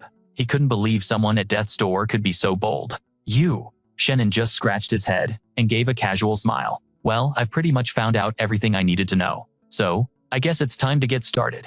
In that case, I'll grind your bones to dust. The cultivator roared, swinging his sword to create powerful rings of magical fire. Shenan, however, was no longer on the back foot. He braced himself, unleashing the full extent of his hidden power. Abruptly, a thick blanket of fog shrouded his opponent's vision. What's this? Looking for me, a voice echoed from directly behind him. Startled, the cultivator spun around to find Chen and standing right there, as if he'd been there all along. The being from another world swung a furious fist, roaring, "Since when were you there?" The powerful punch hurtled toward Chen, but our hero. He effortlessly parried the blow and scoffed. Is this all the people of the original world are capable of? Why don't I just put you out of your misery and burn you to a crisp? Ah. A blood-curdling scream pierced the air as his body was instantly engulfed in hellfire. Witnessing the terrifying chaos of the battle, Sun Yuan couldn't help but marvel. The boss is on another level. In just a moment after being incinerated by Shenan's jet of flame, the powerful foe was reduced to a pile of ashes, returning to the earth. Shenan pondered grimly. This man's power was immense. He feared that few in all of Silver City could have been his match. The people of that other world, are they all terrifying beings like this? And what about the otherworldly beasts? Once the seal is broken, what will become of this world? It felt like the beginning of a dark awakening manhwa. His phone suddenly rang. Shenan immediately commanded Sun Yuan save the people. Yes, sir. Sun Yuan instantly rushed off. Shenan then began to use his ability to heal Mu Lin Q and Duza, a power that felt like a high-level skill from a system manhwa. Slowly, Mu Lin Q's eyes fluttered open. It's all right now, big brother boss everyone. He quickly dialed Jojo's number. Jojo, it's me. Brother Shen. And help me. Where are you? What's going on? Jojo was sobbing on the other end of the line. I'm at the Imperial Hotel. At that very moment, outside Jojo's room, a group of thugs were relentlessly pounding on the door, shouting, "Open up, and let us gentlemen have some fun. I haven't yet had the chance to get my hands on an internet celebrity. Ha ha ha, open the door." There. A few hours earlier, at He Zhou's home, Brown Bear and Xiao Huan were sneaking around outside the bathroom, peeking at Zhou through the window and practically drooling. She was happily singing in the shower, but the moment she stepped out and saw the two beasts, she let out a startled scream. Zhou quickly scolded you two. But they remained as shameless as ever. With a brazen look on their faces, she got dressed and said, "I need to go shopping for clothes. You two be good and guard the house." The two beasts immediately looked sad, so she continued, "I can't take you out with me. You'll scare people on the street. After I get back, I'll sing for you." With that, she left cheerfully, her heart filled with excitement. I have to buy some really beautiful clothes. Get all dolled up for brother Shenan. At the Imperial Hotel, after a successful makeup haul, she planned to give her purchases to manager Jiao to send ahead. Suddenly, the sounds of an argument erupted nearby. A classic setup you'd see in any manhwa recap. "I don't want to. I'm not going. What do you think you're doing? Don't touch me. Don't you dare push your luck." Jojo walked in and asked loudly, "What are you people doing?" The female employee, being restrained by two lecherous men, cried out, "Jojo, help me." One of them turned and growled, "This is just a normal staff reassignment for the hotel. Mind your own business." Jojo, completely unfazed, pointed straight at his face and yelled, "What kind of staff reassignment involves manhandling a woman like this? If you don't let her go right now, I'm telling Boss Shen, and he'll deal with you." The two thugs burst out laughing mockingly. "Boss Shen, you're still talking about the old boss, who's long gone. The current boss of the future group is named Lu. It seems you're also a company employee. Perfect, you can come with us too." Jojo stood there stunned, unable to believe her ears. What? A new boss? How is that possible? Where's Director Mew? Suddenly, a hand from behind grabbed her, making her scream in shock. A pervert let out a disgusting laugh. "Well, hello, gorgeous, you're quite a looker. Why don't you have some fun with Big Brother first?" Without a moment's hesitation, Jojo stomped hard on his foot, causing him to cry out in pain. Arg. Damn it. Immediately after she started relentlessly beating the pervert with her handbag, only one thought racing through her mind. I have to find Brother Meng and Sister Linkyu for help. Seeing this, the thugs switched their target and lunged towards her together. This one's better. Forget the other one, I'll grab her. Don't run, little lady, you can't escape.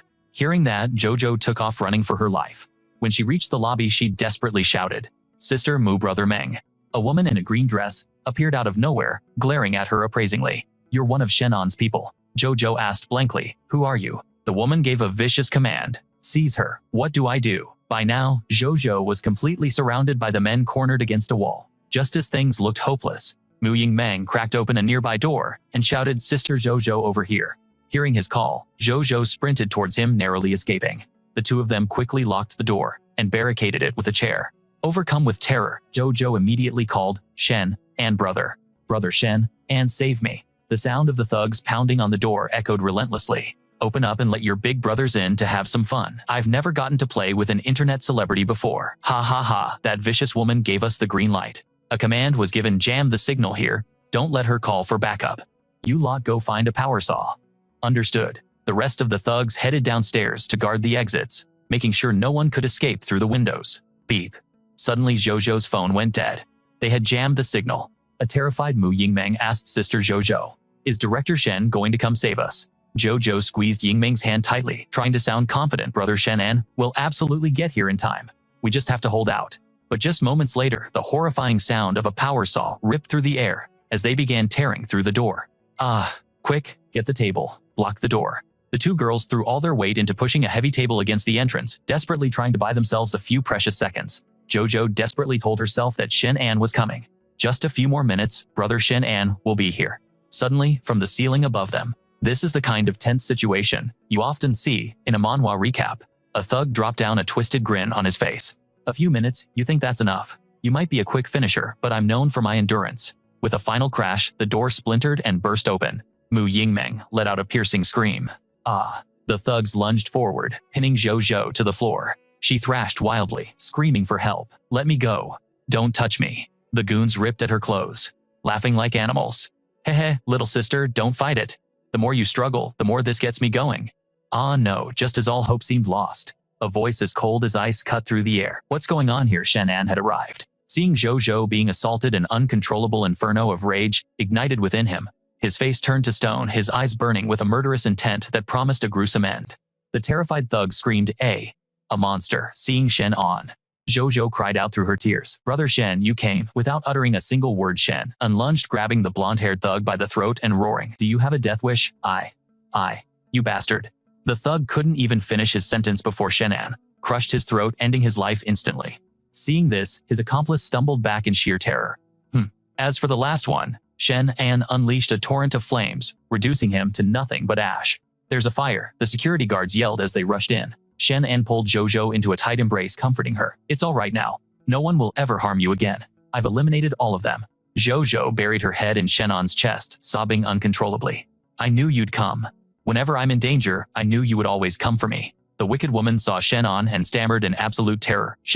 Director Shen, how are you back?" She frantically yelled to her men. "Get the experts up to the second floor now, or we're all going to die." Shenan turned to Mu Yingmeng and asked, "What has happened to the corporation while I was gone?" With tears welling in her eyes, she began to explain.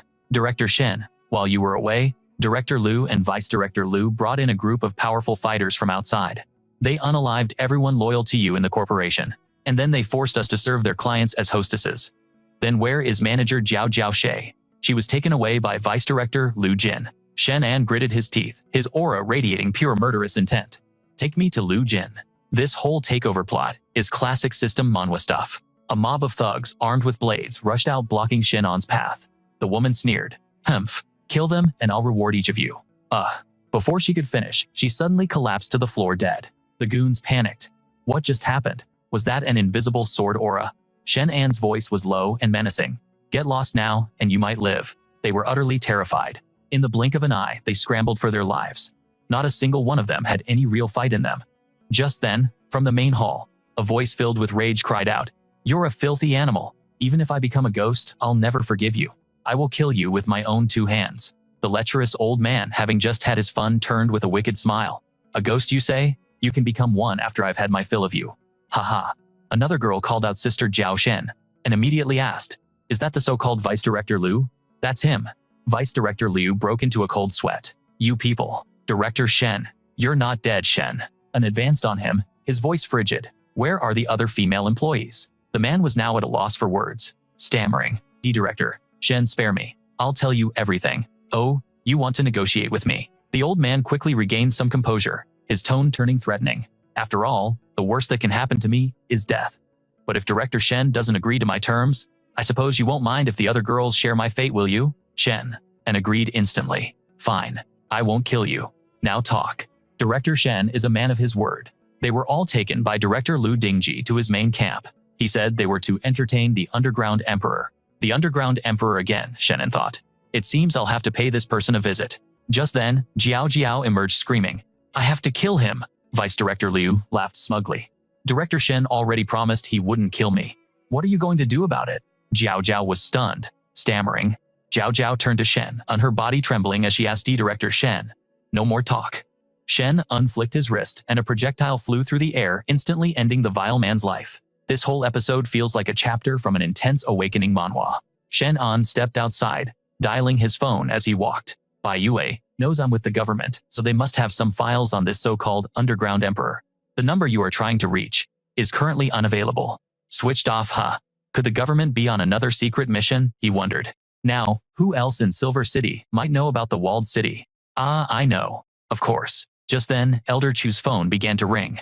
He picked it up with a cheerful laugh. Ah, young brother Shen, to what do I owe the pleasure of your call today? Shenan responded humbly. Uncle Chu, I couldn't possibly presume to be your young brother. That would completely throw off the dynamic between me and Yushi, wouldn't it? You can just call me Little Shen as always.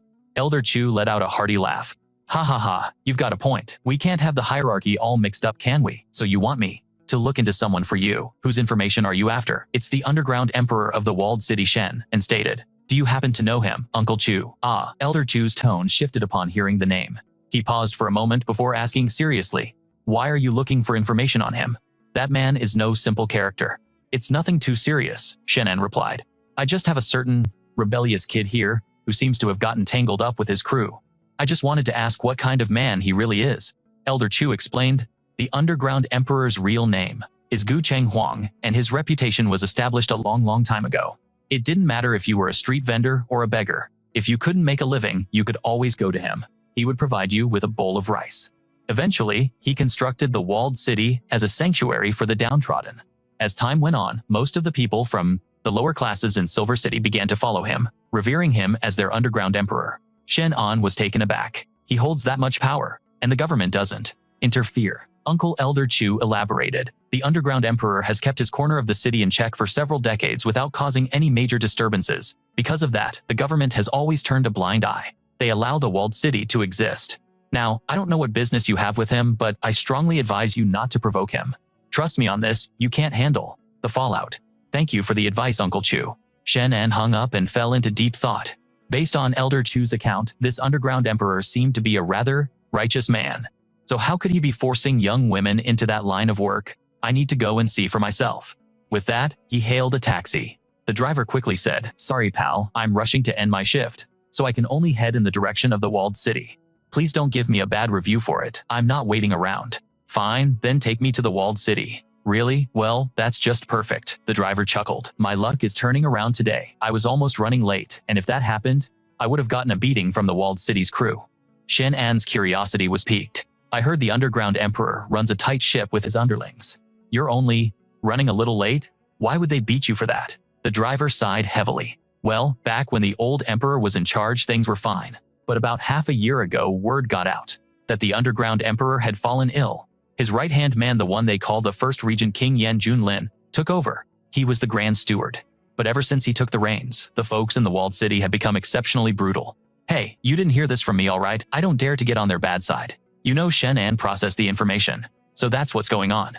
This story has all the classic tropes of a system manhwa where a new power takes over. If someone else is causing the trouble, then this is much easier to handle. Just then at the walled city, a harsh voice suddenly rang out. Scram, get lost. If you don't have money, get the hell out of here. A blonde woman clutching a small child begged desperately. But I thought the walled city was supposed to take in refugees, wasn't it? I can sew, I can do housework. I just want to find a place for us to live and something to eat. My son is about to starve to death. A man with red hair yelled back. Damn it. If we let every stray in here to eat, where the hell are we gonna put you all? You want in? Fine. Pay up. The woman pleaded, I truly don't have any money. I'm begging you. The red-haired thug slapped her across the face. If you had a decent face, maybe I could cut you some slack. And take a loss, but take a good look at yourself. A kind-hearted elderly woman walked over. Young lady, why don't you come with me? I'll get you something to eat. That little boy can't go hungry. The red-haired thug roared. You old hag, are you looking for trouble? I said, she's not getting in, and that's final. The old woman shot him a defiant glare, but still managed to leave a small bag of food for the pitiful mother and child. Thank you so much, the woman whispered. But unexpectedly, the thug lunged forward and stomped on the food. It's a dark moment, straight out of a manhwa recap, where even a small act of kindness is crushed. If you feed her now, he snarled, then every beggar will show up at our door. Who's going to feed them all? Huh? He then turned his rage on the old woman, shouting and raising a hand to shove her. You're just looking for trouble. Trying to mess with my business, are you? Then you can forget about having a peaceful life. Whoa there, Shen. Un quickly rushed over to help the old woman up. Careful now. Why don't you sit here and take a break and rest for a moment? Seeing him interfere, the goon stormed over and demanded, Who the hell do you think you are? Before the punk could even finish his sentence, he caught a swift slap to the face. Courtesy of Shenan. You bastard. You dare to hit me. Boys, get him and tear him apart for me. Shenan's eyes blazed with fury as he growled. I'd like to see which one of you has the guts. The thugs were instantly terrified. You just wait. I'm gonna go get my boss. Shen silently appeared right behind him, his voice low. Don't bother. I'll go with you to meet your leader. Right now. Arriving at a nightclub, a man asks, Xiaoji, why are there so few girls this time? The waitress replied with an awkward smile. Well, Master Yan, I had to discipline a bunch of ignorant girls, so they're a bit bruised up. I was too ashamed to bring them out to serve you. The man sitting next to him chimed in. You clearly don't know how to treat a delicate flower at all. If they're disobedient, just throw a little more money at them. Why resort to hitting them? As he spoke, he turned and forcefully grabbed the waitress's chin. Tell me, am I right? Little beauty Master Yan is absolutely correct. Suddenly, with a loud bang, the door was kicked off its hinges. What the hell was that? Who's there? Shen, and swaggered in his voice, dripping with ice. Your grandpa's here. The captive students saw Shenan and immediately cried out for help. CEO Shen, please save us. Master Yan looked at Shen and completely stunned. Shen, and you're still alive. How is that possible? Shen, and just smirked at him. What's the matter? Surprised to see the new boss of the future. Ludding group in the flesh. Or should I call you Wei Xiaobao? Is that more fitting? Master Yan immediately barked an order at his henchmen. All of you take him down. But before they could even make a move, Shenan sent the whole group flying out the door with a single kick.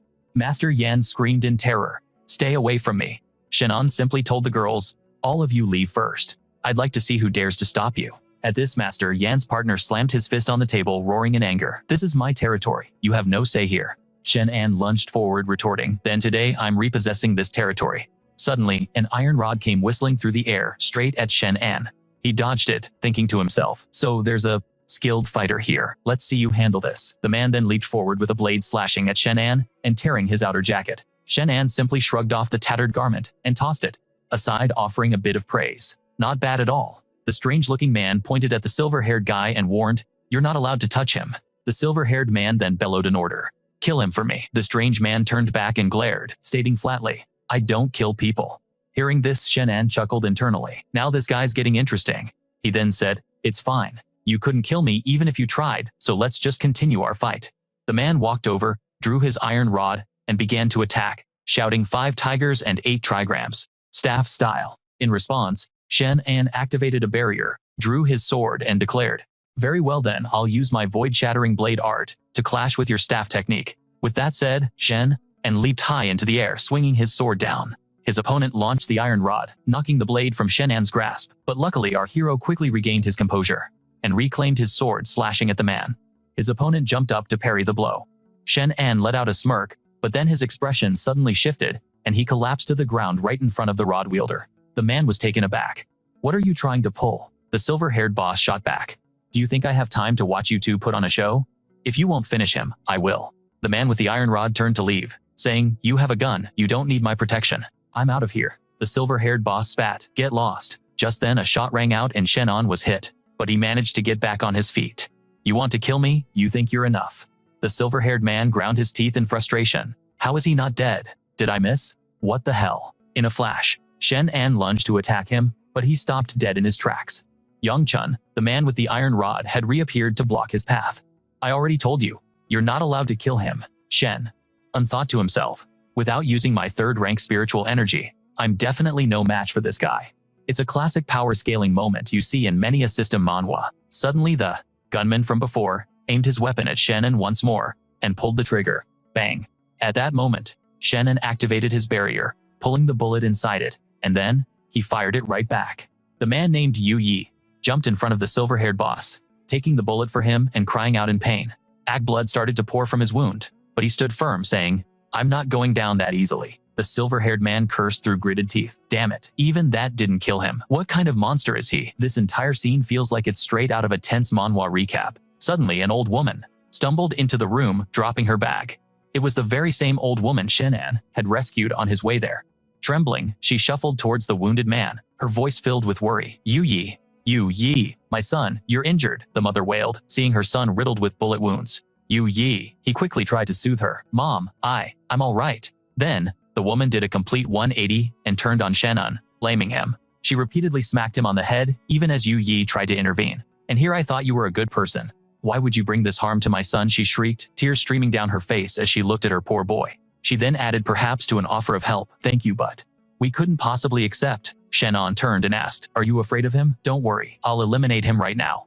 And with that, he knocked Yu Yi out with a single strike. The old woman screamed in terror. Yu Yi. Shenan approached her calmly. Ma'am, please don't worry. I only put him to sleep for a moment. If he were caught in the crossfire, his injuries would have been far worse. He then strode over to the silver-haired man, muttering, you despicable bastard. The man began to monologue. When I was just a boy, my rotten old man taught me a valuable lesson, that those with soft hearts can never achieve anything great. Chen disagreed, thinking to himself times, but these are just ordinary people, and most of them, ***, are women and the elderly. How can I fight here? It's unacceptable. Forbidden. I won't allow it. ***. The silver-haired man pointed a finger at Chen, and sneering, so what if you can fight Chen? Anne glanced at the crowd of frail, elderly people who were now trembling as they raised makeshift weapons against him. He gritted his teeth times. They're all old and feeble, sick and disabled. How can I possibly strike them? Times I'll be back to collect this debt, he vowed. Out of compassion for the pitiful, helpless elders, Shenan made a swift retreat, sparing the man from the Yan family for now. Yan Wei Bao approached his master and said Shenan's power is immense, like a protagonist from an awakening manhwa. Plus, he has Lin Muxia from the Shadow Syndicate by his side. What if he decides to sneak in during the middle of the night? The silver-haired leader of the Yan clan smirked. I'm counting on it. Otherwise, my little show here would be a complete waste. The silver-haired man then turned on Yu Yi. I ordered you to take him out. Why didn't you do it? Do you dare to defy me? Clutching his wound, Yu Yi replied weakly, I don't take lives. The Yan leader exploded with rage. You don't take lives? Then what good are you to me? He scoffed. You, useless piece of trash. Fine, I'll put you out of your misery myself. Seeing her son being brutalized, the old woman cried out in anguish, pleading, please don't hurt my boy, I'm begging you. But one of the henchmen held her back firmly. The Yan leader brandished a large meat cleaver and ordered, hold him down. The old woman struggled free and rushed toward him. She desperately clung to the Yan leader's leg. Please, I beg you, have mercy. You can chop off my hands, you can end my life. I don't care, just please don't touch my son. The Yan leader kicked her away viciously, sending the old woman flying. Get off me, he snarled. Seeing his mother suffer such torment for his sake, Yu Yi roared, how dare you touch my mother? In the next moment, he was struck from behind with a club by Wei Bao. Another subordinate pleaded, who are you even trying to fight? Just let them go, the mother and son have suffered enough. Hearing this, the Yan leader quickly interjected. Fine, forget it. Throw the two of them into the pigsty. Elsewhere, Lin Muxia explained, why did the walled city become a lawless zone? It's not because their individual strength is so terrifying. It's because its population is massive and fiercely united. No one dares to make a move against so many civilians at once. At that moment, Zhao Zhao yelled, you can't possibly let him get away with this. Zhou rushed to her side to calm her down. Sister Zhao Zhao, please stop. Shenan also reassured her. Zhao Zhao, don't worry. I swear, I will get justice for everyone. Lin Muxia then began her analysis, laying out the situation like a detailed manhwa recap. Even though the former underground king Gu Chengwang was a tyrant, he was also regarded as a man of honor and principle. That's why in the past, the walled city never engaged in such heinous acts. Hostile factions have always wanted to annex them, but Gu Chengwang's character would never have allowed scum like Lu Dingji to fester under his rule. This whole new power dynamic is like a twisted system Manhwa. Shenan nodded in agreement. He and Lin Musia then turned invisible and slipped outside. Surprisingly, the place was completely unguarded. Shenan commented. To use innocent civilians as human shields, he's truly without shame. That poor mother and her son, Yu Yi, are in a terrible state. A pigsty is no place for a human, especially with those wounds. If an infection sets in, they'll never survive. A man nearby overheard and whispered a warning. Keep it down, who would dare disobey Yi Zhongwang these days? Still, you can't just treat human lives like a joke. I'm going to bring them some food. If you're too scared, then stay here. Shenan and Lin Musia decided to follow him from the shadows. Let's go. Shenan noted, this Yu Yi fellow isn't half bad. He clearly has some power. Meanwhile, Yu Yi and his mother were thrown into the pigsty. Shenan made his entrance, his voice booming. Outraged, she cursed, "You beast." Then the mother and child accepted the food and returned the container to Auntie Vin, who immediately hurried away. The old woman, spotting Shenan, asked in surprise, "Oh, it's you. How on earth did you get in here?" Then clasped her hands together, pleading, "Can you please save my son Shen?" And quickly asked, "Auntie, can you tell me where I can find Gu Changhuang?" The emperor is most likely in the infirmary at the center of the camp. If you head towards the middle, you'll see a massive banyan tree. That's the spot. The emperor is a good man, you mustn't hurt him, Shenan replied reassuringly. You can rest assured, Auntie. Just then, one of the henchmen tailing Shenan made a phone call to report in. Brother Hai, that guy you mentioned is here. He just left Yu Yi's place. Is there any chance we could get a little discount on this month's rent? Thanks, Brother Hai. Meanwhile, Lin Chu grabbed his hand and pulled him along, saying, "It should be over here."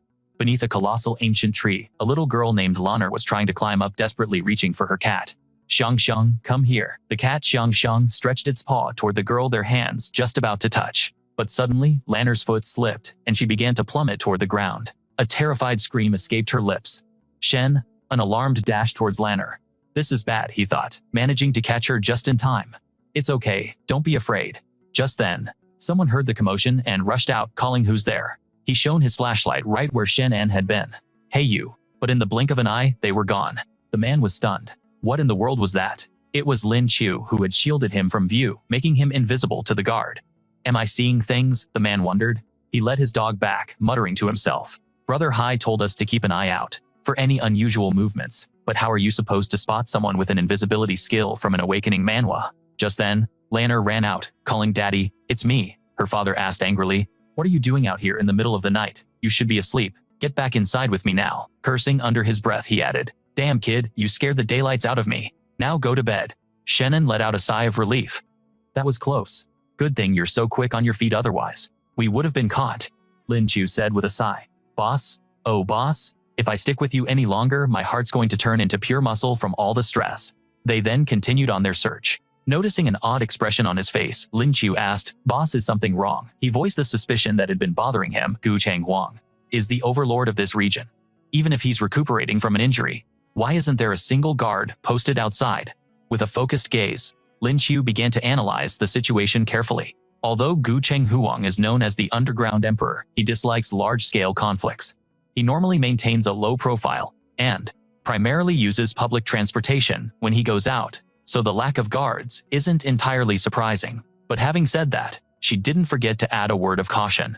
Still, we should be careful. Shenan agreed with her assessment. You're right. A moment later, the two of them stood before the door to Gu Chenghuang's room. Then, to prepare for any contingency, Shenan immediately activated his clairvoyant eye, a skill straight out of a system, Manhwa, allowing him to see through the walls. He observed the situation inside for a moment, before turning to Lin Chu. It looks like there's no one in there besides Gu Chenghuang. Let's head in. As Lin Chu prepared to turn and enter, Shenan suddenly held up a hand, pausing for a few seconds. Hold on. What level is Gu Chenghuang's strength supposed to be? Lin Chu replied. Previously, it was said that Gu Chenghuang's strength was at least 3rd rank, making him easily as powerful as Chen Longhai. Hearing this, Shenan's brow furrowed, and his tone grew serious. Then that's not Gu Chenghuang. This person's power level isn't even 1st rank. With her quick intellect, Lin Chu immediately realized something was terribly wrong. She quickly made an assessment. Could it be they knew we were coming and laid a trap for us? The whole setup felt like it was pulled from a tense manhwa recap she'd seen before. Sensing that the situation could unfold exactly as Lin Chu predicted, Shenan focused his senses using his clairvoyant eye to scan every nook and cranny of the encampment. After getting a read on the situation, he immediately reported to Lin Chu, There are no ambushes within a few miles, so it doesn't seem like a trap. But if Gu Chengwang is that sick, why would he need a body double? Lin Qiu strode decisively toward the bed.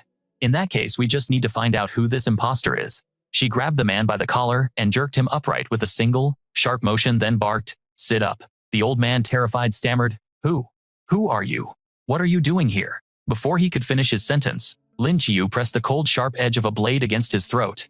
Her expression darkened, and her piercing, menacing gaze made the old man tremble, too afraid to move a muscle. She spoke in a chilling tone. "Make one sound. I dare you. And you had better answer my questions." The terrified old man quickly agreed. Okay. Just then, Shenan stepped forward from behind her and demanded, "Who are you? Why are you impersonating Gu Huangchang?" The man stammered in response, "My name is Sa Wujin, and the Yan family ordered me to pose as the emperor." Shenan pressed him with a stern voice. "And why did you have to impersonate him? Where is the real Gu Huangchang right now?" The old man answered truthfully. "The Yan family said the emperor wanted to cultivate in secret, but as for his location, I truly have no idea." At that very moment, a group led by Xiang Feng stormed into the room, shouting, "Old man Sa, you need to be on high alert for the next 2 days. The Yan family says that kid might show up today to ask about Gu Huangchang."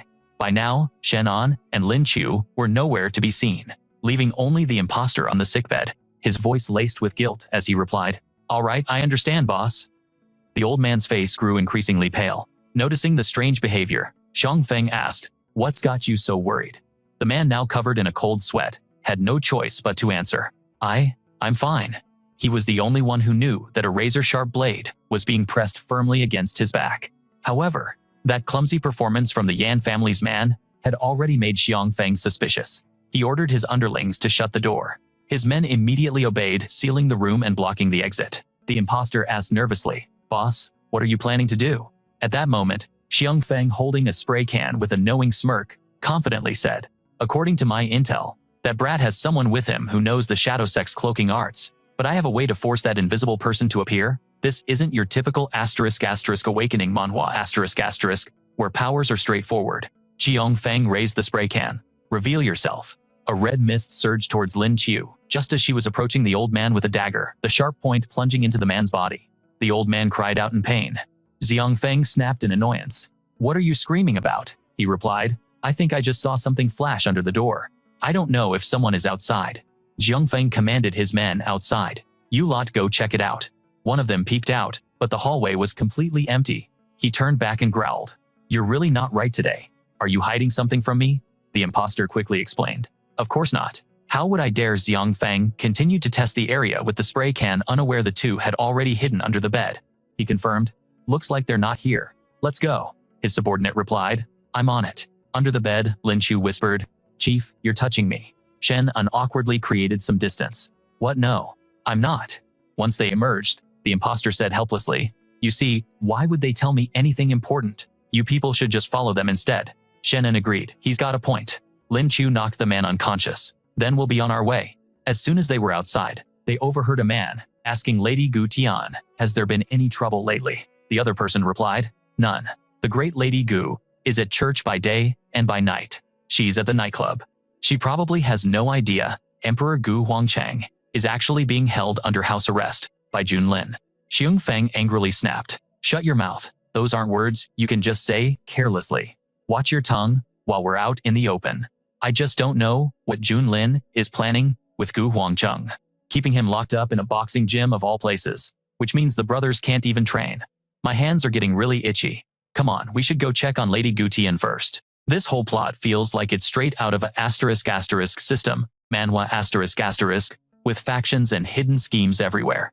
Lin Qiu revealed Gu Tian is the only daughter of Emperor Gu Huangcheng, but there's very little information about her, except for rumors that she is extremely rebellious. Xiang Feng's group watched some men up ahead say, "You better drop the high and mighty act. The emperor is gravely ill. Who's left to spoil you now? That's right. Stop causing so much trouble already." He scoffed at them, "Just a bunch of outsiders, acting all high and mighty because they have some minor business with Junlin. Just wait, they'll get what's coming to them." A subordinate asked for his opinion. "Should we help, sir?" Just then, the arrogant thug from before was sent flying by a powerful kick. The man sailed towards Xiang Feng, who casually sidestepped him, and said coolly, "You think she needs help?" Gu Tian was the one who delivered that kick. She then warned the other girl, "If you can't protect yourself, then don't come to a chaotic place like this to hang out. Go home quickly." The girl burst into tears. "I'm sorry. Xiang Feng waved to her from the shadows. My lady. Gu Tian immediately spun around as she sensed something unusual, but the street corner was completely empty. Shenan was holding his partner hidden against the wall. This young lady's 5 senses seemed to be on another level compared to ordinary people, huh? It looks like she's also an awakened master. Lin Chu sighed wearily. Great, another beautiful awakened master out in the open. This is turning into a proper asterisk manhwa recap asterisk of powerful women. Hung Fong asked curiously. Is something the matter? She simply replied. It's nothing. He then turned to Lam Thu with a wry smile, saying now that we know Gu Huangcheng is being held by Yan Junlin at the boxing gym, let's just head there directly. We can grab one of his lackeys and see what we can get out of them. The two of them made their way to a dilapidated block of buildings. Lam Thu confirmed this was the spot, sensing the potent aura of a master from within. Shenan felt it too, although faint. It was unmistakably 3rd rank or higher, a power level worthy of an awakening manhwa protagonist. She looked worriedly at the padlock, knowing that breaking it would surely alert everyone to their intrusion. So when Chen and simply scaled the wall to get inside, Lam Thu wasn't the least bit surprised. I should have expected as much, she mused, thinking her leader was nothing short of a master cat burglar. He pulled the window shut behind them, much to Lam Thu's exasperation. Just then, a voice echoed through the space. Who are you? Have you come to finish me off? Looking towards the figure in the boxing ring, Lam Thu was certain this had to be the genuine Gu Huangcheng, the infamous underground emperor. Back in a hospital room, the Yan patriarch lit a cigarette. Hung Fong had returned with a report. Sir Shenan has arrived in the fortress city. Old Song also spotted them meeting with Yu Yi, but they vanished without a trace afterward. So what should we do? The patriarch's voice was tight with anger. Is this not happening right under my very nose? Hung Fong couldn't believe what he was hearing. What do you mean by that? Meanwhile, Shenan approached Gu Huangcheng's position.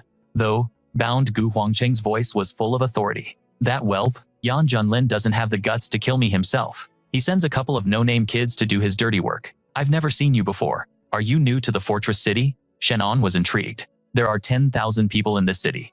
Do you really remember every single one? Gu Huangcheng scoffed. Everyone who enters the fortress city becomes my family. Don't you recognize your own family members, Shen? And formally introduced himself. Senior Gu, I am Shen, and leader of the future group. I've come here today to humbly ask for your assistance with a certain matter. Gu Huangcheng was unfamiliar with the name. Shen and the future group. I've never heard of it. It seems I've been locked away for quite some time, unable to recognize the rising stars of this new generation. I'm just a prisoner now. What could I possibly do to help you? Shen and continued. I won't hide the truth from you, senior. There's a villain within the future group who forces others to commit evil deeds. I want to eliminate him, but he's hiding in the fortress city. And that scoundrel Yan Junlin is using the city's inhabitants as human shields. That's why I need your help, senior, to persuade the people not to be manipulated by him. Hearing this, Gu Huangcheng erupted in fury. Yan Junlin, that animal is worse than a dog, daring to use innocent people as pawns.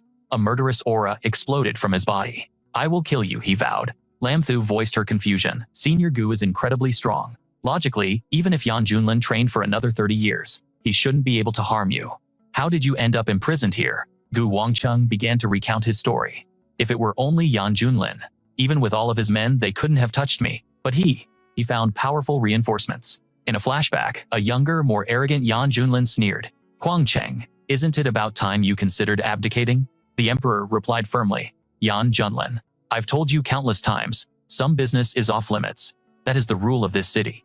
Did you really think you could touch me with this pathetic mob? A chaotic battle immediately erupted between the two sides. Guisai's whip cracked through the air, felling Yan Junlin's men. He then charged after their leader, shouting, "You're not getting away." But Gu Huangcheng froze, stunned by the sight before him. Guisi was sent flying backward. Gu Huangcheng rushed to catch him. "What Guisi are you?" "All right," his loyal subordinate urged him. "Huangcheng, you have to run." But a chilling voice cut through the chaos. "Run? And where would you go?" Seeing Guisi charge toward the new enemy, Gu Huangcheng cried out in alarm. "Guisi, no." The man's hand ignited with flames, and the fiery power completely engulfed Guisi's body. "I'll kill you," Gu Huangcheng roared as he lunged forward. The two immense powers clashed, but he never expected his opponent to be so overwhelmingly strong.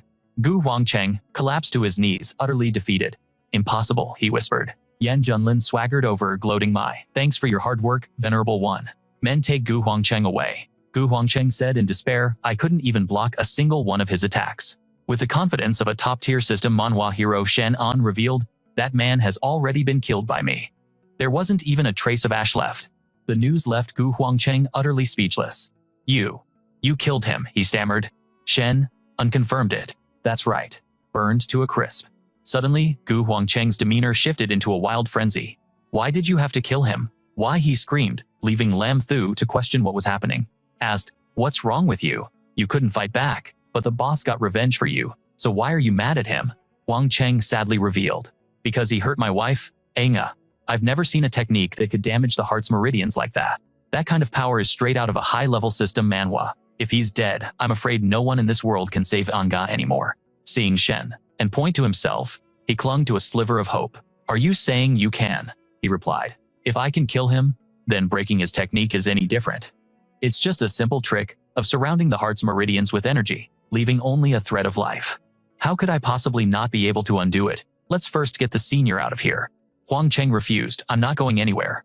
Anga is in Yan Junlin's hands. If I leave, he will surely kill her, unless you can bring Anga back for me to see with my own eyes. Shen An appreciated his loyalty. You're quite the devoted man, aren't you? I accept. Lin Qiu whispered. But how would any of us know where Yan Junlin would hide someone? We'll have to search. Shenan suddenly remembered. That's right. Is Gu Qian your daughter senior? Why does she seem to know nothing about what happened? Huang Cheng replied. It's all part of Yan Junlin's scheme. He lied to Qian, telling her that I injured her mother while practicing my techniques, and then vanished.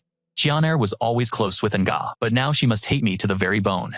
Shen An couldn't stomach such a tactic, exploiting human nature, an unforgivable sin. Senior, please leave this to me. Returning to the hotel, he gave an order to his subordinate. Here's the situation. Yan Junlin has likely hidden Gu Huangcheng's wife somewhere outside the camp. Go and investigate. See that you do, he ordered. Yes, boss. A shout suddenly echoed in his ears. Pay with your life, Shen, and glance out the window. Why were so many people gathered in front of the hotel? Lin Qiu rushed in to report. Boss, there's trouble. He was surprised. Lin Qiu, what is it? Who are these people? She reported. They are all residents of the camp. Outside, another subordinate reported. Boss, it seems someone died in the camp last night. Now, they're surrounding our hotel, demanding an explanation. He was suspicious. Someone died. I'll go see. Lin Qiu advised. Boss, don't go just yet. Let me check out the situation first. This way, there might still be room for de-escalation. Shenan agreed. Then be careful. The moment she cracked open the door, a chant erupted from the crowd. A life for a life. A life for a life. Shen and thought to himself, even if someone died in the camp last night, why come here? And who exactly died? Could it be Yu Yi? This whole situation feels like something straight out of an Awakening manhwa. Lin Qiu stepped back inside, murmuring, this is bad. He walked over and asked, who on earth died? She said in a daze. The underground emperor Gu Huangcheng is dead. Shenan was shocked. That's impossible. The moment they saw him step outside, the crowd roared. The doors open. It's him. He's out. Yan Junlin, leading the crowd, pointed an accusatory finger. Shen An, the emperor had no quarrel with you, so why did you kill him? I was the one who had a conflict with you yesterday. If you had a problem, you should have come looking for me. Why did you kill the emperor? The townsfolk started throwing vegetables and eggs at Shen An. Pay with your life. A subordinate stood in front to block them. Boss, be careful. Shen An was pondering, where is all this coming from? He pushed the man aside. I'm fine. Then he challenged Yan Junlin. On what grounds do you say I killed Senior Gu? Wasn't it you who snuck into the camp last night to see the Emperor? Shen An was left speechless, unable to refute it. Seeing his chance, Yan Junlin pressed his advantage. Do you dare to answer? Did you really think that you could sneak into the camp without anyone knowing? Yan Junlin had someone bring up a laptop. But the heavens have eyes. Let's let everyone see for themselves. A familiar voice played from the laptop. The killer is bold. You two made your move. I've never seen you before. You must be new to the camp. He never expected to be framed like this. What? Yan Junlin sneered. Didn't see that coming, did you? You're a brilliant actor, the perfect star for this little manhwa recap we've got going on. You played your part perfectly. He then told the crowd. While the emperor was training, he unfortunately injured his own wife. He was so afraid he might hurt someone else that he asked me to lock him in the boxing gym. And you treacherous villain, took advantage of the emperor's confinement to assassinate him. You're worse than an animal. Shen and radiated pure killing intent. You dare to slander me. Gu Qian rushed from behind to attack him. Lin Qiu quickly shoved Shen An aside. Watch out. She turned and scolded her. Are you out of your mind? You're trying to kill someone before the facts are even clear, Gu Qian retorted. The witnesses and evidence are all here. What's left to argue about? Did you actually see the boss kill the emperor with your own eyes? Quan Lin countered. He had a grudge against us, which is why he snuck into the encampment at night. If he wasn't here to kill someone, was he coming to apologize? The emperor was assassinated the moment you arrived, so who else could it be but you? Gu Qian commanded. Step aside. Lin Chu refused. As long as I'm here, don't even think about laying a hand on the boss. Gu Qian then decided to eliminate her as well. Fine, then you're an accomplice. You can die first. With that, she lunged at Lin Chu, who swiftly leaned back, dodging Gu Qian's incoming fist. Lin Chu was initially overconfident, but her special ability, a stealth skill straight out of an awakening manhwa, proved useless as Gu Qian dodged her invisible attack. She was stunned. What? How does she know where I am? Gu Qian closed her eyes, relying on her other senses. So what if you're invisible? Without relying on sight, my speed is even greater. Lin Chu scoffed. You're bluffing. But then, she took a heavy punch to the gut from Gu Qian. Shenan rushed to her side. Lin Chu, are you all right? She answered toughly. It's nothing, let's keep going. Gu Qian, with her eyes still closed, sensed her opponent's every move, and threw a precise kick toward Lin Chu. Lin Chu used her hands as a pivot on the ground to launch herself into a counter kick at Gu Qian. However, Gu Qian caught her ankle in a vice grip. Got you. A sickening crack of bone echoed as Lin Chu screamed in agony, her face drenched in a cold sweat. Shenan cried out her name in alarm at the sight. Gu Qian then turned her murderous gaze on him. Now it's your turn. I'm going to kill you. Shenan's men formed a wall shouting, don't come any closer. He pushed them aside. You are no match for her. Get back. Shenan then strode forward angrily. Gu Qian, I swear I did not kill your father. She responded by slugging him in the face, sending him staggering backward. He repeated, I didn't kill Senior Gu. But Gu Qian, deaf to his words, viciously kicked him. Shenan went flying. His subordinates cried out, Boss sir, he insisted once more. I really didn't kill him. His sheer persistence left her momentarily speechless as one of Lin Chu's allies rushed forward. He grabbed Gu Qian's leg, pleading, it's true, it wasn't us. She kicked him away yelling, let go. Panicked, Zhu Zhu ran out crying. Sister Mu. Gu Qian's fist was already an inch from her face when Shenan appeared blocking the blow. This has nothing to do with her. Your target is me. Gu Qian was in shock. How did he get in front of her so quickly? It was as if his stats were governed by a system Manhwa. Why hadn't her five senses detected him at all? Had he been hiding his true strength this whole time? Gu Qian's knee then slammed into Shenan's abdomen. He doubled over, spitting up blood from the brutal impact. She demanded, you could have dodged that. Why didn't you? Sprawled on the ground, Shen, and replied, I understand your pain, but I truly am not the killer. Quan Lin, ever the opportunist, saw his chance. This is not good, he goaded Shen. A new coward. You don't even have the guts to face Our Lady in a fair fight. It's obvious you only excel at cowardly assassinations. My lady, don't let this animal get away. Avenge the Emperor. Don't let a man like him escape. The injured Lin Chu stepped forward. Hold on. Right now there is no direct evidence that we killed the Emperor. What you saw was simply us bringing the Emperor for a meeting. The reason we had to sneak in was our fear that Yan Jun would once again use innocent villagers as human shields to control us. A little girl, Luo Ni, chimed in. Big brother is a good person. Her father quickly pulled her back, hissing, quiet, don't speak nonsense. Lin Chuo pressed on. Don't you want to find out the real cause of your father's death? You don't want the true culprit to escape, do you? But if you kill Shenan now, you will only be grieving your loved ones, while making the real enemy rejoice. Gu Qian considered this. What's your proposal? Lin Chu sighed. We report it to the authorities. A dozen or so minutes later, a convoy of police cars arrived on the scene. As he was being led away, Shenan reassured his crew. Don't worry. I didn't do it. The authorities will clear my name. Gu Qian then declared, I will give you time to investigate. But if it's proven that you killed my father, I will make you all suffer unimaginably. With that, she spun around and departed. Lin Chu let out a sigh of relief. Finally, those troublesome people are gone. Then a thought struck her, and she grabbed her phone. And just as she suspected, a recorded message played. The number you have dialed is currently switched off. Lin Chu was bewildered. Still off. What the hell is that girl playing at? Pulling a disappearing act during a life or death crisis. Zhu Zhu asked worriedly, Sister Mu, what do we do now? Is Brother Shenan going to be in danger? Lin Chu reassured her. Relax. Let's wrap up this part of the manhwa recap with a final thought. With the boss's immense power, unless he's actively looking for trouble, there aren't many people in this world who can truly harm him. Come with me to the conference room. Let's figure this out together. They complied, following his directive, as a car departed from the scene. The person inside gave a new order. The show's over, time to go. Shenan, I'm eager to see how you'll get out of this one. This is setting up to be a great manhwa recap.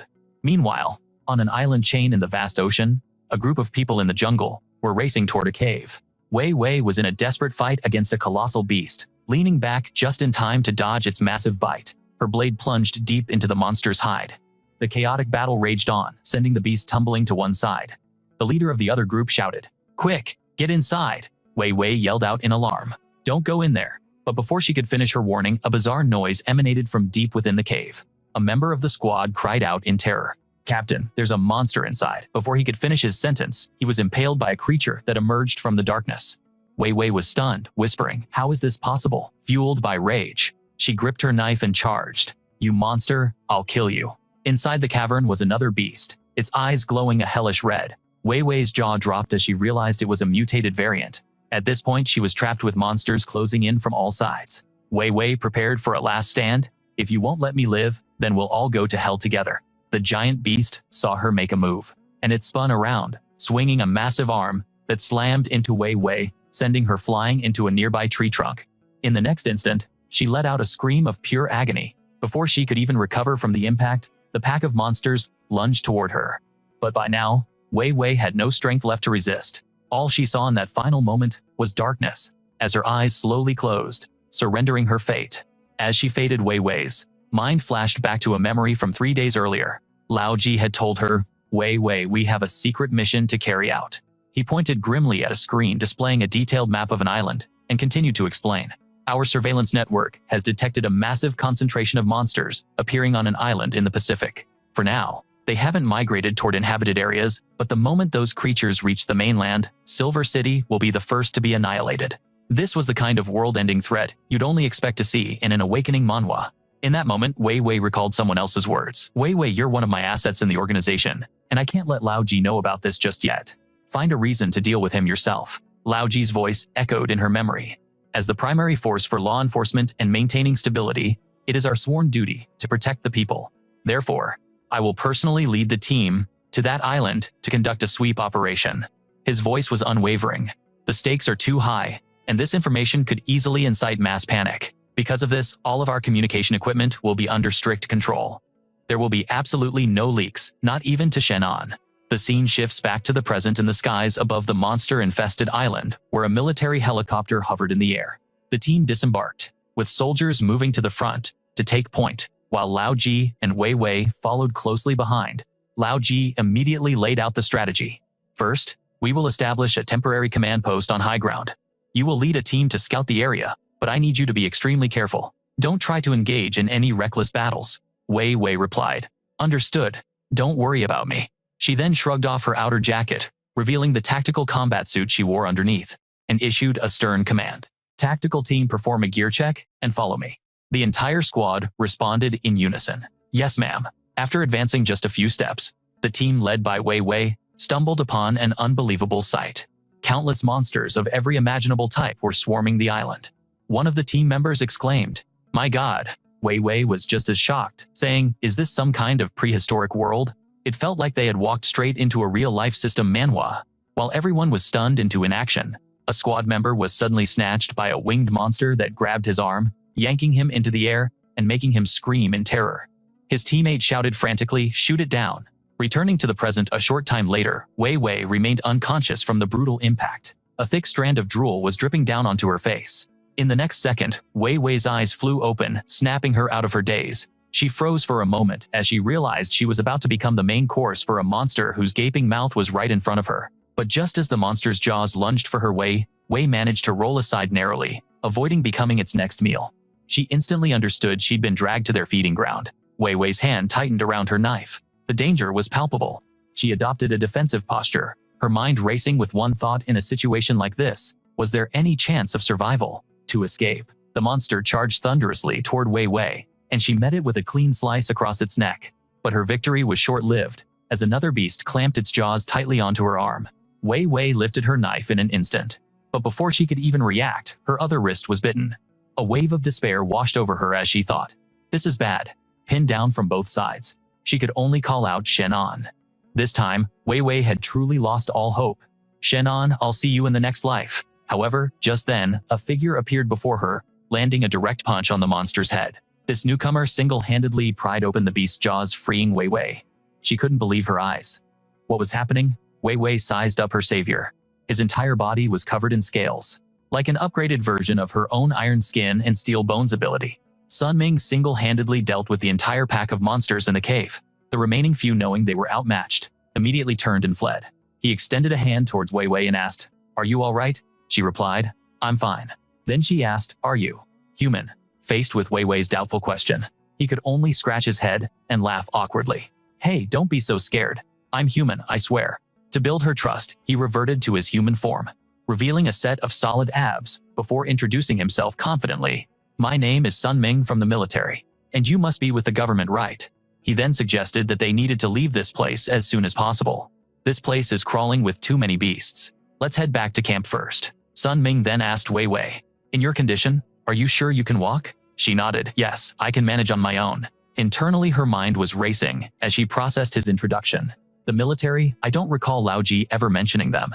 It seemed the military was also involved in this operation, but she couldn't shake the feeling that the name Sunming was strangely familiar, as if she'd heard it somewhere before.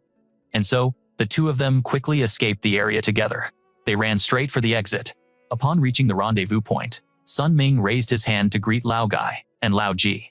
"Hey old-timers, I'm back." Seeing him, Lao Gai quickly asked, "Did you find the person from the government?" Sunming walked forward.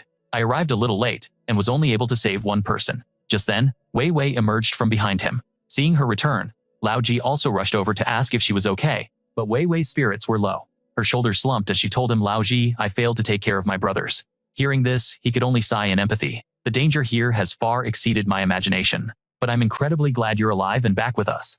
Come now, let me introduce you to someone. This is Lao Gai. He's the military officer in charge, and Sunming here is his most prized disciple." Lao Ji then gestured toward Wei Wei to introduce her. "And this, everyone, is Bai Wei Wei, a government official, and also my most capable aide." Sunming's eyes widened in surprise. "You're Bai Wei Wei. No wonder I heard you call out for Shenan earlier. So you must be the steel star of death that Shenan mentioned." Wei Wei's expression darkened as she asked, "Is that what he called me? What else did he say? I want every detail." Her sudden intensity clearly startled him. That's all he said." Wei Wei looked at him thoughtfully. "I remember now. You're Shenan's best friend. No wonder your name felt so familiar." Lao Gai stepped forward and said, "Well, that's good. If we are all old friends, it simplifies things. Everyone has seen the situation here. It's far more serious than we ever imagined." Lao Ji continued, "The gate to the other world has been opened. Human society is now facing a grave threat, perhaps even an extinction-level catastrophe." Lao Gai added that initially, the military was also tasked with eliminating these otherworldly beasts, but their ferocity was beyond anything they had anticipated. Sunming's entire team had been wiped out, leaving him as the sole survivor. Wei Wei then confessed, "Lao Ji, actually I've known for a while that the gate was open. Please forgive me for not reporting it to you." Lao Ji asked with curiosity, "What do you mean by that?" She then explained the whole story to them. Shenan had mentioned that the gate to the other world had been destroyed, and that the barrier needed to be rebuilt. This story is getting as complex as any ***manhwa recap****. Perhaps he has a way to resolve this, she concluded. Lao Gai asked doubtfully, "And you believe his words? Shenan is just a young man who's barely stepped into the real world." Sunming stepped forward to defend him. "I believe him. I trust him completely." The old man turned to his friend. "What do you think?" Lao Ji replied. "This talk of sealing a barrier isn't entirely baseless, but even we haven't been able to address it. How would Shenan know about this? This whole situation with a special barrier sounds like a plot from a *** system, Manhwa ***. Regarding Shenan, is there anything else you're hiding from me?" Wei Wei shook her head. "That's everything." Sunming's frustration became visible. "What's with all the questions? Shenan is my best brother. Everything he's doing is to contribute to the human world. So why are you doubting him?" Lao Gai looked as if he wanted to smack the boy. "You've got a lot of nerve, kid. Regardless, this is a matter of great importance concerning the fate of a threat to the entire human world. Old K's cautious approach is the only sensible way to handle this." Old K then proposed, "I'm also acquainted with young Shenan, and I have great faith in him. Given the situation, why don't we have Sun Xiaoge and Wei go and find Shenan?" Hearing this, Sun Ming's face lit up with glee. "Excellent, excellent. It's been far too long since I've had a chance to knock that kid around." Wei, however, was concerned for the old man. "But our numbers here are already thin. What will happen to you?" Old K assured them. "Don't you worry. As long as I'm here, your old master won't be kicking the bucket anytime soon. Finding Shenan is the top priority." He then said to the old man, "All right, old-timer, you make sure to look after yourself, because I plan on coming back for that drink with you." A helicopter then airlifted them off the island. Meanwhile, at the detention center where Shenan was being held, he lay on his bed, deep in thought. Based on what Huang Chung said, the one who took him out was the very same monster I had already eliminated. That monster was affiliated with Xu Tianming, which means the true mastermind is undoubtedly Xu Tianming. He must have known I had disposed of his monstrous subordinate and cooked up this scheme because he was afraid I'd come after him next. He's lost the formidable backing of the Dark Organization, and he knows he stands no chance against me in a direct confrontation. So he's using the influence of the walled city to keep me pinned down. First he plotted with Huang Cheng, propping up his puppet, Yan Junlin. Then he used Yan Junlin to elevate Lu Tingji, ordering Lu Tingji to stir up internal trouble within the group, which would inevitably lead to a conflict between my corporation and the walled city. At the opportune moment, taking out Huang Cheng would allow him to perfectly frame me for the crime. Considering Huang Cheng's standing among the people of the walled city, this would set the entire city against the future group. Xu Tianming is clearly in league with the monsters of this world, which means there's a much larger conspiracy afoot. He's trying to neutralize me so I can't interfere with his plans. Honestly, he gives me too much credit. I'm still focused on the problem of the barrier seal. Suddenly, future Shenan's voice rang out in his head, fuming. "You've got some nerve, kid. How in the world did you manage to get yourself thrown in jail? Does this mean I'll have a criminal record? My clean slate is ruined." Present Shen, an equally irritated, shot back. "Oh, so you decided to show up now, did you?" He then asked. "Things on my end are, also, in dire straits." "What exactly happened to you?" Shenan explained. "I was framed by Xu Tianming. He deliberately created a conflict between me and the walled city. But what is he ultimately trying to achieve?" Future Shenan revealed, "I suspect he's helping someone from the other world recuperate. This individual is terrifyingly powerful. But the most crucial thing right now is for you to get out of this mess." Shen sighed. "This cell can't hold me, but if I just break out, then this fabricated crime will stick to me for good. I'm counting on Lin Chu and the others to find a way to clear my name." Speaking of Lin Chu's group, Chu Chu was anxiously pacing back and forth. Brother Shenan must be suffering so much in there. "Sister Mu, what are we going to do?" A woman reminded her. "Chu Chu, calm down. With Brother An's power, no one in there is a match for him." Wang Bao chimed in. "I say we just grab that scoundrel Yan Junlin. I'll use my special technique for dealing with black bears to make him confess everything." Another person added, "And don't forget Lu Tingji. We'll squeeze the truth out of him about why he's working with Yan Junlin." However, Lin Chu shot down the idea. "Absolutely not. The boss specifically chose to involve the authorities because he wanted to avoid escalating the conflict between us and the walled city. We have to find a way to clear the boss's name legally." Just then, Mai Han arrived with an update.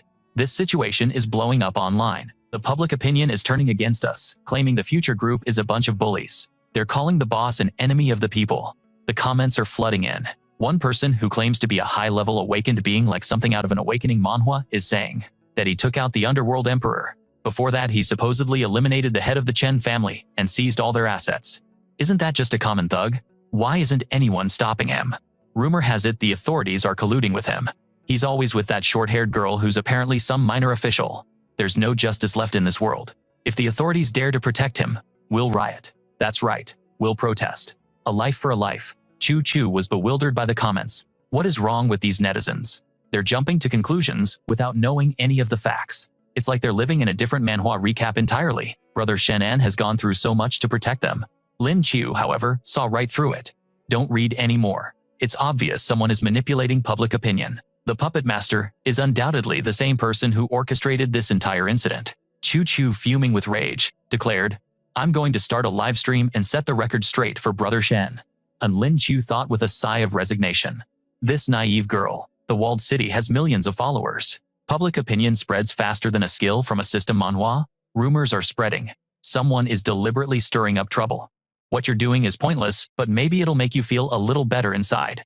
Lin Chu reluctantly agreed. Fine, you can mention things like how the boss previously saved people at Wanuan Mountain. She then instructed Wang Bao's group, for the next few days try not to go out alone. Wang Meng, Wang Bao, you two protect Zhu Zhu. Wang Bao promised, "You can count on us." Zhu Zhu asked curiously, "Sister Mu, what's your plan?" She replied, "If someone is willing to believe in the boss and speak up for him, we might just be able to clear his name." Wang Bao was surprised. "Is there really someone like that? You mean Sister Wei?" Lin Chu revealed. "Bai Weiwei's whereabouts are currently unknown. We can't count on her.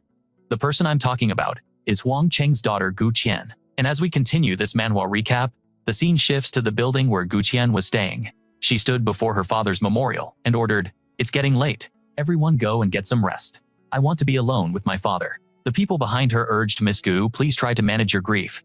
Gu Qian waited in silence until they had all left, then she addressed someone hiding in the shadows. Show yourself. What business do you have with me? Lin Chu replied. I came to discuss something with you. Gu Qian's brow furrowed. Discuss? What could we possibly have to talk about? If you want to talk, fine, but the only way that's happening is after I beat you to a pulp. Lin Chu sighed in response. I understand how you must be feeling right now. But her words were met with a fist flying straight for her face. She swiftly leaned aside to dodge the blow. Gu Qian pressed her attack, declaring, that move is useless against me. She then closed her eyes, focusing her senses.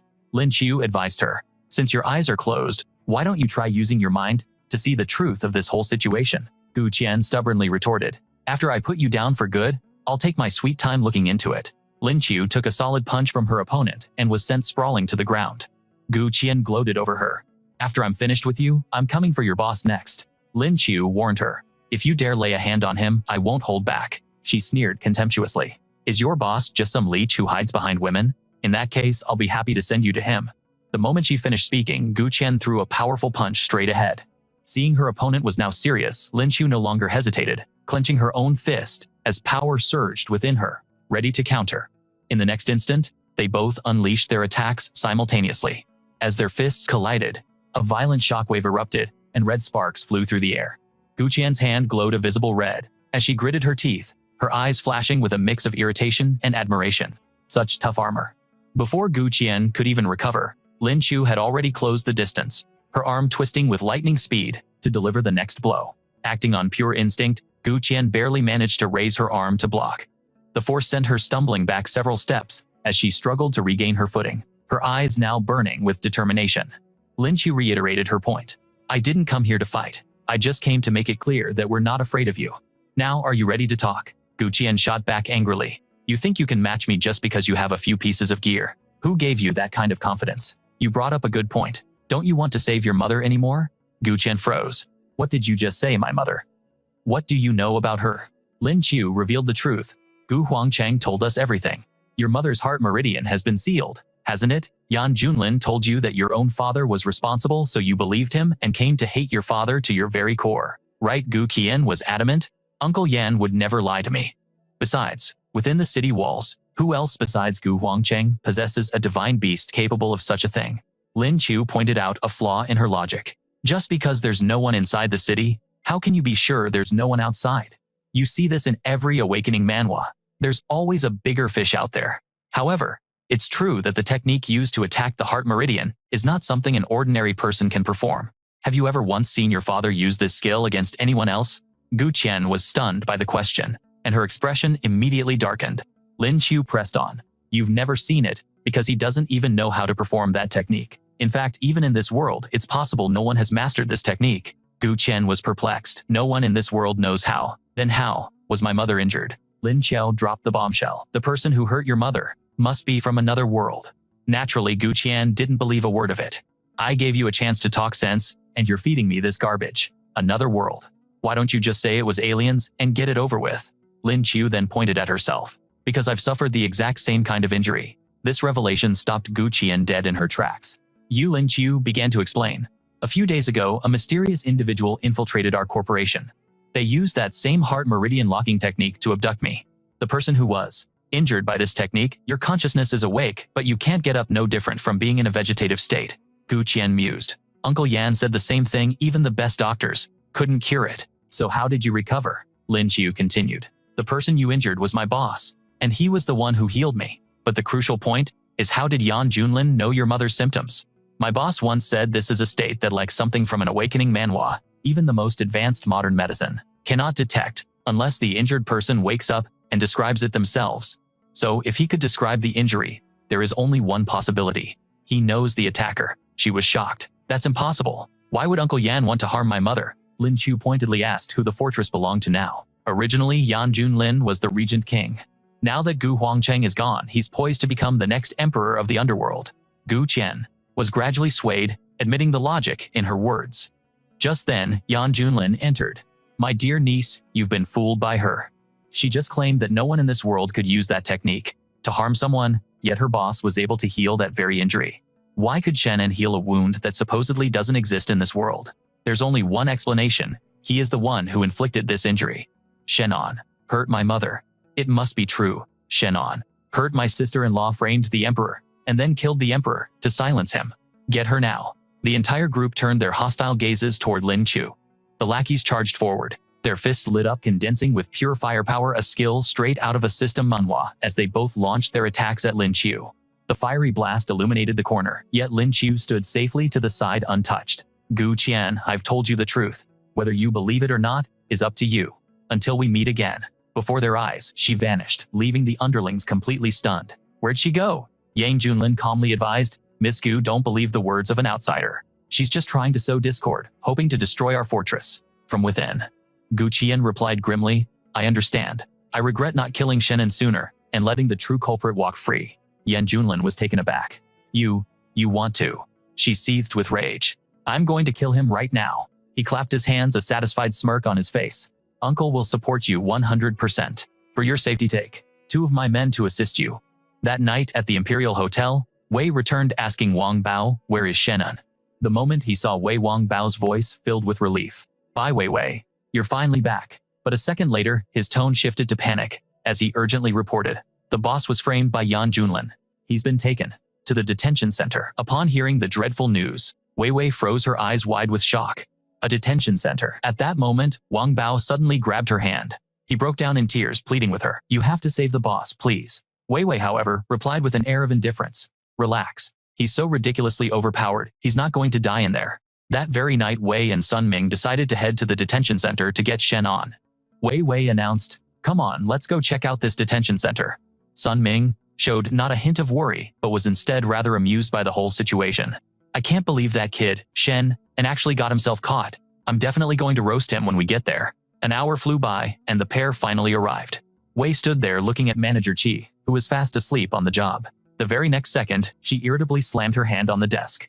She yelled directly in Manager Qi's face, hey, wake up, which violently startled him from his dream. The startled officer saw her and demanded, who are you, bothering people this late at night? Wei Wei calmly replied, I'm here for Shenan.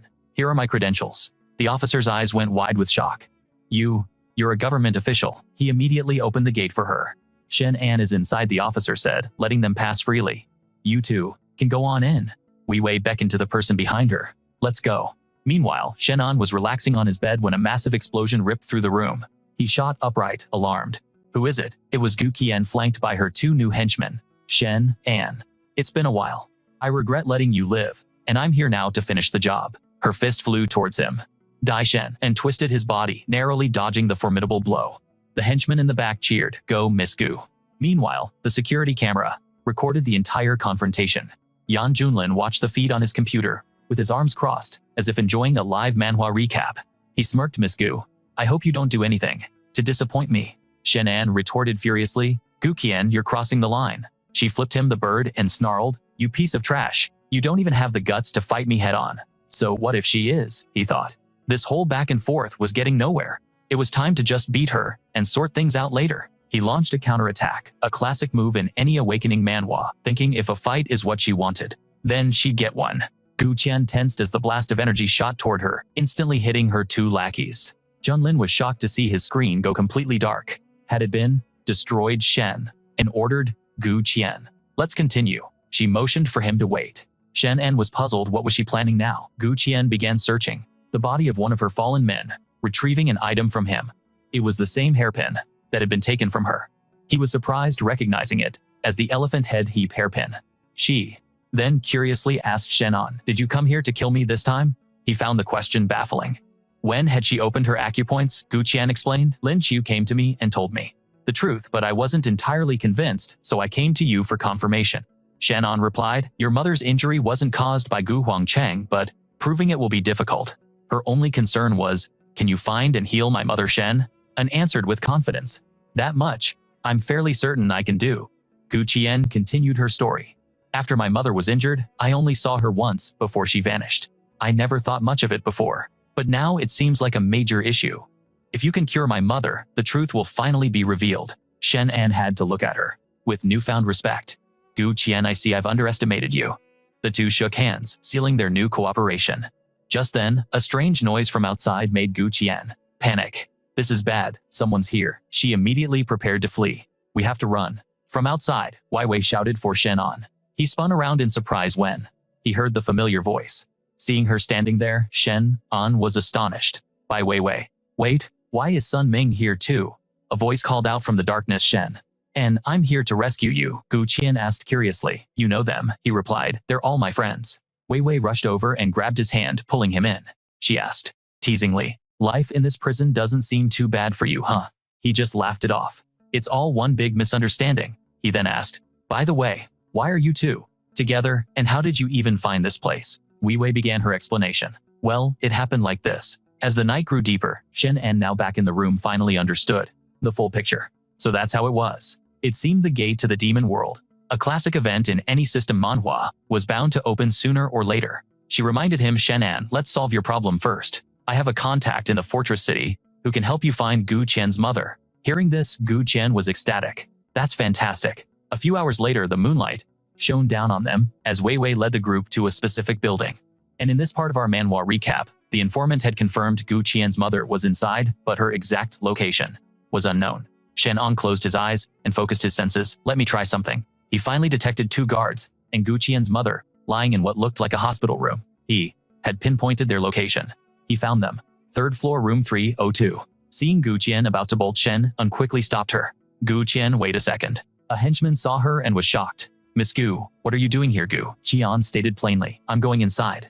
The man blocked her path. Hold on, this is a restricted area. You can't enter. She was not having any of it. This is the fortress city. This is my territory. Have you all forgotten your place? The two men hesitated. This puts us in a very difficult position.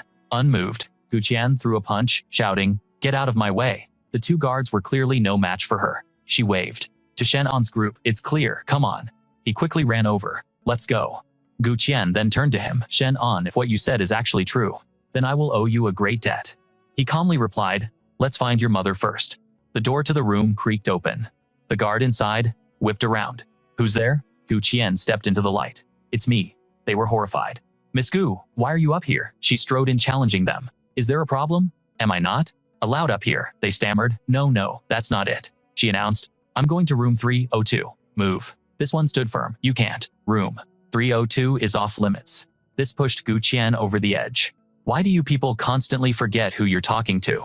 If that's how it's going to be, don't blame me for what happens next. The man ate a solid punch that sent him flying backward. The other two charged in. Miss, we are truly sorry. Their swords came slashing down. Gu Qian effortlessly dodged their attack. She grabbed both men by the head. Are you looking for an early grave? Then Gu Qian decisively smashed their skulls together with a sickening crunch. Exploded. Sunming watched in horror. This woman was brutally efficient. After she cleanly disposed of the men, she called for them to follow. Gu Qian threw open the hospital room door, and sure enough, her mother was lying in the bed. Overwhelmed with worry, her voice cracked as tears welled up. Mother. Gu Qian gripped her hand tightly. Mom, I'm so sorry I let you suffer. Shenan stepped forward to examine her. Her heart meridian was indeed sealed, but it wasn't an entirely hopeless situation. She clung to that sliver of hope. Can you really heal my mother? He took her mother's wrist in his hand. Of course, he stated confidently. After a brief moment, Shenan announced, all right, it's done. Gu Qian's anger flared. Who are you kidding? Do you take me for a fool? You barely did a thing. Just as her mother Ihan slowly opened her eyes, Gu Qian spun around in disbelief as her mother sat up, calling out Qianer. Overcome with emotion, she rushed to her side, crying out, Mom, you're really awake. This is amazing. I was scared to death just now. Sunming watched bewildered. When did this kid learn healing arts? His skill is like something straight out of a top-tier system Manhwa. Gu Qian immediately asked Mom, who was it? Who hurt you? Can you please tell me? Ihan replied. It was a stranger. He was the one who injured your father and sealed my heart meridian. After that, I can't remember anything. Oh, where is your father? Why isn't he here? Gu Qian's expression fell as she delivered the tragic news. Dad. He's gone. The words struck Ihan like a physical blow. What Gu Qian then turned to Shan. And I'm so sorry. I completely misunderstood you. I will help you clear your name of this whole mess. Next, I have to handle some family matters. All of you should head back first. Shenan offered. Do you need my help? She shook her head. That won't be necessary. With that, he turned and walked away. Then take care. A car sped down the road. Inside, Junlin was gloating. See? Just as I predicted. That girl Gu Qian, she actually figured out the truth. Tianming replied with chilling confidence. It's fine. The game is just getting started. However, now that the truth has been discovered, the constant betrayals in this awakening manhwa are truly something else. You are no longer of any use to me. Junlin asked, his voice trembling with fear. What are you going to do? A blood-curdling scream echoed through the air. Meanwhile, at the hotel in the city center, Lin Chu was questioning Wang Bao. You said Wei Wei was here before? Are you certain about that? Yes. I gave them the boss's location. I assume she went to rescue the boss. Lin Chu sighed. I hope so. Just then Shenan and the other two walked in. I'm back. Wang Bao's eyes widened in surprise as he called out. Boss, he rushed forward, pulling Shenan into a tight embrace. Boss, you're okay. That's fantastic. I've been worried sick this entire time, Lin Chu asked with concern. Did anything happen in there? Shenan replied coolly. What could possibly happen to me? The matter with Gu Qian is settled. She has agreed to help clear my name. This whole incident is going to make for a great manhwa recap. Lin Chu's face lit up. Really? That's wonderful news. Shenan then remembered. Oh right. I came here to say goodbye. Wei Wei has some business that needs to be dealt with, and I'm going to help her. Lin Chu immediately offered. What is it? Do you need my help? He declined. I'll be fine on my own. You all should stay here at the future group headquarters for me. I understand. Lin Chu agreed. The following day, a helicopter soared toward an archipelago in the middle of the vast ocean. The chopper slowly descended onto a flat piece of land. From above, the heroic trio jumped down. We've arrived. Shenan could sense the presence of another dimensional gate in this place. Sunming stepped forward, bowing. Shenan, I've honed my skills during our time apart. If danger appears later, just hide behind me. I guarantee you won't even get a scratch. Suddenly, a strange noise rustled the canopy high above. Sunming halted. What was that? A ferocious bear charged out of the trees. Noticing one of its eyes was missing, Sunming recognized it instantly. That's a giant one-eyed bear. It's huge. Shenan sat down completely unfazed. Be careful. This bear is extremely dangerous. But Sunming just cracked his knuckles and charged forward. I told you, just stay behind me. His fist slammed squarely into the bear's gut, but it had no effect, leaving Sunming stunned. Was that like punching a bag of cotton? The beast let out a deafening roar of defiance. Sunming leaped backward, narrowly, escaping a fatal blow. He had to admit this bear was quite powerful. Unrelenting, it lunged forward again, preparing to pounce on him. He was swatted into the air, landing in a heap right at Shenan's feet. Shenan helped him up. Need a hand. Sunming pushed him away. No need, that was just a minor slip-up. Shenan was skeptical. Really, that's a demonic beast approaching the third grade. The bear charged at them again. Sunming braced himself. Here it comes again, but Shenan decided he had waited long enough. Watch me, he said, stepping forward. Sunming cried out in alarm. Shenan, don't be reckless, you'll get yourself killed. Right as the bear roared its massive claws, slashed towards Shenan. The bear froze mid-swing, finding itself completely unable to harm him. Shenan raised his fist. Don't worry, I don't die that easily. It took the full impact of his blow. One punch from him sent the creature flying, its body arcing through the air as blood sprayed everywhere. Sunming was floored, exclaiming, Shenan, since when did you get this strong? It's like something out of a system manhwa. Shenan simply stated, it's done, no problem. Sunming had to reevaluate his friend completely. Shenan, you've really been keeping your skills under wraps. It hasn't been that long, so how did you get stronger than me, Shen? And shot back. You've been hiding your fair share of secrets too, haven't you? Sunming dodged the question. Of course not. Just then, a loud explosion boomed in the distance. The deafening sound echoed. Wei Wei panicked. Oh no, that's in Old G's direction. Something's wrong, Shen. And immediately took the lead, declaring, we're heading over there. At that very location, the ground was strewn with the corpses of beasts. A voice from near the spatial rift exclaimed, the monsters emerging now are far more powerful than before. His companion agreed. This gateway to the other world needs to be sealed as soon as possible. If these creatures get out, it'll be a catastrophe for all of humanity. Suddenly, a massive claw shot out from the dimensional tier. Old Guy questioned, what in the world is that? Old G spotted it instantly. Watch out, another one is emerging. A colossal tiger lunged at the duo, and Old Guy moved to intercept it, shielding his friend. It's a demon tiger, let me handle it. He unleashed a powerful palm strike at the tiger's leg. Old G charged in from behind, yelling, we need to finish this fast, there's no time to waste. A swift punch landed squarely on the tiger's back, sending its massive form flying.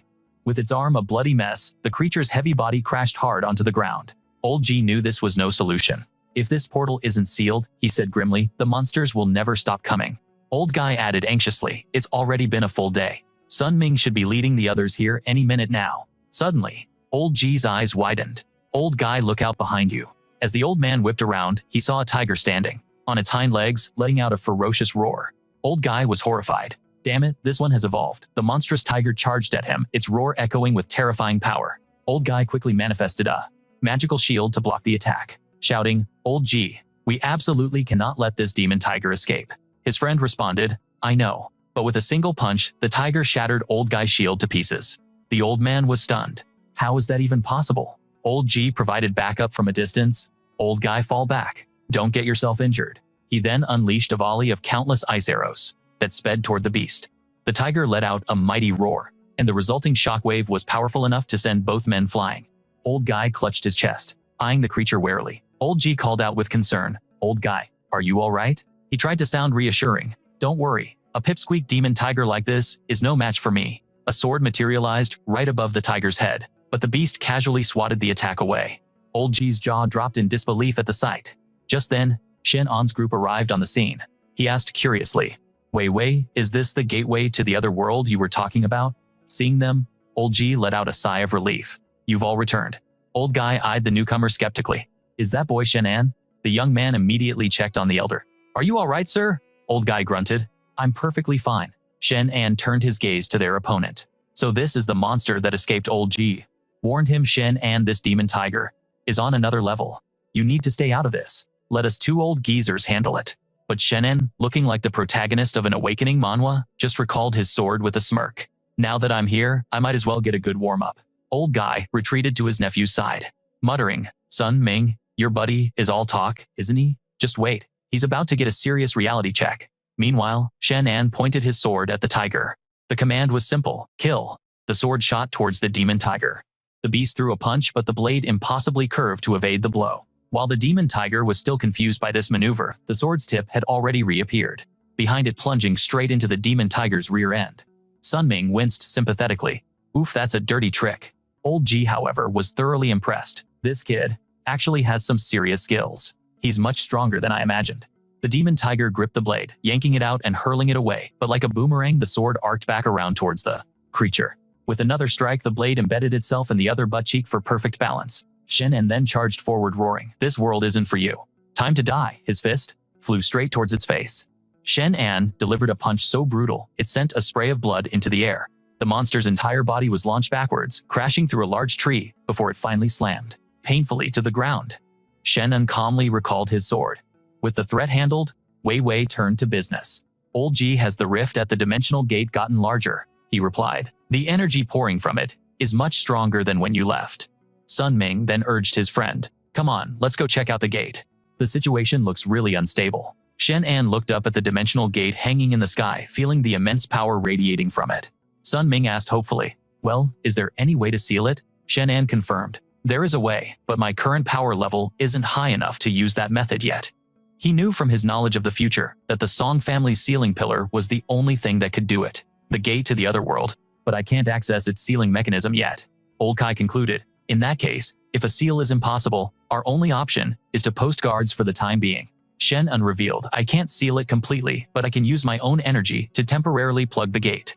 The old man turned to him asking, "And just how much energy would that take?" "Are you insane?" Shenan then unleashed a torrent of energy toward the gate. "Relax, I've got plenty to spare." The raw power surged directly into the fissure. In the next moment, the gate began to slowly seal itself shut. Shenan casually dusted off his hands. "There, it's temporarily closed." Old K wondered to himself, "Where in the world does a kid like him get that much power?" Elder G muttered under his breath, "Shenan is definitely hiding quite a few secrets." He then turned to Old Kai. "Even though the gate to the other world is temporarily sealed, it would be best to post some men here to stand guard." The other elder agreed. "I'll make the arrangements immediately." Shenan then revealed, "If we can somehow undo the Song family seal, we'll be able to seal this otherworldly gate for good. Let's head back and figure out our next move." Wei Wei finalized the plan. "Then let's go with your suggestion." The five of them took one last look at the site. Wei Wei led the way, saying, "Let's head back." And as this manhwa recap continues in the grand hall of a shadowy organization, Tian Ming knelt obsequiously, reporting, "Master Shenan has ruined our plan, but everything remains within our control." His master warned him, "Do not disappoint me again, or there will be absolutely no forgiveness." The man bowed his head in submission. "Yes, just grant me a little more time and I will definitely find the item." After being dismissed, Tian Ming remained deferential, "Understood." But as he walked away, he silently vowed, "Shenan, this time, I will make sure you are eliminated."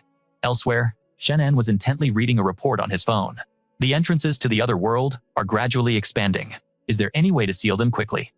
The person beside him revealed two possible methods. The first was to advance his own cultivation and unlock the Song family's sealing pillar. The other was to find the legendary Black Jade Stone and use its power to break the seal. He then asked, is there any way I can speed up my own cultivation rate? A classic question for any protagonist in an awakening manhwa. The person replied, in 3 days, a new disaster will strike your town to the east. When you arrive, you should be able to find a golden spring. If you can manage to collect the water from that golden spring into your personal space, you can significantly accelerate your cultivation. This whole setup feels straight out of a system manhwa. Shenan was taken aback. A disaster in just 3 days. A helicopter was already en route, flying back toward the old city. At the hotel where Lin Chu was staying, she paced nervously. Shenan has been gone for so long without a single word.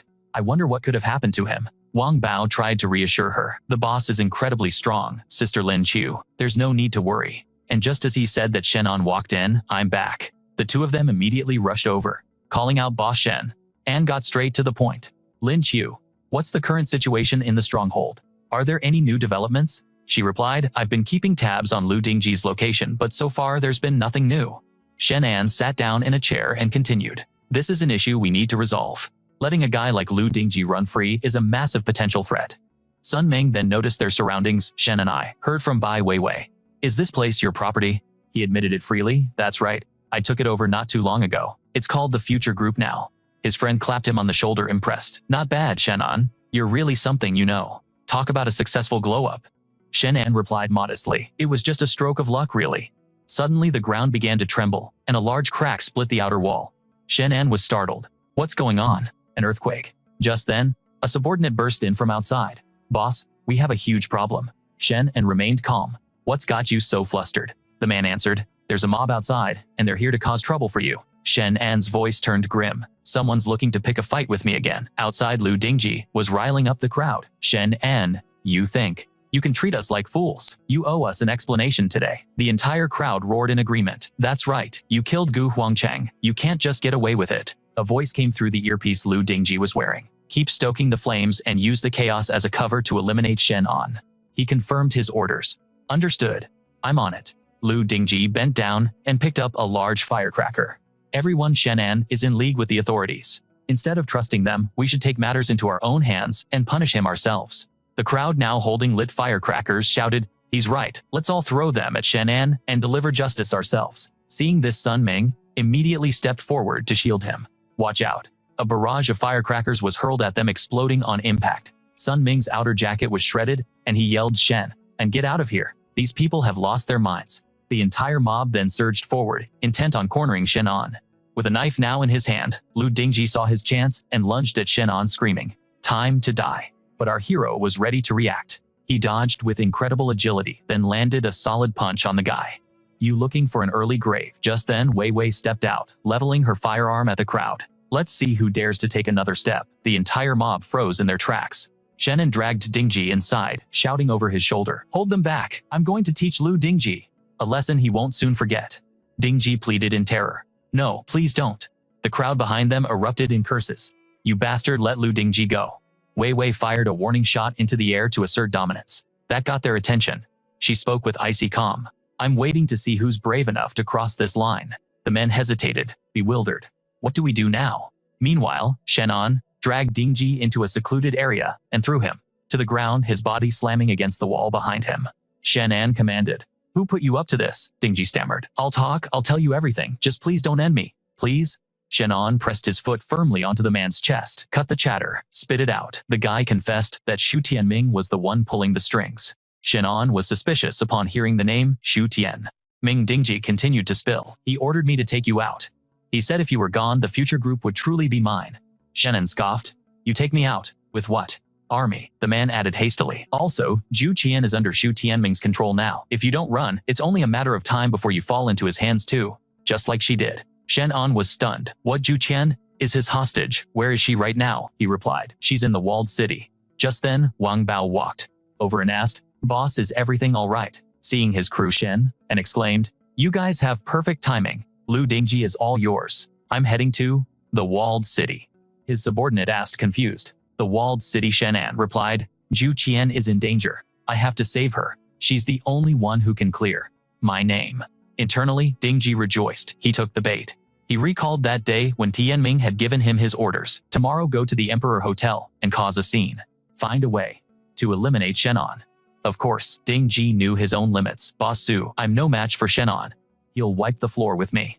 The man had confirmed with confidence. He won't finish you. Not when you have information he wants. Ding Ji was curious. What kind of information? Tianming replied. He'll definitely want to know who's backing you. When the time comes, you just have to drop my name. After hearing this, the man was bewildered. Tianming continued his instructions. After he captures you, remember to reveal Juqian's situation to lure him to the walled city. Ding Ji confirmed. Understood. I'll do exactly as you say. And that brings our manhwa recap back to the present, where Shenan is searching for Juqian, wondering, where could they be holding her? Chen, and carefully observed his surroundings. Upstairs, Tianming's goons were gathered. The man approached them with a new concoction. This is the latest developed drug. It can increase a person's power tenfold. You're all lucky to be the first test subjects. After one of them drank it, his body erupted with power, a classic trope in any awakening manhwa. Veins bulged all over his body. The entire group was undergoing a violent transformation. One man's muscles swelled grotesquely, his eyes glowing a menacing red. Their bodies were changing dramatically. Tianming stood at the window, watching from above. He had already spotted him through his binoculars. Shenan, you actually came. Down below, Shenan had reached a dead end. Nowhere else to go. Guess I'll have to use my remote sensing ability instead. A perfect example of a skill you'd find in a system manhwa. Suddenly, a girl stumbled and fell right in front of Shenan. He was immediately suspicious of this abrupt situation as the young girl ran towards. Big brother, please help me. 3 men were chasing close behind, shouting, stop right there, you can't escape. Lan Yu hid behind him. Big brother, save me. They're human traffickers. Ming Jun warned. Kid, don't stick your nose where it doesn't belong, or you're going to regret it. Shenan just patted the girl's head. Don't be scared. Big brother will protect you. Enraged, Ming Jun swung his club down. Ignoring me? You got a death wish. The wooden club shattered in two upon hitting Shenan's back. The other men gasped in shock. He's an awakened one. Shenan turned and discharged his weapon at Ming Jun. A red mist erupted from the man's forehead. The remaining thugs panicked and fled. This is bad. Let's get out of here, Shen, and continued firing at them, ensuring not a single one escaped. He then turned to comfort Lan Yu. It's okay now. Where do you live? I'll take you home. Thank you, big brother. The girl pointed in one direction. Lan Yu's house is at the end of the alley over there. She then led Shenan to her home. Staring at the mountain of trash before him, he was astonished. You live in a garbage dump, Lan Yu said sorrowfully. I'm sorry, big brother. I tricked you. They used my family to threaten me and force me to lure you here. I never meant to do this. Shenan asked suspiciously. Just then, Tianming's men emerged from the shadows. Kid, there's no escaping today. The lead thug tossed Lan Yu aside like a rag doll. Get lost. The girl hit the ground with a painful thud. And up above, Tianming watched the entire scene unfold. Kicking off this part of our manhwa recap, the head goon yelled from below Shen. And let's see if you can escape this time. Shen and immediately noticed the distinct chemical odor coming from their bodies. It seemed they'd used some kind of drug to enhance their abilities. A hulking brute threw a punch at Shen, roaring time to die. But he just casually leaned to the side, dodging the attack. The man's fist slammed right into a pile of trash, behind where Shenan had been standing. Shenan had to admit their power was impressive thinking, so they can be enhanced to this degree. 4 of the enhanced thugs attacked him simultaneously, but Shenan struck back with ease. They had immense strength, but their technique was sloppy. One of them was immediately sent flying backward. A guy with a buzz cut stared in horror as his companion went down, blood spraying from the impact. How is this possible? Shen On gripped his sword. You want to kill me? You're not even close to qualified. With his sword ready, Shenan charged toward his opponents. The thugs were furious. Damn it, he's mocking us. Kill him.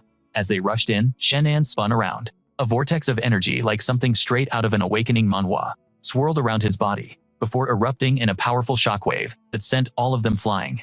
Watching from afar, Xu Tianming's jaw dropped. How is this happening? Lan Yu watched in awe, exclaiming, Big brother is so amazing. One of the goons struggled back to his feet. Damn it, I can't lose. I absolutely refuse to lose. His eyes then darted over to the little girl standing nearby.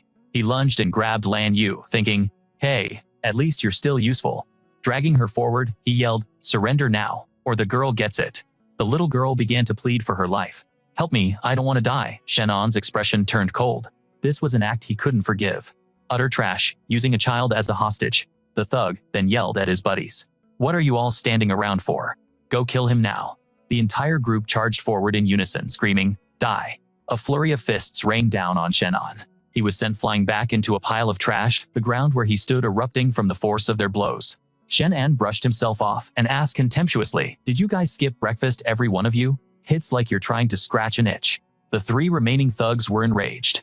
"You dare to insult us?" They all lunged at him again. "You're dead." The aftershocks from their clash spread far and wide. The hostage-taker smirked, thinking Shenan was finished for sure. But when the dust settled, the spot in the trash heap was empty. The man was stunned. "This is bad. Where did he go?" The leader tightened his grip on the little girl, muttering, "Useless trash, you couldn't even take him down." Just then, Shenan appeared behind him, his sword swinging down. "You can let her go now." The thug looked on in horror as the blade sliced down. It cut clean through his neck, and blood sprayed into the air. Even in his final moments, the leader was still in disbelief. "How?" Lan Yu rushed into Shenan's arms. "Thank you, big brother. I lied to you earlier, but you still saved me. You're such a good person."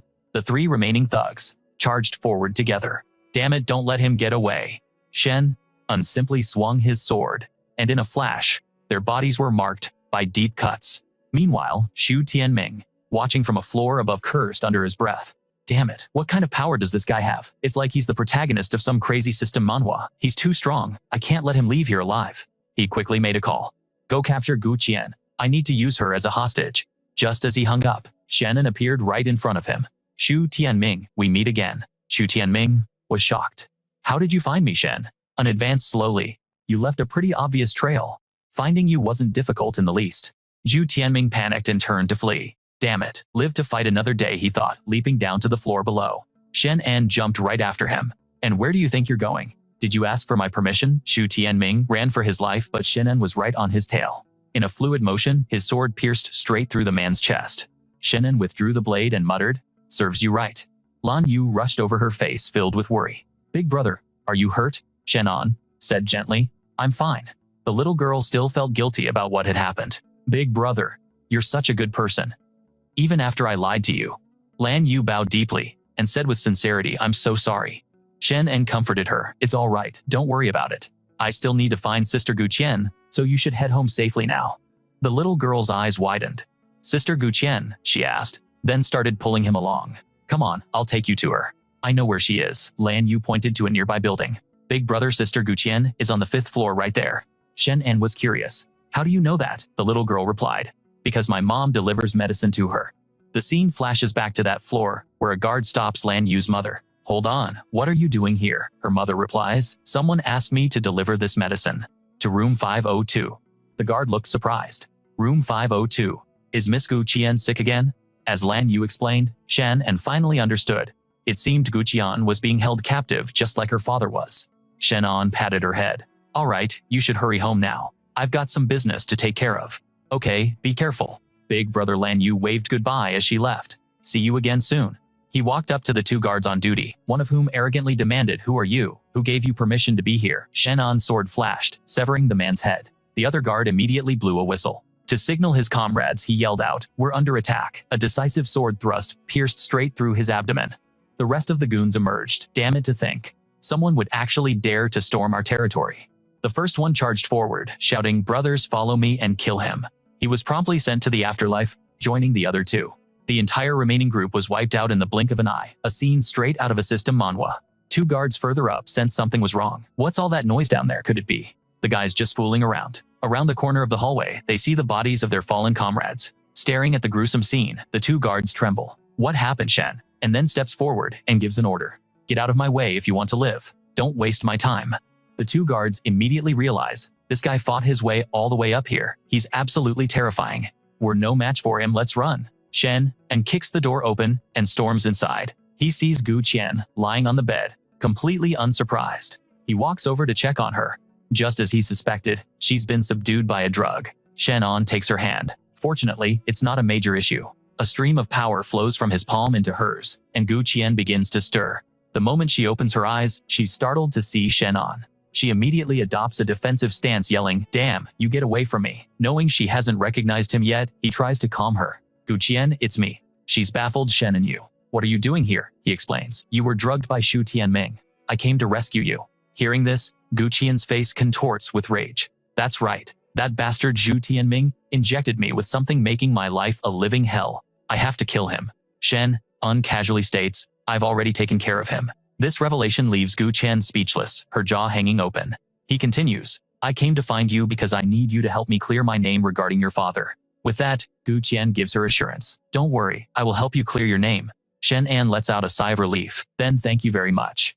Just then, the phone in his pocket buzzes. It's a message from his future self. A disaster is about to strike your town. Get there immediately. Shenan exclaims. Damn it, I almost forgot about this. I have to head back right away. Elsewhere, Ming Tian lies dead in a pool of his own blood. Tu Yun appears speaking with contempt. What an absolute waste of space. He couldn't even handle one simple task. If I weren't sealed and unable to move freely, I would have slaughtered all of you myself. He then dissolves into a stream of energy. It was a brilliant crimson aura, which then surged into Ming Tian's body. Tu Yun successfully possessed the corpse, which rose to its feet, surrounded by a sinister red mist. Tu Yun smirks with a cold, calculating grin, a classic villain move for any good manhwa recap. Meanwhile, Shenan returns via a portal, stepping into the hotel lobby where Wei Wei immediately asks Shenan, how did everything go? He replies, Gu Qian is fine now, but there's something else I need everyone's help with. Wei Wei listens intently. What is it? Shenan reveals. A disaster is about to happen in your town, and I plan on going there. She's taken aback. How do you know that? Shenan scratches his head sheepishly. It's just a hunch. The flow of energy from that direction feels extremely chaotic. She confirms his suspicion. You're right. I just received a notification from the organization. In your town, several monsters have appeared, and it might be related to the Yuan Yang. He claps her on the shoulder. In that case, let's go check it out together. Wei Wei's resolve is restored. All right, let's go. Shenan then turns to Lin Chu. You should come with us too. Sunming and Wang Bao are to stay behind. Sunming grumbles. Taizi, you've got a real soft spot for the ladies taking them along, while leaving us guys behind. Shenan flashes a grin and replies, I can rest easy knowing you guys are holding down the fort. A helicopter flies them to your town. The team leaps from the aircraft as they approach. Wei Wei exclaims with delight. So this is your town. Before them lies a seemingly tranquil town. The three of them land swiftly, taking in the surrounding scenery. Shenan finds it odd. Are there really traces of monsters here? Wei Wei speculates that some monsters from another world have already been detected, and she fears they've scattered everywhere. At that moment, future Shenan appears with a timely warning. A beast king once appeared in your town. Its power is not to be underestimated. You need to be careful. The news alarms Shen and a beast king. Just then, Wei Wei points towards the forest. Everyone look over there. A massive horde of monsters has gathered there, each with a unique and grotesque form. Wei Wei gasps. Oh my god, that's an insane number of monsters. A classic setup for an awakening manhwa battle. From a crack in the ground, a stream of blue energy emerges. Shenan recognizes it immediately. That's primordial energy. Future Shen, and issues a dire warning. You can't let those monsters get the Yuan Yang, otherwise the town will be. This town would be annihilated by them. He was horrified to hear it. Wei Wei raised her rifle, taking aim. Damn it, these monsters are draining their life force. We can't let them succeed. A single shot rang out, striking the monstrous bird. It instantly locked onto their position, flapping its massive wings as it soared towards them. It hurtled towards Wei Wei at an incredible speed. She assessed that the shot had worked perfectly to attract them. Wei Wei aimed her rifle at the beast and declared, I'll lure them away. A hail of bullets sprayed towards the charging monsters. As another wave surged forward relentlessly, she fired a second volley. This time, the rounds pierced clean through their bodies. Wei Wei urged her partner, quick, let's draw them away. The two took off, leading the horde of beasts on a chase. Shenan watched in admiration, thinking she was a true heroine. Well, then I won't hold back either. He stomped down, launching himself into the air, as the water below erupted violently. In that moment, he began to absorb a massive amount of talent points. The number climbed relentlessly, adding 1,500. Shenan realized this spring water was the source of his power-up, a classic trope in any good system manhwa. The number of talent points continued to rise by another 2,500. He calculated that if this kept up, he could at least reach the peak of the third rank. But first he had to absorb all of this precious essence. The water in the lake was drawn toward him, forming a massive vortex filled with countless items. A system notification appeared. Congratulations. You have been promoted to the initial stage of the 4th rank. Shenan was pleased. Not bad at all. I jumped straight to the 4th rank. Meanwhile, on Lin Chu's side, they were being bombarded by the fire-breathing beast. The two desperately dodged the relentless fireballs. Lin Chu was carelessly clipped by one of the blasts. Wei Wei rushed to her side. Are you all right? Lin Chu reassured her. Don't worry. I'm fine. But they were now completely encircled by the horde of beasts. Wei Wei warned her companion, be careful, we're surrounded. Lin Chu suggested, let's you and I break through the encirclement together. They both turned invisible momentarily, confusing the pack. However, a lion-like beast unleashed a beam of bright light, instantly revealing their position. The monstrous pack immediately locked their gaze onto them. Lin Chu's face fell.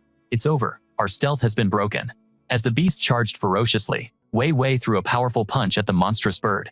If we can't run, then we fight. Her fist snapped its neck, sending it crashing to the ground. Lin Chu blasted several others away with a palm strike, but they had to find a way to break through the encirclement. There were simply too many monsters. Suddenly, a group of people saw the creatures and rushed in. There are monsters here, the squad's captain roared. Let the hunt begin. It was like a scene change in a fast-paced manhwa recap. A brutal, bloody battle between humans and beasts erupted. Lin Chu watched puzzled. Who are they? Wei Wei added. Their uniforms are nothing like ours. One of the newcomers approached and introduced his team. Greetings. We're from the Special Management Bureau here to exterminate the monsters in this area. Please evacuate immediately. Wei Wei wondered, the Special Management Bureau.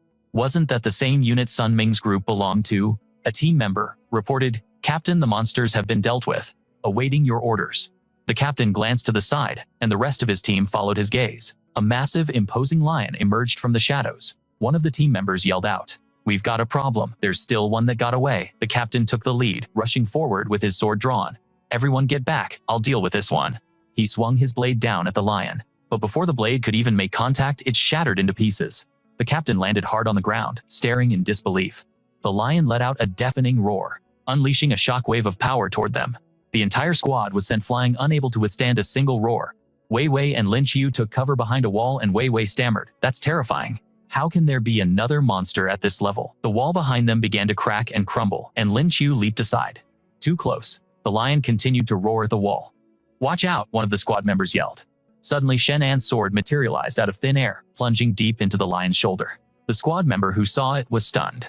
What just happened? Shenan landed lightly by the wall and asked, Is everyone okay? The two women replied in unison, We're all fine. Was that your attack just now? Shenan revealed.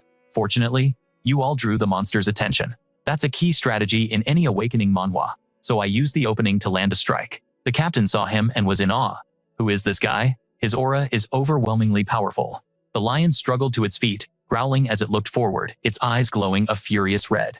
It let out another roar as a show of force. Wei Wei shouted a warning, Be careful, that beast isn't dead yet. It then lunged fiercely toward Shenan. He calmly commanded his sword, Chi so stubborn. You're just looking for death. His sword executed a few simple slashes across the lion's body, and the massive creature collapsed to the ground with a heavy thud, completely immobilized. No one could believe their eyes. His own were annihilated in the blink of an eye.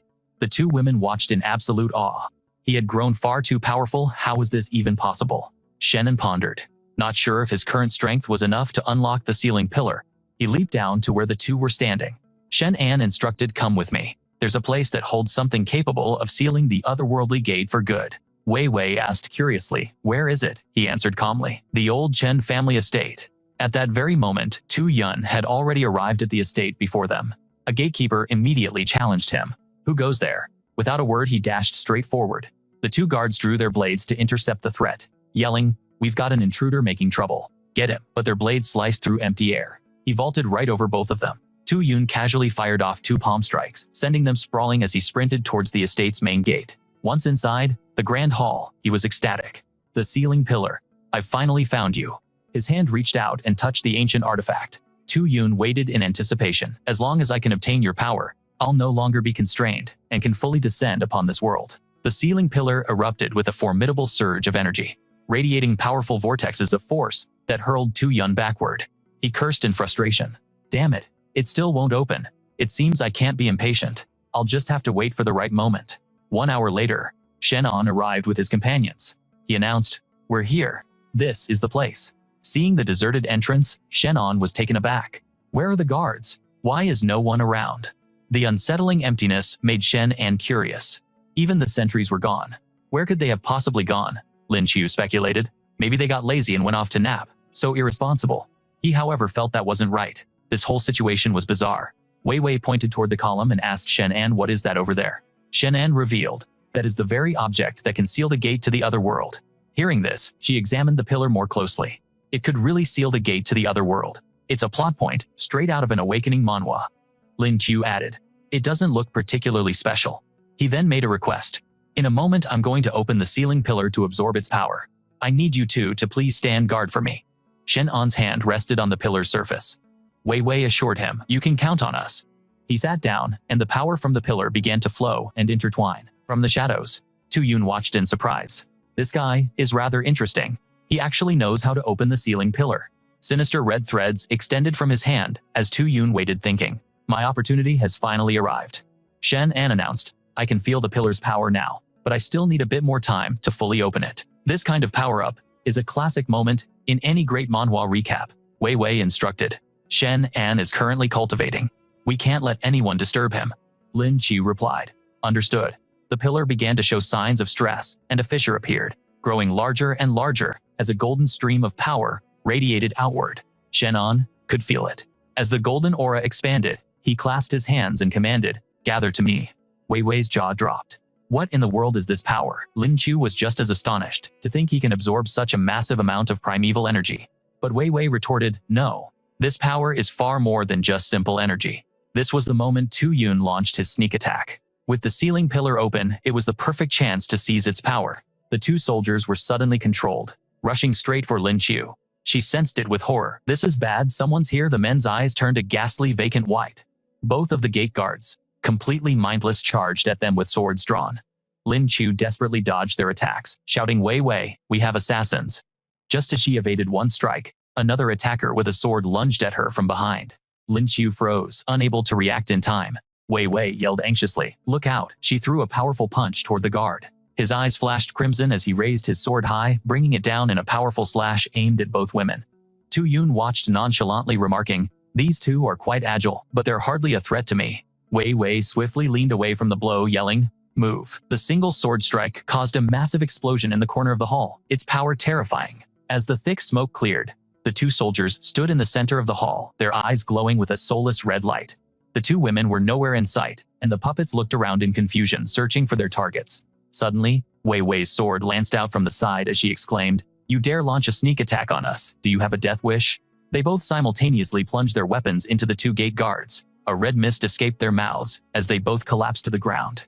Unconscious, Wei Wei asked curiously, what was that, Lin Chu? Did you figure it out, Chen? And realized what had happened? I was wondering where the guards went. So they were dealt with by our hidden enemy. Wei Wei, Lin Chu, I still need a bit more time to absorb this power. Stay alert, there's definitely someone else hiding here. Wei Wei drew her firearm, readying herself for a fight. She assured him, don't worry. With us here, no one will lay a finger on you. Tu Yun was genuinely surprised. How interesting. So they were able to defeat my puppets. It seems this system manhwa has a few unexpected twists. My puppet. A blazing red aura flared up in front of them. Lin Chu said, in frustration, damn it, there really was someone else hiding here. She slammed her fist into the ground. I'll stop him. A massive wall erected itself to block the energy, but the collision resulted in a deafening explosion. Lin Chu was sent flying backward. Wei Wei rushed to catch her, shouting, be careful. The sound of footsteps echoed as a figure emerged from the crimson mist. Tu Yun, now in Ming Tian's body, spoke up. It's been a long time since I felt this liberated. You all truly know how to get me excited, don't you? He lunged toward the two women, as Tu Yun said with a cold laugh, perish. For a moment, the two were too stunned to react. They stood frozen solid. Both were struck squarely by Tu Yun's palm, and he sneered that they couldn't even withstand a single blow. Tu Yun then charged toward Shenan. He declared, now it's your turn. Shenan was still sitting silently with his eyes closed, but they suddenly snapped open, gleaming with a chilling light. Tu Yun, absolutely certain of his victory, screamed, die for me, as he accelerated his charge. Shenan deftly dodged the attack, leaping high into the air. He called out, Shu Tianming, to think your own body could be exploited by another person like this. Let me help you end this humiliation. A powerful blast shot from his palm directly at the standing Tu Yun, whose jaw dropped in absolute horror at this overwhelming power. His entire body was sent flying, completely unable to resist, as it was hammered by successive beams of energy. Suddenly, streams of green light erupted from Ming Tian's body. Tu Yun's soul was forced out. Interesting. Your power has achieved a breakthrough this quickly. He aimed a hand at Chen, ungathering raw energy. Tu Yun spoke. It seems as though that seal is truly a wonderful thing. That mass of energy hurtled toward Shenan, but a black vortex-like aura suddenly appeared and consumed it entirely, a classic twist in a good system manhwa. Tu Yun was stunned, unable to believe his eyes. What was that? Shenan's feet touched the ground. and they both kept a safe distance from one another. Shenan then asked nonchalantly, "Hey, who was that? Why the sneak attack?" Chu Yun didn't give him an answer. "Who am I?" He tightened his grip on his sword and slashed towards Shenan.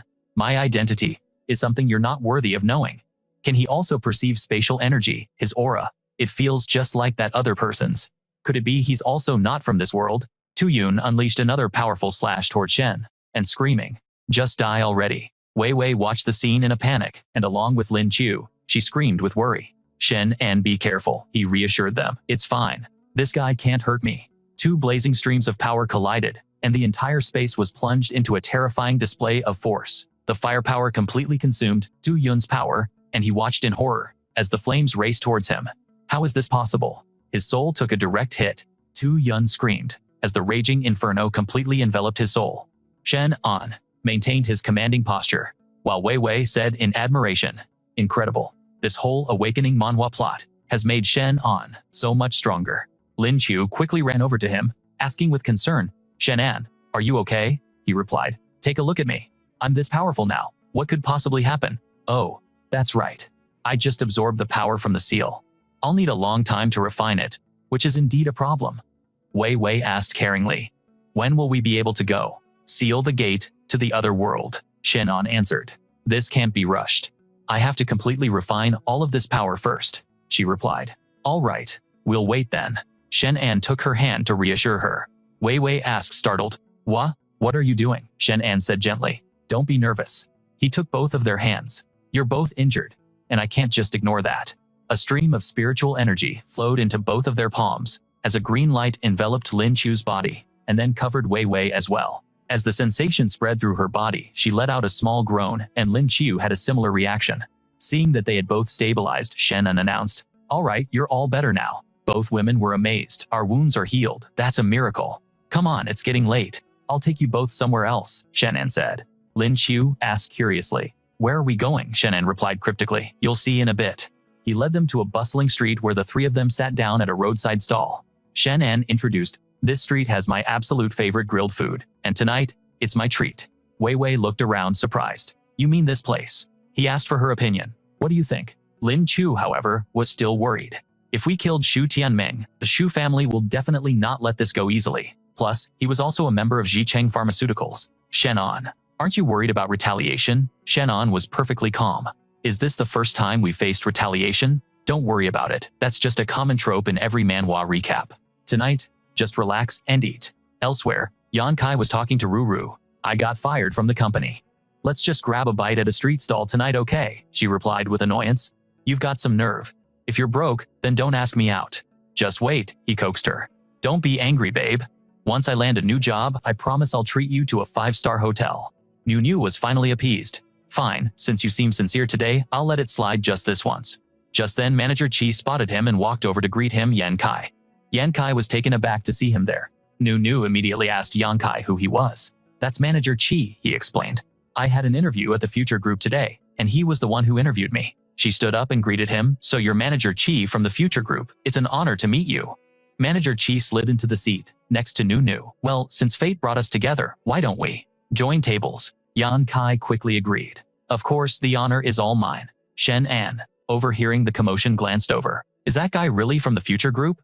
Lin Chu replied, "It looks that way." Yan Kai poured Manager Chi a beer, saying, "Manager Chi, tonight's on me. Everyone please feel free to eat and drink your fill." The manager laid down a challenge. "All right, I'll have one glass, but you have to chug the whole bottle." Yan Kai hesitated. "Well, that's..." Manager Chi's face darkened. "What's the matter? Don't have the guts." Gritting his teeth, Yan Kai grabbed the bottle. "Not at all. Not at all. I'll drink it right now." Manager Chi then turned his attention to New. "So, pretty lady, where do you work?" she replied. "I do customer service for a company." Manager Chi grabbed her hand. "How much can customer service possibly pay? Why don't you come work for me? A sales job with me could net you 30 to 40,000 a month." Yan Kai immediately intervened. "New doesn't have any experience. We wouldn't want to cause any trouble for you, Manager Chi." But she snapped back irritably. "Why not? I think Manager Chi has a point. My job pays peanuts, and it's completely exhausting." "Manager Chi, when can I start working for you?" He grinned. "If you're eager, you can start as early as tomorrow." Yan Kai grabbed her arm and tried to pull her up. New, you can't accept this job. Let's go home." but Manager Chi's cronies moved to block his way. Hey, the lady already agreed to work for our boss. What right do you have to stop her? Yan Kai finally snapped Manager Chi. She's my girlfriend. Don't you think you're going too far? The manager just taunted him. Yeah, I'm going too far. What are you going to do about it? Yan Kai smashed his beer bottle on the table. Ready to risk it all, he yelled. I'll end you. One of the goons immediately decked Yan Kai in the face. You dare try to lay a hand on the manager, you've got a death wish. Yan Kai grunted in pain. Nu called out a hint of worry in her voice. Yan Kai manager. She took her hand again. Pretty lady. How about I show you a good time tonight? At this, Nu was still hesitating. Well, seeing this, Yan Kai charged forward with the broken bottle half. Damn you, I'll take you on. Manager Chi lifted a nearby wooden chair and smashed it over Yan Kai's body. He's asking to die. Manager Chi ordered his goons. Cripple him for me. In a classic Awakening Manhwa moment, Shenan couldn't watch any longer. Stop. Manager Chi turned around. And, who the hell are you to meddle in my affairs, Shin? And calmly approached him. What's the matter? You don't recognize me. The manager was confused. Why should I recognize you? Shenan said with a smirk. Harassing another man's girlfriend in front of everyone? You're really damaging the future group's reputation. Manager Chi was taken aback. What the hell are you trying to threaten me, Shen? And stated plainly, you're fired. The manager found this laughable. You're firing me, and just who do you think you are? Shenan simply pulled out his phone right in front of the man. Manager Chi grew a bit nervous. What do you think you're doing? Shenan made a call and spoke into the phone, giving an order to Wang Bao. Check if our corporation employs this man. If so, arrange for his immediate termination and fire his entire team along with him. The person on the other end agreed. Understood. I'll take care of it at once. Manager Chi was clearly unconvinced. You're a pretty good actor. Trying to put on a big show, are we? But like a quest completion in a system manhwa, the consequence was instant as his own phone began to ring. Manager Chi answered the call. Manager Zhang. The voice on the other end was blunt. You're fired.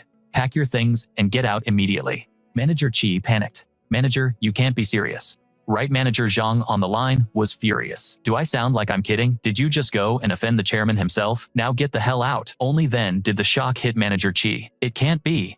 He's really the chairman of the future group. Yan Kai approached him, filled with gratitude. Bro, I mean Mr. Chairman, you really helped me out of a huge jam. Shenan turned and sized the man up. He then made an offer. Are you interested in a job at the future group manager? Chi's position is now yours if you want it. Yan Kai was ecstatic. That's incredible. Thank you so much, Mr. Chairman. Meanwhile, Manager Chi, still unable to accept his fate, grabbed onto Shenan's leg and pleaded, Mr. Chairman, please don't fire me. I have elderly parents and young children to support. I'm begging you. In a scene you'd expect from a thrilling manhwa recap, Shenan kicked the man away. Get lost. Come on, I'll take you to headquarters to sign you up. Yan Kai replied. Thank you so much. As Lin Chu walked past the groveling manager, he said with contempt, you reap what you sow. Nu could only stare dumbfounded at their departing backs, unable to believe what just happened. How? How did it come to this? Have I been thrown away? Nu cried, running to Yan Kai and begging him. I know I was wrong. Can you please forgive me? Her eyes shimmered with unshed tears. Yan Kai decisively turned away. Get out of my way. I never want to see you again. He boarded the waiting bus, leaving Nu with tears streaming down her face. No, you can't just abandon me. But the bus had already started moving. Nu let out a few choked coughs. Elsewhere, Manager Chi sat in a daze. Damn it all. On what grounds did you fire me? What right did you have? A voice suddenly spoke from behind him. Do you despise Shenan that much? Startled Manager Chi spun around to see a man had appeared before him. Manager Chi asked in shock. Who are you? Batian replied. You don't need to know who I am. I'm here to help you. The manager was taken aback. Help me, the man confirmed. That's right, help you teach that. Shen and a lesson. The manager's face lit up.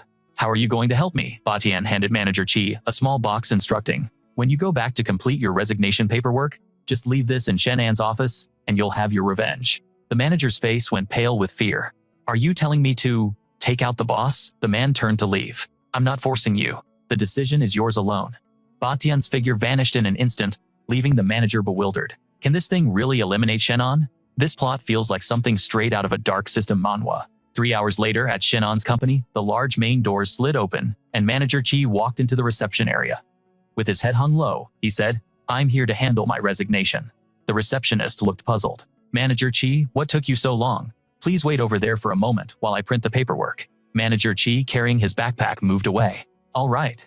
He began walking towards his target, the chairman's office. Manager Chi's steps faltered for a second as he furtively scanned the empty hallway.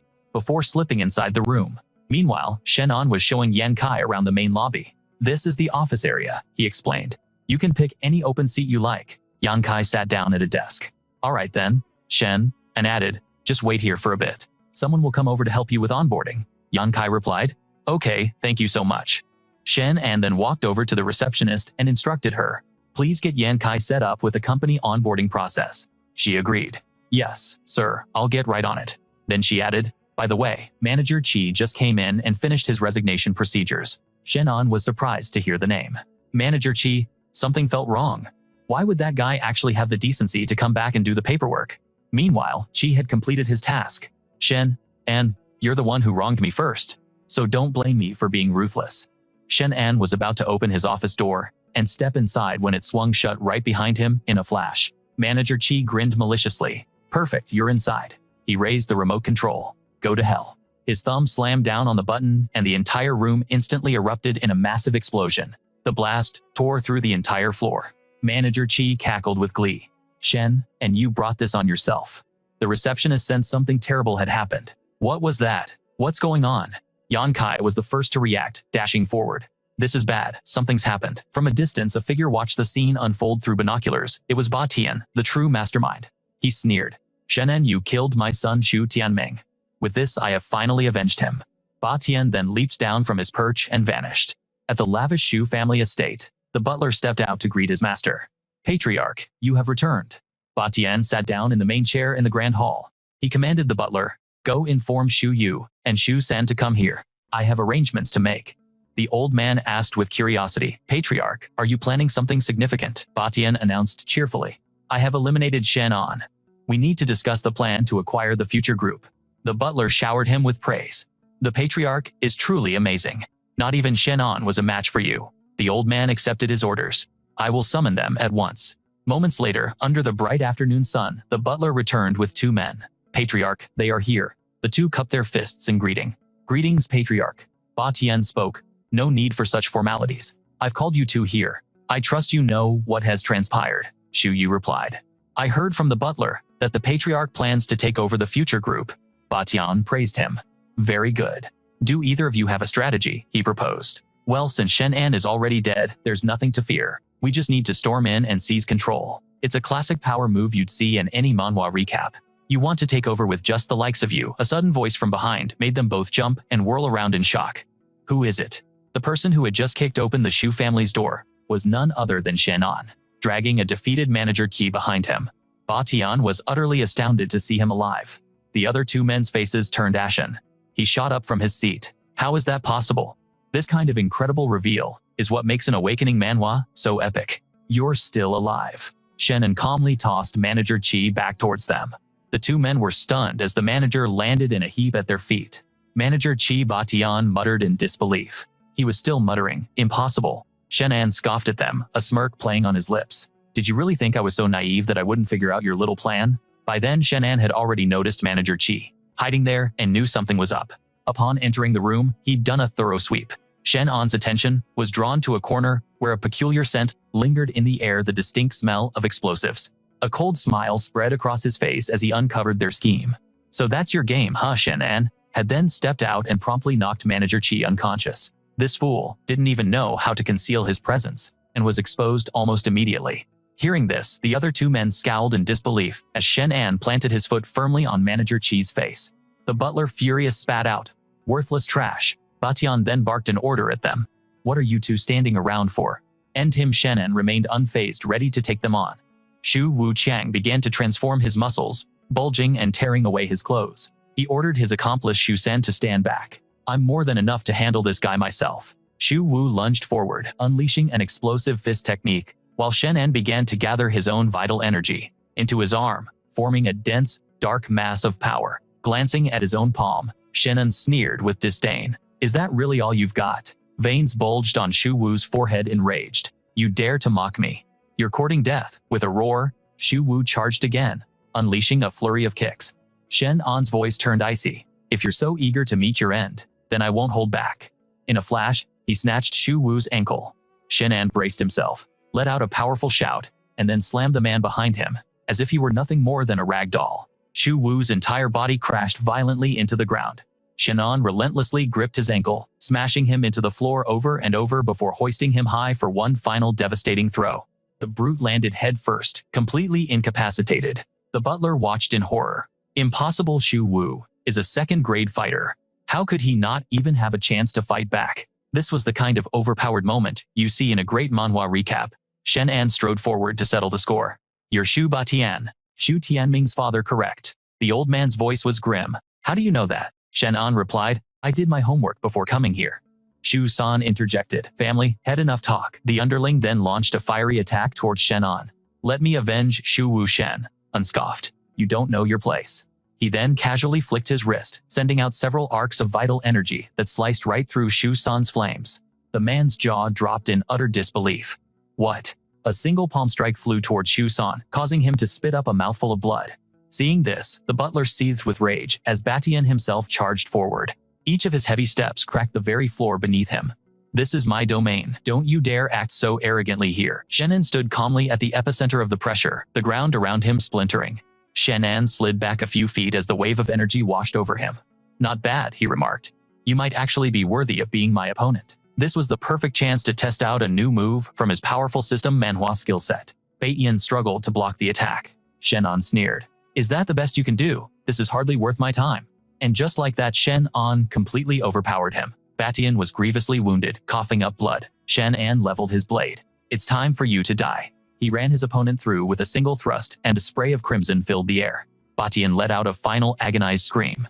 Shenan then swiftly moved away. He scoffed. So this is the best the Shu family has to offer. Just then a crowd of men burst into the room from behind him. Who dares to cause a ruckus in the Shu family's home? They yelled. But upon seeing Shenan standing over Batian's lifeless body, the men froze in their tracks. Shenan declared, your family head is dead. If any of you wish to join him in the afterlife, step forward. One of the men stammered. What in the world happened here? Shenan roared. Now get out of my sight. They scrambled over each other to flee. Let's get out of here. Suddenly, the phone in his pocket began to ring. Shenan answered, this is Shenan. The voice on the other end was urgent. Shenan, we have a situation. He was taken aback. What's wrong? The person replied. That portal to the other world we temporarily sealed. Its energy is surging again. A helicopter was dispatched to take them to the portal's location. Inside, Shenan asked, how long ago did you notice the seal on the portal? Weakening Wei Wei informed him. It was about 3 hours ago. Sunming asked nervously, Shenan, are you sure you can create a permanent seal this time? He stroked his chin, pondering the question. I've already absorbed the power from the original sealing pillar, Shenan answered. It's a classic awakening manhwa power-up, so there shouldn't be any issues. Just then, his phone vibrated with an incoming message. Shenan pulled it out, immediately unlocked the screen and started typing. He was sending a message to his future self. Regarding the portal to the other world that's weakening, can I use the power of the sealing pillar to seal it permanently? His future self confirmed that it was possible, but the message hinted that the situation was more complex than it seemed. This won't be simple this time, so be careful. The portal to the other world has appeared right in front of us, and the others have already driven over to stand guard.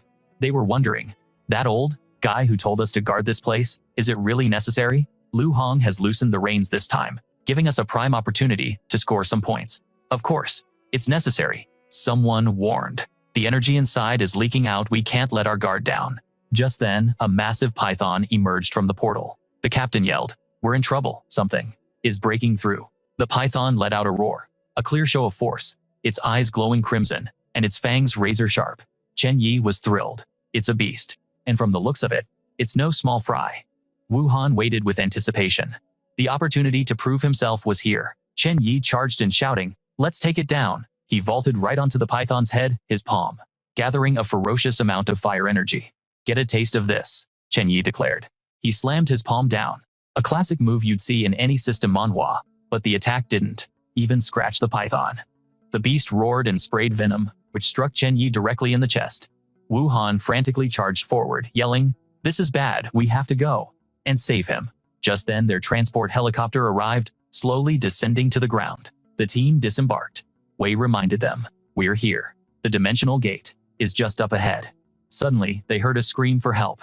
Shenan immediately glanced toward the mountain range where the sound originated. Wei Wei, go on ahead, something's happened. Hurry and check it out. The car roofs were completely caved in, and the entire team was sprawled on the ground. Owen gasped in shock. How could this have happened? Wei Wei rushed to his side, asking, Owen, What happened? Why are you guys so badly injured? The man replied, quick, chase. He struggled to point. Forward, chase the beast. After saying that, Wen passed out. The other two quickly looked in the direction he indicated. Look, you can see the python's path, and there's a strong stench here. A beast definitely got out. I'll go after it. You two stay here and keep watch. With that, Shenan took off at a speed worthy of an awakening manhwa protagonist, leaving them in his dust. He followed the trail the python left on the ground, a destructive path that cut straight through the forest leading towards Wanuan Village. Along the way, a motorcycle was cruising down the road, a young woman driving a familiar route. Suddenly, she heard a strange noise and wondered, what was that? A commotion erupted from the nearby forest, and the girl looked ahead, completely stunned. The massive python was charging right at her, its jaws wide open. Her helmet clattered to the ground as the terrified girl stumbled and fell. Shenan, still in hot pursuit, heard the scream and instantly sensed the danger. Someone's over there.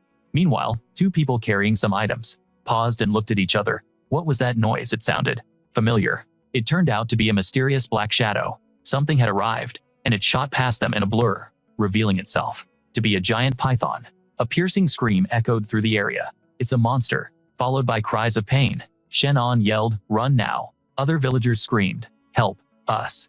In the chaos, a small child tripped and fell, leaving him vulnerable as the python closed in. The boy started to cry, Mommy, I want my mommy, which only seemed to pique the monster's interest. The mother, seeing this, lunged forward screaming, Ajo. But Ajo kept crying.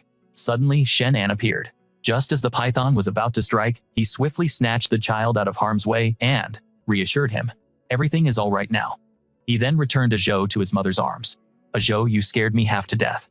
Seeing them reunited, Shenan offered a small smile. It's over now. All of you get out of here quickly. The mother and son bowed deeply to thank their savior. But the enraged python lunged again, spitting a stream of venom right at him.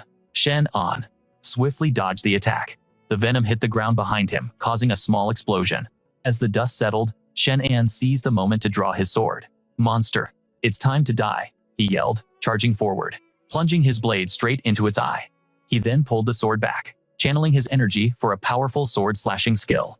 With a single decisive strike, he completely severed the python's head. The beast's head flew high into the air, leaving the onlookers completely stunned. Incredible, this hero is on another level. Shenan paused for just a moment, but before he could leave, the villagers approached him. Benefactor, you are truly our savior. They all bowed deeply, thanking him for his help. Shenan replied, there's no need for that. We're all countrymen. It was my duty to help. After saying this, he leaped high into the air.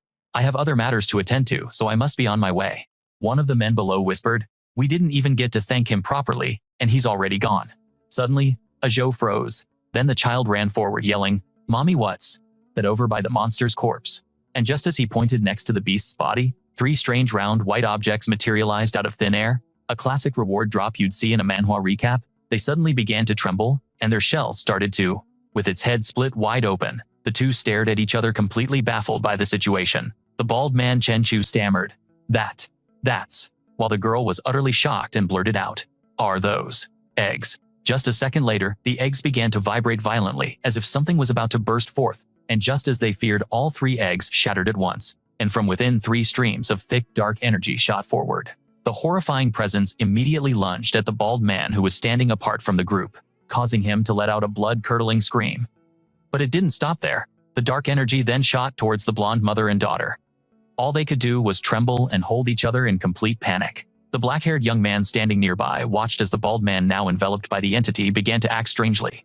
He clutched his head and let out a savage roar, as if he were in excruciating pain.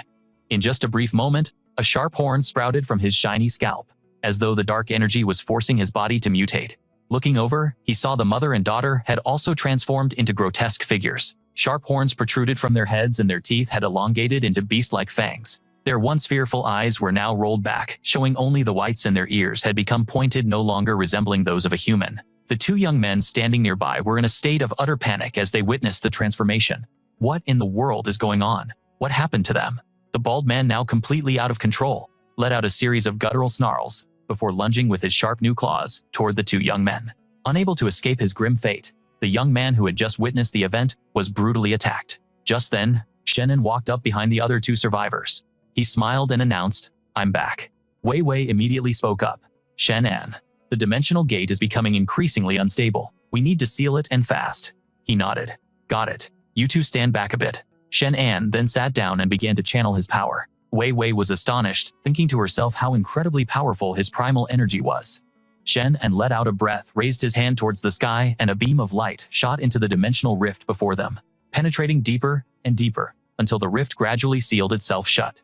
Wei Wei cheered. He did it. It's a success. Sunming, standing beside her, yelled, Shenan, you're amazing. Shenan stood up, his gaze fixed the effort, having consumed a great deal of his energy, his body feeling like it was on the verge of collapse. Worried, Wei Wei urged, let's go. I'll take you back so you can rest. The scene shifts to a nearby aircraft, where the three of them are recuperating. Wei Wei spoke first. First, have something to drink and get some rest. Thanks, Shenan replied. Sunming looked out the window and observed, hey, there's a village down there. But why is it all burnt to the ground? Shenan's heart sank. What? Isn't that the village I visited before? How did it end up like this? Sunming, Wei Wei, we have to go down there for a look. Something is wrong. Wei Wei exclaimed. What's the matter? He stood up. I'll explain once we're on the ground. Upon landing, they found bodies scattered everywhere. The three of them rushed into the village, and Shenan thought to himself, just as I feared, something terrible really did happen here. Wei Wei followed up. What in the world could have happened? Shenan fell silent for a moment before speaking. I once slew a monster that had escaped from this very place. It's possible this incident is connected to it. Sunming then noticed something on the ground. What is this? Shenan wondered aloud. Could that be a remaining fragment from that giant-legged monster? Hearing this, Sunming recoiled in disgust. A fragment? I think I'm going to be sick. Wei Wei replied. The monster's aura has vanished. So could it be that something else is wreaking havoc here? Chen and nodded grimly. This is getting more complex than a typical Awakening manhwa plot. We were too careless. Sunming's face went pale as he asked, so what's our next move? Wei Wei crossed her arms. For now, we head back. I'll give a full report to the organization. It'll sound like a crazy manhwa recap, but they need to investigate this thoroughly. I'll let you know as soon as we have any leads. Shenan rubbed his chin. I suppose that's our only option. The scene shifts to the desolate Wei Wei group building where a helicopter is parked on the rooftop. Wei Wei began to speak. Well, that's all we can do for now. Everyone worked hard today. Go home and get some well-deserved rest. Shenan replied, I'll do that. Wei Wei waved her hand. Wait for good news from us. Okay, he agreed. Don't worry, I'll see this case through to the very end. Just then, a car pulled up below, and a group of people were engaged in some shady activity. She had a thought. Isn't that the office building for Zicheng Pharmaceuticals? What are they doing rounding up homeless people? From below, a sharp command rang out. Get inside now, the man pleaded in terror. Please let me go, I don't want to die. Shenan watched, intrigued. That's odd. What kind of scheme are they running? This whole setup feels like it's straight out of a dark system manhwa. Just then, Shenan ducked into a small alley, hiding behind a corner to get a better look. He murmured to himself, I already dealt with Shu Tianming, and Zicheng Pharmaceuticals was his operation. Could they be making some new moves? Suddenly, a portal tore open, and a future version of Shenan stepped out, calling his name Shenan. The current Shenan walked toward his future self. Self said, so you've arrived. Future Shenan's face was obscured by a hazy mist. He replied, I have, but my energy is too low right now. I can't assist you at all times. Hearing the situation, Shenan couldn't help but ask with suspicion, what happened? Why is your energy so depleted? The man from the future explained succinctly, there's not enough oxygen, and my own energy is nearly exhausted, so I can't maintain this form. This is a classic trope, in times Awakening manhwa times, where future selves warn the past. Shenan voiced his concern. Then how much time do you have? Will you have to go into a deep slumber after this? Understanding present, Shenan's anxiety, his future self, added, it's not that dire, but I'll need to rest for a while after each appearance. However, I need to tell you something first to prevent you from running into trouble. Shenan stood by, silently listening intently. From what I know, a large number of ordinary people will disappear in Silver City, he said. At the same time, Zicheng Pharmaceuticals has created numerous powerful masters. These two events could very well be related. After that, future Shenan turned his back and repeated his words once more. From what I know, a large number of ordinary people will disappear in Silver City. At the same time, Zicheng Pharmaceuticals has also created many powerful masters. These two things could be connected. As if noticing something was wrong, future Shenan touched his hand to his forehead and said, my memory might be incomplete. It seems I've forgotten many things. Immediately after future Shenan's body began to fade away, he used his last few precious moments to utter a final warning. From now on, you're on your own. In just an instant, the man from the future vanished completely into thin air, leaving the present-day Shenan standing there alone. He began to piece together all the information he had just received for this time's Manhwa recap asterisk. He concluded that Zhai Cheng Pharmaceuticals was definitely making a huge move, something he couldn't afford to ignore. While he was lost in deep thought, a car suddenly sped out from the alley across the street. Shenan snapped back to reality and immediately decided he had to follow it. Without a second thought, Shenan took off after the suspicious vehicle. An unknown amount of time passed, and the sky had already turned to dusk. It wasn't until now that the car finally came to a stop. It pulled over by a deserted riverbank. Inside the vehicle were several large, carefully wrapped white bags. Two men stepped out of the car. The one in the white shirt spoke up. "This place is deserted. We can handle it here." Hearing this, the man in the blue shirt quickly hoisted one of the seemingly heavy white bags onto his shoulder. Each of them carried a bag. The man in blue, his face pale, urged his partner, "Hurry up, let's not get caught." From behind a nearby tree, Shenan had already caught up and was now watching their every move. The next second, Shenan's eyes blazed a fiery red as he activated his clairvoyant vision to see more clearly. Thanks to this power, often seen in a time system Manhwa times, he saw that hidden deep within the thick wrapping was the shape of a human being. Shenan saw no signs of life, instantly realizing they were corpses. He stood stunned for a moment before muttering, "These bodies have been completely drained of blood. What in the world is Zhai Cheng Pharmaceuticals up to?" At that thought, Shenan's patience ran out. He shot forward, screaming, "You inhumane monsters!" sensing the murderous aura running down their spines. The men spun around and shouted in unison, "Who's there?" Shenan didn't hesitate for a second, swinging a powerful fist forward. "Go to hell." The man in white was hit with a devastating blow that sent him flying clean through the railing, the corpse on his shoulder tumbling to the ground. He took the full force of a thunderous strike. His eyes rolled back in their sockets as he let out a scream of agony. The next instant, the man in white plunged directly into the water below. The man in blue stood frozen in shock, having just witnessed an unbelievable sight. He stammered in panic, You're Shenan." Cracking his knuckles, Shenan replied, "Congratulations, you got it right." Then, Shenan looked at the goon and flashed a grin. "For that, I'll give you a reward." As soon as the words left his mouth, he spun around and dashed towards the man. And without any hesitation, Shenan rewarded him with a lightning-fast punch. The man in blue was sent flying by the immense force, his body slamming hard against a tree behind him before he collapsed. Shenan then glanced at the corpse lying on the ground. These bodies must be hiding some kind of secret. They needed to be brought back for examination. Everything had happened so quickly, all in a single afternoon. Elsewhere, the sound of someone's hurried footsteps echoed. That person entered a finely decorated room, frantically rushed in and yelled, "Boss, we have a huge problem." A man addressed as the boss was sitting leisurely in his chair and immediately asked, "What's with all the panic?" The subordinate quickly explained the situation. "The guys who went to dump the bodies last night have vanished. We sent people to look for them, but all they found was their truck. The men were gone. We think they've been taken out." As soon as he heard this, a look of worry washed over the boss's face. "What did you say?" He slammed his hand on the table and barked out an order. "Go find out who did this. This is a critical time. We need a lot of blood for the sacrifice, and there can be no delays." The subordinate immediately opened a laptop and said, "I've already investigated." The guard reported. The central camera recorded someone acting suspiciously. "I'll show you the surveillance footage now." On the computer screen, Shenan's face was crystal clear. The boss zoomed in for a closer look. Immediately, he frowned, saying angrily, "It's him." The henchman quickly explained, "This guy's name is Shenan, and he is not someone to be taken lightly." At that moment, on another side, a man spoke up. "If we've already discovered the mercenary, then so much the better." A subordinate inquired, "Sir, do you have a plan?" He replied, "Lure the snake out of its hole. We'll head to a place filled with mummified corpses." Shenan surveyed his surroundings. He had already brought back one of the bodies and had called by Wei Wei to bring a medical examiner to inspect it, wondering when they would arrive. Wei Wei entered, exclaiming, "Shenan, what are you doing this late at night? Why is there a desiccated corpse here?" He replied, "It's a long story, but to put it simply, it's related to the Zhai Cheng Pharmaceutical Company. These bodies were transported from their facility, so I suspect they're running some kind of twisted experiments, a plot straight out of an Awakening manhwa." The doctor spoke up, "Let me take a look first." With that, he made an incision on the corpse and took a sample for analysis. Wei Wei asked, "How is it? Any new discoveries?" He answered, "The corpse contains unknown infected cells. It's highly likely they are man-made." The two were shocked. It was just as they suspected. Zhai Cheng Pharmaceuticals was definitely up to something. This was a problem they couldn't ignore. They had to infiltrate and investigate further. Shenan turned to her and asked, "Can I go with you?" Of course. Just then, outside, a car screeched to a halt. Thugs shouted, "Get out of the car." Two frightened people asked where are we, but the thugs didn't answer.